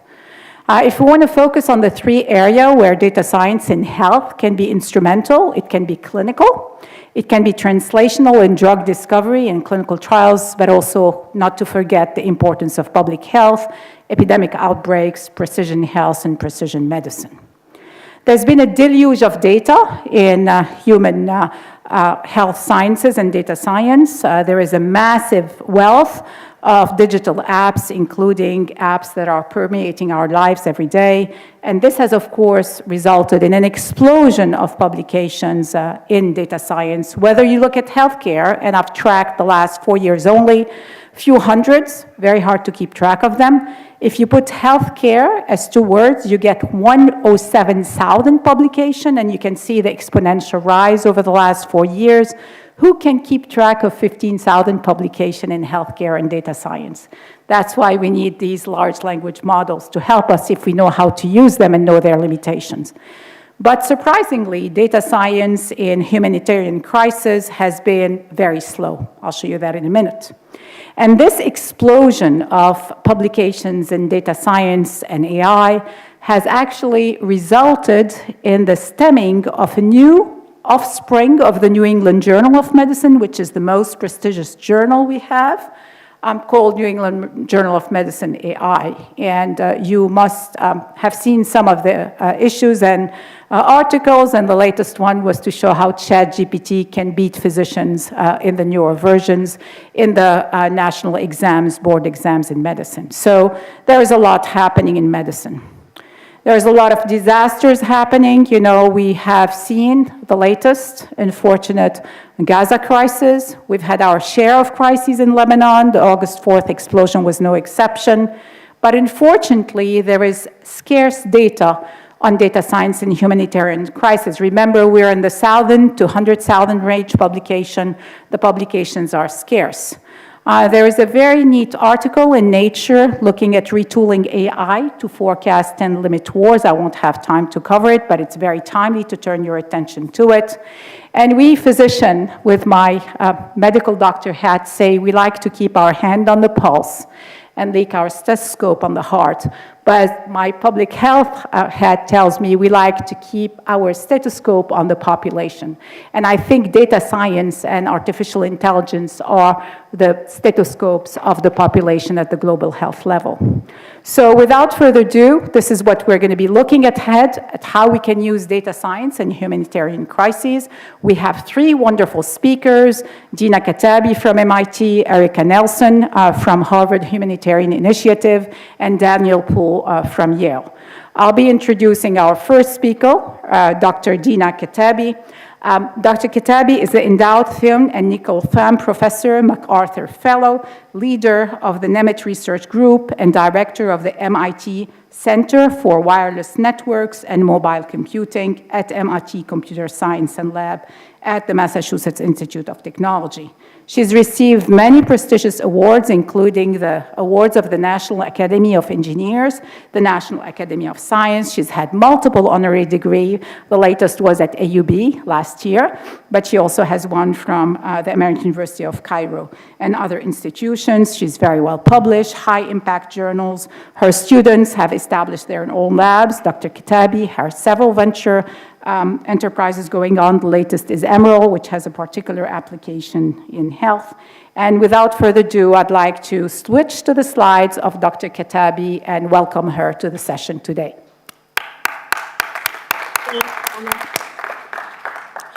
Well, let me share my slides. Okay. And do you guys see the slides? Yes. Okay. Okay, so hello everyone. It's my pleasure to be presenting to you today. I would have loved to be there in Lebanon with you, but unfortunately it's coming over Zoom.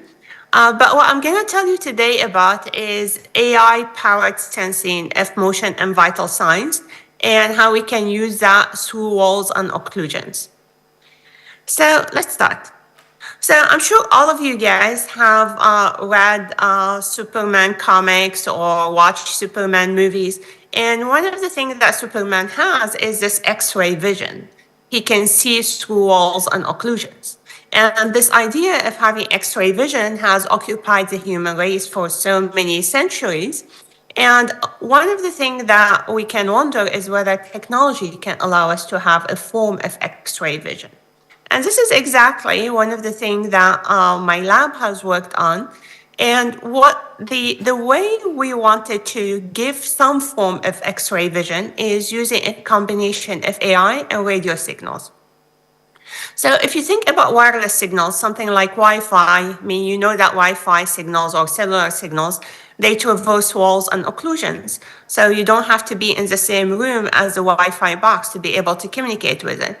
And so the idea is to try to analyze these wireless signals using AI to try from that to extract a form of X-ray vision. Maybe we are not going to be exactly like Superman, but get closer to be a Superman. So how can we do this?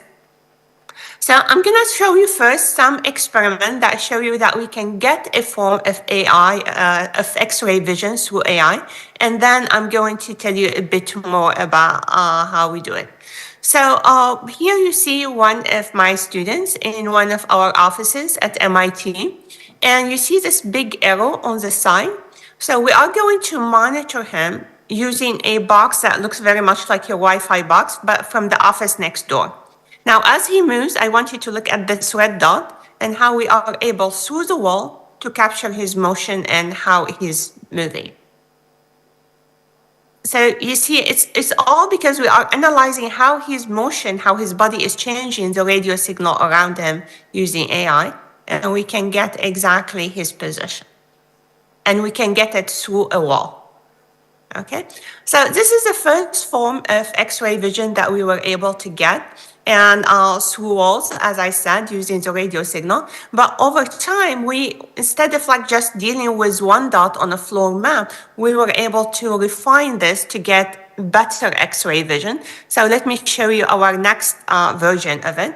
So now you have this big screen. It shows something like a skeleton, and this is actually what the radio signal, what this Wi-Fi like box gets through the wall. It gets these skeletons of the people. Here you see at the upper side of the screen, we have a camera inside the room so that you can see what is happening inside the room. But as I play the video for you, I want you to look at these skeletons, which are what we get through the radio signal and AI through a wall, and let's see whether we can get X-ray vision. So you see when he sits, we can see actually his skeleton sitting on the chair. When he stands up, we see the skeleton standing up. When he moves with his right foot, we see the right foot. When he moves with the left foot, we see the left foot. So this is something that we are able to get today through this magic of AI and radio signals. And it's not exactly Superman, but I think it's pretty close if you can get a skeleton of the humans. Here I also show you that he's moving behind the wall, and you can see that we can keep tracking the skeleton, although he disappeared, like he's not visually possible to see. And you see now he's coming back, and you see the second person. This is just to show you that we can see people through walls using radio signals.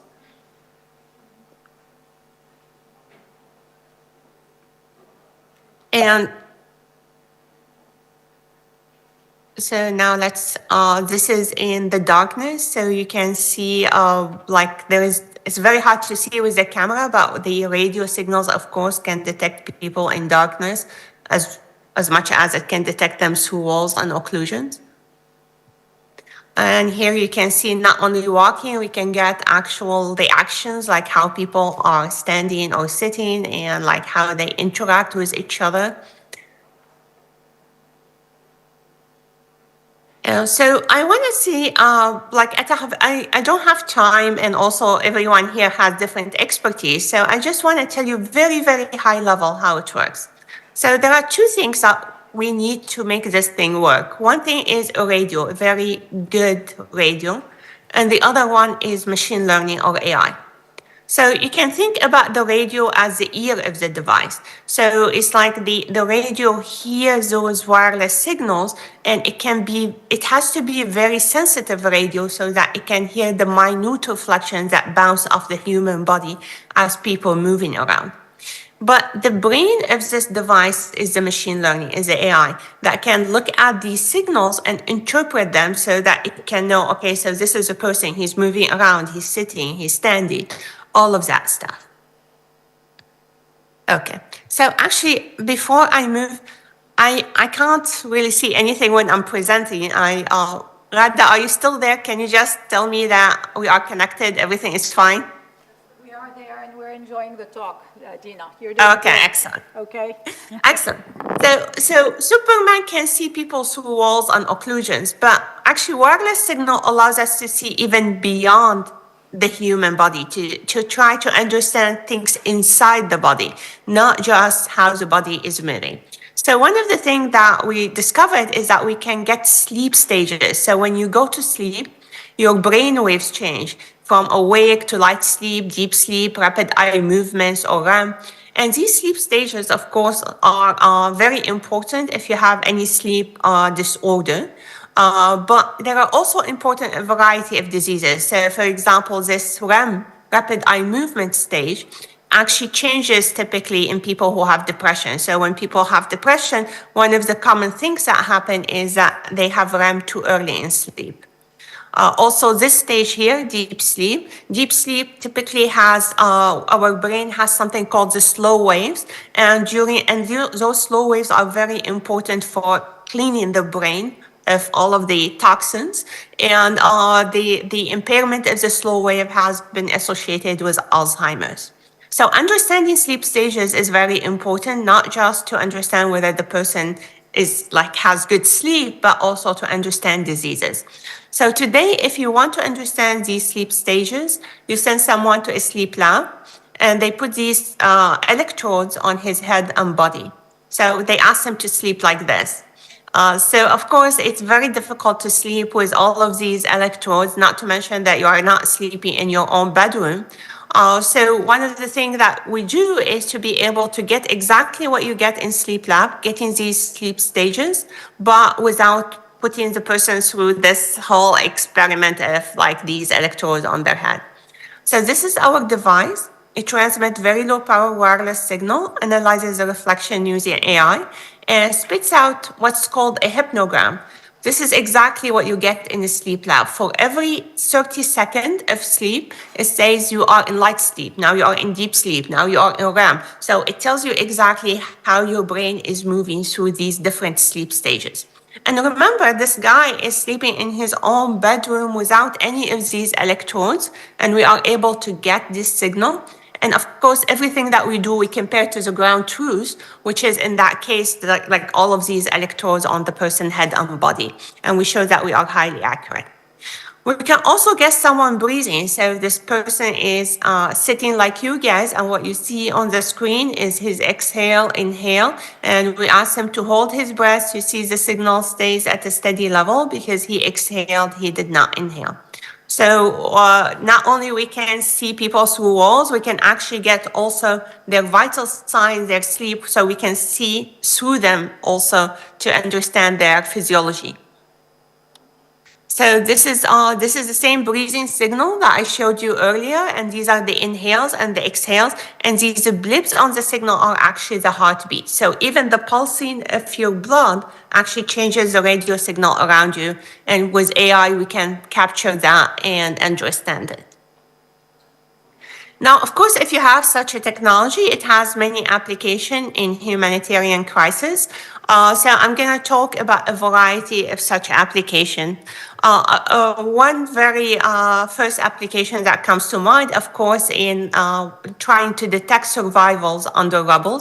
So when you have an earthquake or you have bombing and buildings collapse on people, and you want to check whether there is somebody who's still alive under the rubble, you need to be able to sense either motion or breathing. And with something like our devices, because they traverse walls and occlusions, you can sense their respiratory signal through rubbles and physical obstructions.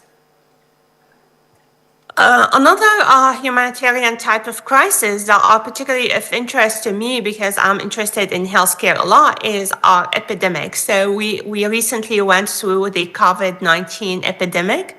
And what happened in, like when with COVID, as you all guys know and remember, people were asked to quarantine. So when you get COVID, you were asked to sit alone in a room or not to see other people, not to interact with other people.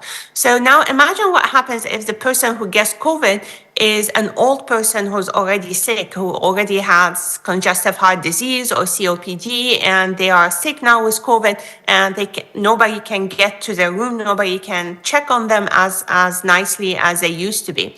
So when COVID happened, many of the retirement homes around Boston started having people who have COVID, and those are older people who are sick, and they wanted to use our devices to check on them in their rooms without entering the room, without having the health worker enter the room every time to check on them.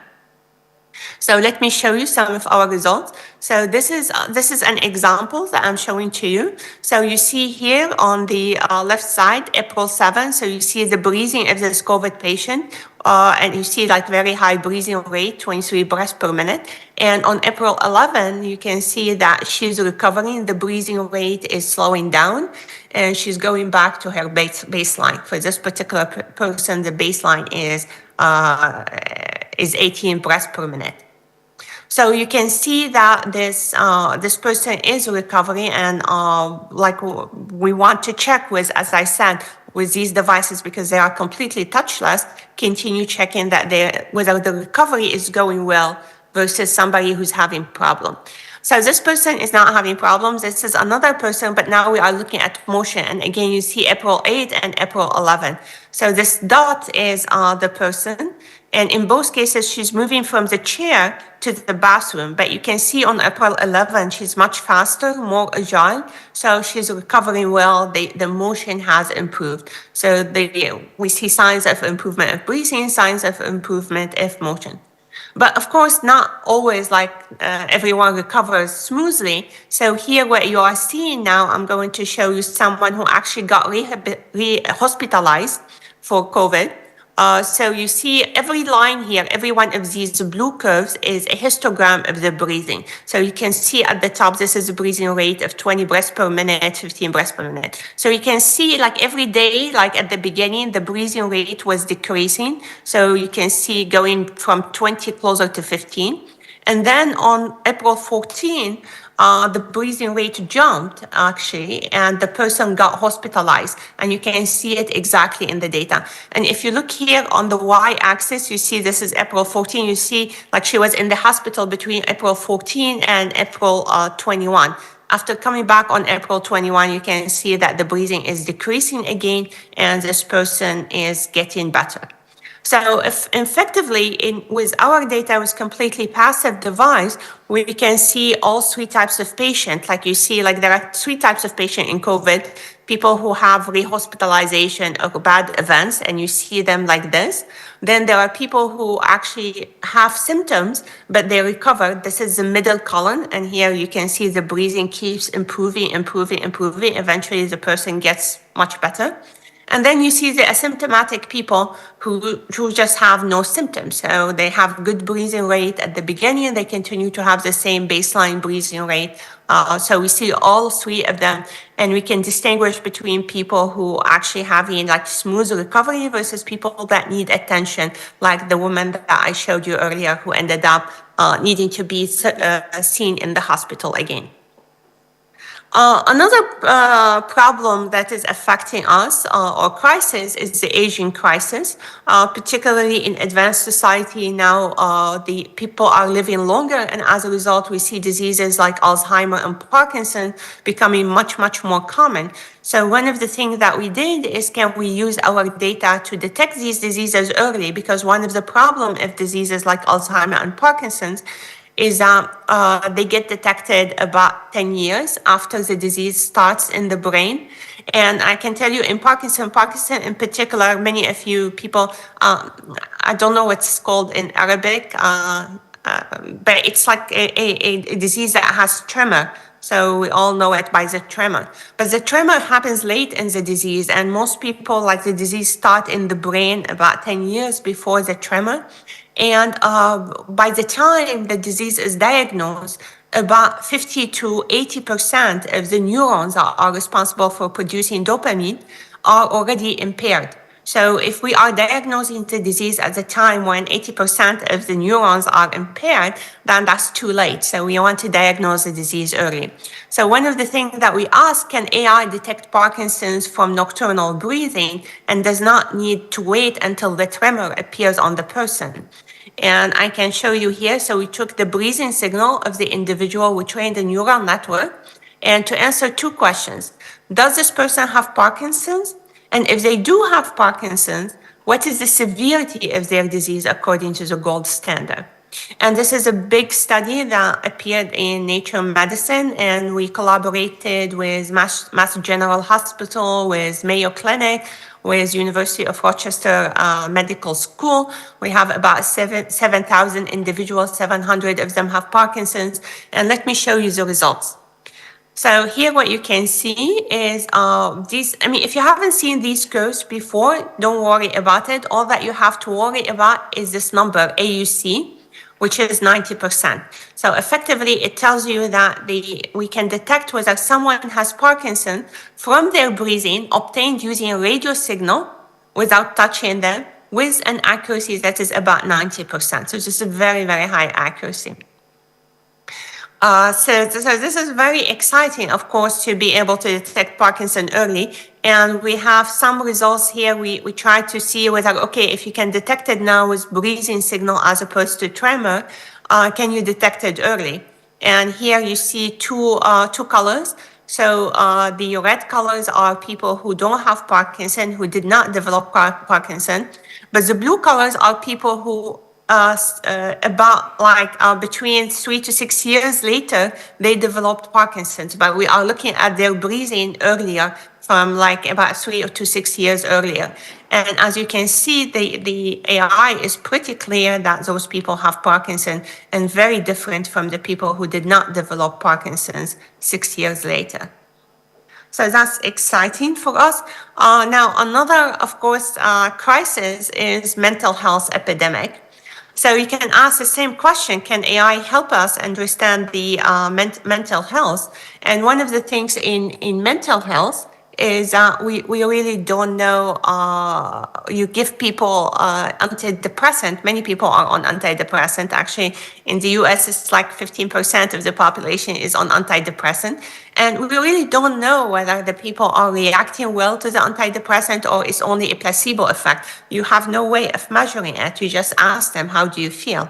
So here we ask, we trained a neural network to take the radio signals and take the respiratory signal from radio signal and analyze from that and ask a question: is this person taking antidepressant, and is the antidepressant changing their physiology? And let me show you the results. Again, these curves are similar to the previous curves that I showed you. On one axis, there is sensitivity. On the other axis is specificity.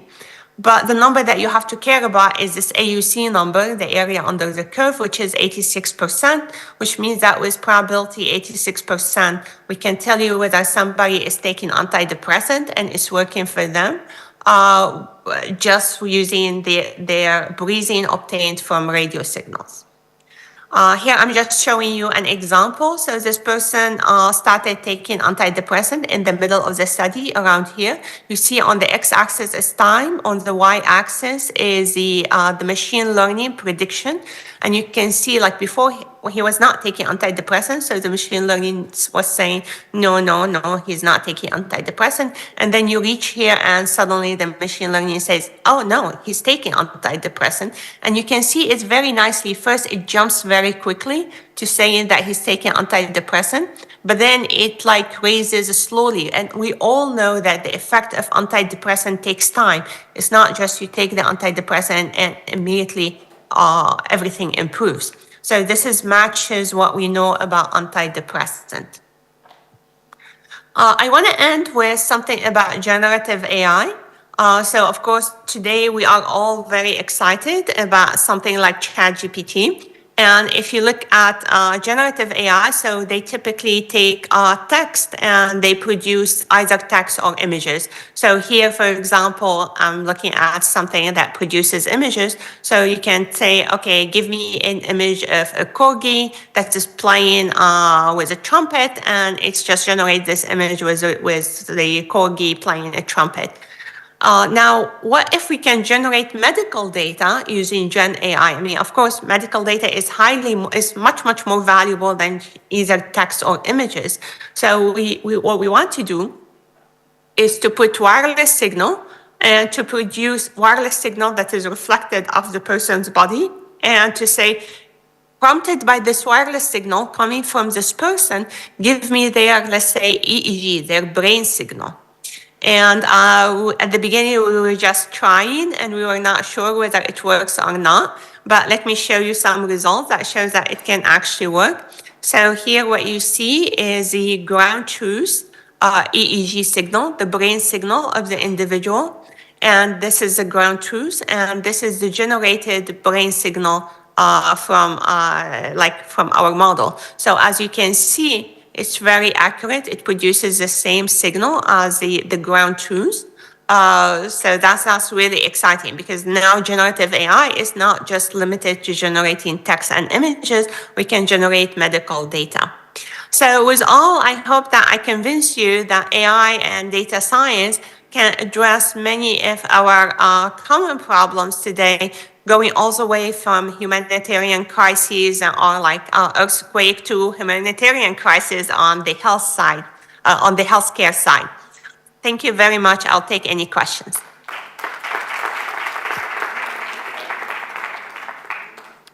Thank you very much, Dina. This was really an amazing tour of what wireless sensing can do in all its application, and I'm sure that there's a huge field ahead of us in medicine. Going back to the original humanitarian disasters and rubbles picture you showed us, and that's exactly what we discussed.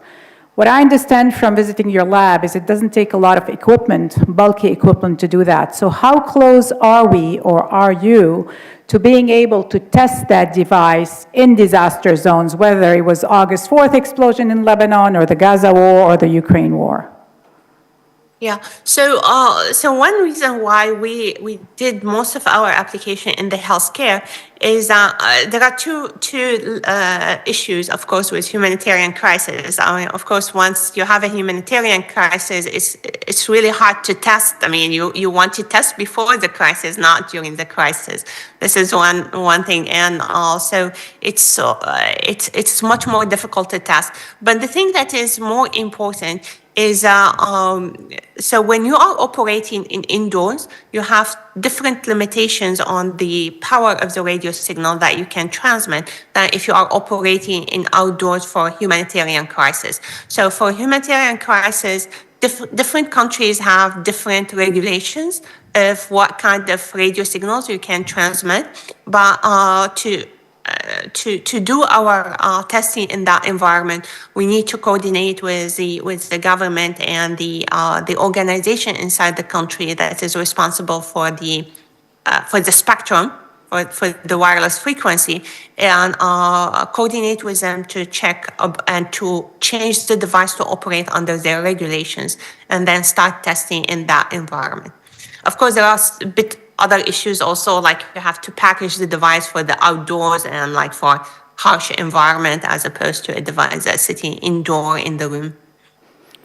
Great, thank you. Feasible. We have time for one more question, and there'll be ample time at the end. So are there any other questions? Yes, Dr. Firas Abyad, تفضل.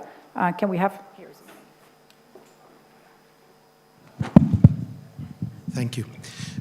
Thank you, Dina. This is a very interesting presentation. Now, as I was attending this, my thoughts were on things related to the amount of data that actually you can collect from behind walls, so to speak, and the ethical implication on collecting all of this data. Sometimes, it doesn't require probably consent from the patient. Sometimes patients might not be even aware. So what are your thoughts on these types of questions? And the other part of the question is, as a scientist developing these really pioneering technologies, when do you think we should start asking these questions about, what are the implications, non-clinical implications of the technology that's being developed? Thank you. Thank you very much for asking this question. This is very important. And that also another reason why we actually focus on the healthcare. So we don't want to get into application where, so in healthcare, for example, every time we monitor any individual, of course, you have to first, all the people who are in healthcare, they know this, all the medical doctors and the other people who work with the human subject, is that you have to write a full protocol. So you have to write exactly the experiment what you're going to do, why this has no risk to the individual. And not only this, you have to take that, write up the protocol, submit it to an ethics review. So there is a board, an IRB, that looks at what you wrote and say, oh, you can do this experiment, this is ethical or this is not ethical. And after you do that, you have something called informed consent. So for every individual that you monitor, you have them sign a document saying, it has to be informed, so you cannot just have them sign without explaining to them exactly what the experiment, why they are participating in it, and what are the risks to them, to the environment, everything. So that's the nice thing about healthcare, is that we can work on applications that are ethical, that are where nobody is monitored except after reviews from an ethics board and after their informed consent. So everything that we do, of course, we do it in that context. We also have developed and worked on technologies that would allow you to prevent, like to counter if somebody is trying to monitor you without your own consent, how you can do it and how you can prevent that.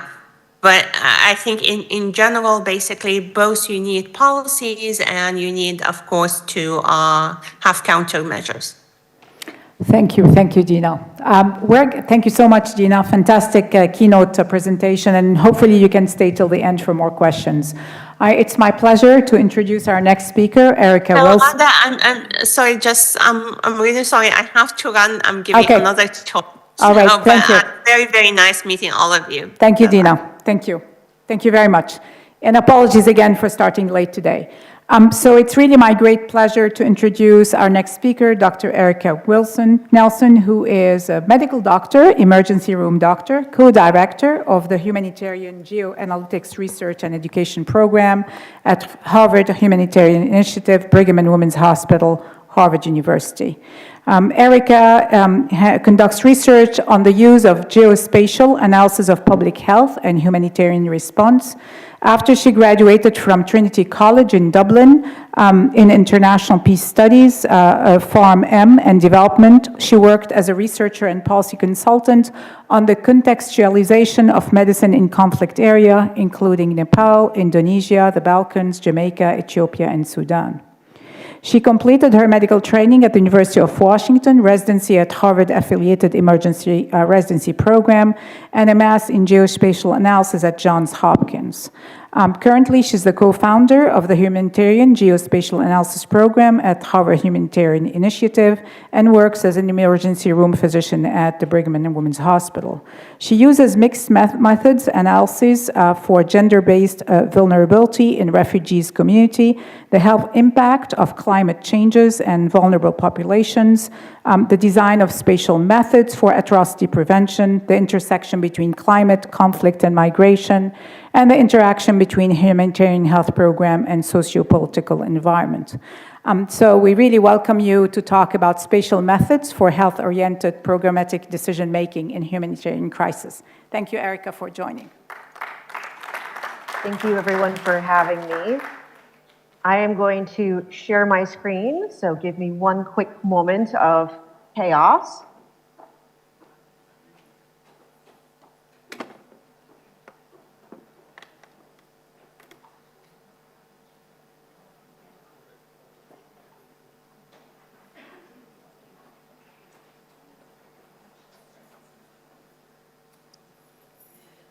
Because I see Dr. Poole on. Dr. Poole, can you see my slide? Yes. Grand. All right. Thank you, everyone. I'm very, very pleased to be here and to speak to the utilization of spatial methods for health-oriented programmatic decision-making in humanitarian crises. I, too, wish I could be there in person, but unfortunately, schedules don't align perfectly all the time.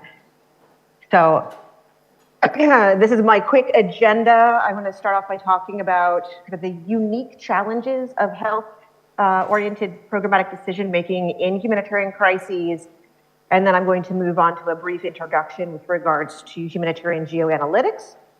I'm going to run through quite a lot of examples, and hopefully we get through all of them today, of how spatial methods and GeoAI can be utilized in order to improve or support decision-making in these spaces. And then I will introduce very briefly some core challenges and potential solutions in order to kind of stir the conversation. So, as we all know, right, health-oriented programmatic decision-making is complex in the best of contexts. But in kind of these humanitarian crises, we face unique challenges as programmatic decision-makers. We worry about a moving population. Populations are very, very dynamic in these spaces. We have much more resource constraints. There's multi-sectoral degradation. We're seeing a lot of infrastructure damage at the healthcare facility level, as well as many other sectors. We actually have quite a lack of data within this humanitarian crisis space, and I'll speak to that a little bit more in a minute. Of course, we have to worry about additional confounders such as security risks.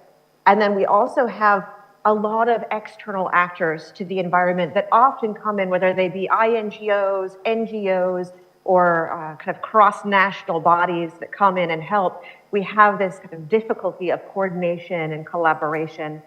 And then again, while there are ethical considerations, and I appreciate that question from the last session, with regards to healthcare writ large, there are compounded ethical considerations within humanitarian crises, everything from thinking about decolonization to consent. So really briefly, as of the end of 2023, about 114 million people globally were forcibly displaced, secondary to war, violence, and the impact of climatologically related disasters. This displacement exacerbates the challenges of humanitarian healthcare programming by disrupting access to consistent and comprehensive medical services, but it also kind of leads to a foundational question for decision makers. Where are the people? And what are the needs of the catchment area of healthcare facilities? And more often than not, displacement is not a one-time event, as we are unfortunately seeing within Gaza. Populations are often being forced to move multiple times across the crisis. Furthermore, as we all know, communities experiencing conflict and other humanitarian crises are resource-constrained environments, and the gap between need and funding is growing.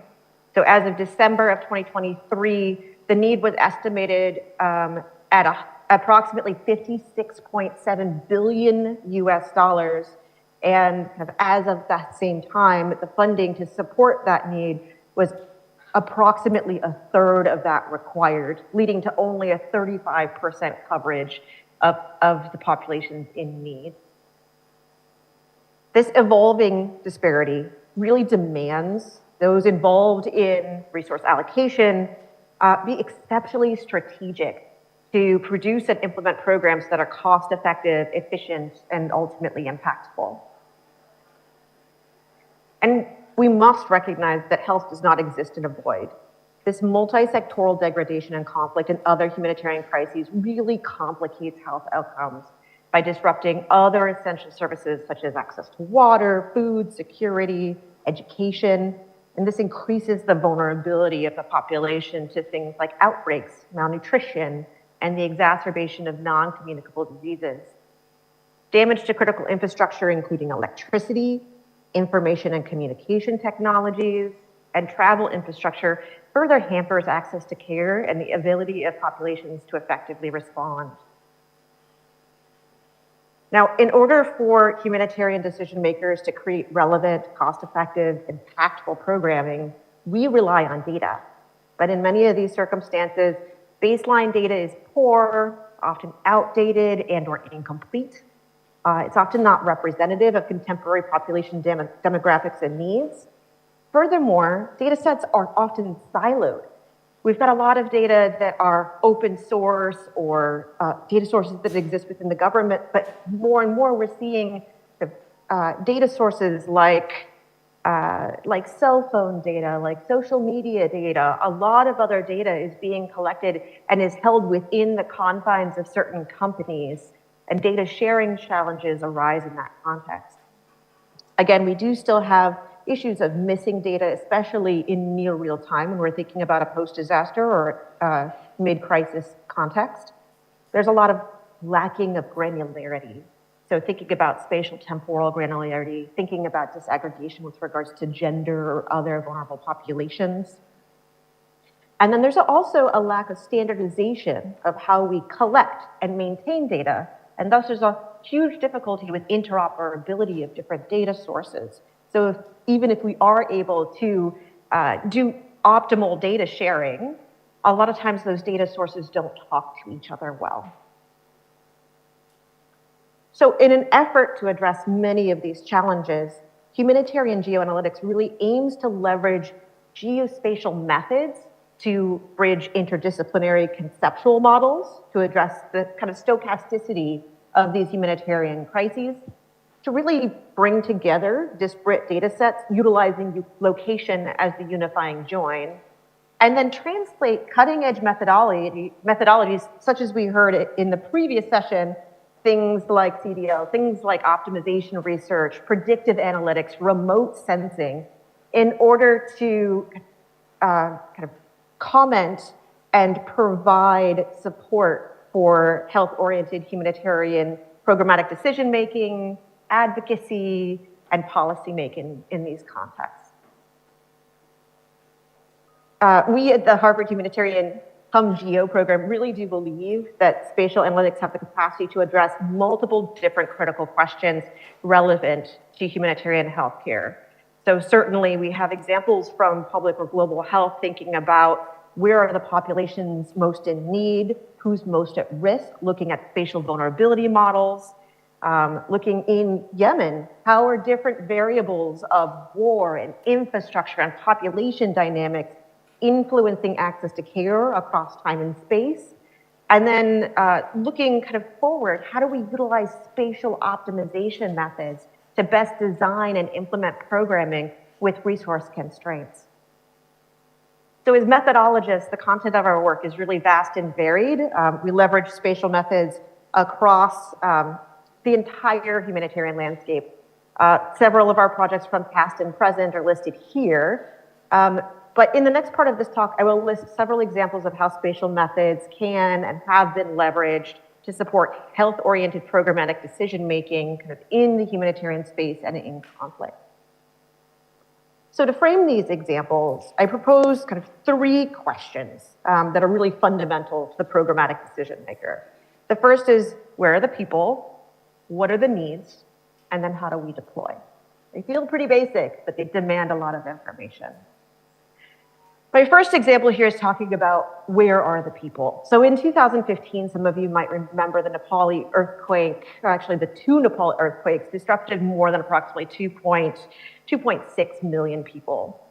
Timely and accurate data on the number and destinations of these populations was extremely challenging to collect across both temporal and spatial scales. Now in this study by Wilson et al., they utilized mobile phone call detail records from over about 12 million de-identified mobile phone users in an anomalous flow spatial temporal model to truly characterize the population displacement. This was one of the first kind of rapid and near real-time assessment of population displacement utilizing CDR or mobile phone data during or following disasters. Now, something that was deeply critical to this work was a pre-established collaboration with the cell phone operators prior to the earthquake. So fast forward to 2023, 2024, and the systems and technologies piloted by the Wilson study has evolved significantly. One such effort is epitomized by the work being done by Crisis Ready. This is a collaborative that aims to create data readiness, methodological readiness, and translational readiness by securing data pipelines and providing actionable, spatially explicit analysis to meet pre-articulated needs of policy and programmatic decision makers. So here you're actually seeing a screenshot of one of their tools. This is called Ready Mapper. It's an interactive data visualization tool that not only tracks population mobility, but also brings in infrastructure damage and health system capacity information. Whereas with the Wilson study that utilized only one data set, these novel methods utilize multiple data sets from cell phone call data to social media, government data, open source data to create a more nuanced, granular, and reliable source of information.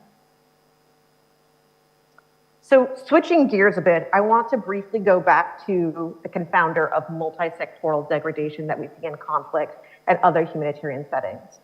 This multi-sectoral degradation can be viewed through a lens of the social determinants of health or a multifactorial conceptualization of vulnerability.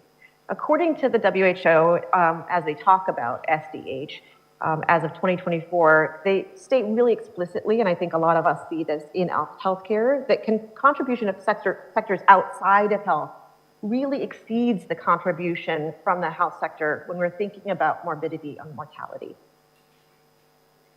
So while not explicitly confined to health, I wanted to touch on an earlier project that myself and my colleagues undertook to understand gender-based vulnerability in Rohingya refugee communities utilizing this kind of multi-factorial vulnerability model.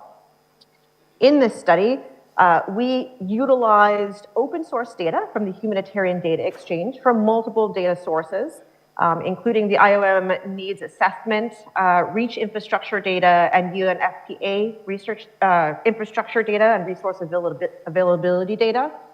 We did a large literature review in order to make sure that our conceptual model was aligned with the contemporary thinking and best practices with regards to gender-based vulnerability. We built a vulnerability index that leveraged something called Pareto ranking in order to be able to rank each community's gender-based vulnerability against each other. And then we ran 2 different spatial analyses in order to spatially characterize this information. We ran a global Moran's eye looking at whether or not there was indeed spatial heterogeneity between these communities. And then we ran an Anslian local cluster and outlier analysis. And very briefly, I'm going to introduce you to a couple of the outputs of these data. So here on the right, we're actually seeing a map of the cluster analysis of the local Moran's eye, with the red being high clusters of gender-based vulnerability and the blue being low clusters of gender-based vulnerability. So if I was somebody who was interested in creating programming in order to address gender-based vulnerability or the well-being of women and girls in this community, I would consider going up here to the Cox's Bazaar and targeting my resources within those communities based upon these data.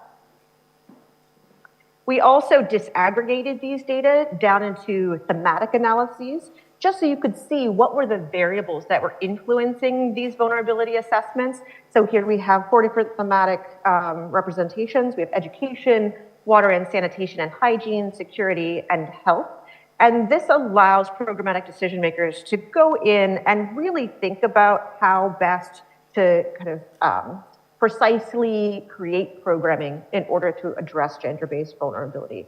So if I was specifically interested in maternal health, I can identify the communities in which healthcare was most relevant to their overall risk score and create programming in those spaces. So again, I am actually gonna switch and talk about this incredible study done by Garber et al., published in the Lancet Global Health, where they take multiple data sources and leverage spatial analytical models to look at access to healthcare in Yemen. So these data included everything from multiple population density maps, satellite data, road infrastructure data, conflict data, so lines of conflict, as well as healthcare infrastructure data. And they put that all together and created a surface area. And with that surface area, they calculated what was called kind of the minimum time to certain types of healthcare. And they calculated it for each part of the population.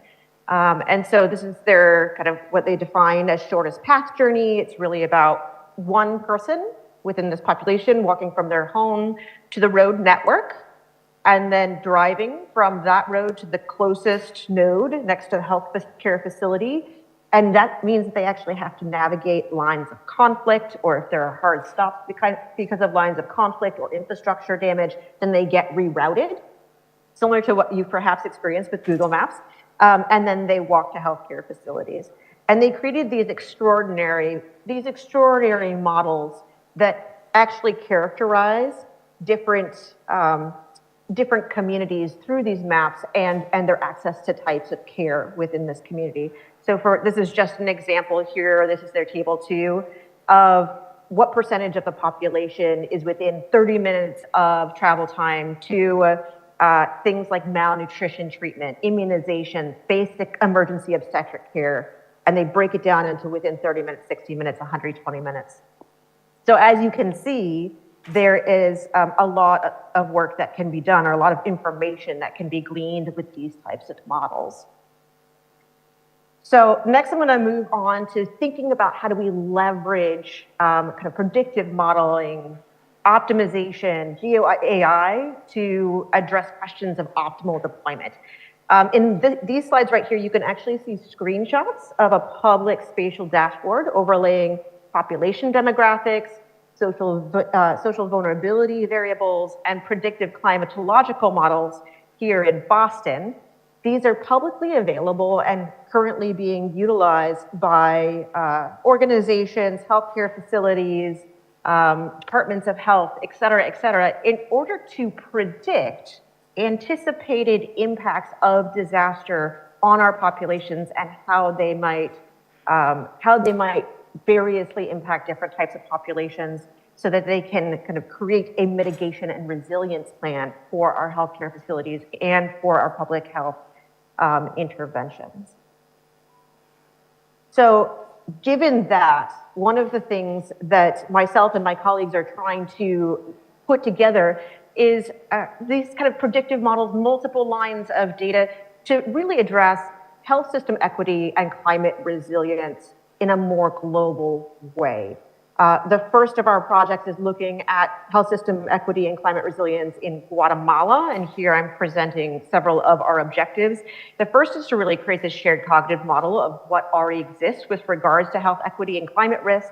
And then the next is to spatially characterize current health-specific vulnerability, identify anticipated climate risks to healthcare within these communities, and then characterize anticipated impact, right, on population health.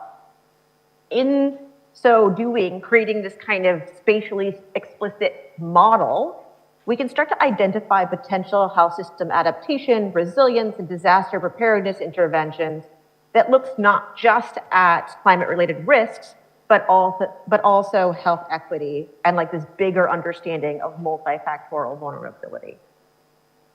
We have a lot of different data sources. We have a lot of different partners, all that are intended to come together in order to validate these models, identify the critical information, make sure that all of our data comes together, and to build out relevant spatial products so that those who are actually making decisions can interpret, so that it's legible, so that it's relevant, and so that it actually kind of addresses decisional thresholds.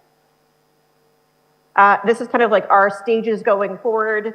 Obviously, building partnerships is huge. It's really, really important. Data acquisition, there is some supplemental data that needs to be collected. Building out spatial literacy with our end users is quite important, and then building out this spatial dashboard and running these predictive analytics and making sure that what we produce is appropriate for the end user. So lastly, I do want to highlight this case by Scott et al. Because I think that it is kind of a brilliant example of how we can utilize spatial optimization in order to really make sure that our impact is cost effective. So what they did here is they actually looked retrospectively at historical data with regards to different types of intervention for malaria interventions. And they combined this with a spatial epidemiological model and projected forwards and recommended certain types of interventions at certain places in order to optimize funding efficacy through specific allocation.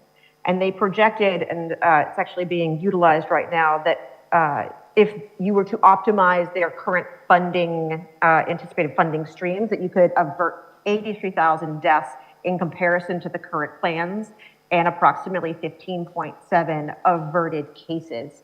So this kind of like optimization, the utilization of optimization algorithms is really compelling and has yet to really be realized within the humanitarian space, but it's coming.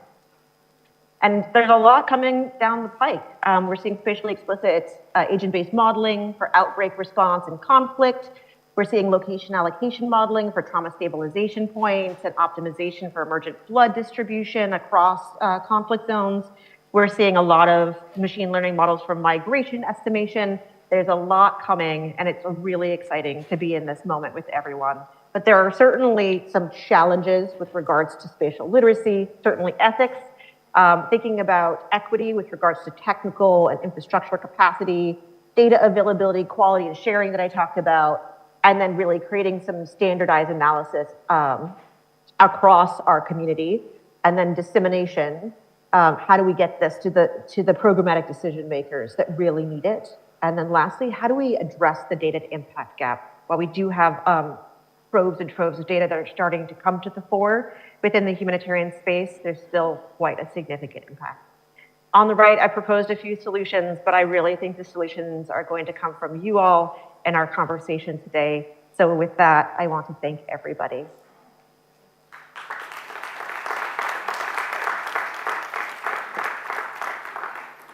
Thank you so much, Erica. This was a powerful example of deployment using a multiple stakeholder and global approach. Phenomenal, really, and very impressive. If I can start with the first question till I see hands up. What is the real-time issue here? In other words, you know, when we have an epidemic in the work, we may have few days to figure things out if we have the right data sets in place to address it, as you have shown us. But if you were to apply it to wars and volcanoes and all these things that don't give you a warning or enough warning, what is the actual real-time delay in being able to come down on the ground and implement things? I guess I'm very influenced by what's going on in the region. Yeah, thank you for that question, and I hope I address it appropriately. So every circumstance is different, and I think that that's really important to recognize. So for example, if we're thinking about a conflict in which we have two different or multiple different engagees in that conflict, you have to navigate different data agreements. You have to navigate access if you need to be on the ground in order to collect more data. You need to navigate oftentimes connectivity issues, as we are also seeing in Gaza now, right? It's wonderful to say that we can get patient population mobility data from cell phone data and things like social media, but if there's not any connectivity, it's really difficult. It really confounds the data availability in that context, right? And so I think really the key here, and this is actually something that's been, can I say, like echoed throughout this conference. I would say the key is readiness and resilience, right? So creating these relationships before conflict happens, before the volcano erupts, making sure that you have those relationships, that you have data models, that you have analyses ready to go and proven before the balloon goes up, before something happens. Because kind of finding data, navigating data, finding the right stakeholders, the right end users to get that data to, and running these analyses in real time is really, really difficult in something like a complex humanitarian crisis. Thank you so much. I have one more question, if I may. So how? Go ahead.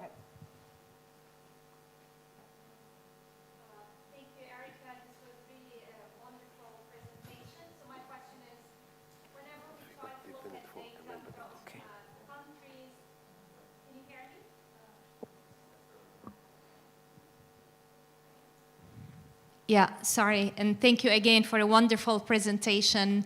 My name is Soha Kenj. I'm a professor of infectious diseases at AUB, and I'm a physician, but also interested in research in infectious diseases. One of the biggest struggle we have is when we try to collect data from countries under conflict. The data is very scarce. And if I take the example of infectious diseases, for example, where we know there is cholera there, we know there is hepatitis there, there is a lot of bacterial resistance. But when we try to look at what is available in terms of data, it's almost non-existent. And you can, project models for estimating what is the burden of certain infections and certain diseases, but at the end of the day, you need to be helped with some baseline data that even NGOs who are on the ground, like Médecins Sans Frontières or others, are not able to get. So what are your thoughts on this, and can we do anything to improve on this? Well, number one, I oftentimes refer to myself as a spatial epidemiologist. So I am here for kind of all of these disease modeling processes or kind of, I would say, bogarting some of the infectious disease modeling processes like within my work. And I just really want to appreciate that out loud. How do we fix access to data in conflict? I don't have that answer for you, and I'm really sorry. I do agree that a lot of our kind of machine learning models, agent-based models, things like spatial predictive analytics are doing a much better job of taking incomplete data sets, things that we will see in conflict, and creating more verified, more truthful outcomes. Kind of like we think about like spatial kriging and things like that adhere to contagion models. They're doing much better these days, but you're absolutely right that we need to have validation of those models, and gaining access to populations requires very sophisticated strategies for security, access, even the logistics of getting into those communities. I think I wish I had that answer. It's a critical question that I think we're all trying to address, especially today. Thank you. Thank you so much, Erica. Thank you. We're going to move on to the next presentation. Really last but not least is Dr. Daniel Poole. Daniel is Associate Research Scientist, affiliated faculty, Yale Institute for Global Health, Yale School of Public Health in New Haven. She's a population health scientist notable for her contributions to the evidence base for humanitarian decision-making. Within the broad field of humanitarian health research, her work centers around two themes. One, measuring needs among populations affected by crises, and two, adapting research methods for complex settings. Recent and ongoing research contributions that have informed the humanitarian response include an independent review of the Joint Intersectoral Analysis Framework and geospatial analysis of attacks on healthcare.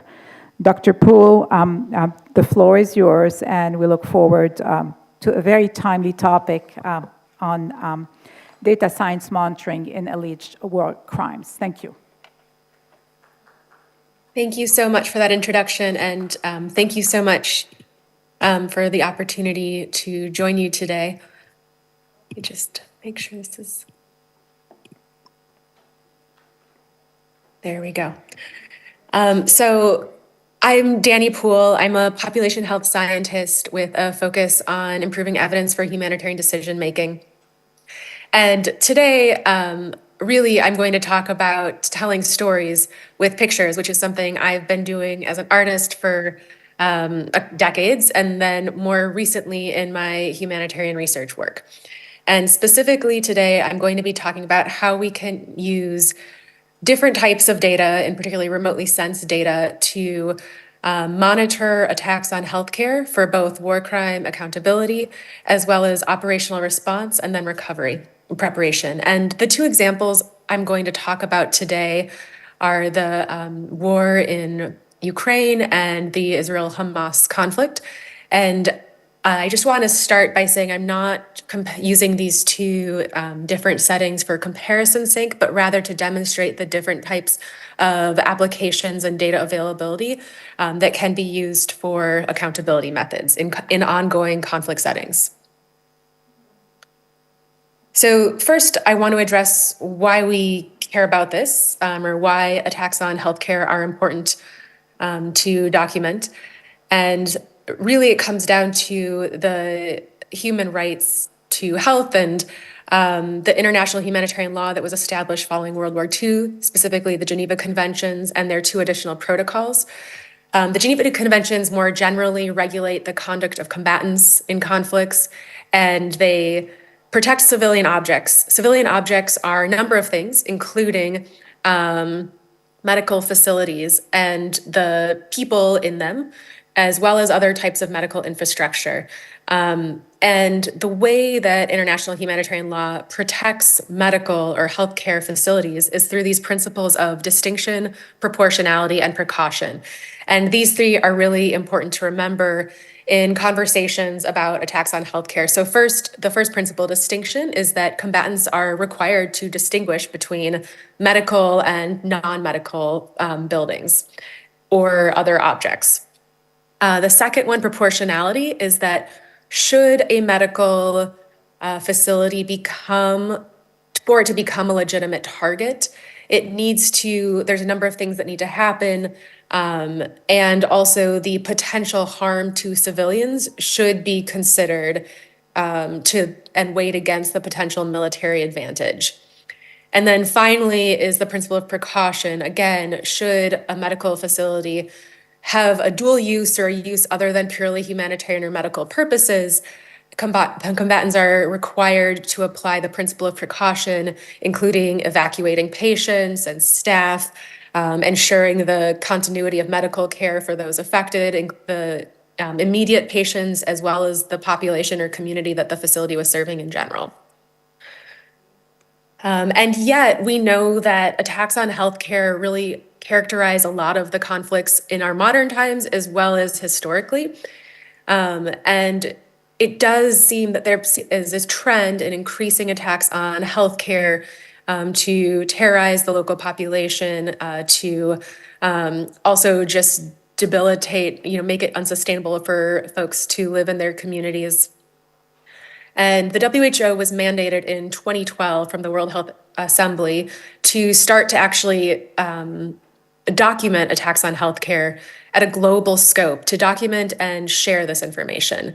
And so this is a screenshot of the surveillance system for attacks on healthcare, which is a platform that's run by the World Health Organization. And you can look at the number of attacks on health in different countries over different time periods.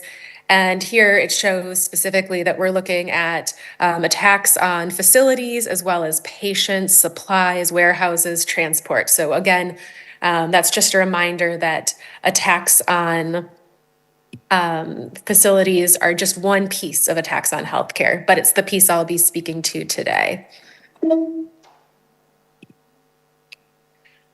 So we do have this the platform for global monitoring of attacks on healthcare. And yet overall, as Dr. Nelson had mentioned in her talk as well, our data in particularly ongoing conflict settings is very poor. Some of the mechanisms we have for measuring attacks on protected civilian infrastructure, which also includes other things like education, cultural heritage land sites, things like that, landmarks, have really low sensitivity, as low as 1%. So it means we're just not measuring or capturing most attacks on protected civilian objects. We also lack a standardized way to classify an event. There's a number of different other data sets that notably ACLID, as well as Insecurity Insight, and the definitions and how events are classified and the types of data that might be used vary a bit across all of these different platforms, also including the WHO platform. There's also a trend to privilege particular types of attacks, whether that's on healthcare workers or in different locations where, for example, there's a great commentary in The Lancet that speaks to the absence of data on attacks on healthcare facilities in Ethiopia when we knew that they were extensive from other sources, from open source information. And then finally, a recent review found that only 11% of our literature actually represents any kind of quantitative data. And this makes it really hard to compare across crises, within crises, and then also to understand how things are changing over time and what the pattern of attacks on healthcare looks like over the course of our recent conflicts. So to address some of these gaps, my team at the Yale Humanitarian Research Lab is focused on figuring out ways we can systematically document attacks on healthcare. And the first research question to that end is just simply, what is the extent of attacks on healthcare? And this is a little bit different than a lot of the existing evidence because we're not interested in just capturing cases that are reported. We want to know what percentage of facilities have been damaged. So in order to do that, we need the denominator as well as that numerator of the number of attacks that we've noticed. or that have been captured. The second research question here is whether or not, using that data generated from question 1, we could determine whether or not healthcare facilities have been targeted. Sometimes there might be structural characteristics associated with damage to a building, for example, size. We're also interested if the proportion of attacks to healthcare facilities is different compared to the proportion of damage that's been sustained by all other buildings, which would give some inclination that facilities are not receiving the protection that's required by international humanitarian law. And then finally, we're interested in looking at patterns of attacks on healthcare spatially, as well as over time, and considering whether or not the proportion of attacks on healthcare and non-healthcare buildings are dynamic in the course of an ongoing conflict. And to do this, we're using remotely sensed data, and in particular satellite imagery, which is really a valuable source of evidence in these non-permissive environments. It also can be a very timely source of evidence that reduces the need for staff to go out to different sites to see if a facility might be functioning or not, and put themselves and others in harm's way. We're also able to standardize damage assessments that are done with remote sensing.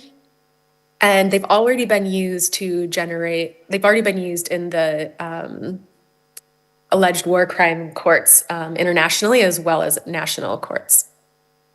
There we go. So this is just an example of what I'm talking about here. This is the Mariupol Maternity Hospital.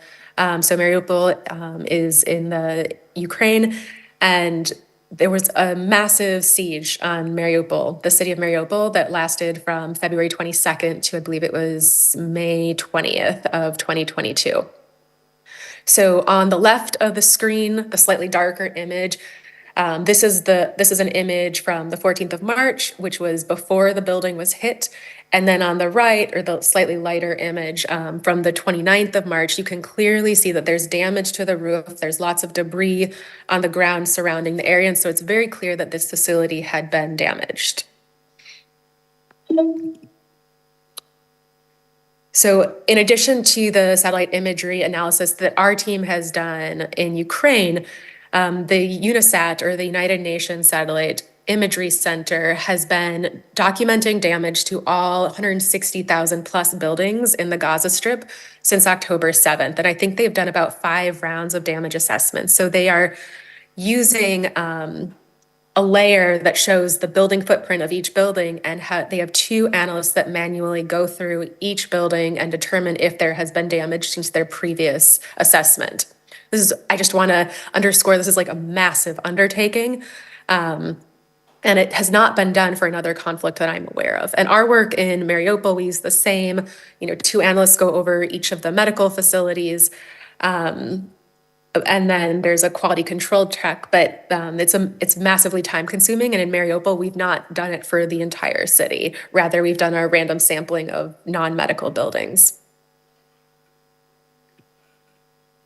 And this is just to give you an idea of what our data looks at. So we have, there's IDs, there's the type of building, there's whether or not it's in part of a complex, as well as some variables about size, building footprint, building height, as well as we calculate building volume from those variables as well.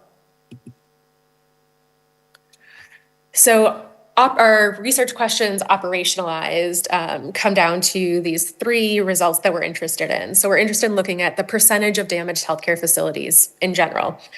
Then we're interested in looking at differences between the medical damage to medical complexes and all other buildings. And then finally, we're interested in looking at any changes over time in this damage to healthcare in ongoing conflicts.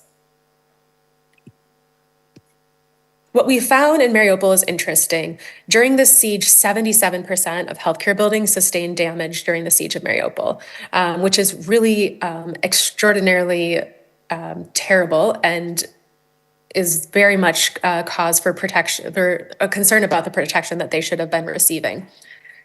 Not only that, they had 4.37 times the odds of damage relative to non-healthcare buildings. So this is a statistically significant difference in the attacks to healthcare buildings compared to all other buildings in Mariupol.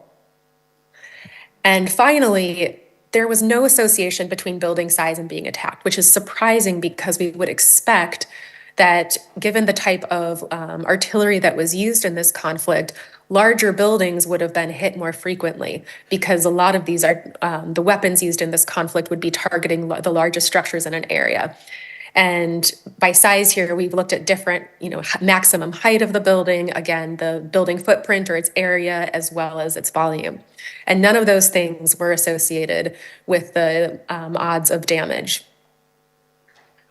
And then we also were interested in looking at, so the Mariupol data is all collected while the city was besieged.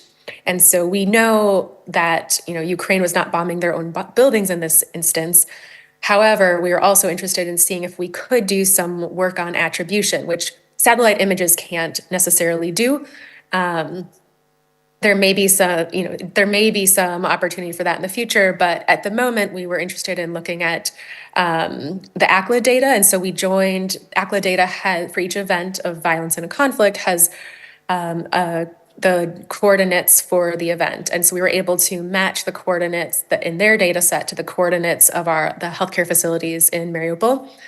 And we found that of all the geospatially matched points, the damage to the healthcare facilities was attributed to the armed forces of Russia. And that was documented as either air drone strikes or shelling artillery or missile attacks, which again is the type of damage you would be able to see from space. We will not see small arms damage or harms to healthcare workers or patients, for example, from space necessarily.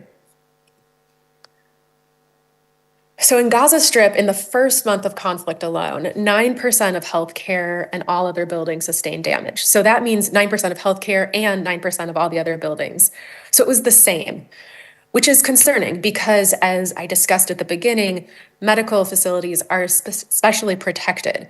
And again, the principles of distinction would it would be surprising to find that the same number of healthcare and other buildings were getting damaged when we were expecting there to be a distinction between the two, and for the combatants to practice as well proportionality and precaution. However, since that first month, there's been a fourfold increase in the number of medical facilities that have been damaged. And again, this is damaged as we can see from space. And that's actually increased again. I think we're at about 50% now using that UNISAT's data set.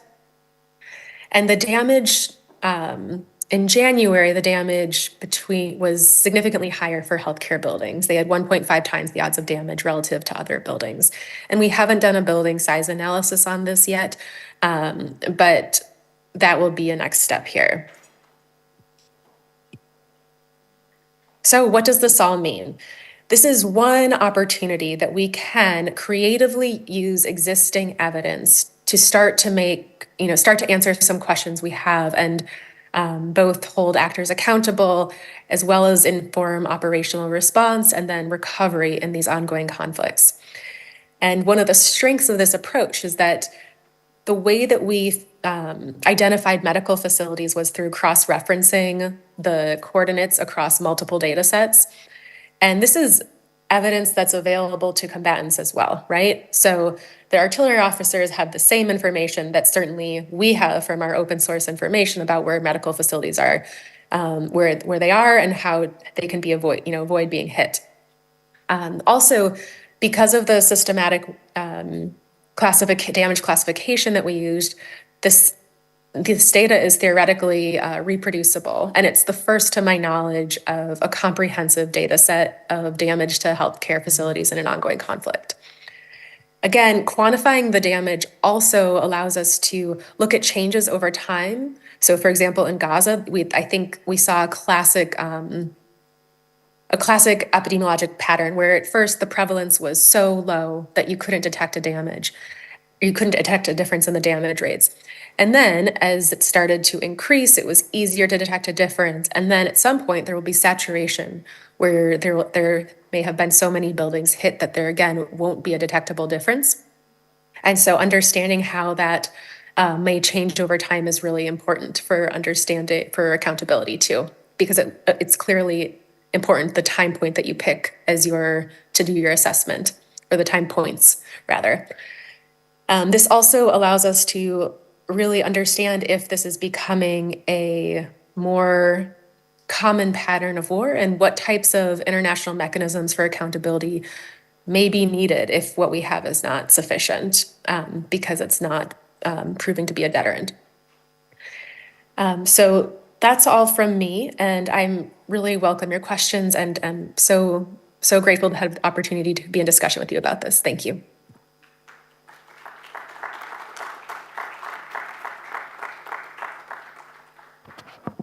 Thank you so much, Danny. This is impressive and actually heartbreaking to see how ethics have really turned upside down and the rules of wars have been completely ignored. I'll be happy to entertain questions. Yes, in the back. Yes, thank you very much for the two presentations on geospatial. We just finished an article or a report with on Gaza and the damaged building. You mentioned UNOSAT, so it's one of the main sources, because UNOSAT is acquiring the Maxar images, and Maxar is not giving to anybody else. So this is one privilege to the UN of getting this 3-centimeter resolution. But you have the INSAR analysis, the synthetic aperture radar, and we have maps that show a lot more damage.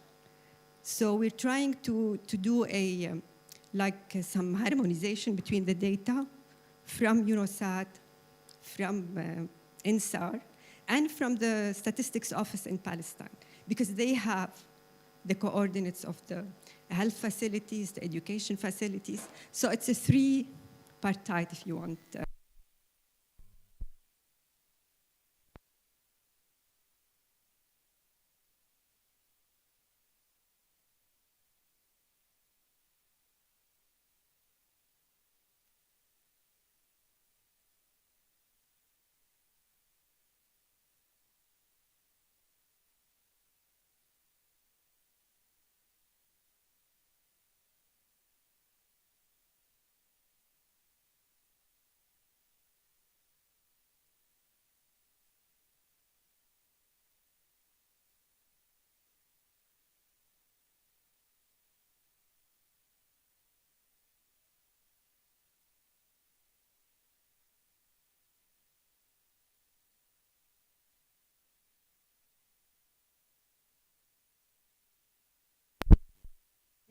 What types of buildings, how many households living in the building. And this information, it's only the statistical office that he has, because they did their census, which is geospatially based, and they do their household surveys. They know how many people live in each household unit, and the damage is unprecedented. I mean, it's really, you have tears when you look at this data. It would be nice to align your data with what Danny had showed using the same metrics. Yes. Danny, this is the typical 6 o'clock cut of electricity, but we have minimal electricity based on the AUB motor. So we're still here. It's a bit darker, but it will light up again. Any other questions? Yes? And if you can speak up and introduce yourself. We need a mic here. Okay, thank you.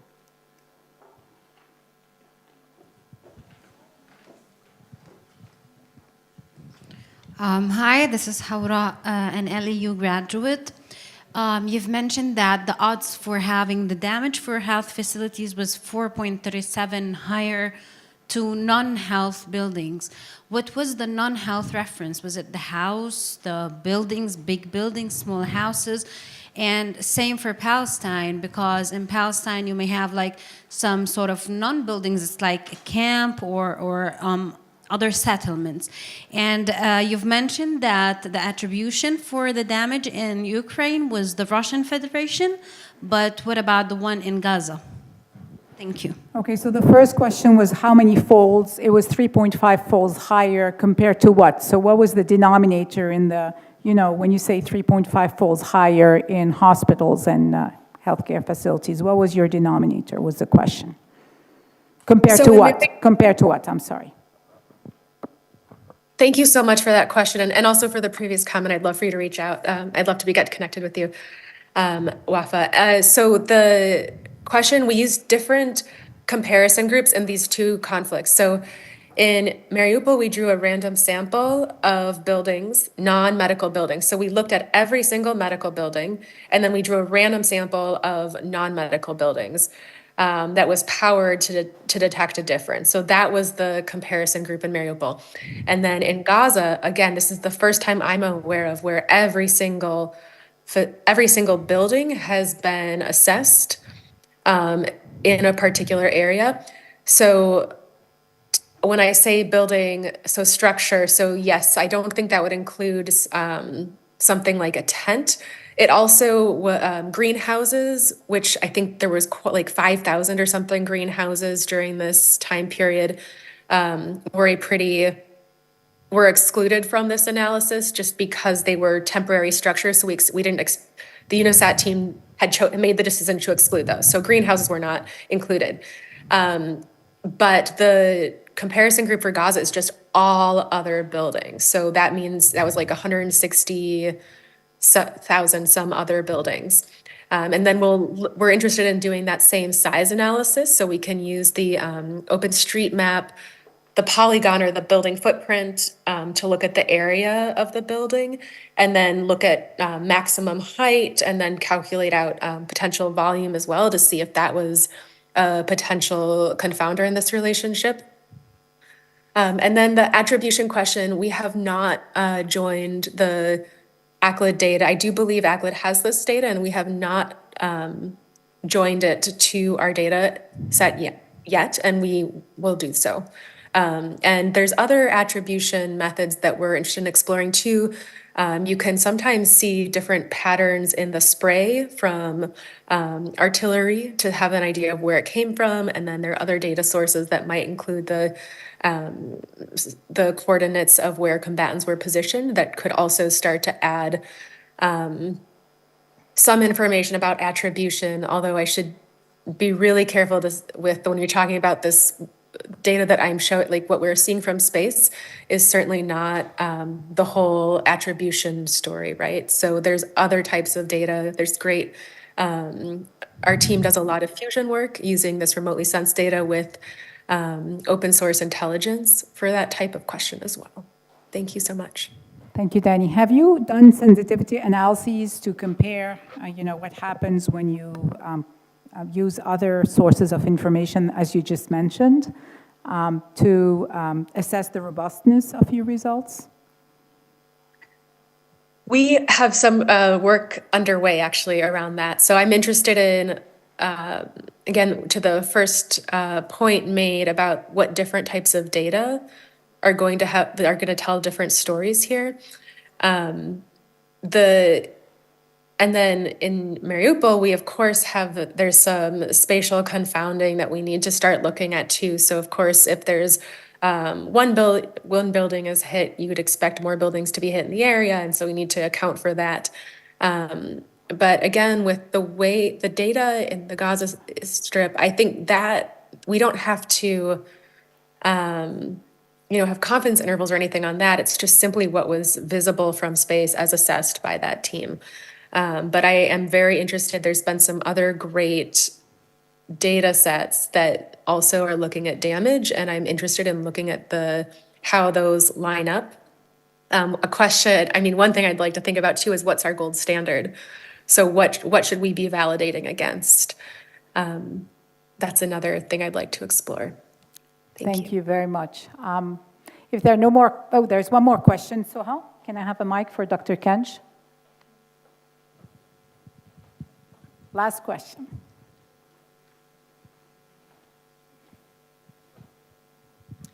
Yeah, thank you, Danielle, for really addressing a very interesting topic. I think from just people who are from MSF and who have remained in Gaza, and just to follow up on that comment by Wafa, they're talking about only 2 medical facilities are still functioning. So I reiterate on the need to really validate this data so that whatever gets published, etc., is very accurate and reflective of what's going on the ground in Gaza. Another point that might be interesting to look at, since we're talking about war crimes, would be maybe for future research is not just to look at buildings, but looking at healthcare workers targeting. And so there are stories, I'm not sure about Ukraine, I've not been following what's going on there, but in Gaza where people are really taking off their healthcare worker outfits because they feel that that by itself is leading to them being attacked. So maybe it's a topic that can be addressed later in the same spirit of war crimes. Thank you. Thank you, Soha. Thank you so much, Danny. This was very relevant, current, and really close to our hard data. We're very appreciative of your contribution for staying on time. We want to thank Erica Nelson and Dina Katabi, who unfortunately couldn't stay with us because we're a bit late. Happy to take questions by email and forward it to them. Danny, we hope to see you in person in Lebanon. And thank you very much for attending. We have a 5-minute break, and there is the last session on time. Thank you.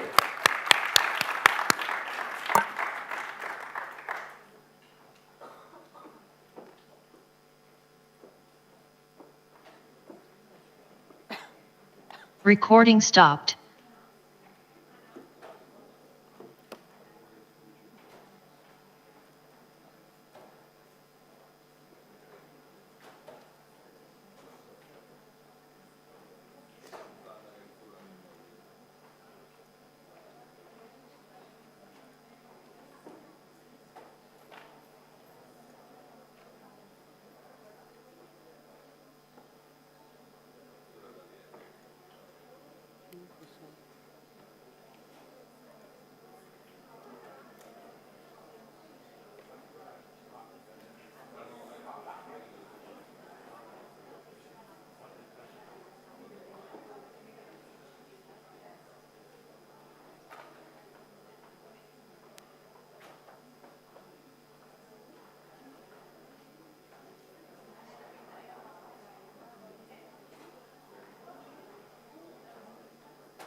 ما بعرف وين حاططهم.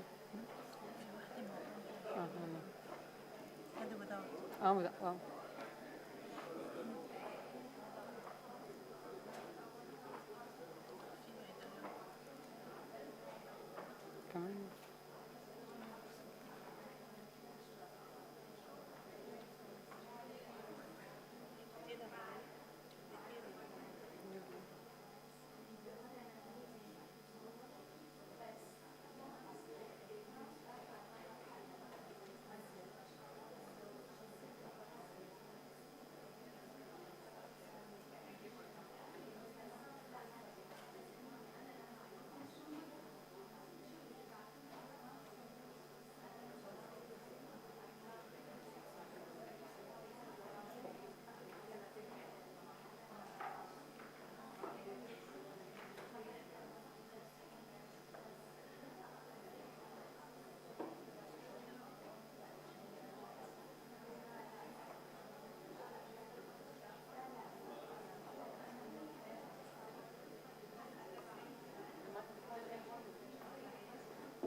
Okay, so we will start the fourth track, track 4, measuring data-driven impact assessments. So I would like to call on everybody outside to come into the auditorium.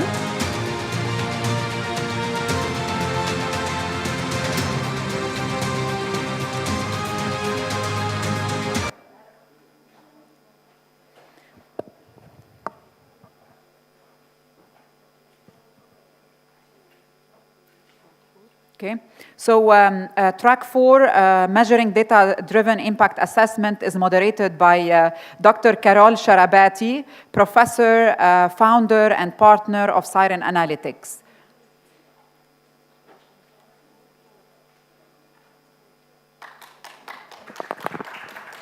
So, last but not least, Recording in progress. We're starting track 4, measuring data-driven impact assessments. We're going to start right away with Kimberly Abbott. Kim is the CEO and founder of Vested Impact, an award-winning fintech startup. She is a mechanical engineer by degree and previously worked for the UN, building a data platform that assesses peacekeeping. She won numerous awards, including the UK Top 50 Women in Engineering, the UK 100 Entrepreneurs to Watch, and Australia's 100 Most Influential Women.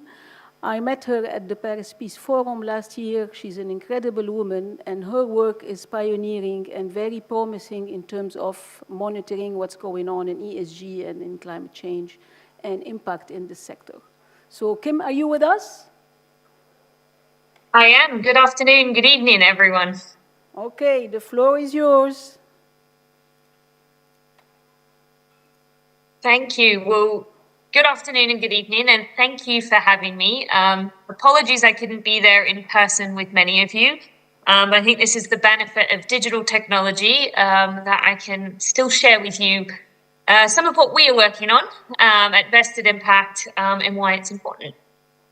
So Carol has given an excellent introduction in terms of who I am. What I'm going to cover today is a little bit about why measuring impact is important, how you actually measure it. I'm going to talk through the use case of how we at Vested Impact leverage both big data and AI to kind of solve this problem. And I'm also going to cover at the end a little bit some of the challenges and risks that we still face, because I think a lot of these technologies are still new and emerging, and a lot of the applications of it, such as what we're using, just requires some, mindful thinking about the ethics, the use of these kind of technologies and data, particularly when we're talking about not just environmental and planetary impacts, but also social impacts and the impacts on human lives. So why do we need to measure impact? I think many people who may have worked in the development sector understand that the concept of measuring and monitoring impact is not new. It has been happening for decades. But what is new is this, application and the need to bring this kind of rigorous methodology into the private sector. Carol mentioned in the introduction ESG. If you're not aware or you don't work kind of in the private sector space, ESG means environmental, social, or governance. And it's some of the key metrics that we now hold accountability for private sector companies and organizations against. But the problem with ESG, and then why I kind of got into this space with Vested Impact, is ESG was designed by the financial markets to effectively look at what is the risk of the environment or social regulations on the value of a company. It doesn't actually measure what is the impact of what the company does outwardly on the environment, on social, inequalities, or anything like that. So that was what Vested was created to solve, was to solve that outward material impact, not necessarily, do people just behave well? And it's a necessary thing to do, given all the kind of polycrisis that are happening in the world.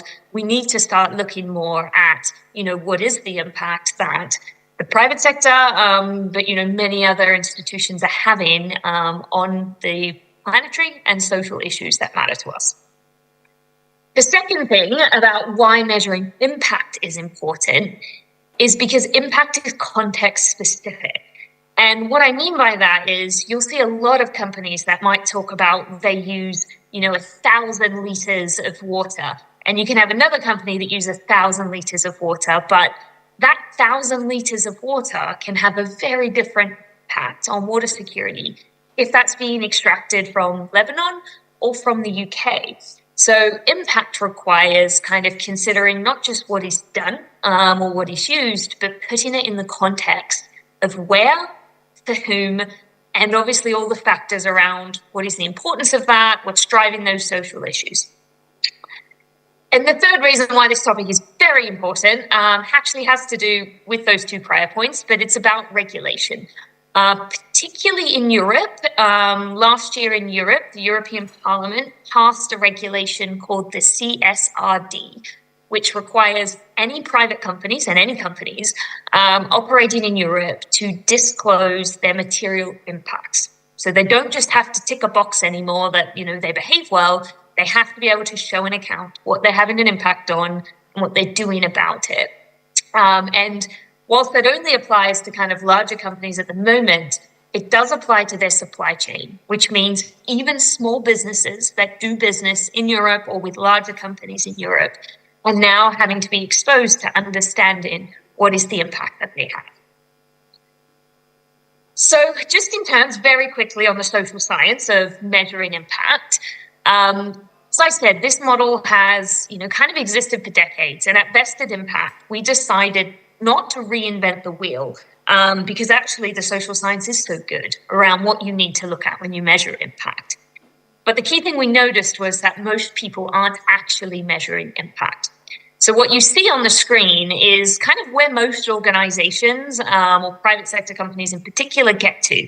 They're very good at understanding, or they're reasonably good at understanding what they do, what they use. They can understand the products and services they deliver.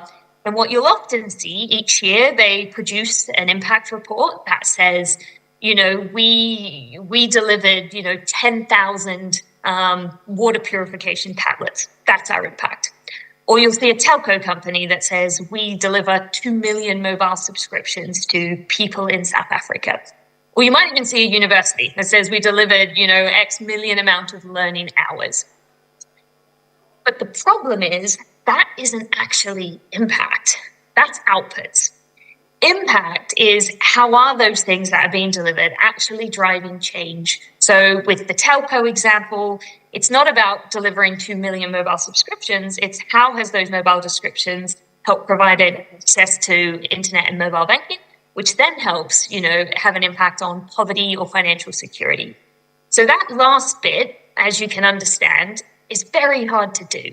Usually because it sits outside the skill set of, people that sit in the business space. It requires data, and often external data, and data that considers that context and externalities. And very often it starts to become something that's outside the control of the organization. But we've argued that doesn't mean they shouldn't measure it, but it means tools like us and approaches like ours can help solve that kind of data problem. And I think Danny mentioned earlier a bit about the attribution problem of how do we take in the bigger picture to understand the role doing activities at this end can happen in driving larger change at this end.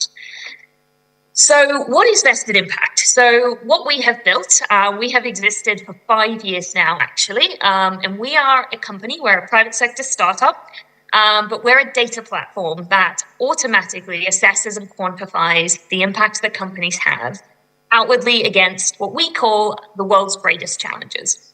But what they actually are is the UN Sustainable Development Goals, but we do it at a target level, which means we can basically assess the impact of company activities against 169 different things. Everything from gender equality, financial inclusion, through to water use or water quality, all those different things.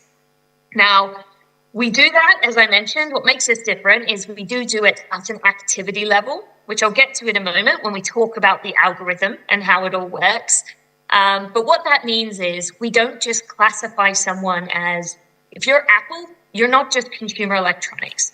We classify every single different product or service or activity they do differently because we need to assess a laptop separately to a mobile, separately to cloud, because they all can have a very different impact in the chain. The second thing that we did, which was to solve the problem of how can the private sector have access to the information, but also understanding that they may not know much about, kind of how to pull this data together, but also that they need it done at scale, which means automated. We leverage over 200 million academic papers, which is an AI model I'll talk to in a second. And we also use 100 million, we call them impact data points, but it's open data.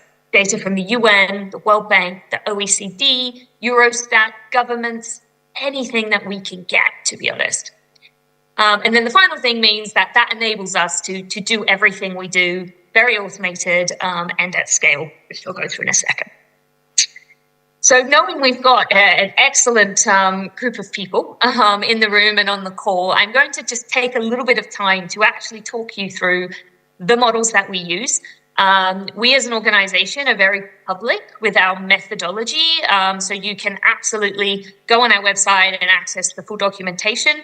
We're always happy to share it. We believe it's the right thing to do, but also because it's how we get feedback and how to improve it. So in terms of how our algorithm works and in terms of assessing the impact that a company has, the first thing we do is we pull in information about the company.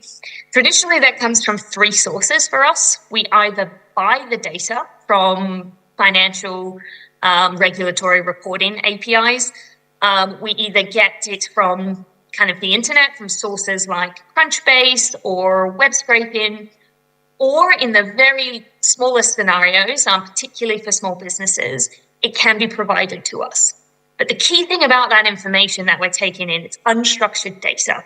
We're effectively taking in free text in the language of the users about what they are doing, where they're doing it, and how much of it they do. Now, the reason the free text actually is quite innovative, and we've recently been funded by MasterCard actually to expand this, is because you can't ask a small business to tell you, how much waste they produce or how much water they use, because they just don't know. But you can ask them to tell you what they do. They know exactly what they do. They can tell you in great detail all the different products and services, the way they operate. So that's why that free text actually is quite inclusive, but it's actually very important to us for the very first step that we do. So the first step we do is we take that information from multiple sources or sometimes from that singular source, and we have a classification model, a natural language classification model, probably the simplest of classification models in that sense, that is effectively pulling out all the different products, services, and activities they do, the different countries and markets that they are in, and if possible, any financial information we can find or detect on the scale at which they operate. It's not an essential factor, but it is a key one just in terms of, impact isn't just about doing good stuff. It does have an element of scale to it. Now, this is the most critical step actually in our model, because if you can imagine, if we get this bit wrong at the start, everything else that's about to follow isn't correct either. So whilst it is just a simple classification model, this classification is what we are constantly actually tweaking because the nuance of being able to pick up that self-sovereign identity and blockchain, maybe different applications and all those things is key to actually getting the rest of it right. So that's the first model we do. The big next thing we have to do is we have to create a causal link between now that we know what a company does, how do we know what those things have an impact on? So we may have detected that the organization, produces mobile phones or delivers mobile services. So in order to determine, well, what does that actually have an impact on, we wanted to take objectivity out of it. So we use a AI model that we built off another model that is run by an organization called Elicit, which is based on a kind of RAG, retrieval augmented generation model that has over 200 million academic papers. And what we basically create is a query that says, you know, do we know if mobile phones have a positive or a negative impact on access to financial services or access to affordable internet or any of those 163 sustainable development goals. And how the model works is it actually reads the entire paper, not just the abstract, to find the closest match within the last 10 years. So we do limit the research period just to try and keep things as up to date as possible. The model is then ranked by citation. Now, that is an assumption that we have chosen to make, that a paper that is more cited is potentially more reputable. It may not always be the case, but that is what we've chosen to rank the model by. And then, of course, it reads sentiment. And from that, we're basically able to make the causal links backed by science-based evidence of what an organization has a positive or negative impact on. Now, only once we have a kind of three-link of what an organization does, where, and on what, are we then able to calculate impact. And what we did in terms of impact is we simply codified best practice in impact monitoring frameworks. We took the Impact Management Project, we took the operating principles for impact management, we took the OECD's guidelines. We honestly didn't reinvent the wheel. We simply codified how impact should be measured in terms of looking at who they serve, the needs of the context and the countries that those products are being delivered in, the value, so the value that delivering online learning might have versus in-person learning based on academic evidence, and then the scale of the effect of that. And to calculate that automatically and put in all those data points, that is where we pull on those 100 million open data points. Now, one key thing I'll quickly mention, because I'll cover this later in the risks, is that data that we pull in from the APIs, whilst it's a direct feed to our system, it tends to be more macro data. So we do not let our system be used for humanitarian crises because the latency between the data that we get from the World Bank or the UN is not timely enough. So that is a big ethical thing we talk about. It's used for the private sector, but we very much kind of err away at the moment from letting it be used for crises where we may not have the data fed through to us as up to date as would accurately capture any picture of what's happening on the ground. So once all those data points come in, I'm not going to go into too much detail, but there's a bunch of material assessment points where we've created some kind of numeric scoring, which can convert kind of what the data says into a score out of -100 to 100. So if it's a negative impact, it sits in the minuses. If it's positive, it sits in the positive components. And then we're able to map that to all different types of regulations, and we aggregate that into some scores. So to put that in all text, here is just a very, very quick, it's about 60-second clip, so it's very fast, on what every company we have in about 2 seconds that algorithm takes to process. And we're able to show not just everything that this agri-tech company has an impact on, at a detailed level. As you can see, it's not just is it water, it's about is it water use or water quality problems, all the different activities that they do. So it's more quite detailed. And we're able to provide to them, and they can export it into an incredible amount of detail. So all those reference points, all those data points are provided to the organizations so that they can provide the science-based evidence of what they're having an impact on and why. And it also serves, if they're negative impacts, it very much serves as a bit of a wake-up call to them on where they need to improve and why. Because ultimately, this isn't just about organizations ticking a box, it's about helping them understand where they could do better. This final part is just the regulatory part, and this is where us as an organization are kind of very much becoming a reg tech and a legal tech company as well, because we can map there how different impacts align with different regulatory requirements, whether they are kind of high risk or low risk. And we're also seeing, because we can pick up where in the value chain the impact sits, we've just signed a contract with a large law firm who's using this information to kind of de-risk supply chain contracts. If we can pick up who in their supply chain has some pretty bad negative impacts, they can make better decisions, either on how they work with them or how to mitigate that. And you can just see here very quickly the raw data, the academic references we provide.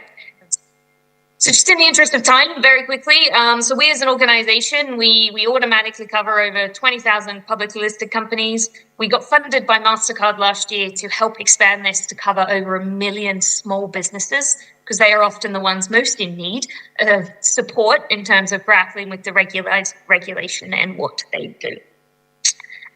So 3 key things I'll just cover that are challenges to us. Something that's important to us is about building trust in AI and in big data systems.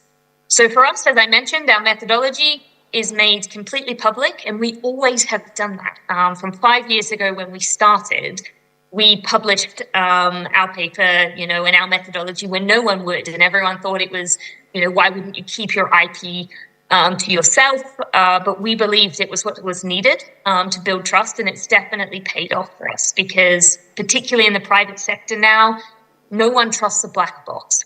They want to understand what are the drivers behind each point, and almost be able to reverse engineer it.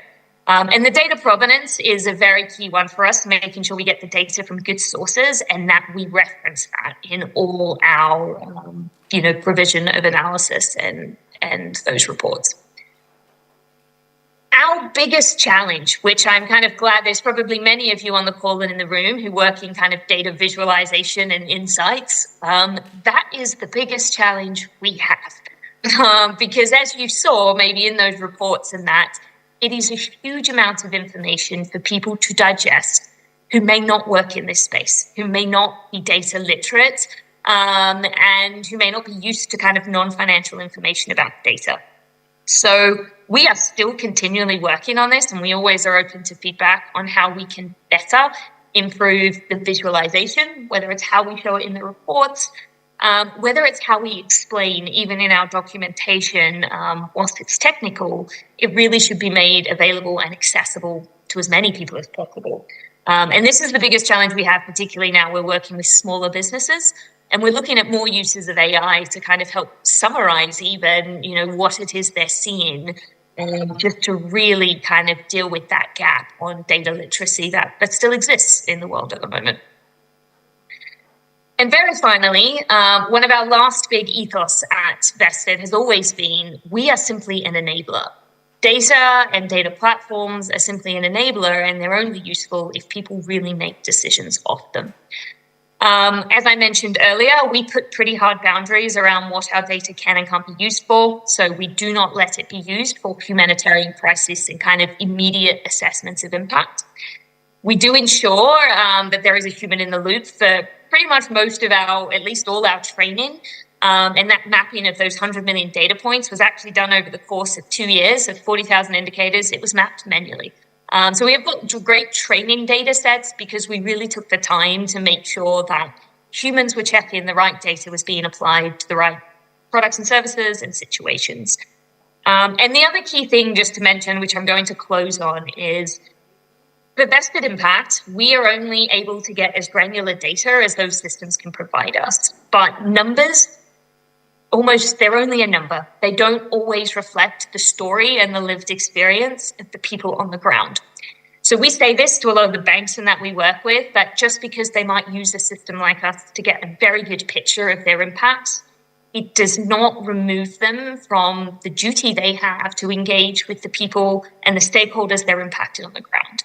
And it's very hard for us to kind of draw that line. We get asked a lot to kind of make recommendations in our system or to bring in more perception survey data, which we can do, but we do hesitate because it's very important to us, particularly from an impact sense, that voice on the ground is still engaged with, and where do we draw the line on that?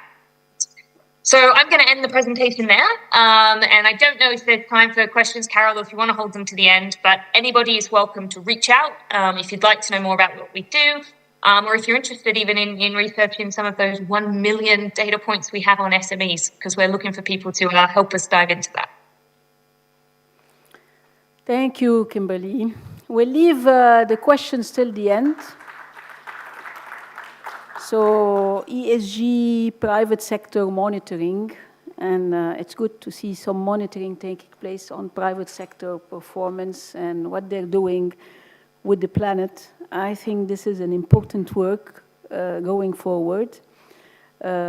Your work on governance is really impressive. The maturity that you have in the transparency is also fascinating, and the human in the loop dimension is a very important one. So we move to the next talk with Dareen Al-Hayri, leveraging big data and AI to automate impact assessments. Dareen is an engineering manager at Google in Zurich, Switzerland. She's leading teams on YouTube recommendation systems, recommending content to users. She says recommending good content on the good timing to users. Before joining Google, she was an engineering manager in Expedia. She also worked in Jordan, UAE, and on Microsoft project in Tunis and Turkey. She further founded Dubai's largest tech community group, Dubites. So we're listening to you, Dareen. Are you with us? Yes, can you hear me? Okay. Thank you so much for the introduction. Just please give me a minute to share my screen.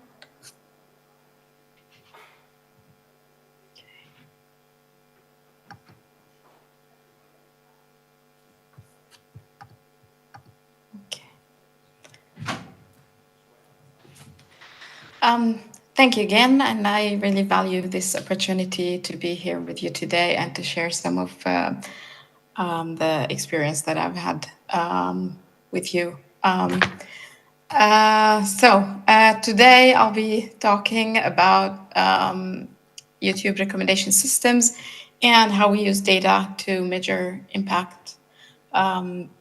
So this is my LinkedIn. I'll be very happy to connect with you and have insightful discussions.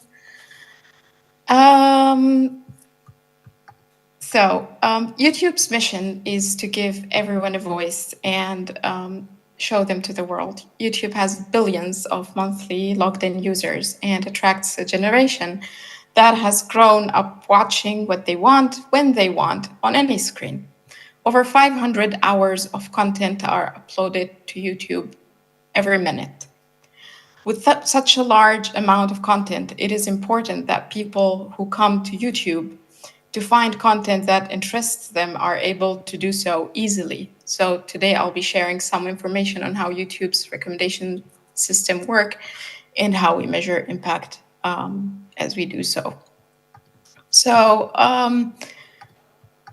This is a bit of like a technical diagram of how the system works, but before I dig deeper into it, we think that recommendations help people to find more great videos they enjoy. And as YouTube has billions of hours, millions of videos, we take into account many signals for the user, including watch and search history, if enabled, as well as channel subscriptions to recommend the right content for the viewer who we think that is interested in such content. So YouTube recommendation system also can consider if others who clicked on the same video watched it to completion. A few of those signals include watch time. So your watch time, which videos you watched and for how long, provides personalized signals to our system about what you most likely want to watch. So if a tennis fan, for example, watched 20 minutes of a match highlight clips and only a few seconds of match analysis videos, then we can safely assume they found watching those highlights more valuable. Another signal that we take into account for recommendations is survey responses. So to really make sure viewers are satisfied with the content that our systems recommended and that they're watching, we measure what we call valued watch time. So how valued was this watch by the user? The time spent watching a video that you consider valuable. We measure valued watch time through user surveys that ask you to rate a video that you watched from 1 to 5 stars, giving us a metric to determine how satisfying you found the content. And if you rate a video 1 to 2 stars, we ask you why you gave such a low rating. And similarly, if you give the video 4 to 5 stars, we ask why. Was it inspirational or meaningful? Only videos that you rate highly with 4 or 5 stars count as valued watch time. And this valued watch time is ultimately what we try to optimize our recommendation system for. Other signals include sharing, likes, dislikes. So on average, people are more likely to be satisfied by videos that they share or like. Our system uses this information to try to predict the likelihood that you will share or like further videos. If you dislike a video, similarly, that's a signal that it probably wasn't something that you enjoyed watching. We also consider context such as country and time of the day, which helps show locally relevant news. We're constantly testing and learning and adjusting to recommend videos that are relevant to each viewer. Moreover, YouTube leadership's top priority is living up to our responsibility of ensuring high quality content thrives on our platform. And we continue to heavily invest in our policies and systems, which are designed to combat the spread of hateful, harmful content that enable authoritative content to shine. A quick overview of what this diagram represents is that out of all of YouTube videos, a corpus of billions of hours, billions of videos, a viewer comes to YouTube and opens up the YouTube homepage. And so we want to show them the most relevant content on that page when they open it. How do we do that, and how do we automate the process for billions of monthly active users? So we rely a lot on recommendation models, including machine learning models, which generate video candidates that the viewer might be interested in using the signals that I mentioned earlier. And then they would nominate hundreds of videos that then go to another process, which we call scoring those videos and then ranking them. And after scoring and ranking them, we have dozens of videos. And then there is further engagement data on those videos, which feed training data for the models. And this is, of course, if the user chooses to enable their watch and search history. So moving forward, I'd like to talk about a couple of paradigms of recommender models. And normally, recommender models would be anywhere between those two paradigms, not necessarily on one extreme or the other. So the first one is the very famous collaborative filtering, and this relies on a range of different techniques and leverages engagement data aggregately of users on videos on YouTube. So say, for example, user A likes pizza and likes salads, and user B also likes pizza and salad and also likes a soda beverage, then we would recommend soda beverage to user A, given the similarity between those two users. And so the great thing about collaborative filtering is that it gives the models a sense of how likely a video is going to be liked by certain users. However, the drawback is that you need to have engagement data for those videos. And so we faced the question, what do we do with freshly uploaded videos that don't yet have engagement data? So we don't know how to recommend them to the best users that might be interested in them, given that they're just freshly uploaded. And then the other paradigm here would be the content-based filtering. And again, a model or a recommendation technique that is not necessarily an animal model could fall anywhere between those two paradigms. So content-based filtering would rely purely on the content of the video rather than the engagement data of the video. And then we would have embeddings for a video, and those are numeric representation of the video. So we can understand similarities and compute distances between different videos. And then a freshly new video uploaded, and so embeddings for this video are computed, and then we try to find similarities between the video and a user's watch history, if enabled, to know whether this would be a good video for them, or a suitable and an appealing video for them. And yeah, this works well for freshly uploaded videos until they gather enough engagement data, and then we have they can be also picked up by other models.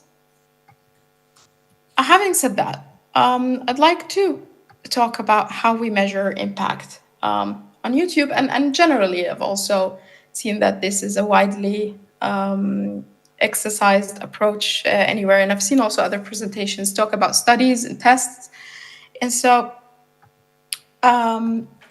we generally follow A/B testing for almost anything that we want to introduce to our viewers. And just a quick general idea about A/B testing, if you're not familiar with it. If you want to have a new feature, say, for example, you want to add a prompt for users who like a video to encourage them to subscribe to the channel as well. And so first you want to see how would that change impact certain metrics that you want to look at. Say, for example, how many users would actually subscribe and how off-putting that would be. How many viewers who would dismiss, or just how would it impact watch time, for example, or valued watch time, and other metrics that we might be interested in. And so we would divide traffic and provide the option that we want to test to a group of the viewers, and then the other group of the viewers we call control group, which wouldn't see that treatment. And then we look at metrics, and based on that, there's a metric trade-off decision to be taken whether to launch a new change or not. So there are certain steps to design how the study would look like, set it up, implement it, data collection and storage, and then analyze the impact of the data. But the more advanced topic I would like to talk about today is the counterfactual evaluation. And so imagine that I want to test, for example, the feature that I just described, to show to the user a prompt to subscribe to the channel if they're not subscribed yet, and if they liked the video. And so I would design my experiment, I would implement it, and then a part of the traffic will see that treatment.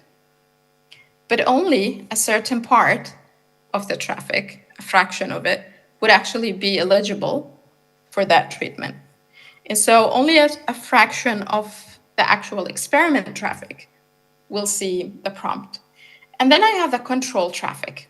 And similarly, in the control traffic, there is everybody who haven't seen the treatment, but then there is also the portion of that control traffic. And those are the users who would have been eligible to see the treatment, have they been part of the experiment traffic.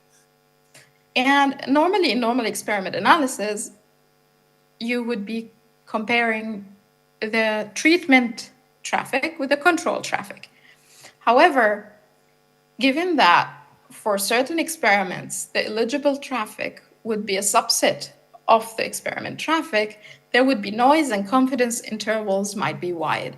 And so to reduce the noise and to tighten the confidence intervals, we follow counterfactual analysis, and that is basically looking only at the group of people in the experiment arm that were actually impacted and were eligible to see the experiment, and then comparing them to the group of people that would have been eligible if they have been part of the treatment traffic. And that helps reduce noise and tighten confidence intervals, and really understanding impact of the change that that you're testing. And with that, I add here some references to how YouTube works and how YouTube recommendation work, in addition to a paper on the use of deep learning in YouTube recommendation systems. Thank you.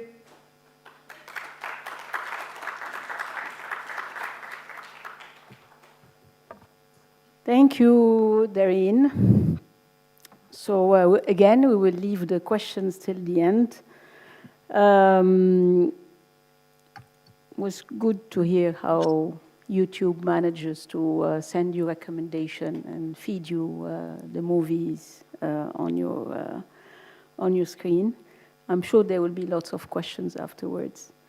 So, and now the grand finale, Noor. With Kim, we've talked about impact at planet level on ESG and big indicators. With Darine, we've talked about impact on big communities of tens of millions of users with YouTube. Now we're going to talk about impact on the little girl. And Noor is going to present to us her research on legal disruption and innovation using LLM. So it's all about how AI can serve the litigation in the legal sector. Noor is an AI engineer at Siren Analytics, working on LLM in the legal sector. She's a student, fourth year at UZIP, and studying software engineering. Her experience has been in the public sector digital transformation to her active involvement in Youth for Governance in the 2023 edition. She also served as a Beirut AI and Zaka AI University ambassador. Noor, the floor is yours.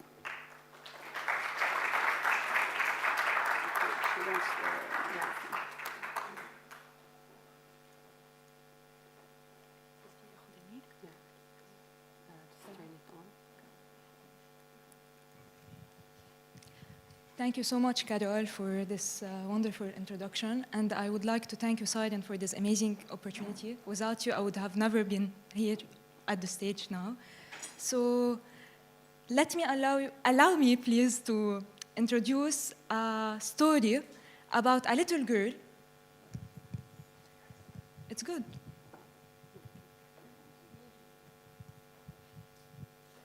Yes. Allow me, please, to introduce a story about a little girl, Sarah.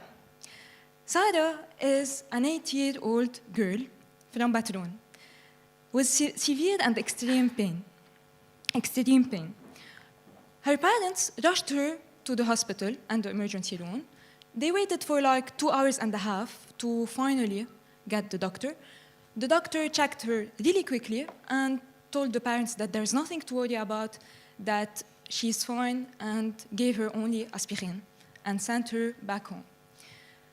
After that, 2 weeks later, Sarah had her hands amputated by the same doctor, telling that she's really in severe medical constraints and that if you don't amputate her hands, she will die.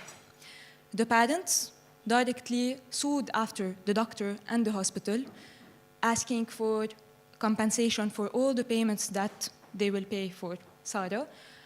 And then the hospital tried to dismiss the case, telling that if we continue with this case, all the healthcare sector in Lebanon will be burnt out financially. What's interesting here is that who was the judge? The judge, Julia.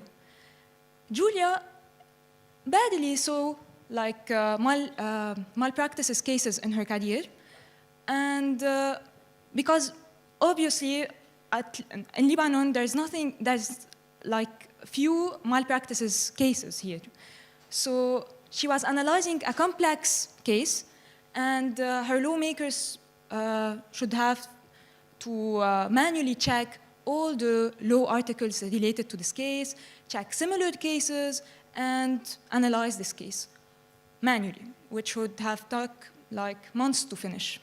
That's why today our presentation is about a new AI judge chatbot named Casey, developed by Sidon Analytics, to help judges like Julia make informed decisions, deliver justice, and also connecting the right law articles to this case, and all of that in record time.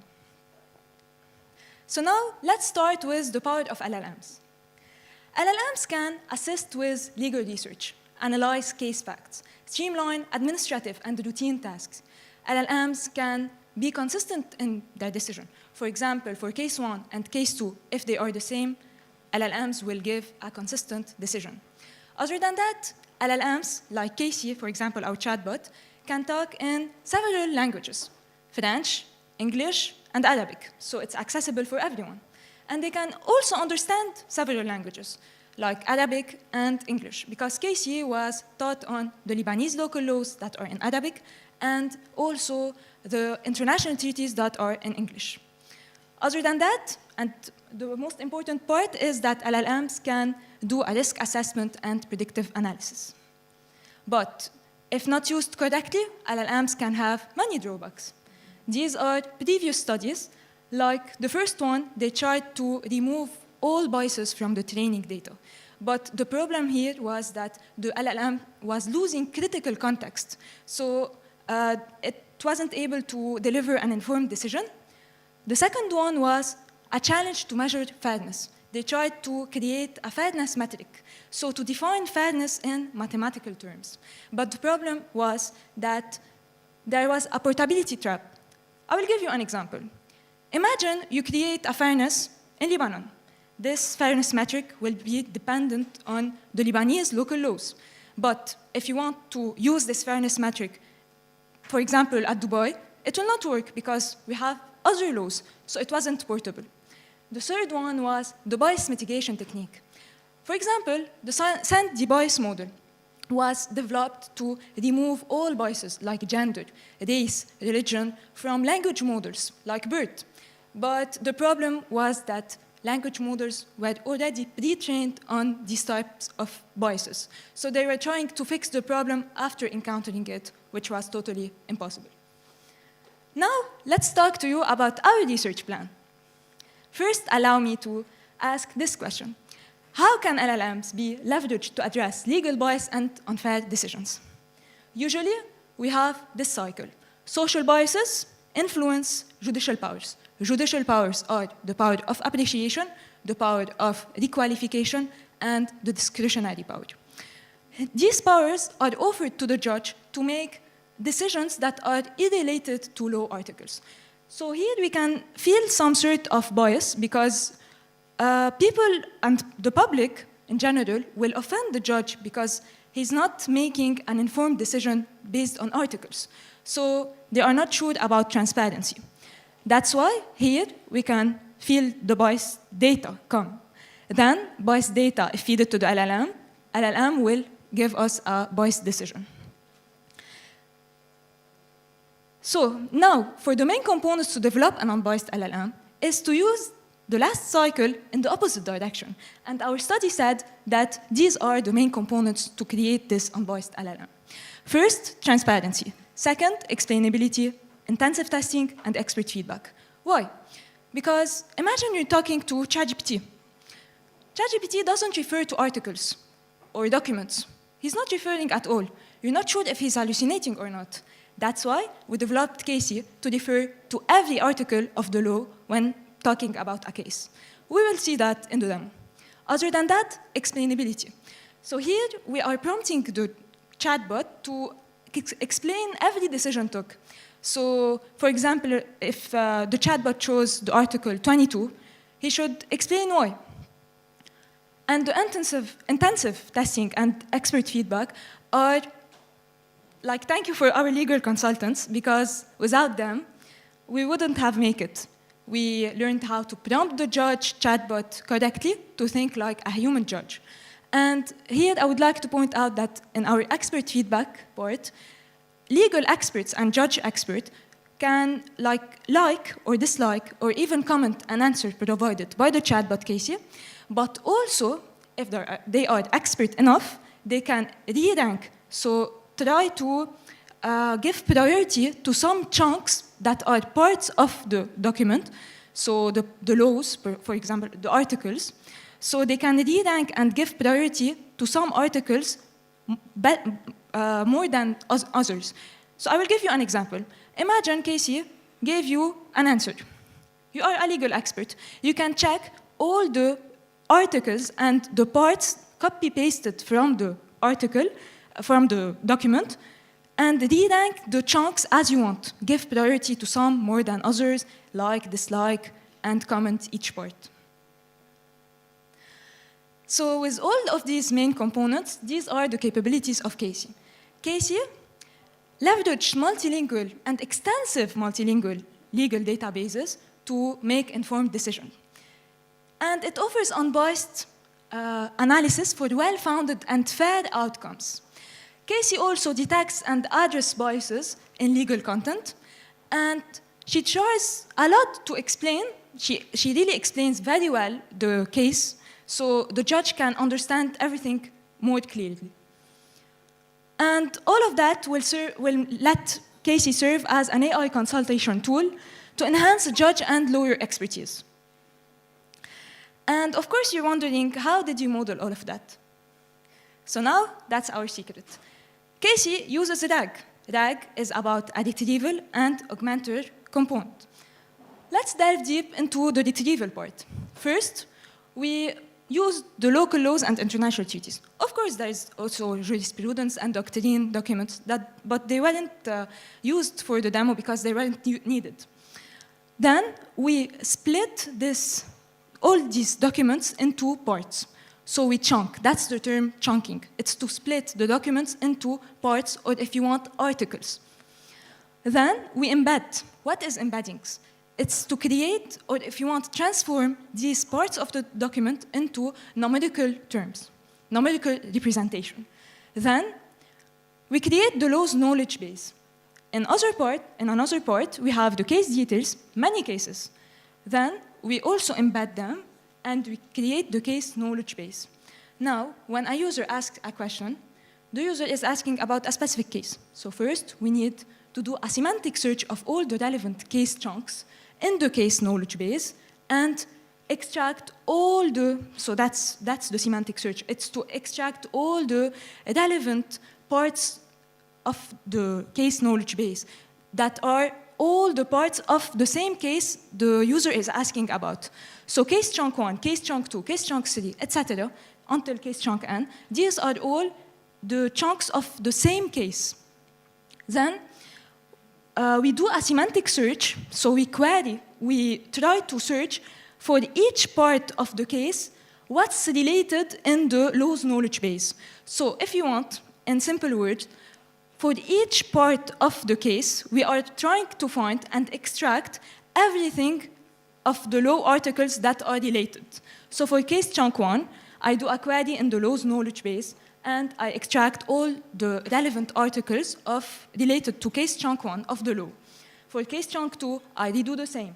I query in the law's knowledge base, and then I extract all the relevant articles of the law related to case chunk 2, etc. Then, the augmenter part. Here, we feed the LLM a prompt. A prompt is composed of the question of the user, of the most relevant law articles that you extracted in the last slide, and of the system instructions.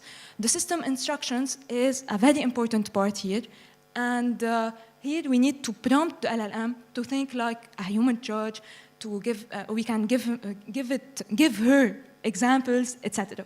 We feed all of that to the LLM, then the LLM can generate an output, and then we feed it back to the user. Now, as we said, our most important main component is transparency. That's why here you can see all the legal references that Casey was taught on. First, we have in the first part the Lebanese local laws, and here we have the international treaties.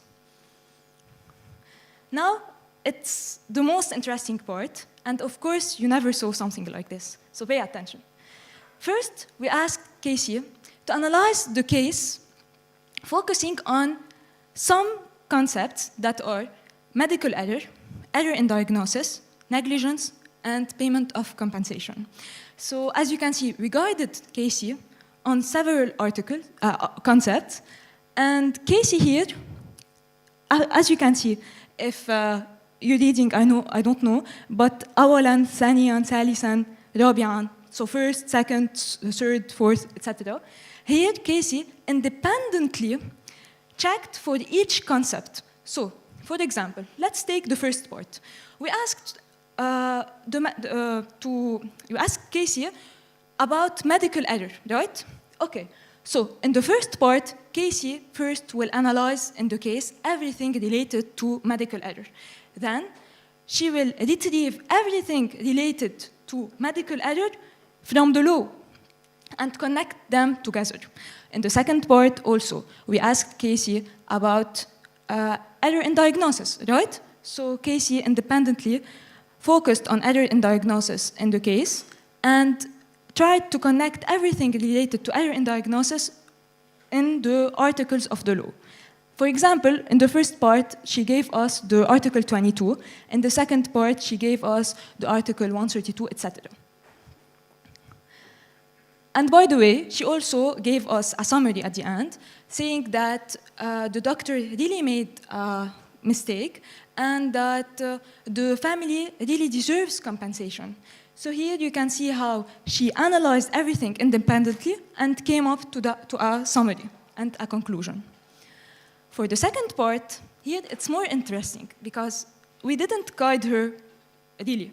We asked Casey only if the doctor made an error or not, made a mistake or not. So she focused on the error in diagnosis part and extracted from the case everything related to medical error. So she told us and gave us examples like the doctor didn't give vital doses to the child. The doctor didn't let her and didn't admitted her to the hospital. The doctor also didn't check her blood. So she gave us all these examples, and what's more interesting is that for each part, so for each example, she focused on certain articles of the law. So for the first example about the type of negligence of not giving Sarah vital dose, she connected the Article 22 of the law to this part. And for the second part also, of not checking her blood, she connected another article of the law to this example, etc.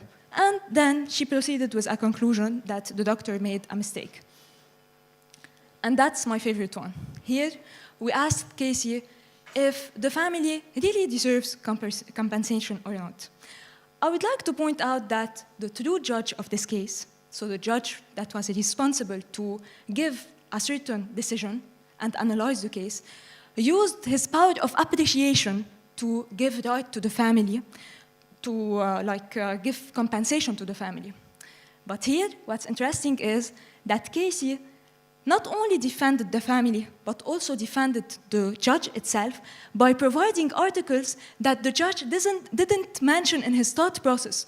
So, for example, she gave us the Article 134 of the law and the Article 136, and all of these articles that really demonstrate that the family deserves compensation. Because she was taught on that she can connect everything related to the case to the laws. So we asked only a question, and she knew how to relate the case to the law. And that's very important, because she defended the judge. Now, if the judge was using it, he could have been not offended by the public, because he has relevant articles that defend him. And then she told us that really the family deserves an extra compensation. And by the way, she also considered the economic and social reasons, because we told her that giving the Lebanese discrepancy answer. So she was able to think like a human and consider all these reasons. And way forward, we will, of course, add the jurisprudence and doctrine documents. And we will focus on the judge, lawyer, citizen perspective that you already have. We want to enhance them and create a lawmaker perspective that is to create a chatbot that like drafts legal documents not manually, in seconds. So the manual work will be done. Thank you. And by the way, a special thanks to the team. Without you, that would have never been done. Thank you, Noor. So this was actually a real case that made a lot of noise. And I'm glad that you have a woman as an AI judge, because otherwise you would have been disqualified from the conference. Okay, so we open the floor for questions for our three presenters. So we can circulate a microphone.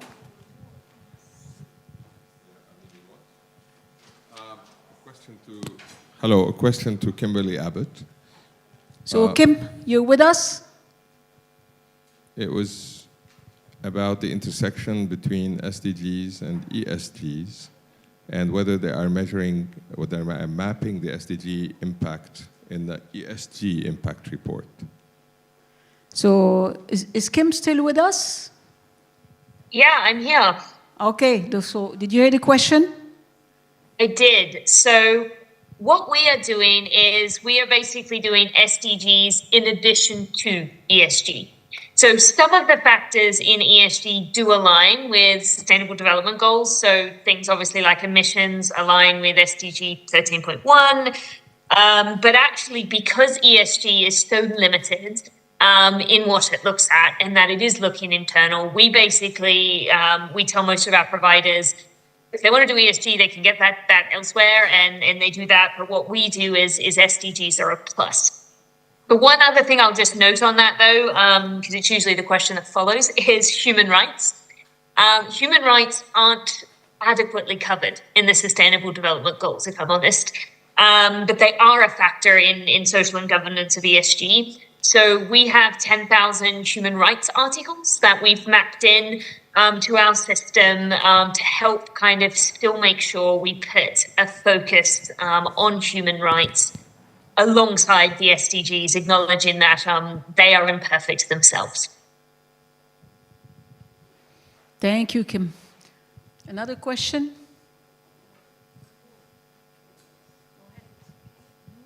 Yes, sure. You can ask questions to any of the three panelists. Yeah, first of all, I'm so proud of you, Noor. This is a new, because about the Lebanese law are already stored in the KC database. Yes. So this is what I understood, and this Yes. is a new, Yes. brand new. So Yes. congratulations. Thank you. And you said also, Casey, after taking the decision according to the case, a human lawyer will be doing the quality assurance of the result. Yes. Right? Yes. Did I understood? Yes. So many quality assurance are done by different Arabic or Lebanese lawyer, and according to the cases, these decisions of the lawyers are restored in KC database, so it will be enhancing the quality of the decision of KC, right? This is what I understood, or yes. Thank you. First, I would like to point out that there will be like many types of legal experts that will give this feedback, because you know that maybe there's biased experts or unbiased experts. Is Sadr group ally with you? No. That's not a question for me, to me. You know, a question about the deterministic model of Casey. I mean, I can't really understand or accept that a system would be final verdict on an issue. When do you expect that there will be an anti-Casey model that will have some kind of argument or to find loopholes in Casey's decision? Yeah, that's totally logical. And I was saying a point that replies to this question, that Casey as I said, there will be many type of legal experts that will enhance the decision. But some of them will try to be biased and make Casey biased, and she was developed on unbiased data. So that here comes that we need to gather a lot of experts and normalize everything to get a balance between everything, and that in this way Casey will be normalized, and she will give as it was prompt and as it learned. And of course, she will try to balance everything together to give informed decisions. But we can't remove that. We are trying our best, but this is normal, and we are expecting that. But that's why we need to gather several ages of legal experts, several types, several gender, race, religion, all of that to make as much as we can Casey balanced between everything. So if you continue, so how much, what's the percentage of precision or the good decision? It's 70% now, or it's going to move up, or where are you standing now with Casey? Okay. I mean, if you try different cases, so Yes. all the Lebanese law is Yes. stored in the database, Yes. and Casey is giving the decision accordingly. Yes. Okay. Okay, so this is a new project, and I would like to highlight that Casey wasn't taught on the jurisprudence and doctrine to say that Casey is 100% correct in its decision. But later on, when we enhance this feedback, when we enhance the data, when we enhance the testing and all of that, we will be able to prompt more and more Casey better. But right now, for this type of case and what we saw, this saw that really AI will be needed in this legal field, and that it's really promising. It's promising. Yes. So, but you continue enhancing the pattern that you entered in the AI. Yes. You continue that. And Yes. this process, it has to be a teamwork. I mean, it's a Right. collaboration between It will be from all the lawyers and the we will specialists. use all the developers of Siren, legal consultants, legal experts, and all of that. And we will mix all these capabilities to make Casey the best. Yeah, Thank you. Can we take the microphone up on top? There's a question.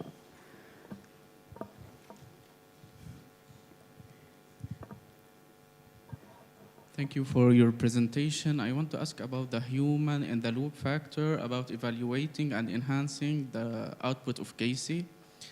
So there must be some sampling should be done from the case perspective. First, I have to sample cases. Second, I have to choose a sample size. Have you thought of this so far or not yet? You mean the context, sample size as context? Like, I want to evaluate Casey. I have to take different cases, right? Yes. Of different types. Okay. That's Okay. one. Have you thought of this? Okay. Second, the sample size of experts who will evaluate Casey. Thank you. Okay. So how many cases and how many experts do we need to evaluate Casey? We need 1,000 and millions of cases.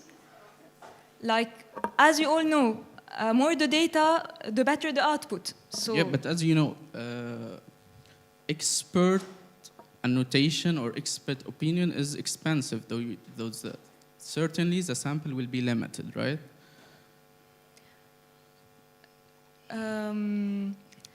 Or it will be online, like they give their opinion online while they are using Casey. I think you're asking the question to the wrong person, because it's not my decision, all of that. But if it was my decision, I would like whatever it takes to make Casey better.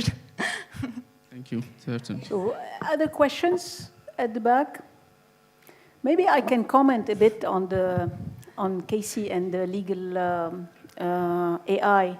What is interesting in legal AI is that it has several dimensions. First, there's a very pure objective dimensions where you actually take the case and benchmark it against the law. So it's very strict and very objective to a certain extent. There's no subjectivity here. You just need to map information against the law and come up with recommendation that will provide a legal argument to the judge. The next level is when you put jurisprudence, you're deliberately bringing subjectivity into the judge recommendation, the Casey recommendations.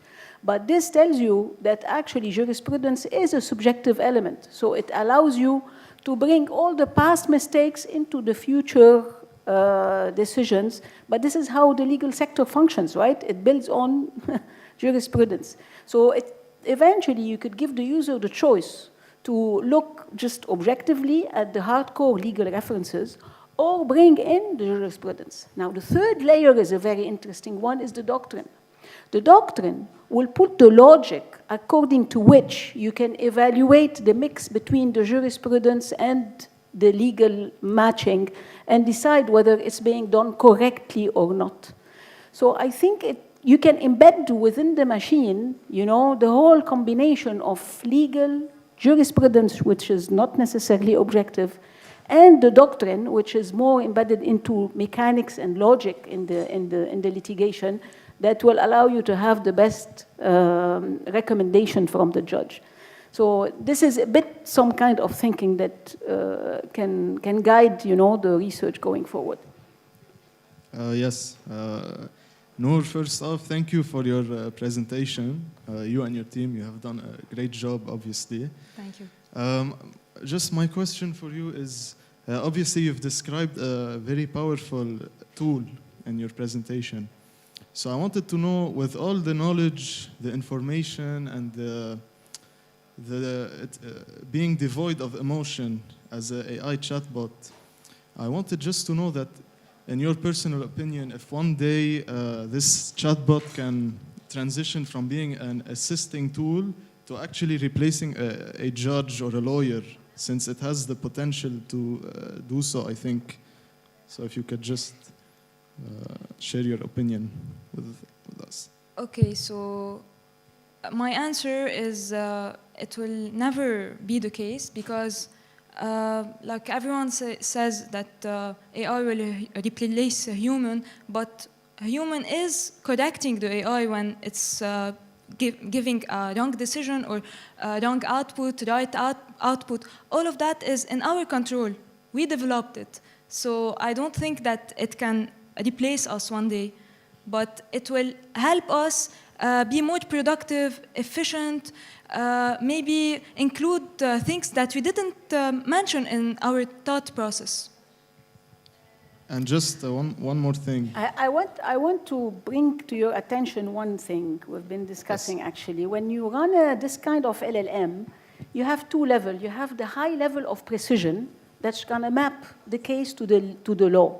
But you also have a level of broad contextual analysis that will take a much broader view, taking into consideration the country, the situation, the history, etc., that will help the judge, put a touch of subjectivity into decision and bring his decision more into a combination of legal and human mix.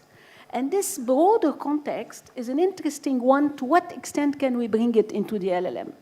And this, I think, is the next level towards which the research can be moving. And all LLMs actually are challenged in the level of contextualization that they have and how much breadth or how much holistic they can get in their analysis versus how much precision. The precision is easy. It's just computational speed, right?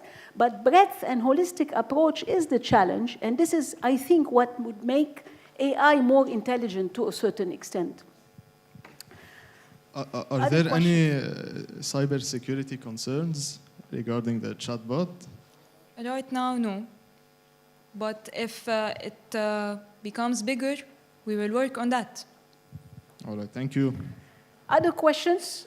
We can pass on the microphone. I have a question first. Yeah, go ahead. And we'll bring the microphone over later. Okay, I have a question about the YouTube recommendation system. Yes. If she's still with us. My question is about, do you study the feature's importance, or you only care about the end result?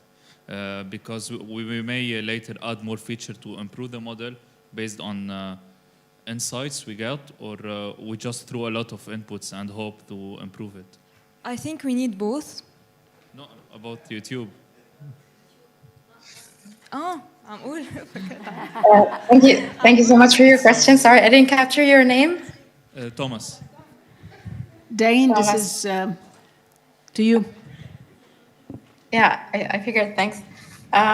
So Thomas, this is a great question, and we have large dedicated teams for feature engineering and feature importance analysis and ablation experiments.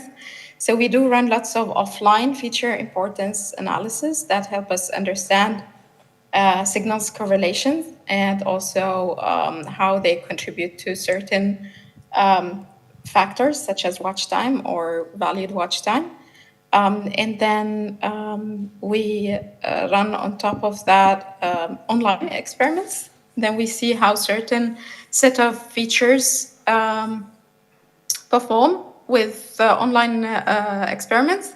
And then later on, at a later stage, once a certain set of features are launched, we do ablation experiments. So removing certain features and see how that actually impacts certain metrics. And as you might guess, our metric system itself is also complex. And so we have a lot of metrics that we care about. As I mentioned before, ultimately we optimize for valued watch time. And so we kind of make metrics trade off whether something is better for the viewers or not. And we do lots of feature importance analysis. Actually, it's like one of the toughest part of our job. And do you Darine, I have a question for you on this. How do you analyze the dimension that's always brought up on social media, which is related to the whole polarization debate? You know, the more you automate the advice to the users, and the more you polarize the opinions and the preferences, because you serve them more of what they like, and they like more of what they like, etc. And there's this whole debate about, you know, this kind of thing stopping dialogue or impeding dialogue. And what do you think about this?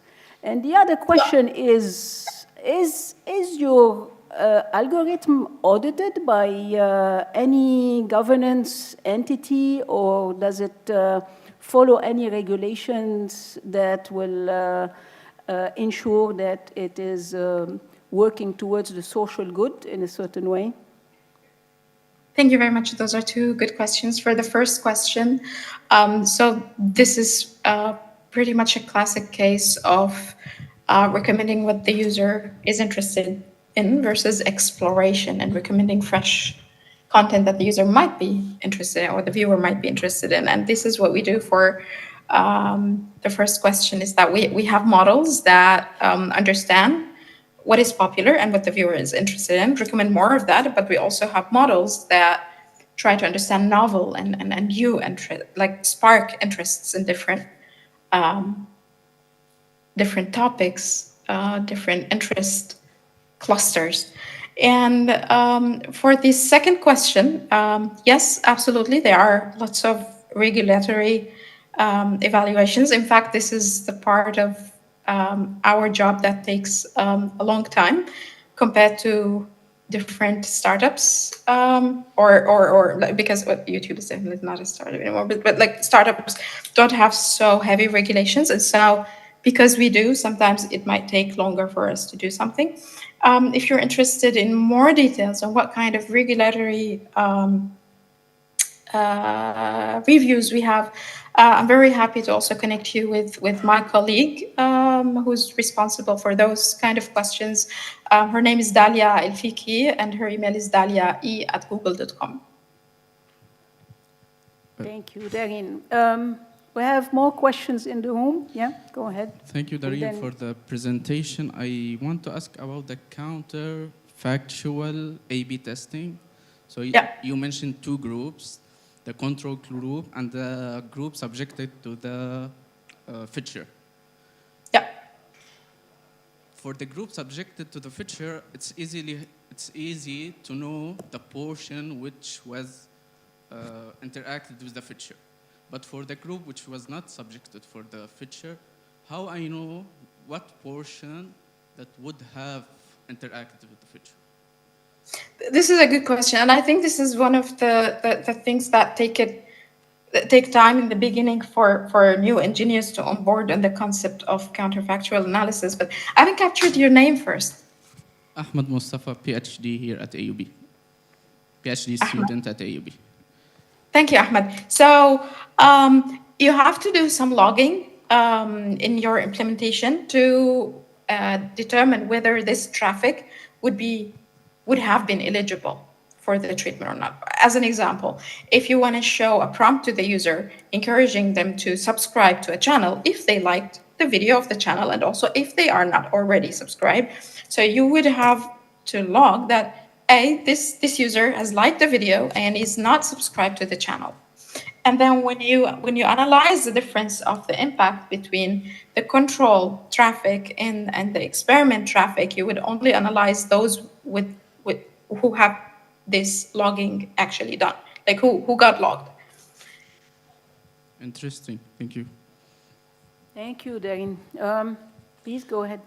Okay, my question is about Casey. It's actually an interesting use case, practical example of Gen AI usage. So I would like to ask in the area of, would I say, accountability and control or ownership, because such a tool, I guess it's going to be in the hands of the judge, because in the case where you have it in the wrong hands, I wonder the effects and impact that might have on people who are not within the legal framework using such a tool to, for example, let's use the case of VAR usage in football, where the coach has to evaluate whether something that's gone on and make a final decision about, what happened in the match and what they would do next within the match. So, is this going to be is there going to be a control on the usage of this tool and making sure that it's really in the right hands and how it's being used?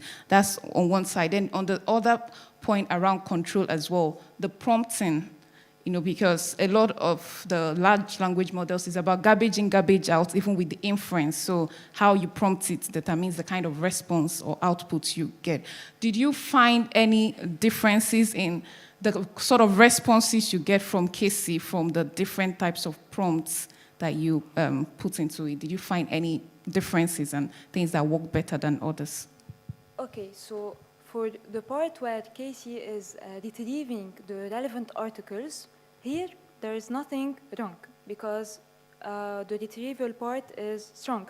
But of course, when prompting, the decision will change. And because, okay, we are giving the same context to Casey, but while prompting, if you tell her to be unfair, she will be unfair. If you tell her to be fair, she will be fair.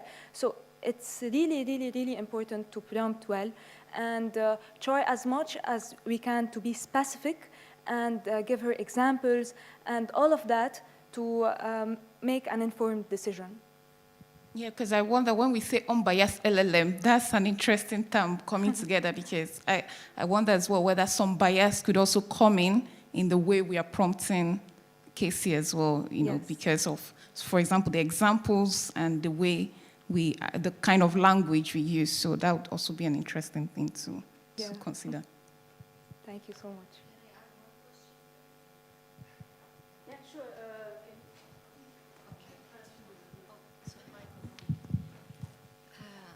Since you said that the Casey uses the law, the Lebanese law, so the entry level, it's on Arabic, right?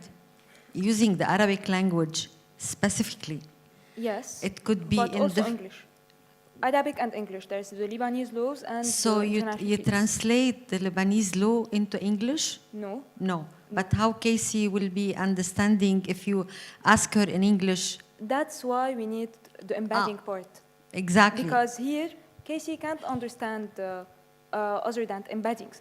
where we transform the text into numerical representation, Okay. like sort of vectors. And here we can use a multilingual embedding model that can embed in English, Arabic, etc. That's why Casey can talk in many languages and understand many languages. But currently you ask Casey in Arabic. You can even ask her in English, and she will Okay, give you the because the same law answer. it's really الأرقام يعني 11 11 بالعربي. So of course, yeah, here in this part, there will be a translation model. will be more working. So if you ask Casey in English, even if she finds something in Arabic, of course she will translate it into English to reply. But if you ask Casey in Arabic, she will reply in Arabic. But can I ask one more small question? Yes. How did you enter? This Okay, is the last This is question. the last one. Before, otherwise, they will kick us out of the room. When you enter the law, okay, you have certain way to enter them because it should be indexed and it should be like sequence in a certain key and stuff like that. So how what method you use? Okay, so here comes the important part of chunking, where I explained that the document, that is a law document, the law document contains article 1, 2, yes. So we chunk it based on articles, and then we embed these articles that are our chunks, and when the user asks a question, he can find and extract and retrieve the relevant article. Any demo trial? Can we see that? That was a demo. Okay. Yes, and even we have the link. بس إنه Okay. Yes. Noor, I have a question for you. If people email you, would you give them a link on which they can test Casey and play with questions and prompts? Can you provide them a link with user and password so that they can play around? Okay, so you reach out to Noor, get her email, and she will give you access to Casey so you can play with, play judge and lawyer role. Okay?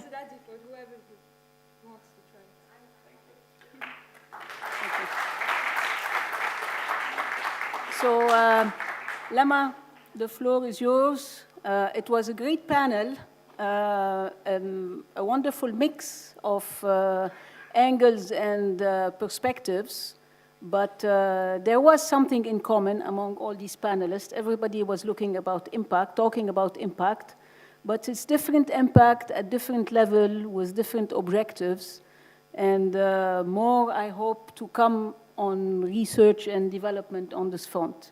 Lama, the floor is yours. Thank you, Carol, for this amazing panel. Great talks. Thank you to Noor, Dareen, and Kim for the amazing talks. With this, we conclude the Women in Data Science Day. We will get back in touch with you in a couple of weeks with closing a newsletter with all the videos, so that if you missed any of the talks, or if you wanted to re-watch, you can do that. So we'll be in touch again, and thank you for being here today.